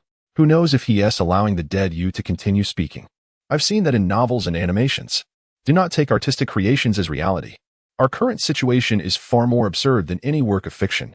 Here we have a fellow using green light and a magician. While they possess some skills, they still belong to the realm of ordinary people. What are they playing at here? Are they gambling with their lives?" McCrory wished to prolong his conversation with Snot, hoping to see if he could help Snot regain his strength for a hasty escape. However, he was abruptly kicked aside by Lee Chung-fong, clutching his waist and rolling on the ground. "Serves you right," he muttered. Lee Chung-fong, having discerned the true nature of the artifact, found amusement in tormenting McCrory. "Greetings, everyone," he declared. "Now, Constantine intends to reclaim that which belongs to him and then open a dimensional portal to flee. With a flamboyant bow directed at Li Chifeng, Constantine strode confidently towards the artifact nestled at the center of the pit. He bent down, extended his hand, and exerted force, a triumphant smile gracing his face, only to lose his balance and tumble to the ground. Huh, that's what you get for pretending to be a big shot. Looks like you've bitten off more than you can chew. Li Chifeng laughed heartily at Constantine's misfortune. What a joke. With his character. How could he even think of wielding Mjolnir, the hammer of Thor? A mere mortal would struggle to lift it, and for Constantine, it should have been a trial of epic proportions. A fall like that was a merciful fate for him. Yet, why was Mjolnir found in such a place? Something felt amiss. Li Chifeng scratched his head, reasoning that the oafish Thor should still be in Asgard. Although Loki had once claimed to have sent a distress signal to Thor, it was rare for reinforcements to arrive promptly after a call for aid. Moreover, given Thor's brutish demeanor and the Asgardians' insensitivity to the passage of time, timely arrival seemed a far-fetched notion. Initially, Li Chifeng held this belief. However, Mjolnir lay just within reach, and Constantine's futile attempts to grasp it suggested its authenticity. Constantine was not foolish enough to attempt to seize the artifact without a plan. Therefore, if the hammer was indeed present, it was reasonable to assume that its divine wielder was not far behind. As the saying goes, where there is great danger, a formidable adversary is sure to follow. Within 5 paces of Mjolnir, one would surely encounter the golden-haired giant. Li Chifeng cast a glance toward the closed door at the end of the corridor. It was right there. Loki. Who would have thought you were truly the favored one among Odin's kin? Achoo! Achoo! Achoo! Suddenly, Loki, lying on the ground, erupted into a fit of sneezes without warning. Are you coming down with something? Pietro, sitting beside him, gasped for breath yet still expressed concern for Loki. Foolish brat, you jest. I am the god of mischief from Asgard. I am not of this earth, merely resembling a human on the outside, while my internal structure is entirely different. If earthly viruses could affect me, humanity would be on the brink of extinction. Someone is speaking of you, Pietro remarked. Seated to the right of Loki, Wanda, despite her fatigue, continued to manipulate the scarlet magical energy as she solved a Rubik's Cube. This was a technique imparted to her by Loki, a renowned assassin and master sorcerer of the 9 realms, aimed at enhancing her control over energy. Huh, are you talking about me? Where did you learn that? I saw it on Hela's phone. The Chinese internet is truly remarkable. Magic and divination can be found online. Sneezing once means someone is cursing you. Twice indicates someone is thinking of you, and 3 times suggests someone is talking about you. Do you trust the internet, or do you believe me, Loki, when I say I hold authority within the Star Squad? Loki rolled his eyes. Ever since Li Chifeng brought these 2 rascals back, he had not received any assistance. In reality, he was the one managing these superpowered troublemakers. If Li Chifeng was akin to a negligent father who, after picking up the children, tossed them into the house without further care, then Loki found himself inexplicably assuming the role of an elder brother responsible for his younger siblings. This past month had left him utterly exhausted. He could now empathize with the feeling of Thor and Odin trailing behind him, cleaning up after his messes. You can assert dominance within the Star Squad? Then can you persuade Hela to refrain from hitting me today? You know how merciless and heavy-handed she can be. My small frame simply cannot withstand it. Pietro lamented with a woeful expression. Loki rolled his eyes, a gesture signifying his exasperation. This foolish boy was utterly oblivious to human reasoning and the unspoken nuances of the situation. If he truly had the final say, the first order of business would be to terminate this relentless training, which was nothing short of a series of beatings. One could not help but commend Hela, the former commander of the Asgardian army, for her insightful approach to training. Each individual endured targeted torment. For instance, Loki himself was required to conjure Li Chifeng's visage while dodging 10 Night Sky, swords that struck in succession. In recent times, merely seeing Li Chifeng's face had nearly induced a stress response within him. The sight of it would trigger a dull ache throughout his body, as if the wounds inflicted by the Night Sky swords were reopening. However, thanks to Hela's almost inhumane training methods, Loki felt his magical prowess surging to unprecedented heights. Most importantly, in critical moments, he refrained from instinctively drawing his beloved daggers and instead relied on magic. Of course, his true affection still lay with his pair of daggers. A mage who does not aspire to be an assassin is not a worthy sorcerer. Not far ahead, Hela was engaged in a fierce stare-down with Harley Quinn. As a mere mortal, and one devoid of any remarkable talents. Who says I lack talent? Harley Quinn exclaimed, adjusting her torn fishnet stockings. I've got long legs. I'm in combat. Indeed, that proves quite useful in battle. Every time I show Li Qingfeng my stockings, I can perfectly capture his attention, allowing me to execute my surprise attack successfully. You, God of Gold. After over a month of immersion in the digital realm, Hella's speech has transformed from an archaic, regal tone to a much more approachable manner. However, when confronted with Harley Quinn, a psychologist afflicted with severe mental illness, she finds herself perpetually at a loss. Despite her physical prowess being only marginally superior to that of the mutant siblings, she possesses no superhuman abilities. It is one thing for Ada Wong, a seasoned elite agent, to excel, yet it is utterly perplexing how this rather mediocre fighter outshines the mutant siblings in performance, occasionally even surpassing Loki's combat efficacy. This defies all logic. Even if a mental patient possesses a wildly imaginative thought process, such an absurdity is unfathomable. For a super strategist who has waged cosmic wars for millennia, this is simply incomprehensible. Just as Hela considers a different approach to study Harley Quinn, a portal unexpectedly opens behind her. Li Qingfeng, clad in Green Lantern attire, calls from the other side of the portal. Hey, the Asgardian siblings, come over here. Come see if this golden-haired fool belongs to your family. Chapter 59. Is this Thor? Clearly, it's the golden-haired Jinjian, returning to 10 minutes earlier. What in the world is this nonsensical artifact? I might as well have summoned a demon from the depths of hell. Why won't he budge? Constantine, in a fit of exasperation, kicked the MJ-Lner lying on the ground with fervor. Absurd. Utterly ridiculous. He had never encountered such a baffling artifact. Not even a hint of backlash or retaliation. It lay there as motionless as an ordinary hammer. Were it not for the overwhelming divine power akin to a tempest coursing through him, he would have suspected it was a counterfeit. Ah, you seem rather relaxed. Is this the demeanor of your magical circle? Another male mage I know has a peculiar penchant for engaging in close combat with 2 daggers against warriors. Is this fellow lacking in intellect? Constantine instinctively uttered this thought, but suddenly realized the voice belonged to someone very close to him, standing right behind him. Thus, the moment he turned, he began to chant an incantation. Yet, the first obscure syllable barely escaped his throat before a hand stifled his voice, forcing all the incantations and a mouthful of smoke back into his lungs, resulting in a fit of harsh, muffled coughing. The hand that silenced Constantine belonged to Li Qingfeng. One could hardly expect the 2 fellows lying on the ground to suddenly rise heroically. Could one? Shoo, you scoundrel of a mage. Do not utter the incantation to summon hellfire, Li Qingfeng admonished, wagging his finger before Constantine. Playing with fire can lead to unfortunate accidents. I assume a distinguished mage like yourself wouldn't want to indulge in such embarrassing predicaments in public, would you? Constantine had no time to entertain Li Qingfeng's banter. He felt the hand gripping his face like a vice. In the absence of ventriloquism, his only means of escape was to deploy the life-saving tricks he had up his sleeve.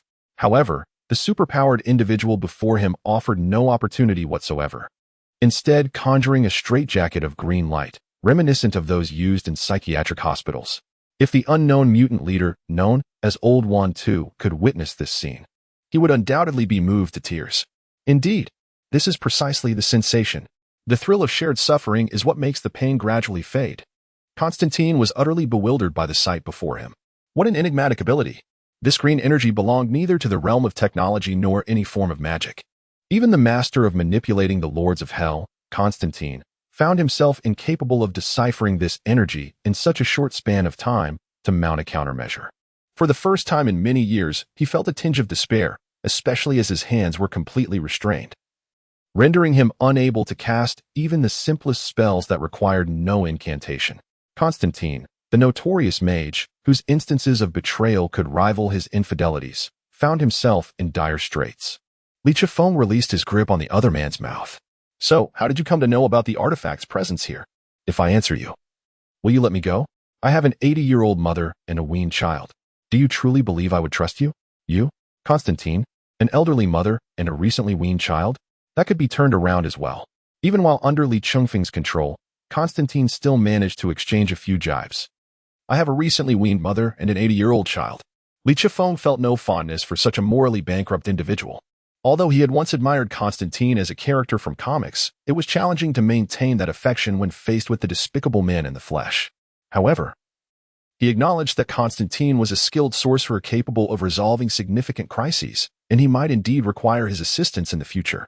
After all, this fellow had some impressive connections.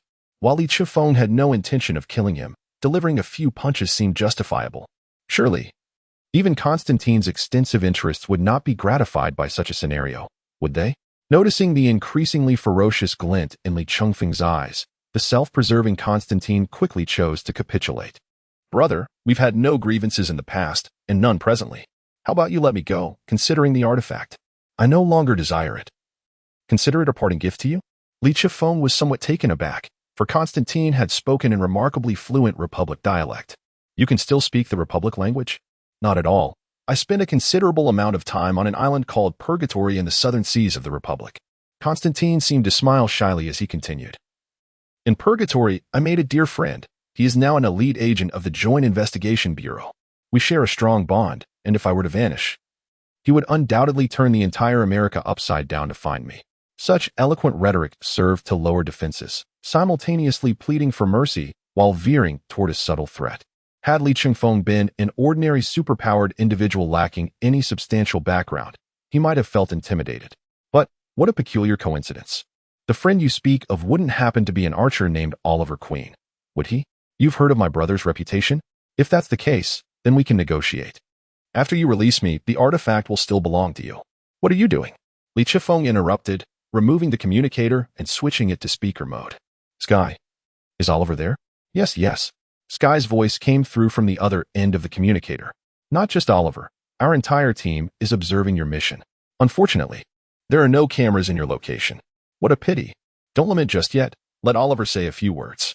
Li Chifeng urged, and 2 seconds later, the voice that emanated from the communicator was imbued with a magnetic charm. Agent Li, is there something you need from me? Before me stands a British sorcerer clad in a yellow trench coat, proclaiming a life-or-death bond forged in the depths of Purgatory. Purgatory? A Brit? A sorcerer? Could it possibly be that scoundrel, Constantine? Oliver's voice immediately ascended an octave, recalling how that rascal had frequently relied on me to absorb damage. I am but a ranged archer, for heaven's sake. He claims you share an exceptionally close relationship. Nonsense. Our connection is merely one of occasional assistance.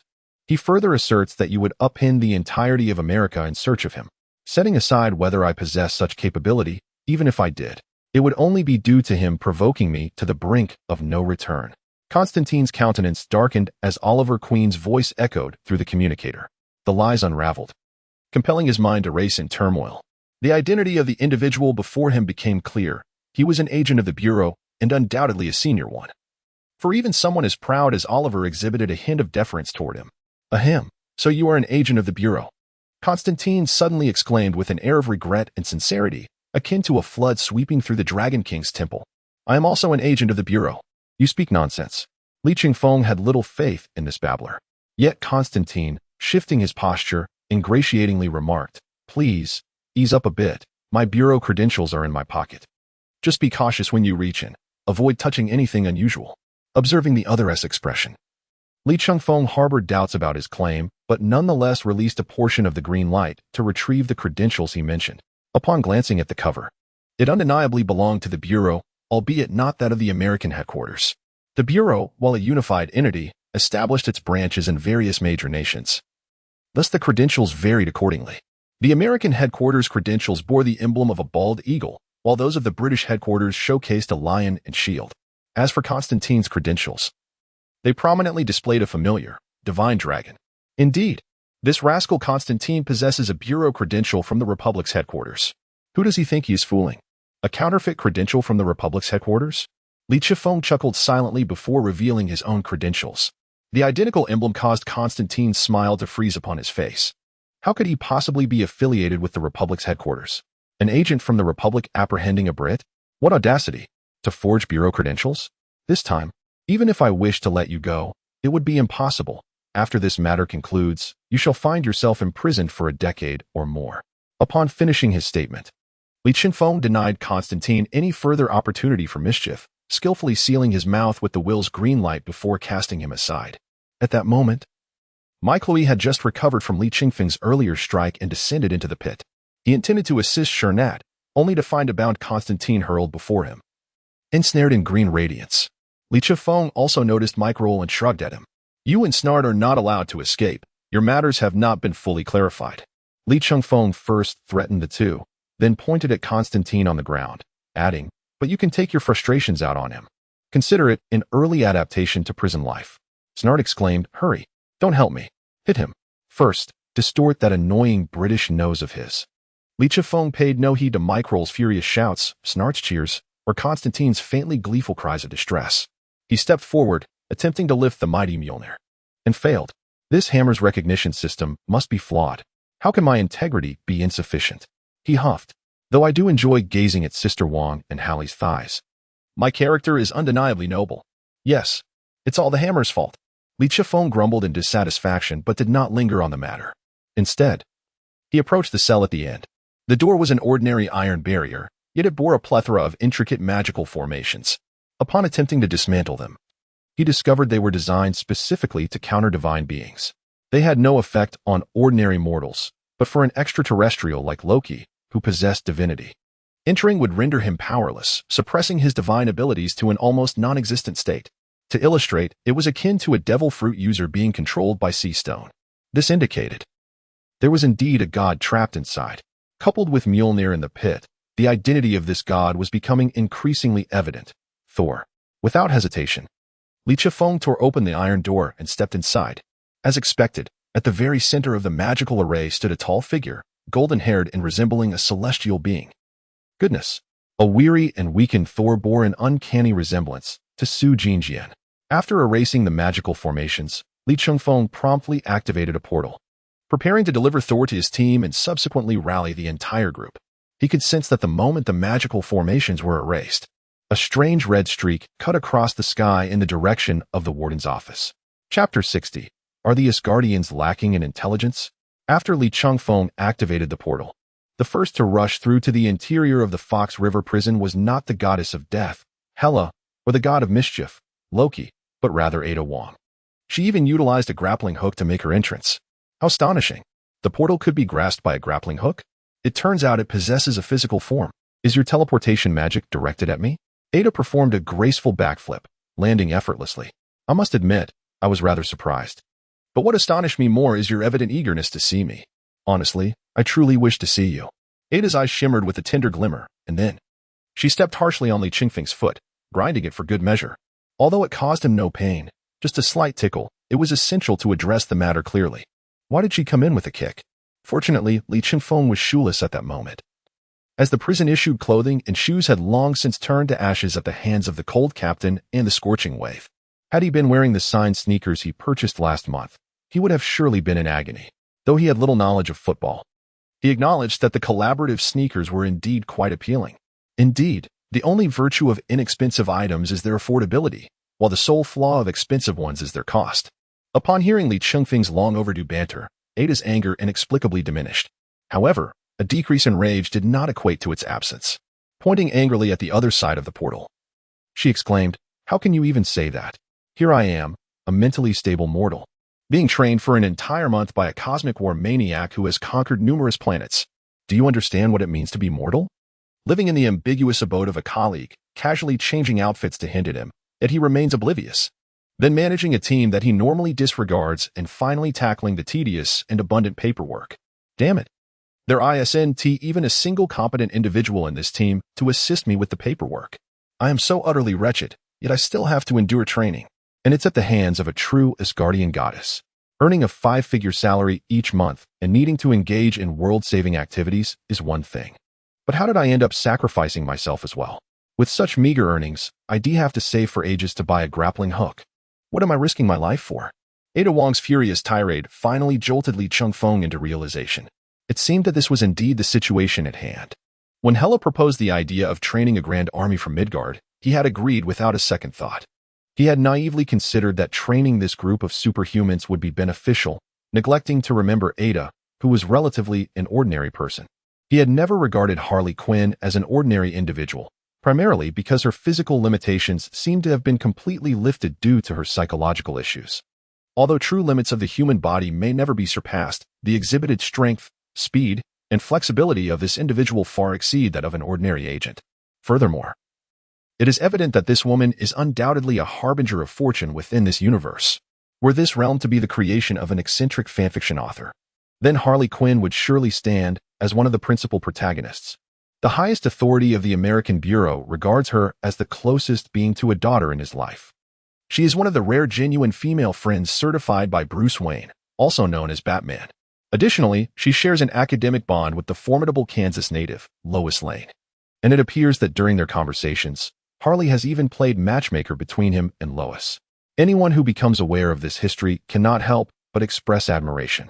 Even seasoned veterans like Black Egg and White Duck were taken aback upon receiving the latest intel on Harley Quinn from Lee Chung-fong. To put it bluntly, Harley Quinn possesses the capability to rally individuals and conquer the world, with a high probability of succeeding. Admittedly, it was my oversight. Placing you among this group of superpowered beings seems somewhat illogical. Nevertheless, I have been the warrior who has attained the highest assessment score from that Asgardian goddess over the past month. Ada rolled her eyes at my complaints, which did not imply incompetence on my part. After venting to Lee Chung-fong, her mental state improved considerably. She then surveyed her surroundings and, spotting the golden-haired figure of Su Jinjian with his eyes tightly shut, inquired with curiosity, "Who is this? And where exactly are we?" "Oh dear. I was so engrossed in listening to your grievances that I've completely forgotten about the task at hand. Ada, this is a serious lapse in your duties. How could you engage in casual conversation with the superior and allow them to forget the matter at hand?" Lee Chung-fong feigned a fierce demeanor, glaring at Ada. "This is a serious issue. When you return home, change into a pair of white stockings, and I shall have a proper discussion with you about your responsibilities." After delivering this rather shameless reprimand, the man turned and stepped through the portal. He was too preoccupied to address the orderly line of team members recovering their stamina. Instead calling out to the goddess of death, Hela, and the god of mischief, Loki, "You two Asgardians, come here. Come see if this golden-haired fool is one of your kin." Goodness, he is clad only in his undergarments, sleeping with his backside exposed in the deepest cell of Fox River Penitentiary. Had he donned even a single additional garment, I might have considered him a normal person. "Are you implying that Asgardians are all somewhat unhinged?" Loki muttered as he stood up and approached the portal. "While I somewhat agree with your assertion, it is true that Asgardians, including myself, are not entirely sane." Lee Chung-fong shot a surprised glance at Loki. Remarkably, at this moment, Loki was capable of rational thought. His emotional stability was quite startling. It appears that the formidable Kansas giant's physical confrontation, which profoundly impacted the psyche and worldview, was indeed effective. "My dear goddess, what do your recent words imply?" At this moment, Hela is clad in an intricately patterned battle attire, reminiscent of the one she wore upon her emergence from the seal. Yet this garment unmistakably conveys an air of luxury. She strides purposefully towards Lee Chung-fong, her dual identity as both queen and goddess bestowing upon this statuesque figure an aura of regal authority intertwined with the divine compassion characteristic of celestial beings. This striking visual impact left Lee Chung-fong feeling immense pressure. What a foolish golden retriever. Have you once again employed your peculiar ability to acquire at least one individual wherever you go? Is that what you call a talent? Lee Chung-fong pressed his forehead, chuckling bitterly, as if to say, "Did you think I wished to contemplate so many matters? Was this not a mere coincidence? I have just confirmed that the individual is indeed from Asgard, and while I have my suspicions regarding their identity, it remains essential for Loki to verify it." Having spoken, Lee Chung-fong turned and retraced his steps back to the other side of the portal. Hela, upon hearing Lee Chung-fong's words, found the situation quite remarkable. "My brother, is there not something exceedingly peculiar about this Midgard? Another Asgardian? Do not inquire. Midgard is somewhat steeped in the arcane." Loki replied with a familiar nonchalance.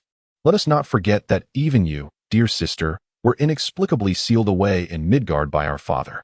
Indeed, when one considers it, we seem to represent a rather abnormal faction ourselves. Do not. I made a carefully considered deal with that mad titan known as Thanos across the cosmos, wherein I invaded Midgard, and he provided me with manpower, an entire force of interstellar mercenaries. Yet, were they not effortlessly defeated by that earthly deity named Clark Kent?" Hela chastised her younger brother mercilessly as she stepped into the portal. "Sister, please do not be so harsh on me, a mere child of less than 1,500 years. Loki followed closely through the portal. It was clearly my choice of invasion site that was flawed. Had I chosen Washington, no, with Lee Chung-fong there, that would not do. I should have. New York. Yes, I should have simply opted for New York. What a ridiculous notion." Lee Chung-fong turned back, glaring at Loki with genuine ire. This was not a playful expression akin to that exchanged with Lady Wong. but rather a genuine desire to deliver a blow. Had Loki chosen New York, even Stark and the Federal Bureau's presence there would scarcely have withstood the Chitauri army. However, if it had come to pass, Lee Chung-fong could assure that Loki's head would be personally delivered to Odin. You have narrowly averted disaster, Lee Chung-fong remarked, patting Loki's shoulder. Come, take a look at this individual. Do you not find him familiar? Does he not resemble your brother, with whom you share no blood, yet share a similar thought process? Loki paused in surprise, hastening forward to inspect. Upon recognizing the golden-haired figure resembling Su Jinjian, he first stood astonished, then began playfully tapping his brother's head while roaring with laughter. Ha ha ha, Thor. Indeed, it is you. I never anticipated you would find yourself in such a predicament. My dear elder brother, what exactly is the situation? Why are you so poorly dressed, and in such an undignified posture? I have heard that in this prison, the most favored are the handsome men. Hela, on the other hand, is far more direct, without a shred of mercy. She stepped on Thor's backside and walked to the other side to examine the intricate magical array upon the ground. To be candid, Hela held little interest in this blood relative she had never met, and she felt an innate aversion towards this brother who bore a striking resemblance to Odin in his youth. In contrast, she found more affinity with Loki, this somewhat rebellious frost giant, as a brother, despite the fact that in many ways he mirrored Odin's essence. However, unexpectedly, with that single step, Thor let out a muffled grunt and gradually began to awaken. The first sight to meet his eyes was Loki. You scoundrel, Loki. How dare you deceive me with a distress signal? Chapter 61. Hela, oh, foolish Loki, who deceived you? I was indeed captured by a terrifying individual, you know. I spent an entire year confined in that cell, which suppressed all magic. Upon hearing this from his brother, Loki felt a surge of anger. Although he had often played pranks on Thor in the past, he had genuinely cried out for help that one time. That was a communication that transcended the cosmos. Who would frivolously conjure such a trivial thing to fool their own simple-minded brother? Moreover, you did not come to rescue me. Look, in the end, we saved you. Lee Chung-fong, even in his shamelessness, found Loki's demeanor this time rather distasteful. Since Thor was presently in Midgard, it meant that upon receiving his brother's distress signal, he might have harbored doubts about it being yet another trick from Loki, the god of mischief. However, his body was honest. He hurried from Asgard to Earth, fearing that his brother might truly be in peril. Oh, how he truly is a caring older brother. I find myself somewhat enamored by the bond between the two of you. Thor, oblivious to Lee Chung-fong's teasing gaze, continued to express his indignation towards Loki. You were imprisoned for an entire year? In a magic-suppressing cell? Look at me. I too have been confined here for a year. Observe these magical arrays designed specifically for gods. 50 of them stacked upon one another. I can only muster a sliver of power at a fixed time each night. Resonating with Mjolnir, barely managing to shift a fraction beyond this magical array. And you, my brother, one of the finest sorcerers across the 9 realms. How can I trust that this magical array and prison were not prepared by you for my entrapment? Upon hearing this, Lee Chung-fong began to comprehend the situation. It was rather straightforward. Thor had rushed from Asgard to rescue his brother, only to find himself ensnared, believing for a year that it was his brother's machinations. Now, upon seeing Loki, he realized he had been mistaken. His brother had genuinely sought his aid. Thus, while still grumbling at Loki, he felt an unexpected sense of relief, even joy. This time, his brother had not deceived him. With the possession of the Green Lantern ring, though he could only manipulate the willful green light, his sensitivity to other emotions had sharpened significantly. Lee Chung-fong could sense Thor's current exuberance, even momentarily disregarding the fact that he was clad only in his undergarments. Truly, aside from their dissimilar appearances, the brothers shared a remarkably similar proud disposition. With this thought, Lee Chung-fong redirected his attention to Hela. If pride could be considered a family trait, might this tall and formidable lady also possess such captivating charm? While aloofness may retreat from the environment, it is always resilient. At this moment, the goddess of Asgard was intently examining the magical array that Lee Chung-fong had disrupted. Divine counteraction, magical suppression, physical weakening, nightmare loops. What do you discern, Hela? Aside from the magical array designed for divine counteraction, the others are merely standard magical formations without any peculiarities. The crux lies within this divine counteraction array. Without it, even this blonde weakling could swiftly extricate himself from peril. Although the origins of this divine counteraction remain a mystery, I am convinced that it is not the handiwork of mere sorcerers, but rather the creation of some higher entity. Hela turned, her brow furrowed as she approached Lee Chung-fong, once again stepping over Thor's posterior. This time, however, Thor had already regained consciousness. Hey, you uncouth woman. I am Thor Odinson, the firstborn of Odin, the father of gods, the god of thunder in Asgard, and the future king of Asgard. Hela gazed at her oblivious golden-haired brother, her brow tightening further. Firstborn? Future king of Asgard? Hela scoffed. Do you believe yourself the first to hear such promises? What do you mean by that? Who are you really? Oh, foolish Odinson. You are utterly clueless. At that moment, Li Changfeng felt a surge of conflicting emotions in his chest, unable to express them. Ultimately, he found the perfect target for his frustration. Even though Loki sensed something amiss as he observed Li Changfeng's furtive glances, he was still a step too slow, being seized by the shoulder by the divinely appointed queen. My dear queen, what might I do for you? Loki attempted to wriggle free while diverting the conversation. Oh dear. Wanda and Pietro are waiting for me, and Harley, we've all gathered by the portal. Are you not concerned she might lead them astray? At this moment, was evasion truly effective? Hela had warned you multiple times when she proposed training. The grip on Loki's shoulder tightened. Even Loki, with his Asgardian constitution, struggled against it. Do not allow Hela to become further engrossed in her phone and social networks. Did you hear her earlier? She is talking about Naruto and Game of Thrones. All jumbled together. Your Highness, please listen to my explanation. You are well aware of my sister's temperament. As the definitive heir to the Asgardian throne and supreme commander of the army, if I possess the ability and courage to manage her, would I have been coerced into signing a 250-year employment contract under your duress? Loki felt wronged. Despite his usual demeanor, in Hela's eyes, he was but a triviality. When he behaved well, he was seen as the dutiful younger brother, but should he show any signs of dissent, he would merely be regarded as a half-blood frost giant. Thus, to supervise Hela, he would rather endure Harley Quinn's chaotic psychological counseling sessions at the bureau every day. As the god of trickery, his physical constitution and mastery over human nature render him virtually immune to insanity. Otherwise, he would have to devise a means to acquire a touch of madness for the sake of clarity. While Loki deals with Li Changfeng on the other side, Thor begins to lose his composure. What? Are you implying that you are actually my elder sister? The true firstborn of Odin, the Allfather? The commander of the Asgardian army and the crown prince of Asgard? No, you vile goddess. Do not attempt to deceive me. Humph. It seems that Odin has grown too accustomed to peaceful days. He has managed to raise an heir as naive and foolish as you. Clearly, he is aging. Hela continuously observes Thor, pondering for an extended period how this individual could possibly ascend to the position she once held as crown prince. Yet, despite his character, she finds herself rather fond of this blood-relative brother, reminiscent of the warriors she once commanded, innocent yet valiant. Even she could never harbor disdain for such individuals. However, if someone with such a disposition were to become king of Asgard, it would spell disaster for the realm. In Hela's eyes, Thor, at least the Thor of the present, lacks the gravitas required of a ruler. Silence. Even if you are indeed my elder sister, I shall not permit you to insult Odin. The Allfather, Thor declared, straining his still recovering body, raising a hand with utmost effort. Li Changfeng observed this motion and silently edged aside. Damn. This person summons his hammer without regard for obstacles. He certainly did not wish to be inadvertently struck. Moreover, this matter did not require his intervention. The previous owner of MJ stood right there, rendering his concern unwarranted. However, it was Thor's summons of the hammer that reminded Li Changfeng of the three individuals awaiting their fate in the Joint Investigation Bureau's detention center. Although no one was watching them, given their state and the threats Li Changfeng had issued, they were likely still obediently waiting. It was not entirely implausible that Michael Lorre was still engaged in a brawl with Constantine. This time, the scoundrel had truly met his match. Go, gather everyone for assembly.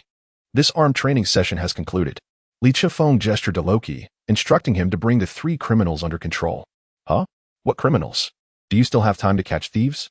As an investigator of the Joint Investigation Bureau, it is my duty to combat crime. And this thief was planning to steal your family's ancestral hammer. So as the aggrieved party, a bow of gratitude would suffice, wouldn't it? You must be joking. Loki rolled his eyes and turned back through the portal, bringing along the still unconscious Wanda siblings and Harley Quinn. Just as the portal closed, everyone caught a glimpse of a warhammer forged from the core of a deceased star soaring through the air, aimed directly at a golden-haired, muscular man clad only in his undergarments. Thor was on the verge of grasping Mjolnir, the hammer of the thunder god. Just as the goddess of death, Hela, stood upon the sacred soil of Asgard, she would reclaim her former glory. Should Thor seize Mjolnir, The power sealed within the hammer by Odin would immediately begin to flow back into him. This is the very reason why Thor was often derisively referred to as the god of the hammer. His abilities were simply too formidable for him to wield with perfect mastery.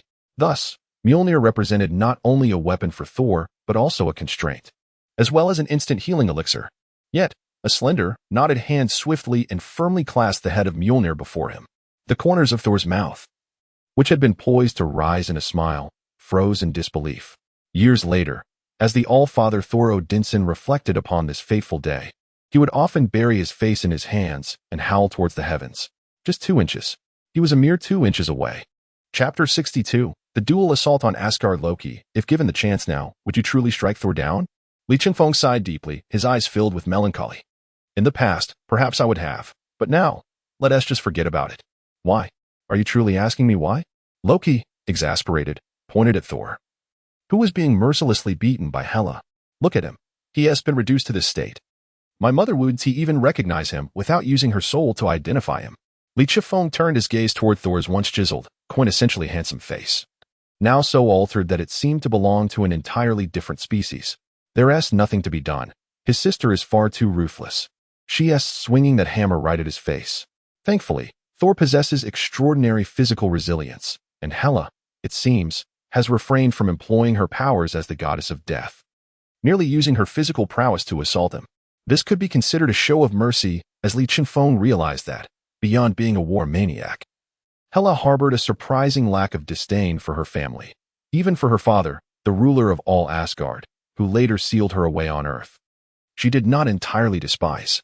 What she loathed was her father's complete negation of everything she had once stood for. Li Chun-Fong understood her sentiments well, even believing that Hela was exhibiting considerable restraint. You raised me to fight and seize territory. You taught me to kill, to wage war.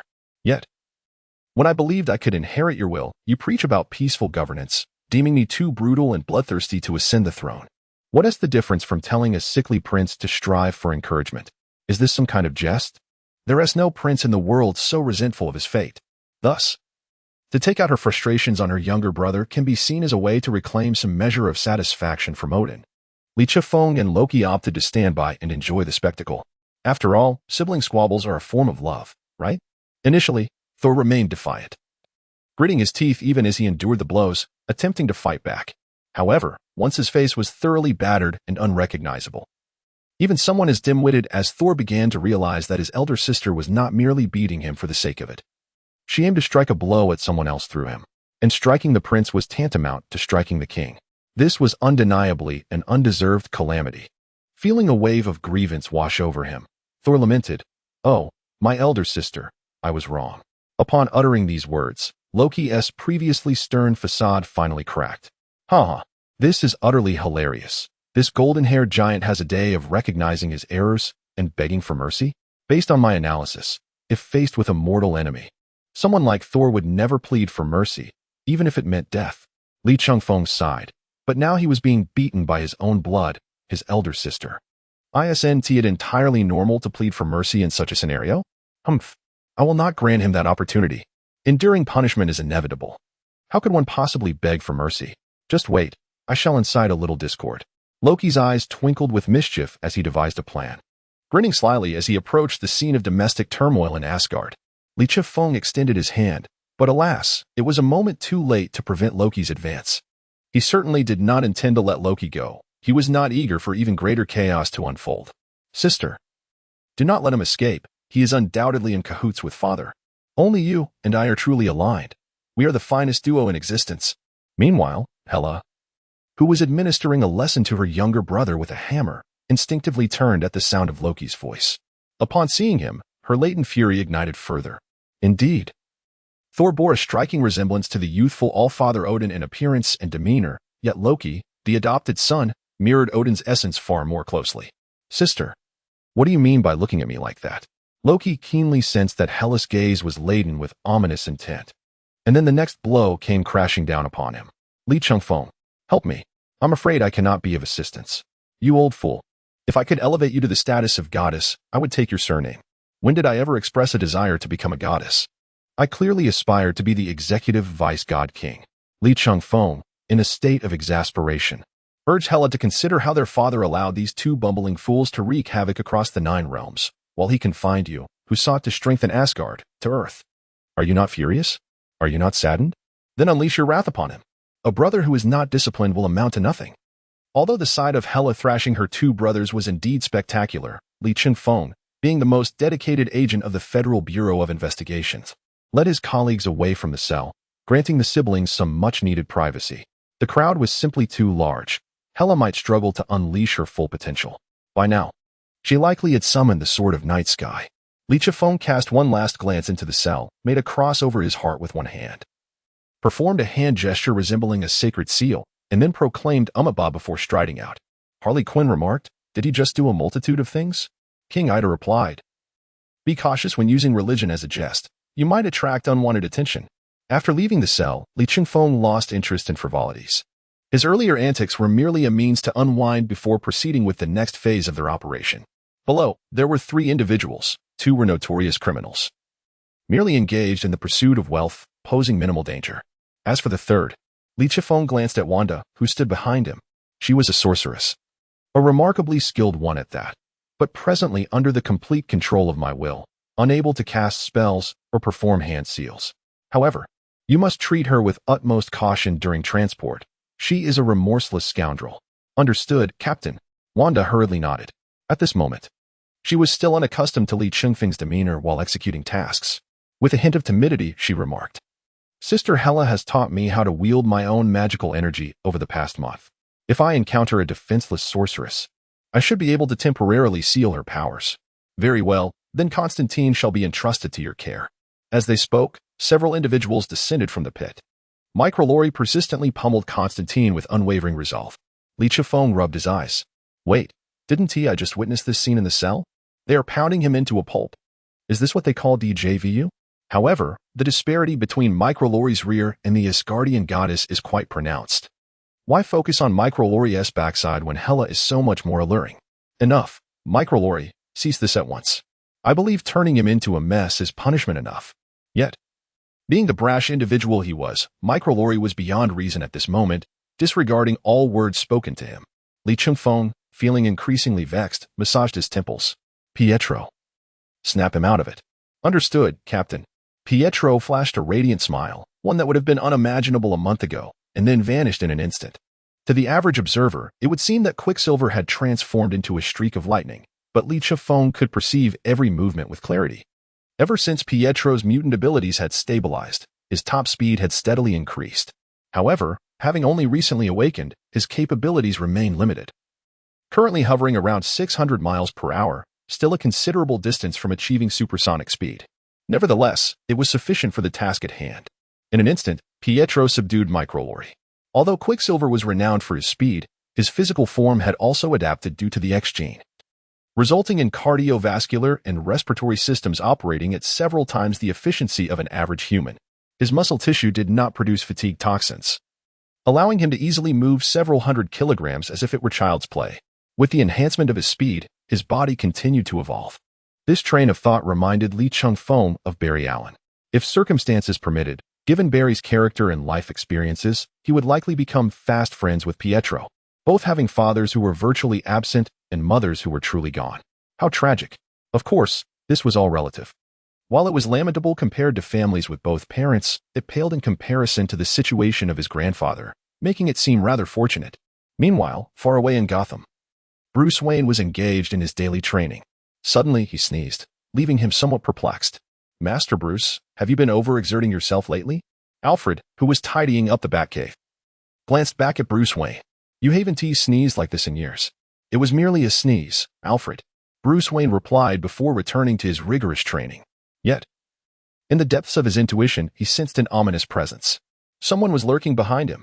As Li Chunfeng, having just finished his musings on Batman, gazed at the hapless McClory, who had been rendered into a sorry state by Pietro, he approached and crouched beside Constantine. "Can you still speak, Constantine?" he inquired. "Woe is me. Please, let me go. I assure you, I will not flee." "Have you lost your senses? Do you think I am some mind-reading fool?" Li Chunfeng rolled his eyes. "I shall release you, but you must not attempt to escape. Should you choose to flee, I will mobilize the full force of the Joint Investigation Bureau to locate you. no matter how deeply you conceal yourself within the magical realm. You are well aware of my capabilities. Upon hearing this, Constantine ceased his whimpering and nodded urgently. Escape? What nonsense! He now sensed several formidable energies converging around him. Among them, aside from the imposing presence of Li Chengfeng, two others stood out. One had just materialized within the confines of the cell, while the other emerged from the warden's office outside the prison. Constantine's brow furrowed ever deeper. Even if he wished to flee now, it seemed that escape was no longer a viable option. Chapter 63. The Crimson Sovereign, Ceterak Li Chengfeng, utterly unburdened by conscience, released Constantine. This fellow, despite his propensity for betrayal and flight, possessed a certain cunning. He would never dare to flee in plain sight. The odds of success were far too slim. Constantine's greatest asset was his profound self-awareness. Coughing, he remarked, "You were truly ruthless, shoving that peculiar green light into my mouth like a cylindrical object. It evokes memories of my former boyfriend." "Enough. I did not release you to indulge in your lewd musings," Li Chengfeng retorted, his interest in Constantine's pansexual escapades waning. Instead, his curiosity lingered upon the enigmatic presence within the warden's office. Who, or rather, what was it? Yet, Li Chengfeng was acutely aware that whatever it was, its significance could not be underestimated. After all, it had managed to subdue Thor. Moreover, Hela had previously mentioned that the creation of divine countermagic arrays was the handiwork of a higher existence. For Hela to assert this indicated that this entity was at least on par with Mephisto, perhaps even a being transcending the level of the Father. In those renowned locales, he could gauge which deity it might be through experience. But here, in the Fox River Penitentiary, the most nefarious character was T-Bag. I merely sought to lighten the atmosphere. Constantine, even with his pig-like visage, lit a cigarette, exhaling clouds of smoke before delivering the latter part of his statement. After all, barring unforeseen circumstances, they were on the brink of ruin. Li Chengfeng furrowed his brow. Ruin? If even this scoundrel Constantine spoke of despair, whom did they face within the warden's tower? Since you have sensed the presence within the warden's tower, you must also be aware of the one in the cell, correct? Is that individual one of yours? Upon finishing his query, Constantine slapped his forehead, realizing too late that he had pushed too hard in his reckless inquiry. He must have sustained a concussion. I should have deduced that your emergence signifies that the one in the cell is indeed one of yours. With her, do we stand a chance? Do you truly believe that even an additional god can sway the outcome when confronting an entire universe? Li Chengfeng found himself dissatisfied with Constantine's response. According to his reasoning, the completion of his task was decidedly infeasible in the immediate future. Although the system's missions bore no time constraints and lacked penalties for failure, Li Chengfeng understood that the wisest course of action was to retreat for now. There would be future opportunities. Yet, frustration gnawed at Li Chengfeng in that moment. He even contemplated summoning the hulking figure of the Kansas Wizard. Do not indulge in such dire exaggerations, he admonished the human sorcerer. Just as Li Chengfeng wrestled with the decision to advance or withdraw, a commanding female voice resonated from behind him. It was none other than Hela, the goddess of death. Invigorated after dealing with her brother, supporting each other were her two unfortunate siblings. Li Chengfeng truly did not expect that Hela's brutal beating would unravel the bond of brotherhood between the two. Fists, indeed, can be powerful tools. Constantine instinctively sought to refute Hela but quickly recognized her as another entity deserving of the title of a deity. Noble goddess, though I am unaware of your true identity, I assure you that I was not exaggerating. I can sense an existence beyond our universe, a dimension lord whose omniscience and omnipotence render them invincible within their realm. Constantine elaborated, now devoid of any pretense or deceit. The moment Agent Lee apprehended me, I felt that presence breached the boundaries of the universe, its power permeating our own. At this very moment, this prison has been enveloped by another universe, merely a trickle of energy escaping through the fissures. Hela scoffed. She had encountered many dimension lords before. They could manipulate time and reality at will, reshaping their universe in the blink of an eye, but only within their native realms. Once they ventured beyond, they were at most akin to a celestial patriarch. To speak of anything else, Mephisto had clashed with Asgard on numerous occasions after departing the hellish dimension. Both Odin and she had engaged him in combat. He was formidable, yet conquerable. This human sorcerer was still far too young. Hela, what you just mentioned, are you certain? Li Chengfeng stepped forward, quietly inquiring.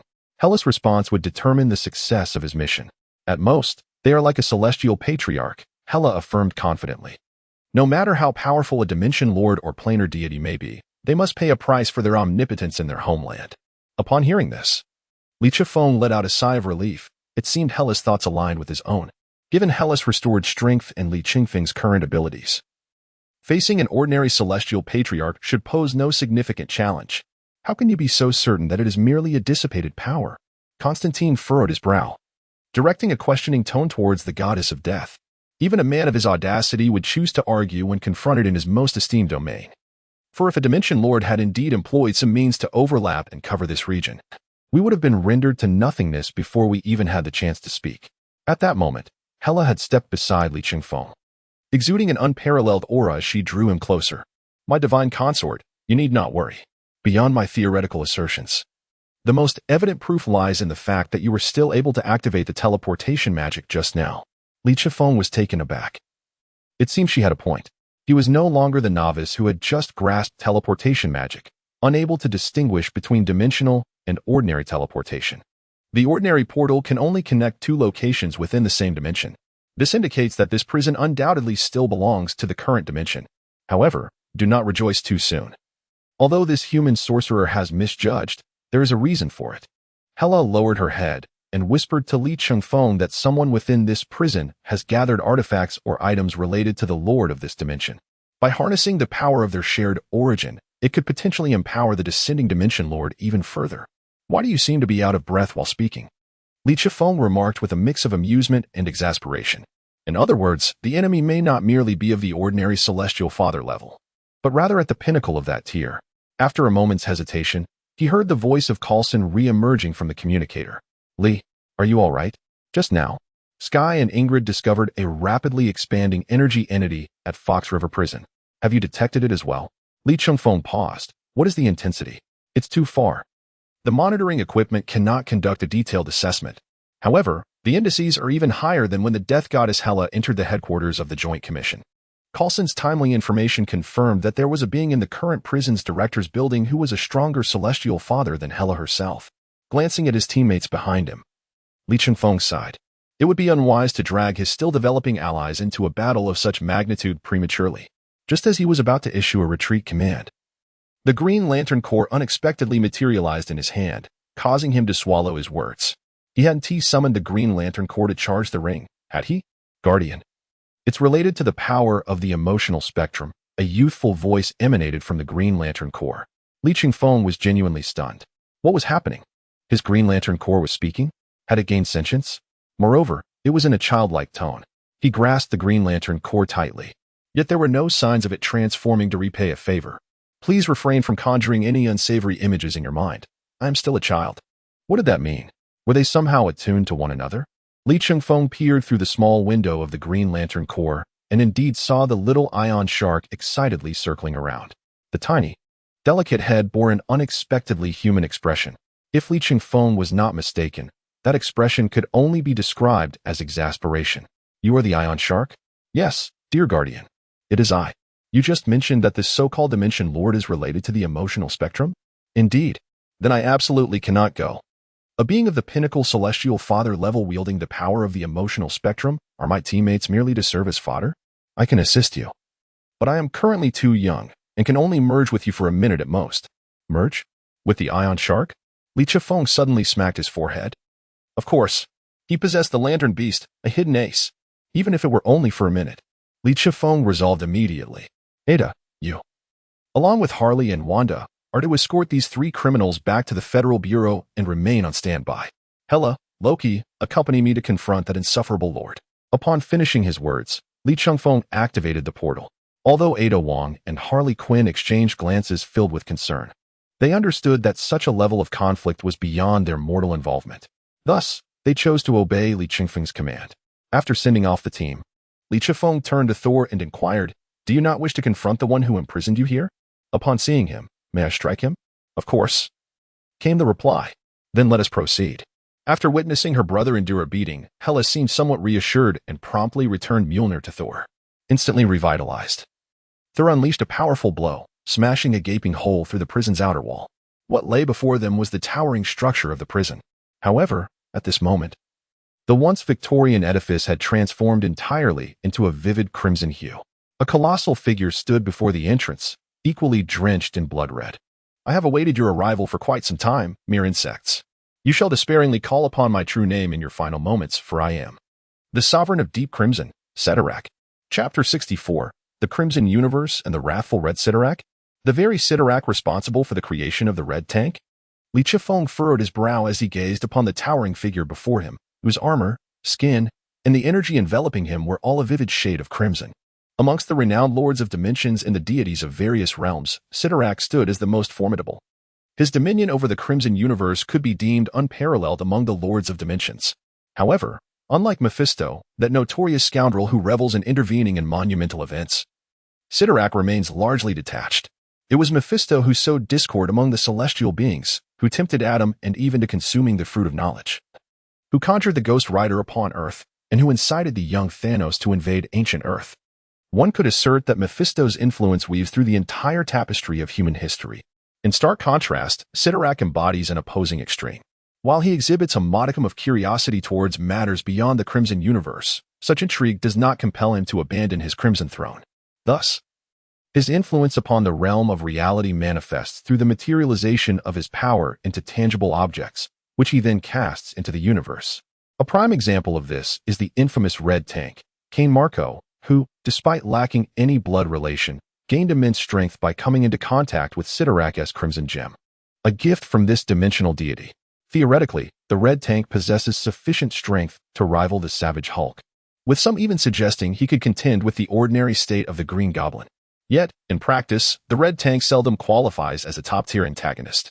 This can be attributed not only to editorial decisions, but also to the fact that Cyttorak's power diminishes significantly upon leaving the Crimson Universe. However, these observations pertain solely to the Red Tank and the singular Crimson Gem bestowed upon him. After all, the Red Tank is merely one fragment. Legends speak of Cyttorak having cast 8 Crimson Gems into the fabric of reality. Perhaps the true might of the Red Tank, or even Cyttorak's own essence, lies in the amalgamation of all 8? Before Li Chifeng stood a figure towering over 4 meters, reminiscent of the Red Tank yet utterly distinct. He could ascertain that this crimson behemoth possessed strength surpassing that of the current goddess of death, Hela. Yet, such a notion seemed absurd. The very claim of him being Cyttorak felt equally implausible. Li Chifeng could not fathom that the sovereign of the Crimson Universe would deign to descend in response to an Asgardian deity. Dear Guardian, do you sense the terrifying crimson energy emanating from that figure in the distance? How could one not feel such a powerful force? It shone like a searchlight piercing the night. This energy belonged to the red spectrum of the emotional spectrum, symbolizing wrath and hatred. The voice of Ion Shark resonated within Li Chifeng's mind. Upon hearing this, Li Chifeng finally calmed his mind to earnestly perceive the situation. Indeed, the surrounding crimson energy exhibited a curious reaction with the uncontrolled will of the green light, thereby confirming that it belonged to the emotional spectrum of rage. However, the Ion Shark, apart from the power of the emotional spectrum, surely harbored forces from other dimensions, perhaps even other universes, within that red glow. Yes, amidst the deep crimson energy, there existed another equally profound force, which constituted a significant portion. The nature of this energy resonated so harmoniously with the rage red light that, even in the absence of the Red Lantern furnace, it was possible to integrate the rage red light into one's being for manipulation. Although the Ion Shark within Li Chifeng's lantern furnace was in a nascent state, as a creature born of nature, it possessed a wealth of knowledge imprinted upon its consciousness by the entire universe. The power of the deep crimson universe aligned perfectly with the rage red light, a fact that Li Chifeng had anticipated. Those transformed into crimson tanks often succumbed to the abyss of fury and destruction. Even the most resolute of wills could suppress such desires only for a fleeting period before ultimately succumbing. The power of the deep crimson universe was not easily tamed. Through the Ion Shark's confirmation, Li Chifeng had deduced the nature of the creature before him. The power from the deep crimson universe likely stemmed from the deep crimson gem of Cyttorak, and it was probable that there were more than one. Furthermore, employing certain means to discover and manipulate portions of the rage red light had ultimately led to their amalgamation, attracting the gaze of the demon lord seated upon the throne in the distant deep crimson universe. Thus, the deep crimson universe temporarily invaded the reality universe, and the fusion of this deep crimson power with the rage red light became a vessel carrying a fragment of the consciousness of the demon lord Cyttorak. Therefore, his self-identification as Cyttorak was entirely valid, as his consciousness indeed belonged to Cyttorak. However, he was not Cyttorak. The immense power he possessed was largely due to Ceterak's interest in him, likely wishing to observe what feats he might accomplish. Otherwise, he would merely be on par with the current Hela. If earlier he had merely relied on the Ion Shark as a trump card to believe he could contend with such a dimensional demigod, he was now thoroughly reassured. Possessing two blended energies typically resulted in formidable strength. However, such individuals often shared a common vulnerability: instability. The Ion Shark mentioned that the Rage Red Light was manageable not only due to the allure of similarly aligned energy, but primarily because the primordial Red Lantern had yet to be created. Uncontrolled energy was naturally easier to dominate. But what if it were to be controlled? The creation of the Lantern Ring might require esoteric knowledge and magic for Adashitas in the original narrative, yet Li Chengfeng had devised a method. Since the Deep Crimson Gem could attract and control the Rage Red Light, how splendid it would be to craft a Red Lantern furnace using the Deep Crimson Gem as a medium. Suddenly, Li Chengfeng felt an inexplicable surge of excitement. After all, such an act could arguably be considered a form of NTR. Hela, with the addition of your brothers, what are our chances against that individual? The outcome hangs by a thread. The sheer magnitude of power may not necessarily translate into combat prowess. However, one thing is certain: this confrontation will undoubtedly endure for an extended duration. As Hela spoke, she strode confidently through the gaping hole that Thor had created. With each step she took, a sword of the night sky materialized in midair. "Sister, allow me to lend you my assistance," Thor exclaimed excitedly as he raced after Hela. Mjolnir spinning rapidly in his grasp, crackling with thunder that reverberated around him, blue arcs of electricity flashing across his eyes. Compared to the earlier encounter with the formidable golden-haired adversary, Thor now truly resembled the god of thunder. In stark contrast to the fervent battle spirit exhibited by the sibling duo, Loki preferred to employ a more cunning approach. "Lee, is that fellow who claims to be Surtur truly the legendary dimensional demon come to life? What do you think?" Assessing the strength of this being, it was undeniably formidable. Even his elder sister found herself at a disadvantage. Yet, if this was indeed the embodiment of the dimensional demon, it seemed rather weak, did it not? Indeed. Merely a counterfeit imbued with a mere fragment of Surtur's gaze, Li Chengfeng remarked, patting Loki's shoulder. As your sister pointed out, immense energy does not necessarily equate to commensurate combat ability. You three siblings of Asgard should be capable of handling him, so go forth. Pakmon. You are the true Pakmon. Your entire family is Pakmon. Loki instinctively retorted, then abruptly realized the implications of his words. What do you mean by suggesting that we, the siblings of Asgard, can confront him? What about you?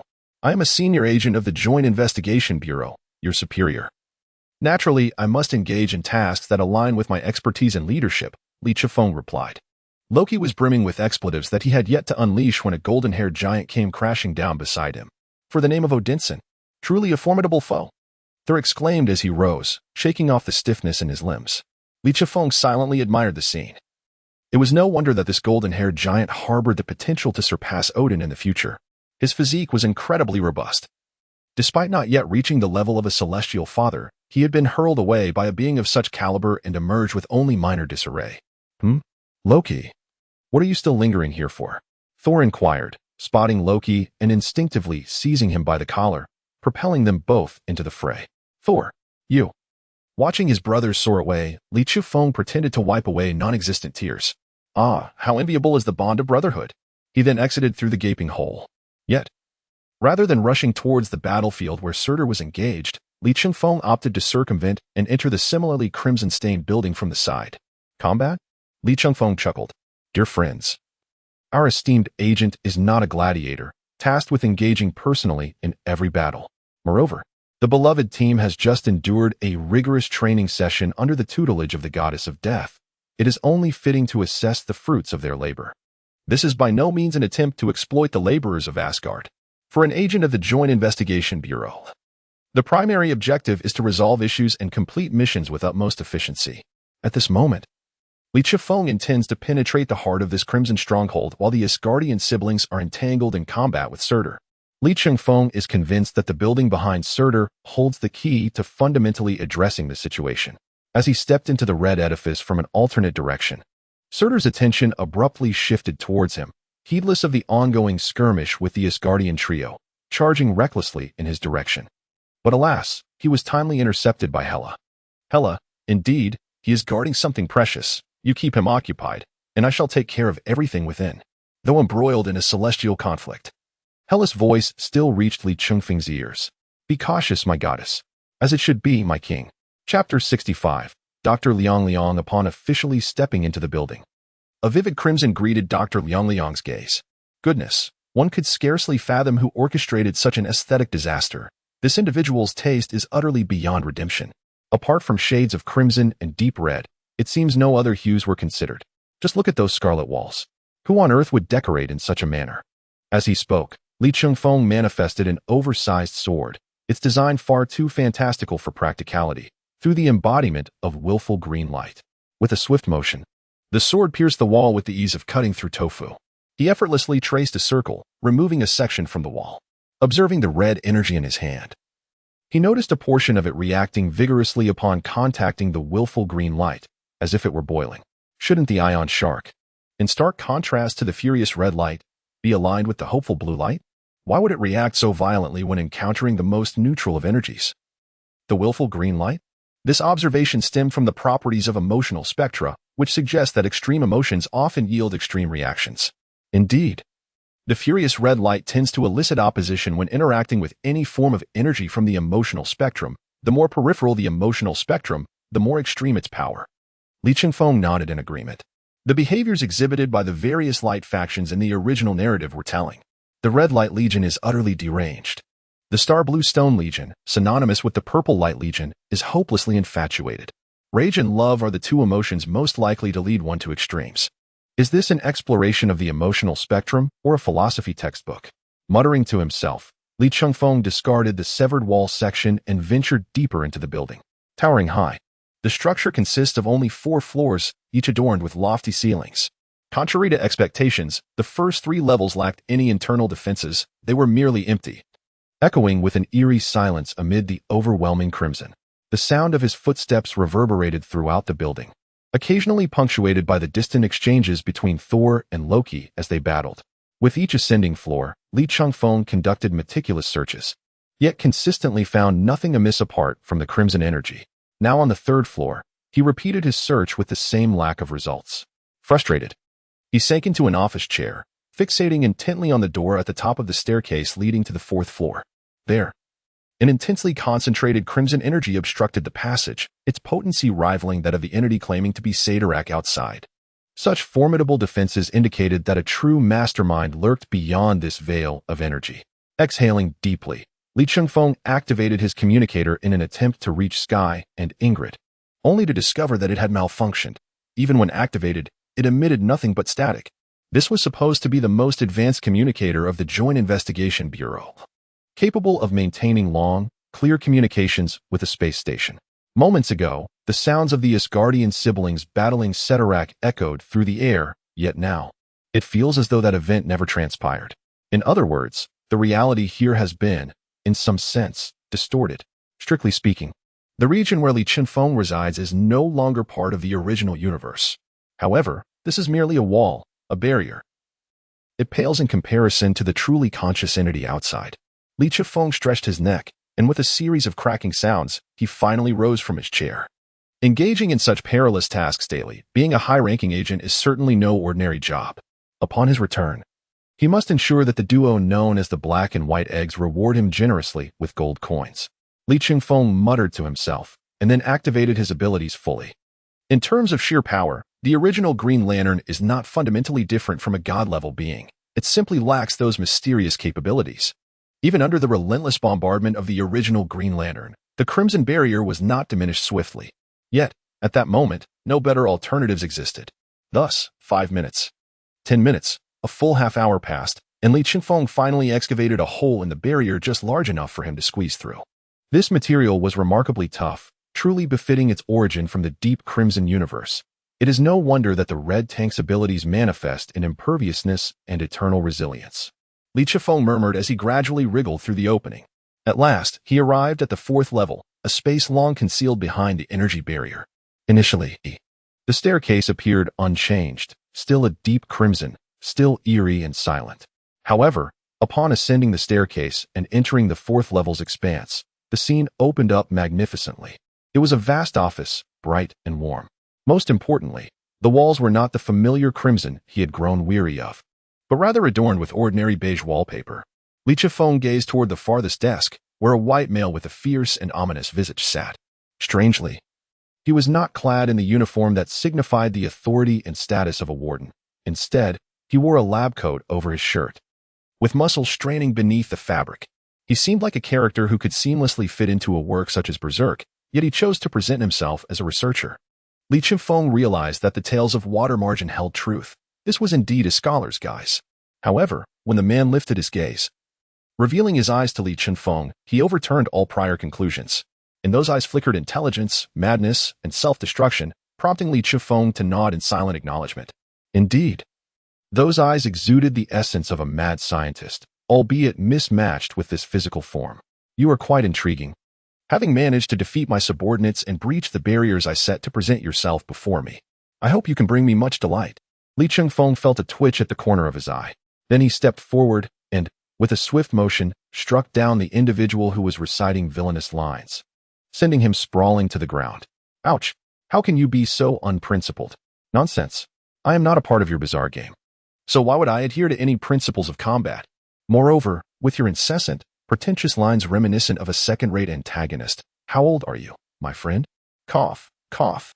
Cough. A man remains a boy until death. Surprisingly, the muscular man in the white coat showed no anger. He merely covered his face and sat up from the floor. At that moment, Li Chifeng noticed several faintly glowing red objects on the nearby desk. However, his attention had been entirely captured by the so-called warden, causing him to overlook them. He bypassed the warden and approached the desk. There, he beheld 4 red gemstones neatly arranged on a tray. And atop these 4 gemstones lay a palm-sized, blood-red creature, peacefully slumbering. These gemstones were undoubtedly the legendary Crimson Gems of Ceterak, which, according to tales, were once scattered across the universe. Astonishingly, 4 of them had now been gathered together. As for the creature dozing atop Ceterak's crimson gems, if he was not mistaken, it appeared to be a lamp beast. Indeed, this was the lamp beast born from the furious crimson light, known as Blood Butcher Bull. Li Chifeng's thoughts were interrupted by the voice of the Ion Shark, who remarked that the progenitor of the red lamp had yet to fully form, yet here it was, emerging from the furious crimson light. Perhaps, in a certain sense, these 4 crimson gems could serve as vessels for lamp beasts similar to the progenitor of the red lamp. With this realization, Li Chifeng felt a surge of excitement. This meant he could utilize these existing materials to complete the final step, truly constructing the red lamp to contain and control the Blood Butcher Bull along with the surging furious crimson light, rather than employing this power in such a primitive manner as he currently did. However, as this thought crossed his mind, he turned back to the man still seated on the ground, refusing to rise, and inquired, "Who are you, and why, upon contact with Ceterak's crimson gemstones, did you not succumb like the red tank, but rather gathered the crimson gems, becoming a breeding ground for the furious crimson light and Blood Butcher Bull? Me? I am merely a wretched soul who can never die." The warden stood up and approached Li Chifeng. Li Chifeng scrutinized the man once more, noticing the peculiar pendant adorned with a red gemstone around his neck, which clashed entirely with his attire. "I have no interest in whether you can die or if you are pitiable. I demand to know how you are able to resist the power within these red gemstones." Li Chifeng extended his hand, manifesting a great sword of verdant light that rested upon the man's shoulder. Yet, the warden remained unfazed by the threat of the weapon. Instead, he turned and sat down at the desk opposite Li Chifeng. "Do you refer to the voice that once promised to bestow upon me eternal and immortal power, enabling me to become the red tank? You heard the voice of Ceterak yet remained uncorrupted? Is it possible that his words still hold such influence?" The warden, bemused, scratched his head. "After all, I merely rejected him. To be frank, his rhetoric is rather pedestrian, far inferior to that of seasoned deceivers. Is the issue truly with the words? His power will not relent simply due to your denial." "Oh, is that what you mean?"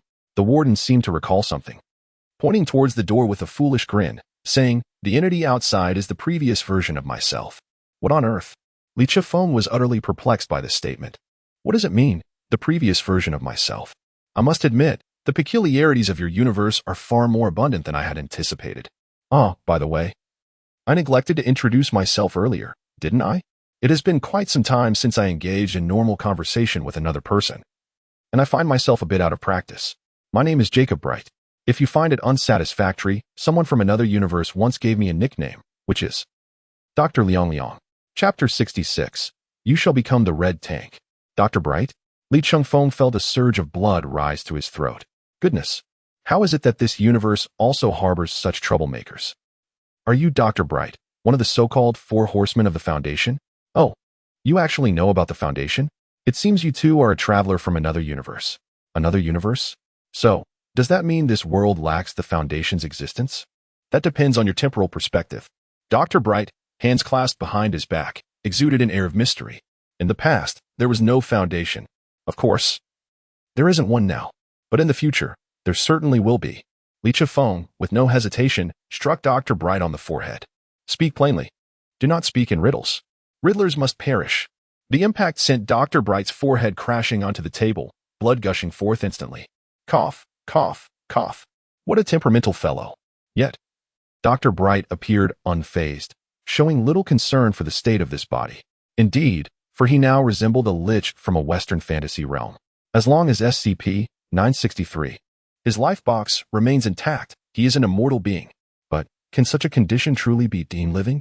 Li Chengfeng had never envisioned such a sensation, nor dared to. After all, dealings with the Foundation often entail great rewards, yet the costs are equally substantial. A being traversing between universes should not complain about the roughness of others.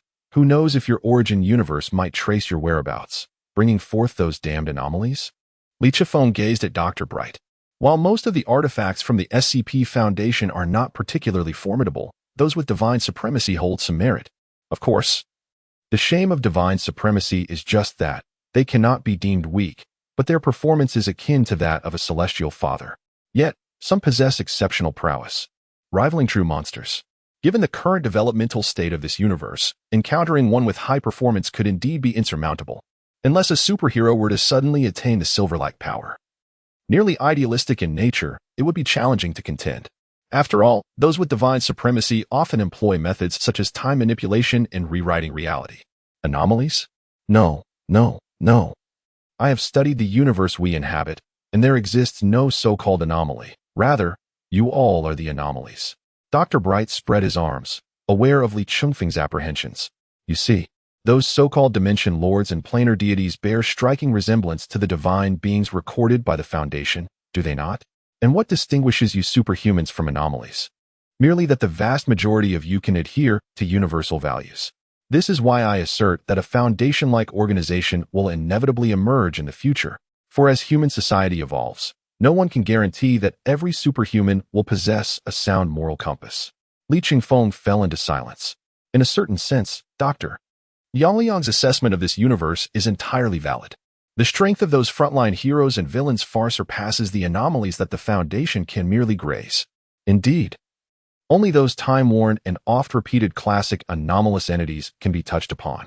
However, this is merely a fleeting encounter. Can one truly expect the shy individuals or the indomitable lizard to eliminate characters akin to the Kansas giant? What are your plans then? I am profoundly intrigued by your universe. It is far more captivating than confronting those bizarre anomalies. How should we express our gratitude to you? If you wish to thank me, it is certainly permissible, but perhaps it is best to refrain, as you seem to enjoy attacking my intellect. Li Chengfeng rolled his eyes, having lost interest in this essentially deranged scientist. Very well, I do not wish to engage in further discourse with you. If you do not wish to be relegated to a pendant, cast into the deep abyss of a subterranean chamber for eternity, you would do well to cooperate with me. Are you jesting? Dr. Yangliang's expression began to betray a sense of discomfort. He feared not the death of his corporeal form. Yet the notion of eternal confinement in darkness was utterly intolerable. With this thought, Dr. Yangliang's hands raked through his hair, transforming it from a neat arrangement into a chaotic mess. Well, I concede defeat to you agents of the Bureau with your dark hearts. How dare the Foundation personnel accuse others of having sinister intentions? After Li Chengfeng retorted to Dr. Yangliang, he gestured towards the 4 deep crimson gems of Satarak on the table, alongside the slumbering, blood-harvesting bovine resting atop them. If all goes as planned, are you not intending to utilize these 4 deep crimson gems as a foundation to create a device that manipulates the wrathful red light? Wrathful red light? Is this your term for this red energy? No, it is merely a portion. The other part derives from the planar demigod of the deep crimson cosmos. I see. Indeed, if my research is accurate, these 2 powers, possessing closely aligned natures, can coexist harmoniously. However, However, what? I have yet to discover a means to alter the form of these gems. They are truly divine creations, far too resilient. It appears that even a genius like Dr. Liang has conceived the idea of crafting an artifact capable of harnessing and controlling two types of energy, yet lacks the appropriate methods to realize his vision.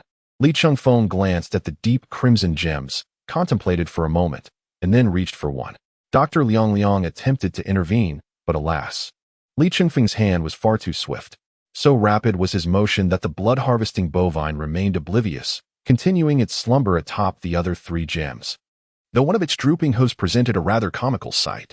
Hey, what do you think you're doing? You cannot simply exchange a body like I can with a pendant. You need not concern yourself with that. Rather, focus on what contributions you might offer upon our return. Contributions? What contributions? When did I ever agree to accompany you to the Bureau of Joint Investigation? Choose between the Bureau or the little black box at the bottom of the trench. Must I even deliberate? Dr. Liang raised his hand, exclaiming, of course, I choose the illustrious Bureau of Joint Investigation. Li Chengfeng snorted, observing the increasingly radiant red glow emanating from the gem in his hand. He ceased to jest at Dr. Liang and instead steeled his resolve. Given that the nature of power possessed by Sadarak within the Crimson Cosmos is nearly synonymous with the furious red light, it follows that the willful green light would undoubtedly counteract Sadarak's strength. Noble mortal, I am Sadarak. You shall become my disciple, the earthly embodiment of my essence. You shall become the Red Tank. Chapter 67. The minute Ion Knight upon hearing that voice, even with the will of the Green Lantern coursing through him, Li Chengfeng found himself momentarily stunned.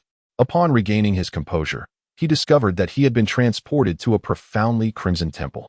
Unlike the forcibly stained red energy of the prison's grand structure, the deep crimson here appeared entirely natural, as if it were destined to be this hue. Li Chengfeng's gaze turned towards the depths of the obsidian-shrouded crimson temple. He felt an undeniable compulsion to venture further inside. Indeed, he should proceed deeper.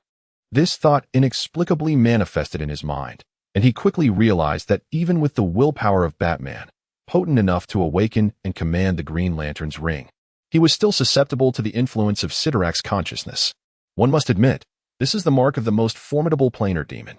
An invisible pressure began to creep along Li Chengfeng's spine, yet he resolutely stepped forward into the temple.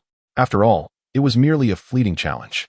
The darkness that enveloped the temple outside was dispelled with his first step inside, revealing a radiant illumination surrounding him. The source of this light was a mystery. Yet the path ahead glimmered brightly. The elongated crimson corridor seemed to stretch infinitely inward, and Li Chengfeng lost track of time as he walked, the sensation of its passage slipping away. It was evident that the crimson universe of Sidorak operated under entirely different temporal flows and physical properties compared to the reality he knew. After traversing 200 steps, the seemingly boundless corridor came to an abrupt end. With one final stride, the vista before him opened up magnificently. The interior of the temple appeared to float at the very center of the universe, devoid of the deep crimson walls surrounding him. Instead, he gazed into the vastness of cosmic space. Yet, even this cosmic expanse was suffused with a scarlet hue. As Li Chengfeng raised his head, he was startled to see, at some point, an immensely tall figure materialize upon the crimson throne before him. Human, you are exceedingly intriguing, Sidorak remarked. Ah, you peculiar demon. Your kind revels in declaring others as intriguing, Li Chengfeng retorted, rolling his eyes in exasperation. No, Li Chengfeng, I genuinely find you fascinating. Sidorak leaned forward, revealing his colossal form entirely. The armor he wore was indistinguishable from that of the Red Tanks, further solidifying the notion that these tanks served as vessels for Sidorak's descent into the reality he inhabited when necessary. The previous incarnation of Dr. Bright, currently embroiled in a battle with the Asgardian trio, was essentially another manifestation of Sidorak, albeit one that combined the fury of the crimson light with a fragment of Sidorak's consciousness, effectively becoming an avatar of the demon himself, if no unforeseen circumstances arise. This is the price paid by those who wield the eternal and indomitable power of the Red Tank. One day in the future, they shall become vessels for Sadarak, their original consciousness and soul destined to dissolve into nothingness upon Sadarak's arrival. It is indeed a cruel irony that, though they are eternal, they are fated to be annihilated. As a demon that wholly belongs to another dimension, I am uncertain whether you possess what is called a heart. Both your body and soul are structured in a manner utterly incomprehensible to mere mortals. Huh. It is amusing that you can still contemplate so much. Sadarak replied ambiguously, noting that all beings who had previously become red tanks succumbed to the allure of power and destruction the moment they beheld the temple. Yet, you are able to stand before me, engage in conversation, and even meet my gaze. This is because I understand that this is merely a projection cast by the deep crimson gem that has drawn me into the crimson universe. Li Chifeng was astonished.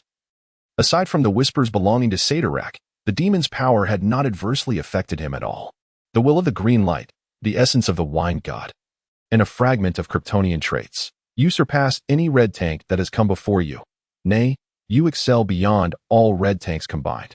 Sadarak did not dispute Li Chifeng's words, but could see through his abilities with a mere glance, even detecting the essence of the wine god. It is worth noting that even Batman, the progenitor of DC Comics, could not detect the presence of the wine god's essence in the Joker's blood, yet it exists. Sadarak, however, could perceive it. One must commend him as the most formidable demon of the multiverse. I never claimed I wished to become a red tank. That is not for you to decide. As Sadarak spoke, the entire Crimson Universe shimmered with red light. A single thought could influence his native universe. Li Chifeng was still reflecting on this when he suddenly heard the anxious voice of Ion Shark. Guardian, quickly, merge with me at once. Otherwise, you will truly be drawn into the Crimson Universe.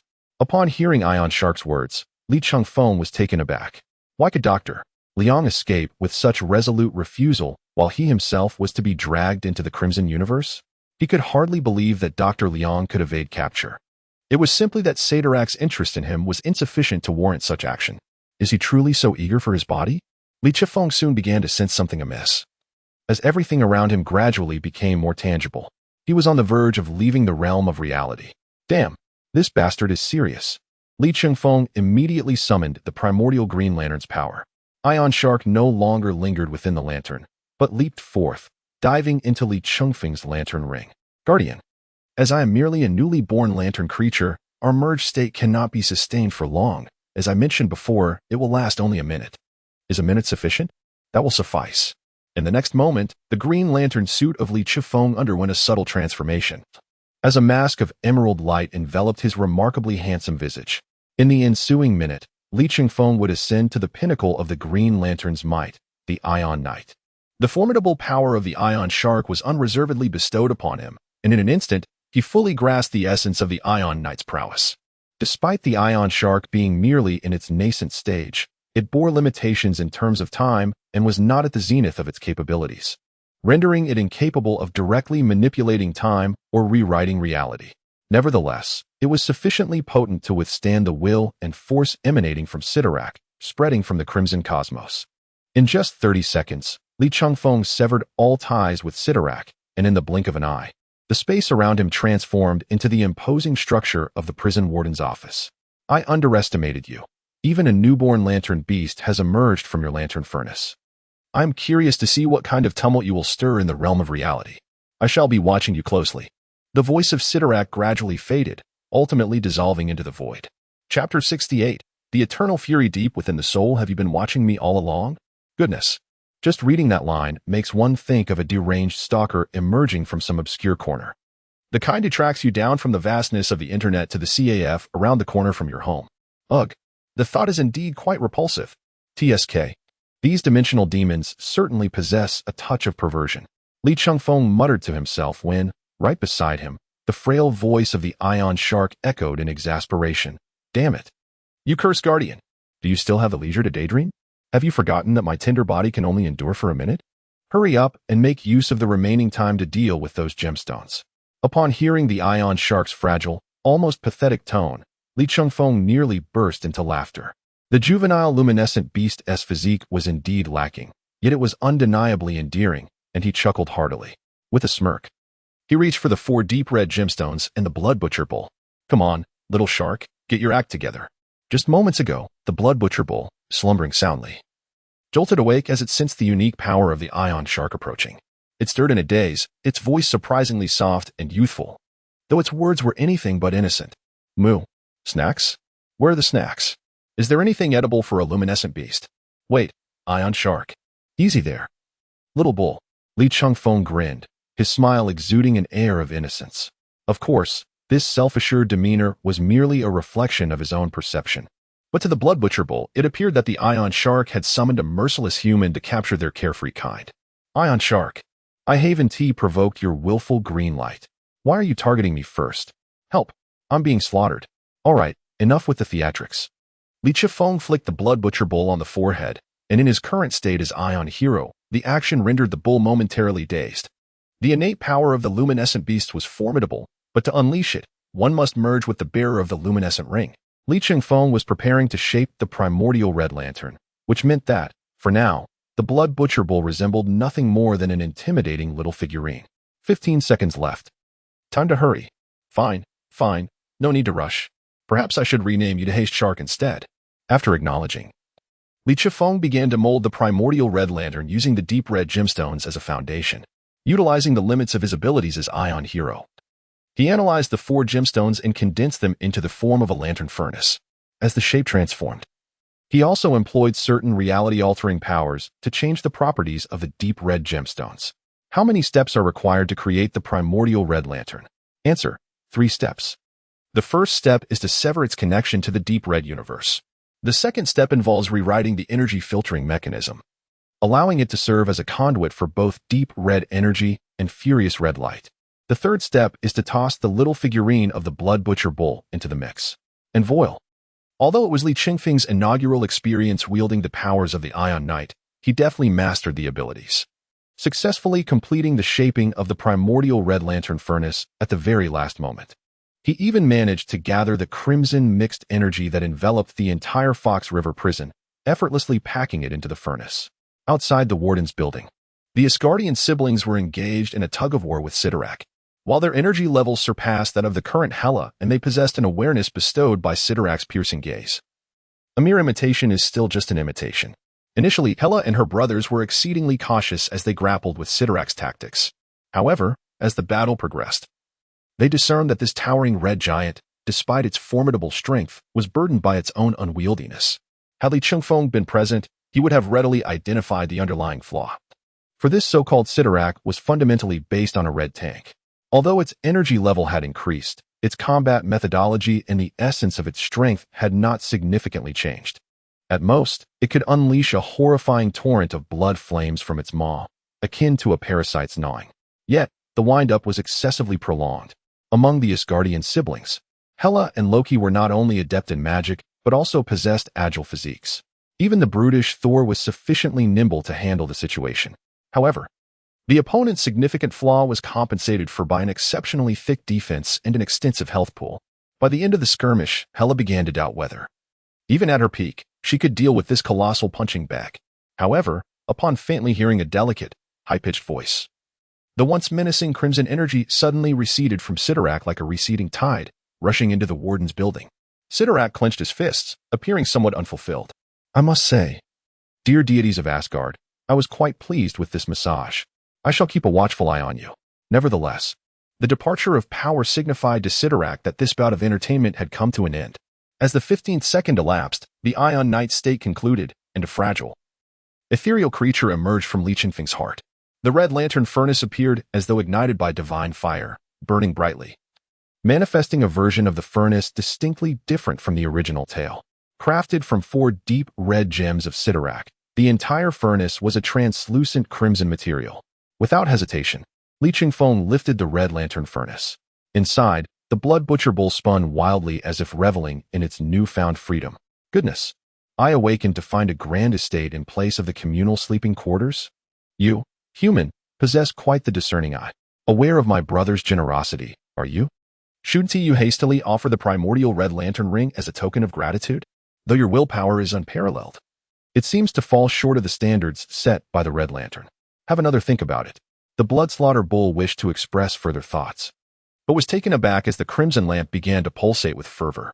He could only scurry into a corner, his small hooves pattering against the ground, as he observed the energy within the lamp swirling tumultuously, ultimately coalescing into a semi-transparent ring of the same material as the lamp itself. This radiant form then erupted as a beam of red light from the lamp, spiraling around Li Chifeng for an extended moment before finally coming to rest. The sentient essence had been identified, Li Chifeng from Earth. A torrent of unbridled fury surged within you. You belong to the Crimson Lamp Legion. This scene prompted the fellow newborn lamp beast, the Blood Slaughter Bull, to exclaim in a delicate, youthful voice, "What in the world? How could a seemingly calm and composed Green Lantern bearer possess such overwhelming rage and hatred? Are you jesting with me?" The little bull, in a tone of camaraderie, added, "Let me impart a lesson, dear brother." Li Changfeng, however, was not taken aback. Instead, he extended his finger to gently nudge the youthful bull. Every individual who has studied modern history carries within them an eternal, seething wrath, never to be extinguished. As he spoke, he reached forth his hand adorned with the Green Lantern ring and the Red Lantern ring, as if guided by an innate navigation instinct. Deftly avoided the index finger bearing the green ring and instead encircled the middle finger. The searing, sanguine rage, drawn from the chilling remains of the deceased, was forged from profound enmity and deep-seated resentment, destined to pave your path through the underworld. Chapter 69. The emotional spectrum of the Six Paths. Sage Bloodslaughter Bull gazed at the Republic man before her, who had successfully awakened the ancestor Red Lantern ring, leaving her utterly dazed. Indeed, she was a newly emerged lamp beast, yet she was merely that, a lamp beast, existing in a symbiotic state with the ancestor Lantern Furnace. She could grow within the ancestor Lantern Furnace, harnessing its power and attaching herself to the bearer of the Lantern Ring, even manipulating the furnace at times. However, she was powerless to influence the selection of candidates for the Legion by the Lantern Ring. As a lamp beast born from the wrathful red light, Bloodslaughter Bull possessed an immense reservoir of innate knowledge and understanding. In her recollection, the apostles of the wrathful red light were invariably engulfed in extreme rage and hatred. Even if they could initially maintain control over their bodies and minds, that limited humanity would inevitably be extinguished in the eternal fury, leaving behind only a vessel controlled by wrath. Shouldn't their countenance reflect that of beings who, without hesitation, resort to violence? Yet, after Li Changfeng donned the ancestor Red Lantern ring, he was not dominated by fury. Instead, he bore a gentle smile. Initially, she thought it was the resistance of the will green light against the wrathful red light that allowed him to retain his sanity. However, Bloodslaughter Bull soon realized that because the Ion Shark had forcibly merged during its juvenile phase, temporarily becoming the Ion Hero, the ancestor Green Lantern Furnace and ring had both exhausted their energy, and the Green Lantern transformation had been undone. This meant he was relying solely on his own willpower. How astonishing!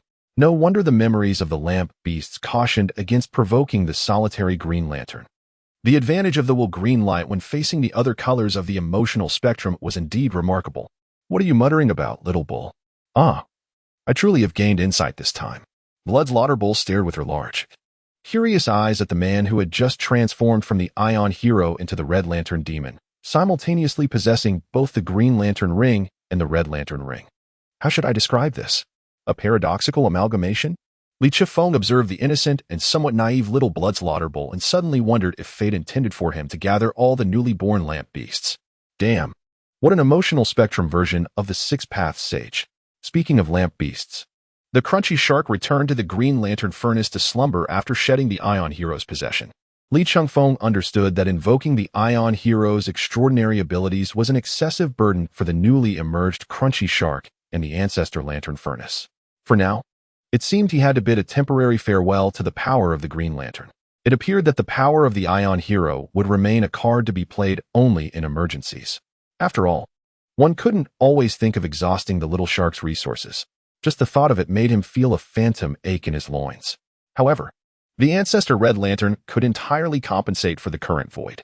In fact, in terms of destructive capability and aggression, the Red Lantern excelled even further. Moreover, the ancestor Red Lantern that Li Changfeng constructed through the power of the Ion Hero did not possess as many negative effects as depicted in the original narrative. Although the rage, hatred, and rebellion against injustice might plunge the bearer of the Red Lantern into an eternal inferno of fury, the influence of Ion Men and the power of the Green Lanterns will during its formation have rendered this fury manageable. Upon transformation, the crimson energy of wrath continues to surge through the veins. However, phenomena such as a ring replacing the heart, leading to death upon its removal, are utterly impossible. In a certain sense, the malevolent attributes originally inherent to the Red Lantern have been significantly diminished. Li Changfeng is quite pleased with this outcome, as he feared that the Red Lantern Corps might eventually unleash a horde of mindless marauders to tarnish his reputation. Dr. Liang, who witnessed the entire spectacle, remained in a state of astonishment, his eyes bulging and mouth agape. How could such a cartoonish expression be achieved with an ordinary human face? Surely, it cannot be some unique skill from their Foundation universe? Hey, Dr. Liang, what are you daydreaming about? Li Chengfeng's words jolted Dr. Liang back to reality. What had he just witnessed? A dimension-dwelling demon, or rather a supreme entity, from that deep crimson cosmos had crossed the boundaries of the universe to confront a mere human. Then, this human had momentarily transformed into another supreme entity. No, it should be referred to as an incomplete supreme entity, seemingly not at its zenith. What manner of agent from the Joint Commission is this? A Zhongshan Mary capable of temporary transformation while still residing in the three-dimensional world?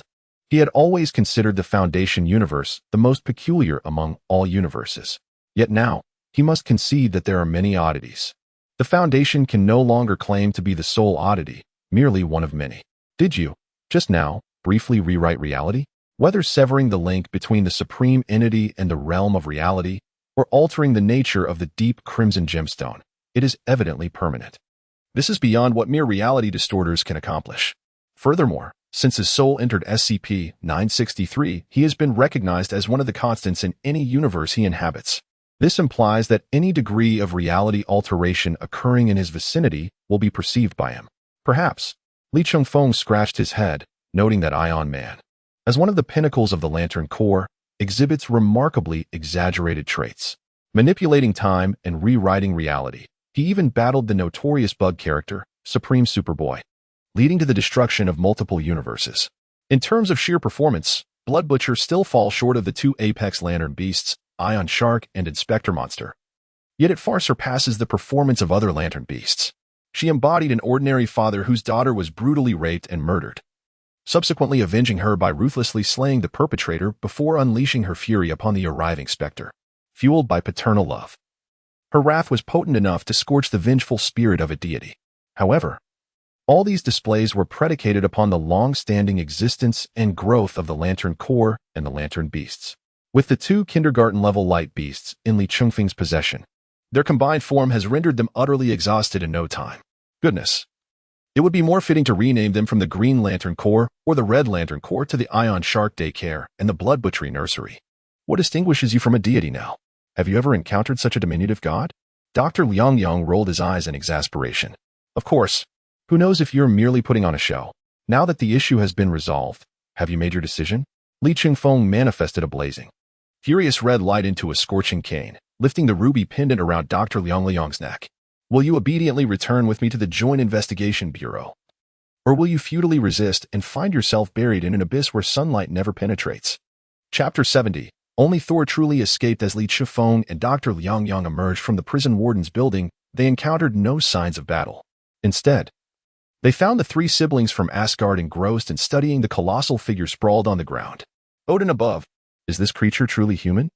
I have never heard of Midgardians reaching such heights. My dear brother, if you lack experience, refrain from making a scene. It is indeed they're entering New York City. And your ignorance is quite evident. Silence, both of you. Have you forgotten what I just taught you? At this moment, Hela resembled neither a goddess nor an elder sister, but rather a stern commander instructing her young soldiers on how to confront various foes encountered in cosmic warfare. When faced with adversaries possessing overwhelming defenses and endurance, one must either gather sufficient strength to unleash an attack that surpasses the opponent's defenses or exploit speed and magical advantages to target their weak points. Once on the battlefield, do not presume you are gods. Hela's teachings were both strict and effective. Loki had been at the mercy of this formidable version of Hela for nearly a month, and had naturally grown accustomed to it. However, Thor, having only recently acknowledged his kinship, was still unaccustomed to the harshness, and defiantly retorted, "Sister, your words are misguided. When you strike me, do you not refer to yourself as the goddess of death?" This query, however, was swiftly intercepted by Li Chengfeng. Of course, when your sister is beating you, she hardly considers it a battlefield scenario. That falls under domestic violence. Naturally, she would invoke the title of Goddess of Death to assert her dominance over you. Thor found himself at a loss for words, his indignation momentarily stifled by Li Chengfeng's remark. Odin above. It was one thing to be bested by an elder sister aged several millennia, but it seemed this so-called agent from Midgard was no match for him either. Not to mention, he had been imprisoned by a formidable dimensional sorcerer for an extended period. The intricacies of Midgard's machinations were overwhelming, He longed to return to Asgard. It wasn't he fear that drove him, but a yearning for his mother, Frigga. Loki chuckled quietly to himself. He was all too familiar with the expression on Thor's face. Thor's worldview had been shattered time and again, only to be rebuilt from the ruins. He recalled wearing a similar expression during his own beatings. Loki harbored a secret concerning this matter, one that even Li Chifeng was unaware of. Li Chifeng only knew that he had been sent flying by that giant from Kansas, ultimately captured by the green-clad Doctor of Destruction. What he did not realize was that Loki had endured far more than those two encounters. The punch from the Kansas giant had propelled him from Metropolis to New York. If that had been a physical blow, the experience in New York could only be described as a magical obliteration. After an hour of freefall, he had been unceremoniously dropped into Latvia. Reflecting on this, Loki felt every hair on his body stand on end. He had to grow stronger, even if it were merely to navigate through life on Earth. He must alter this passive predicament where he finds himself incessantly battered. However, given Soul's intellect, he would need to gradually come to this realization. So, is this the corporeal form you previously discarded? Li Chifeng inquired of Dr. Liang Liang. Indeed, it was merely a lean and not particularly tall man. Yet the power of the so-called red tank astonishingly transformed him into a figure of immense stature and strength. Had I known, I would have attempted it myself. I have never experienced a physique so robust. Li Chifeng furrowed his brow, not out of discontent with Dr. Liang Liang, but rather because the visage beneath the red tank helmet seemed oddly familiar. No, it couldn't be. How could the red tank possibly be incapacitated on the ground? Hela, what has transpired with him? How could he lose his combat capability and lie here? What is the situation? It appears you have resolved the source of that bizarre crimson power and managed to manipulate it successfully? Hela gazed at the altered Li Chifeng with surprise. I sensed that in a fleeting moment, the distortion of this space vanished, and then this entity, claiming to be Cyttorak, lost its celestial power. Leaving behind the phrase entertainment time is over before transforming into its current state. Li Chifeng nodded. The original soul of the red tank had been overtaken and extinguished by a fragment of Cyttorak's consciousness, and upon its departure, it became nothing more than an empty shell. It had not reverted to its original form solely due to the fact that it still wore armor akin to Cyttorak's. So, dear goddess, you have yet to answer me. Did your Green Lantern ring undergo a transformation? Or have you discovered a ring of another hue? My God King, allow me to introduce you to the one that commands the wrathful red, the Red Lantern. Li Chifeng theatrically presented the lantern forward, and then, nothing transpired. Huh? Li Chifeng was momentarily taken aback. Had he been misjudging all along? The Red Lantern, placed before Hela, exhibited no reaction whatsoever? That seemed improbable. Typically, one would not expect to be regarded as a crown prince, a marshal, or even a comrade for millennia by their own father, only to be betrayed and sealed away in the Middle Realm for 1,000 years. Would it be an exaggeration to express profound resentment? It is worth noting that in a certain universe, there exists a character with a similar predicament, whose father remains seated on a golden throne, unable to rise, passing the time with a broken communicator. Yet, in Hela's presence, it remained entirely unresponsive. Nevertheless, Li Chifeng was not the sort to become ensnared in perplexities over matters he could not comprehend. He firmly believed in the adage, nothing is insurmountable if one is willing to relinquish it. Nothing truly matters. Instead, his attention was swiftly drawn to the empty shell of the red tank lying on the ground. Even though it had swelled to over 4 meters in height and its features had become somewhat distorted, it felt inexplicably familiar. Li Chifeng reached out to remove the red tank's iconic semicircular helmet, only to find that the last vestige of red light from the shell was absorbed by the Red Lantern ring. Subsequently, the armor transformed into dust, and the contorted flesh reverted to its original state. Li Chifeng wiped his face, astonished. Good heavens! Is this not the teabag that had been incessantly mentioned before the mission commenced? What is this about the convergence of world lines? From the moment of deriding teabag to the conclusion of the same, where does any of this relate to an escape from prison? But indeed, there is a connection. That oaf, Thor, truly did break free from confinement. Ding! The mission escape from prison, brother, has been completed. Associated characters: Captain Cold, Heatwave, Constantine, Thor. Red Tank, Teabag. Acquired genius-level mechanical engineering expertise from Captain Cold. Acquired literary prowess from Heatwave. Acquired traditional black magic from Constantine. Acquired control over thunder and lightning from Thor. Acquired the embodiment of unstoppable strength from Red Tank. Chapter 71. The Troublemaker King. Dr. Liang Liang joins the fray. MD, the canine system, you truly excel. If this canine system had a physical form, Li Qingfeng would undoubtedly teach it the meaning of suffering. Engaging in such a fragrant yet foul enterprise daily, one wonders if it is merely his ill fortune or the twisted humor of those who created this system. Captain Han Lung's genius in mechanical engineering is indeed astonishing. Notably, he is not a wealthy individual reliant on technology, but rather a craftsman who amalgamates various techniques with dark innovations. There is an inexplicable sense of goblin tech about him. As for the heatwave, there seems to be little worth extracting, but is his literary prowess not a tad too abstract? Of course. If we were to measure against the heatwave from Legends of Tomorrow, he would indeed qualify as a genius-level romantic novelist, pen name Rebecca Silver. So popular that he returns to the primary timeline for book signings. But what purpose does Li Qingfeng have for this? This is a comic book universe, not a literary plunderer's domain. Regarding Constantine's dark magic, I do not perceive it to be overwhelmingly powerful, yet after Li Qingfeng began to grasp its fundamentals, he discovered its true merit, versatility. Theoretically, no matter what endeavor Li Qingfeng undertakes, he can employ dark magic to assist him. The caveat, however, is that he must endure the grotesque casting mediums. Just thinking about those eyeballs and severed limbs in the show. Ugh. Only someone like Constantine could withstand such horrors. Next, we delve into the fragrant aspect of this fragrant yet foul endeavor, Thor's control over lightning. This does not refer to his divine powers associated with thunder, but rather his dominion over the natural forces of lightning. Although this ability is derived from Thor, its manifestation bears a closer resemblance to Storm's powers. Regardless, it is undeniably impressive. What ability linked to lightning is not striking? After all, being impressive is a lifelong pursuit. Lastly, we encounter the most valuable ability this time, the unstoppable embodiment of power.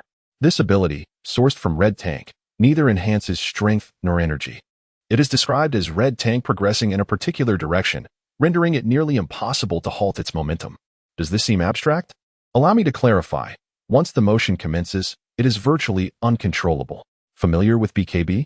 However, when this ability manifests in Red Tank, it means that once he charges forward, he cannot be obstructed. Li, are you listening? Li, Captain, please respond if you can hear me. At that moment, amidst the static of the communicator, the voices of Sky and Ingrid returned. As Li Qingfeng completely severed the link between the deep crimson gemstone and Sidorak. The energy was entirely absorbed by the red furnace, and the spatial distortions caused in the vicinity returned to normal. Naturally, the communicator resumed functioning. Li Qingfeng acknowledged that the mission had been entirely resolved. That is good. Just moments ago, all electronic devices in the entire Fox River prison had malfunctioned, only just now restoring to normalcy. Sky elucidated the recent situation to Li Qingfeng, explaining that the items within the Fox River prison were merely civilian goods, now utterly beyond repair. So what exactly transpired? The details are rather lengthy. You will receive a task report. Upon finishing his statement, Li Qingfeng activated the portal and added, "Oh, do remember to inform Coulson and his team to come and clean up the mess." Li Qingfeng gazed at the gaping hole in the prison wall and the uneven ground in front of the warden's office.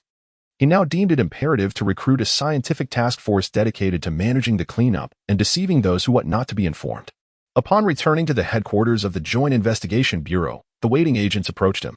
The most reliable Ada Wong had temporarily detained Captain Cold, Heatwave, and Constantine in the mobile prison established for superpowered individuals. Each was afforded a private cell, enjoying rather comfortable accommodations. After listening to Ada Wong's report, Li Qingfeng nodded and gently nudged Dr. Bright, who had been standing to his right, forward. "This is Jacob Bright. You may refer to him as Dr. Bright. As of today, he will officially join the Joint Investigation Bureau as a member of the Internal Affairs team. By the way, Ada," Li Qingfeng gestured with his chin towards Ada Wong, "please send a top priority message across all frequencies using my terminal within the Bureau's system." "Certainly. What content shall I transmit?" Ada Wong inquired while retrieving Li Qingfeng's personal terminal from her possession. Indeed, aside from himself, most of his belongings were in the hands of a few women. For instance, his phone had become Hell's plaything, the activation key for the Quinjet was with Harley Quinn, and all his office supplies were under Ada Wong's control. His high-level access within the Joint Investigation Bureau seemingly served to facilitate Ada Wong's needs. Absolutely no one is permitted to come into contact with Dr. Bright's pendant, Li Qingfeng stated, casting another glance at Dr. Bright. "You too, refrain from being so ostentatious. Tuck the pendant inside your clothing. It feels a bit uncomfortable inside my clothes." "Will you put it away?" Or do you wish to attract attention again? All right. All right. You win, Dr. Bright replied, feeling the weight of Li Chengfeng's intense gaze, and reluctantly complied. So, am I considered one of you now? One of us. Not entirely. Li Chengfeng, at this moment, remained uncertain about the true purpose behind Dr. Bright's arrival in the real universe. Was it for ulterior motives, or merely a desire to seek refuge? Keeping him close at hand seemed the wisest choice. Moreover, setting aside motives and personality, Dr. Bright was undeniably a paragon in the realms of bioengineering and anomalous genetics. The X-Men had captured and brainwashed a group of Hydra scientists specializing in X-gene research, who had encountered a significant impasse in their efforts to catalyze the X-gene and augment its powers. Should Dr. Bright join their ranks, he might very well become the pivotal figure needed to break through the stalemate. Well, I shall endeavor to embrace my true self. So, when do I commence my duties? What are the terms of compensation? Dr. Liang, with his remarkably adaptable nature and a touch of whimsy, swiftly acclimates to his role. Most importantly, is your cafeteria delightful? I must tell you, I have developed an aversion to the cafeteria at the Foundation. The food is utterly dreadful. So much so that the entire site relied on SCP-458's infinite pizza boxes to resolve lunchtime. Rest assured regarding the salary, the Joint Commission has never been stingy with its esteemed talents, although securing additional funding is somewhat challenging. I mean, it is rather difficult to obtain approval. As for the cafeteria, just be wary of the Chinese food counter. Damn it, American Chinese cuisine is nothing short of a scam. Chapter 72, The Legendary Squad Emerges. Affiliated with the Joint Investigation Bureau, after determining the fate of Dr. Liang and implementing stringent monitoring and containment measures, Li Chengfeng dismissed the squad members. Although Wanda and Pietro had joined the Joint Investigation Bureau a month ago, their poor condition at the time led them to take residence in Li Chengfeng's home. Ada Wong took the opportunity to guide two inquisitive souls and Dr. Liang on a tour of the Bureau's headquarters. Even at night, the various departments of the Bureau continued to operate as usual. Thor, having been somewhat sheltered from the world, was taken by Hela and Loki to experience the unique culinary delights of Midgard, of course, funded by Li Chengfeng's card. As everyone dispersed, only an unusually calm Harley Quinn remained by Li Chengfeng's side. What's the matter, Harley? Li Chengfeng inquired as he stepped into the elevator. You seem unusually quiet today. This is not the Harley Quinn I know. Oh, my pudding. Even a brilliant madwoman like myself has a few days each month when the monotony of a chaotic life becomes tiresome, leading to a yearning for the ordinary. Li Chengfeng mentally translated this statement. Oh, the monthly visitor has arrived. Pressing the button for the 5th basement level, which housed the Bureau's prison for superpowered criminals, Li Chengfeng and Harley Quinn stood side by side in the elevator. Just as the doors were about to close, Harley suddenly lunged at Li Chengfeng, playfully biting him. As the elevator descended from the 1st floor to the 5th basement level, the familiar chime signaled their arrival. Li Chengfeng feigned calmness as he wiped the lipstick mark from his right cheek and gently removed Harley from his person. He had completely given up on the idea of avoiding her advances, otherwise, his neck would surely bear the marks of her affection. It turned out that the earlier assumption of her monthly visitor was misplaced. She was simply bursting with pent-up energy. Since Harley had redirected her affections from the Joker to Li Chengfeng, this was the first time they had been apart for more than 24 hours. The series of fierce kisses had certainly taken Li Chengfeng by surprise, though undeniably pleasurable. Despite Harley's less-than-stellar mental state, her beauty remained captivating. Her movements had become much swifter, and in the moment she lunged at him, Li Chengfeng could feel her remarkable elasticity. Were it not for the surveillance in the elevator, he would have seriously doubted the preservation of his virtue. Woohoo! Putting energy replenished. You have indeed replenished. But tomorrow the Ministry of Internal Affairs will deliver a complaint regarding my conduct to that Black Egg's desk. Are you afraid? Afraid of the Ministry or of Nick Fury? Have you lost your mind? Oh right, you are indeed mad. Then, while we are alone, let us share one last kiss. MMM. Li Chengfeng could no longer resist the allure of the little madwoman, pinning her against the wall. Their lips met in a fervent exchange. Though he was indeed a virgin, he was no fool. When meat is placed before you, one is inclined to indulge. Moreover, it had been nearly a month since he had last seen this little whirlwind, and to be honest, he missed her. However, bloody hell, who knew that you agents could be so whimsical? Is it too late for me to join? Just shut your mouth, you magical bastard from Britain. Do you really think someone like you could join the agency? Unless, of course, the minds of the agents have been devoured by zombies. So this is the atmosphere that kissing can create. Yet another opportunity for material accumulation. Three voices, laced with mockery, echoed consecutively. Those were the three rascals apprehended by Li Changfeng: Constantine, Captain Cold, and Heatwave.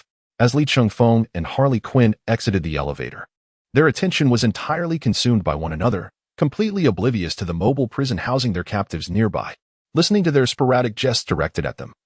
The two shameless individuals, Li Changfeng and Harley Quinn, paid them no mind, instead fixating their gazes upon the trio. It wasn't until the atmosphere shifted that they fell silent, realizing something was amiss. Now that you've calmed down, right? Li Changfeng smirked. It seems you are rather unaware of your circumstances. You don't think I merely intend to confine you temporarily, do you? Well, what else could it be? Even the agency must adhere to basic laws. To hell with the basic laws, snot. Li Changfeng approached the cell of Captain Cold, a wicked grin spreading across his face. From this day forth, all individuals possessing superpowers and special skills shall be detained by the agency. Trust me, my authority is sufficient to enact this. The mere thought of imprisoning supervillains in ordinary jails made Li Changfeng chuckle. Only a true genius would conceive such an idea. Before the three could react, Li Changfeng suddenly recoiled and turned around. Who's there? Come out immediately. A profound silence enveloped the surroundings.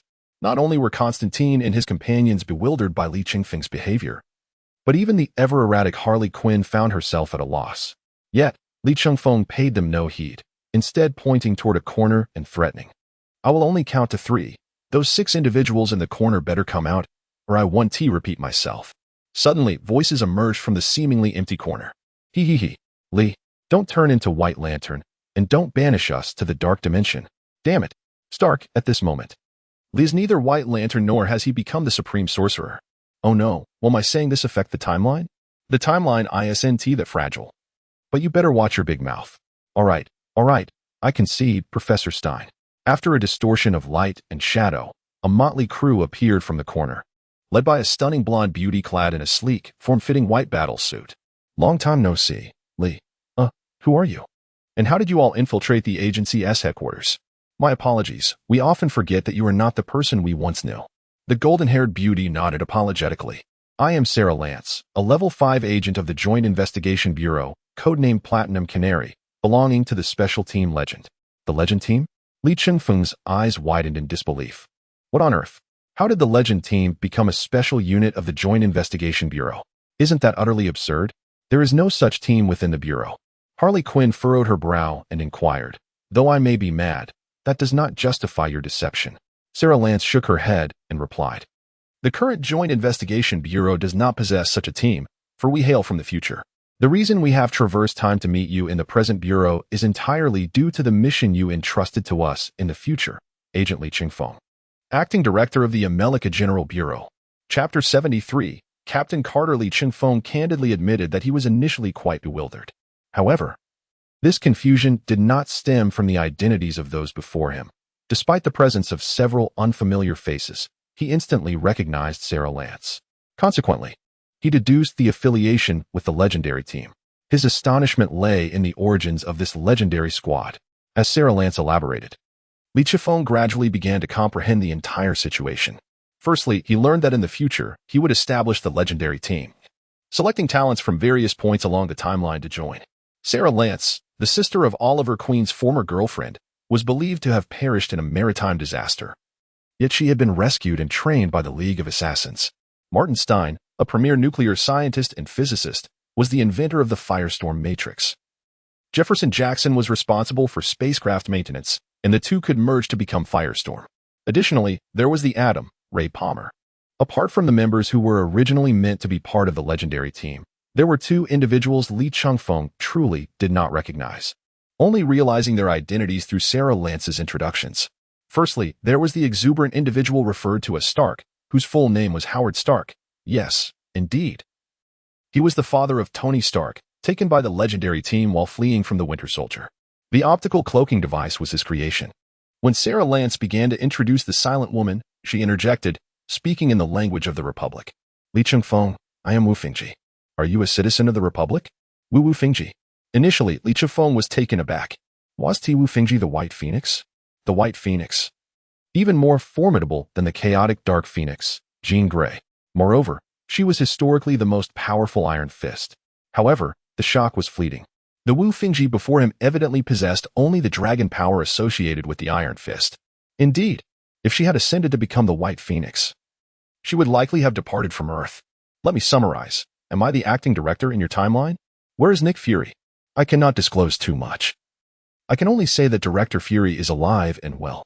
However, after you officially announced the establishment of the legendary team and designated its objectives, you completely vanished.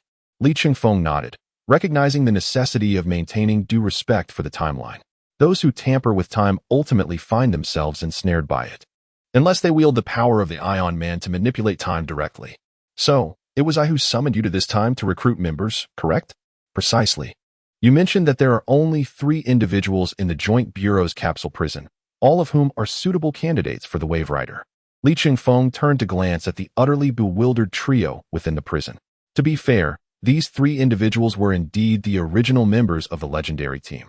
However, the manner in which they were being recruited was rather unconventional. Who sends good people to recruit within their own prison? Yet, on the flip side, the legendary team did carry a semblance of the concept of labor reform through time. However, this can be considered a form of resourcefulness. Otherwise, what purpose would these 3 serve locked away here? Aside from squandering the supplies of the Bureau, they are utterly useless. Allowing them to contribute to the preservation of the timeline is a commendable endeavor, akin to replacing a sewing machine. Since this is my own decision, I shall take them away. Do you truly believe this? Why would he not? Beside him, Harley Quinn shrugged and gestured to Li Chengfeng, her expression revealing the sort of antics this individual was capable of. Outside the prison, Li Chengfeng quickly reached a consensus with Sarah Lance. Constantine, Captain Cold, and Heat Wave were to be handed over to the Legends team. Just before their departure, it seemed Sarah Lance suddenly remembered something. Ali, you will encounter an unexpected individual in the combat training room on the 12th floor. Oh? This individual specifically requested to come to this timeline, and you consented. Won't this cause a disturbance in the timeline? The timeline is far sturdier than you might imagine. That phrase you taught me, mentor. Mentor? You refer to me as a mentor? Although I merely call you mentor, you are the closest thing to a father I have ever known. Is this a common sentiment among those of us from the Bureau? Li Chengfeng waved his hand, bidding farewell to his future disciple and daughter, but could not resist a bit of sarcasm. He distinctly recalled Black Egg having uttered similar words. If all goes well, Coulson will eventually say the same to Sky. It seems his future self is following suit, doesn't it? A single phrase transcends the generations within the Bureau, spanning from the past to the future. Truly remarkable. Wow. She claims you are her father. Your ability to summarize is reminiscent of a certain host named Judan, isn't it? Enough of such trivialities. This is time travel we are discussing. What nonsense. The majority of the time, one must remain in the time buffer, which one can only imagine as an endless expanse of green, resembling the cosmos, devoid of day or night. That is no different from being in Arkham, where day and night blur in the confines of a hospital room. But never mind. Let us go. Didn't T your daughter mention that an unexpected individual would appear in the training room? Excitedly, Harley Quinn leaped onto Li Chengfeng's back, playfully pinching him as she urged him on. Move quickly. Target, the training room. Li Chengfeng, reluctant to shake her off, bore the exuberant woman into the elevator. Contemplating the increasing likelihood of receiving numerous complaints regarding his conduct the following day. Upon arriving at the training room on the 12th floor, Li Chengfeng set Harley Quinn down. He then adjusted his collar to ensure the ambiguous mark upon his neck remained concealed. Pushing open the door to the training room, he stepped inside. There, he beheld a massive punching bag being relentlessly assaulted by a flurry of powerful blows. The speed and force exhibited far surpassing that of an ordinary person. The long brown hair danced gracefully with each movement, complemented by a simple attire of denim jeans and a white shirt, beneath which lay a physique honed through years of rigorous training. A resounding thud echoed as a sandbag, towering over a person, finally succumbed to the force of a single punch, sending fine grains scattering across the ground. Li Chengfeng and Harley Quinn approached, and upon their arrival, the other party recognized them instantly, yet displayed no surprise. Instead, she retrieved a leather storage bag leaning against the wall and strode towards them. Its shape resembled a shield. As she drew nearer, Li Chengfeng realized that this woman stood nearly at his height. In the future, you once told me that if one day I find myself at the end of my mission and am unsure of where to go, I could choose to come to this timeline. Allow me to introduce myself. My name is Peggy Carter, but you may also call me Captain Carter. Chapter 74, Nick Fury, A Bold Move, encountering the old director the following day at dawn. Nick Fury hummed a cheerful tune from the West Coast as he drove to the headquarters located in Washington, D.C. His spirits were notably elevated. To be precise, ever since Li Chun-Fong had arrived, his mood had been consistently improving, nearly dispelling any lingering suspicions he harbored. He believed that bringing Li Chun-Fong from the Republic was undoubtedly the wisest decision of his life. Considering the current dynamics within the American Bureau, with ex-professor taking charge of the Bureau's academy and firmly establishing a stronghold, he himself was orchestrating the broader strategy, while Li Chun-Fong and Coulson led the charge. It was a flawless arrangement. The only concern was that Li Chun-Fong, this peculiar individual, seemed to escalate every situation, attracting increasingly formidable allies. He had managed to secure 2 significant assets. Oh, wait. According to the mission briefing dispatched to the terminal last night, the brother of the goddess of death and the god of deceit had also been brought into the fold. It was imperative to upgrade the Bureau's energy detectors. The monitoring room was flashing incessantly, akin to a blinding white lightning strike, which was rather disorienting. With these thoughts, Nick Fury had already parked his car in his designated spot at the Bureau's headquarters and locked it before departing. Upon entering the main hall, he noticed someone approaching him from a distance. "Director Fury, how have you been lately, May?" "Aside from managing a whole team of youngsters, quite well," she replied. "Isn't Steve Rogers part of the team? A World War II veteran frozen in the Arctic ice for decades. And he is more challenging to guide through modern society than the youngsters." Melinda May's expression remained almost unchanged as she delivered her words. Yet a hint of frustration was palpable. Nick Fury gazed at one of his trusted agents, refraining from pursuing that line of questioning and instead pivoting to another topic. "By the way, Coulson, how has he been recently?" "Completing missions, formulating training plans, investigating the informant known as the Seer. He is quite busy and fulfilled. He has had time to indulge in his own resurrection-related musings for quite a while." "Good. Remember not to broach the Tahiti project with him, nor provoke him to seek the truth. It is our best measure of protection for him." At the mere mention of the Tahiti project, Nick Fury couldn't help but stifle a sigh. The GH-325, derived from the blood of the blue-skinned beings, unbeknownst to Nick Fury as Kree, was believed to be a miraculous remedy capable of reviving severely injured agents on the brink of death or those who had recently passed. Initially regarded as a divine gift, it ultimately revealed itself to be a Faustian bargain. Following resurrection with GH-325, individuals appeared normal for a time, but soon their mental health began to deteriorate, leading to a range of complications such as hypergraphia, aphasia, anxiety disorders, and, in those with weaker psychological resilience, outright madness. Ultimately, they opted to erase and replace memories. However, the agony of undergoing such a surgical procedure was far more terrifying than death itself. In the conclusion of the Tahiti project, personnel resorted to suicide, descending into madness. "Have you ever confided in Agent Li Chun-Fong regarding the Tahiti project, Lee?" Nick Fury paused momentarily, glancing at Melinda May. "Why bring up Lee? This matter is in the past. Is there truly a need for him to be informed? It is high time you reconsider your overly suspicious nature." Melinda May stood resolutely before the director, unflinching, for she was a soldier trained by Peggy Carter herself. Even amidst the multitude of empowered individuals within the Bureau, Agent Li Chun-Fong stood out as the strongest, possessing multiple abilities and continuously unearthing new ones. It is not inconceivable that he could find a remedy for the repercussions of the Tahiti project. Although such manifestations have yet to appear in Coulson, it is merely a matter of time. "You seem to be more concerned for Coulson than I had anticipated." Nick Fury pressed the elevator button and entered alongside Melinda May. "Director, I have simply always been somewhat expressionless, not devoid of emotion." Melinda May clasped her hands behind her back, standing slightly behind Nick Fury's left. "However, Coulson always falters when it is crucial to express feelings, resembling a piece of wood impervious to oil and salt." Nick Fury chuckled as he reminisced with May. "Truth be told, the fact that you two have never dated is one of the most astonishing revelations of my life." Melinda May cast a sidelong glance at the back of Nick Fury's head and replied coolly, "He is a passive recipient of emotions, perpetually incapable of taking the initiative. Otherwise, I would not have accepted Andrew's proposal. Therefore, men should not be overly passive. Just as you cannot wait for Agent Li Chun-Fong to discover the issues with Coulson before you come clean. You have circled back again. My debates and logical assessments have always ranked first. I simply lack expression."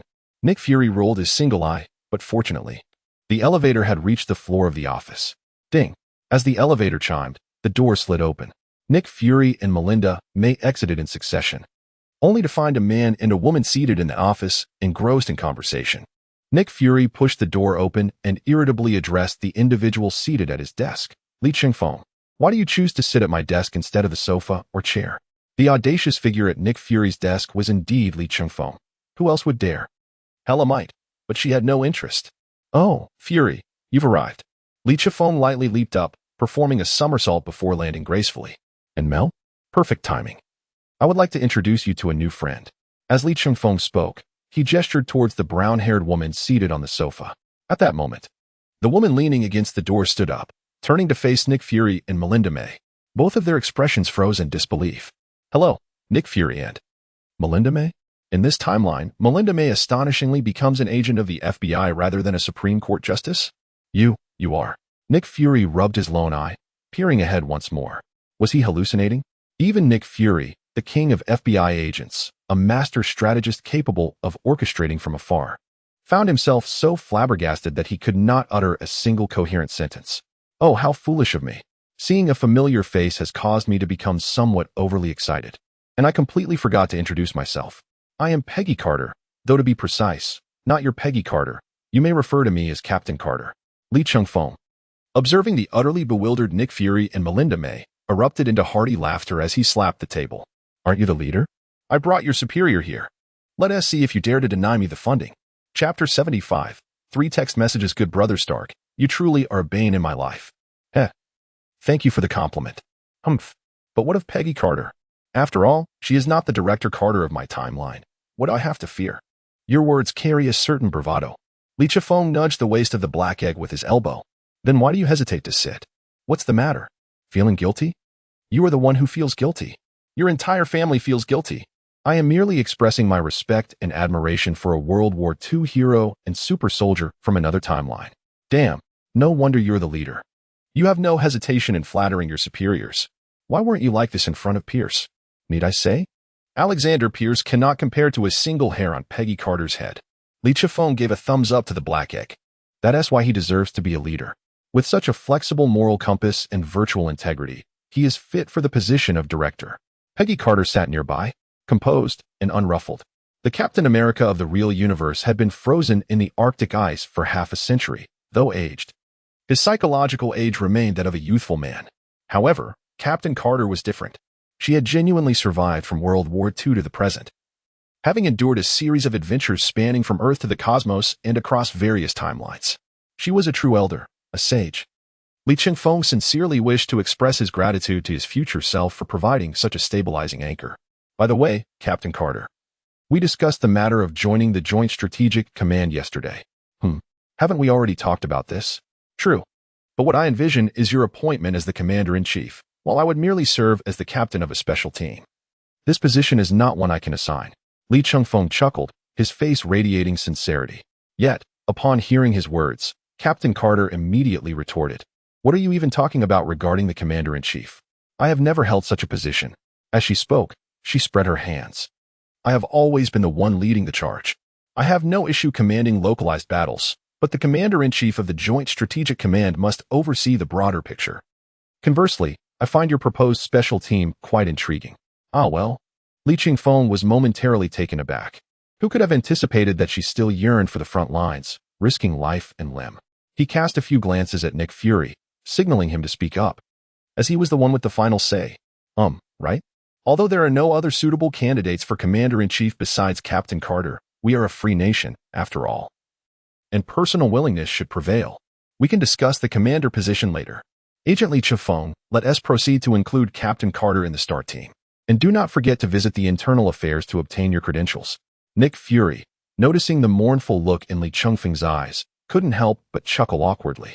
Despite having wielded significant power for many years, he could not help but reminisce about his days as an ordinary agent upon seeing Peggy Carter's visage. The weight of his authority was indeed burdensome. He found it nearly impossible to voice any dissent in the presence of her countenance. Moreover, while Peggy Carter had long harbored aspirations of being on the front lines, her age and experience had elevated her to a position of command, relegating her to a role of oversight. Given that this Captain Carter possessed the serum of a super soldier, it seemed fitting to have her fulfill the dreams of an elder who was adrift in a tumultuous reality. Nick Fury shared this sentiment, leaving Lee Chung-fong with little room for further argument. The inclusion of such a seasoned agent into his Starlight team was indeed a fortuitous development. After discussing pertinent matters, Lee Chung-fong left Captain Carter at the headquarters of the Joint Investigation Bureau and took his leave, as it appeared that Nick Fury and Melinda May had much more to discuss with her. As soon as Lee Chung-fong stepped out of Fury's office, his old phone, which he had just exchanged for the latest model from Hella, chimed several times. 3 text messages arrived from different numbers. He tapped the screen to open the first message, which was from Bruce Wayne. Since their acquaintance, he had frequently enlisted Bruce's aid in procuring items through his vast business connections, such as Terrigen crystals. However, as he read the message, he felt a pang of regret. Those 2 Terrigen crystals had cost him nearly $3 million. Indeed, the expenditure was relentless. He then opened the second message, which was succinct, all done. Lee Chung-fong nodded in acknowledgement. Grant Ward truly lived up to his reputation as a professional assassin, demonstrating extraordinary efficiency. He had discreetly eliminated Agent Sitwell, a key figure in both the Joint Investigation Bureau and Hydra, and the use of all indicated that he had simultaneously dealt with a number of American politicians colluding with Hydra. Most impressively, no information regarding their demise had leaked, signifying that their deaths remained undetected.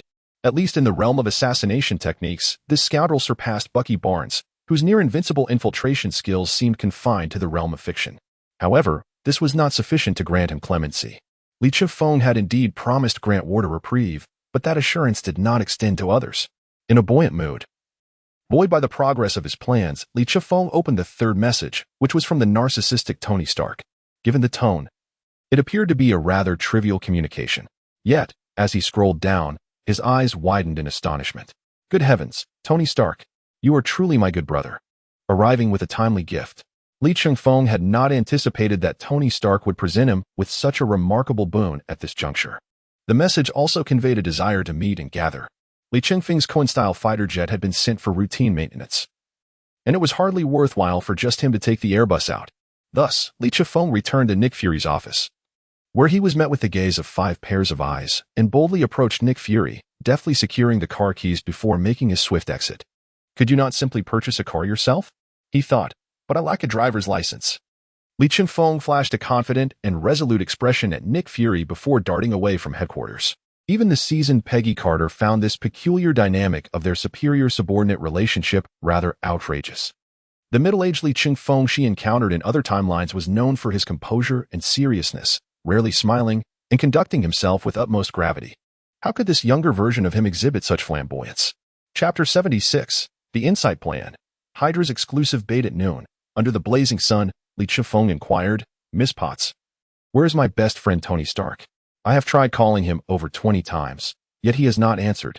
Having driven from Washington, D.C., straight to the Stark Tower in New York, he halted his vehicle and unceremoniously dashed into the office of the president of Stark Industries, situated on the top floor of the building. Of course, at present, the president and majority shareholder of Stark Industries is none other than Pepper Potts, with Stark himself merely a freeloader. Perhaps after being utterly rejected by Louise Lane, he has come to recognize who his true love is, as his relationship with Pepper has rapidly intensified over the past month. How am I so certain? It is evident from Pepper's countenance that she is in the throes of romance. Calm down, Agent Lee Chung-fong. Tony will arrive shortly. He has arranged to have lunch with me, so please bear with me for a moment, Pepper said, guiding Lee Chung-fong to sit on the sofa beside her. Are you in such a hurry to find Tony because he has been up to no good again? Oh, Miss Potts, he is indeed engaged in a grand endeavor. Oh, is it serious?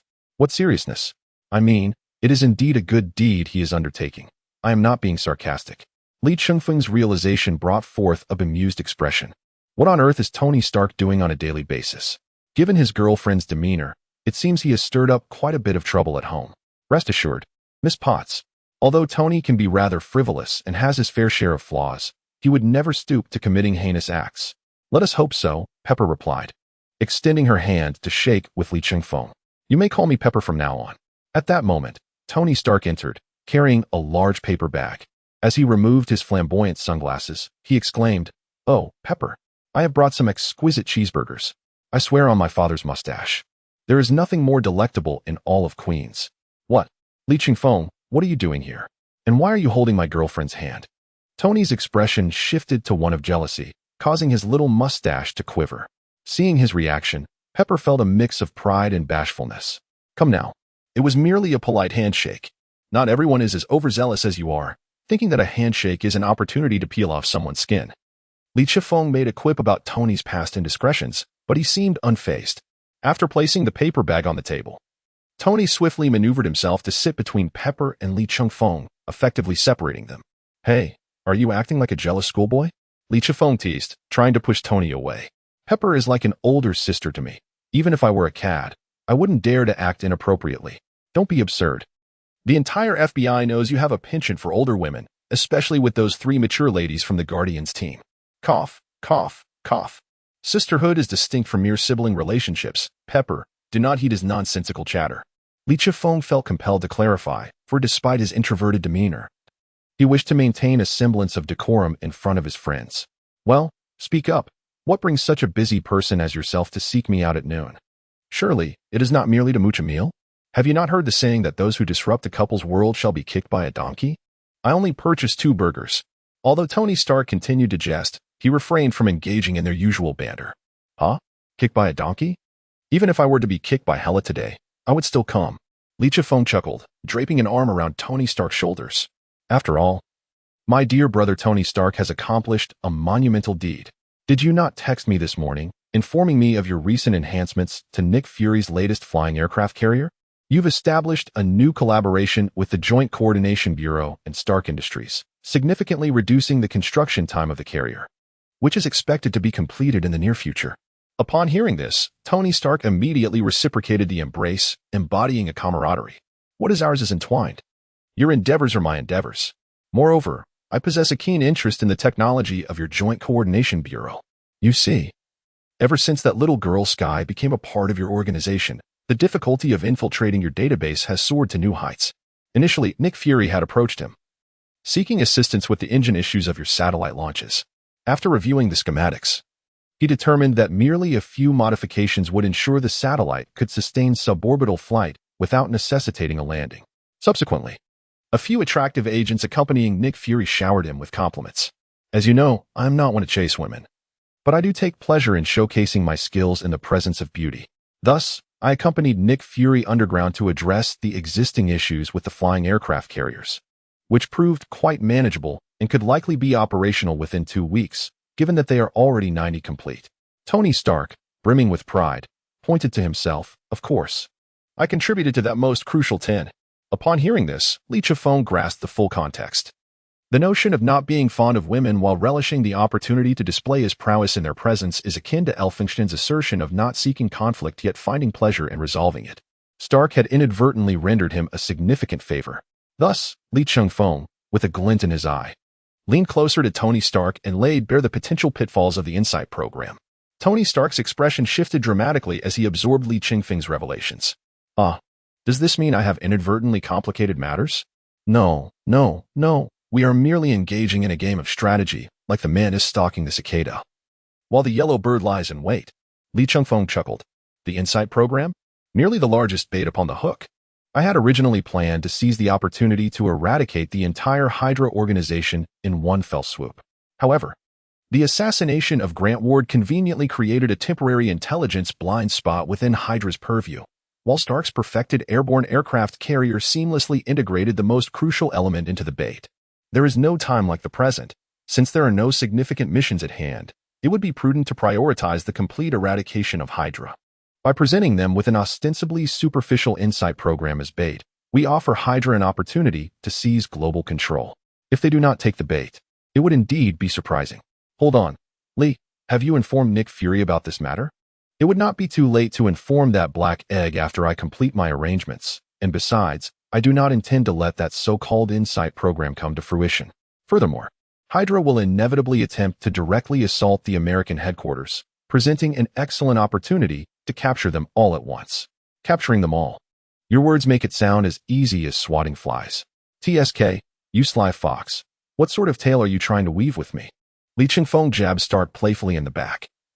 Grinning mischievously, don't tell me you haven't left a backdoor in the satellite and airborne aircraft carriers database that only you can unlock.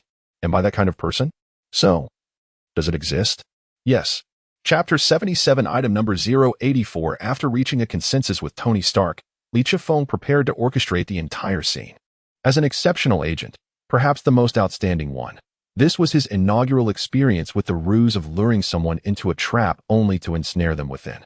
Nevertheless, this endeavor provided him with a profound sense of agency. Considering that every ordeal he had encountered since his arrival in this world was a challenge even the mightiest of superheroes might struggle to withstand. With this thought in mind, Li Chifeng initiated a video call with Coulson using his personal terminal. Moments later, Coulson's familiar visage appeared on Li Chifeng's screen. Li, what brings you to seek me out today? I just completed a mission, and the Star Squad has recently concluded a month of armed drills, so they are on a brief respite.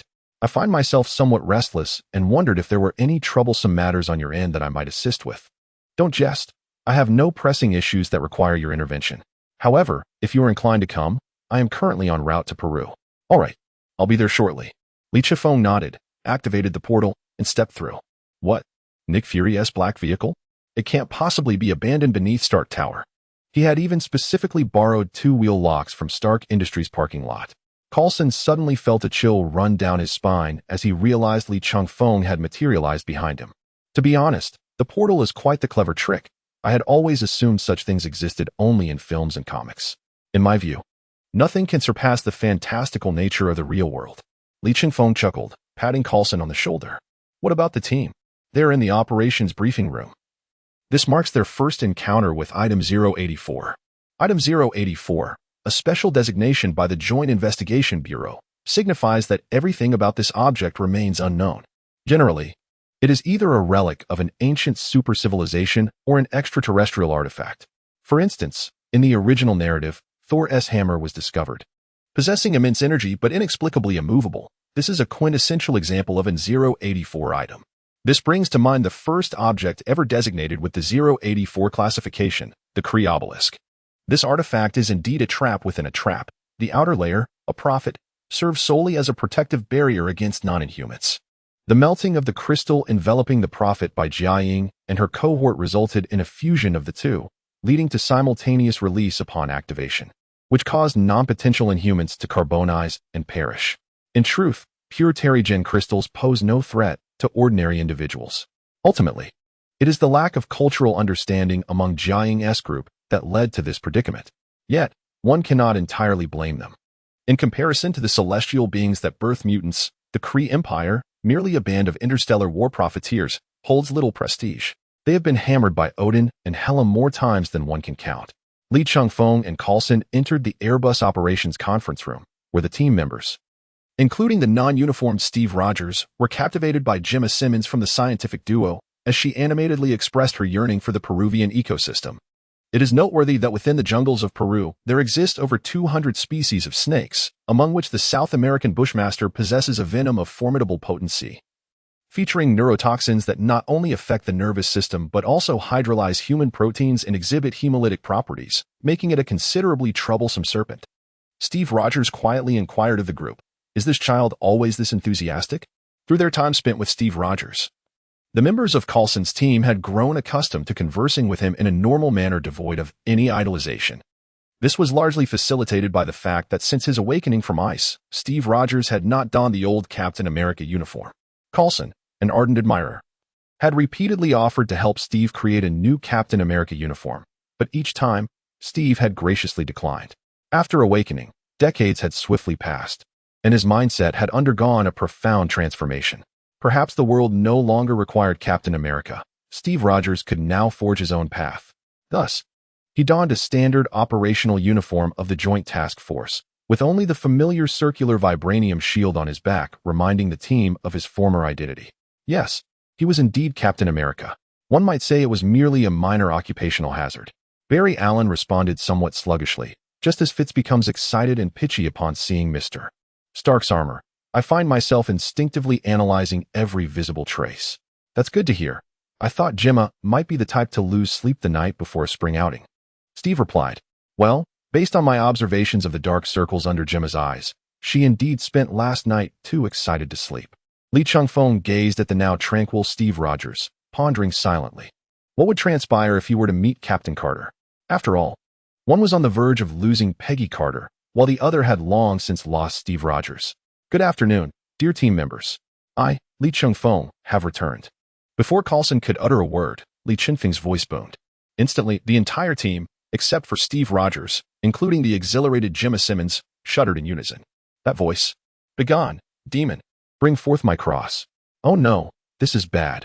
Hearing that voice makes me want to vomit. Ugh. The previously calm atmosphere erupted into chaos. Li Qinfeng's eyes twitched slightly. Were they really that sensitive? Especially Barry Allen, experiencing a bout of stress-induced nausea? His training intensity had been the lowest from the start. For goodness sake, Speed Force, please rein him in. Barry Allen's portrayal as a submissive character is truly unbearable. Yet, it seems that within the realm of boys' love fanfiction, he consistently occupies the role of the submissive. How unfortunate. In the original narrative, he frequently resurrects with ease, while in fan creations, he is subjected to further tribulations. Alas, Barry, your plight is indeed lamentable. Must it be so exaggerated? Li Qingfeng regarded the disarrayed Carlson team with a hint of disdain, nudging the convulsing Wade Wilson aside to clear a path before approaching Steve Rogers. It is an honor to meet you, Steve Rogers. Likewise, Li Chengfeng. I am grateful that you extracted me from that accursed ice. Steve Rogers extended his hand, clasping it with Li Qingfeng's. I expected you would address me as Captain America. I did not see Captain America. I only beheld a veteran yearning to bid farewell to the past and embark on a new beginning.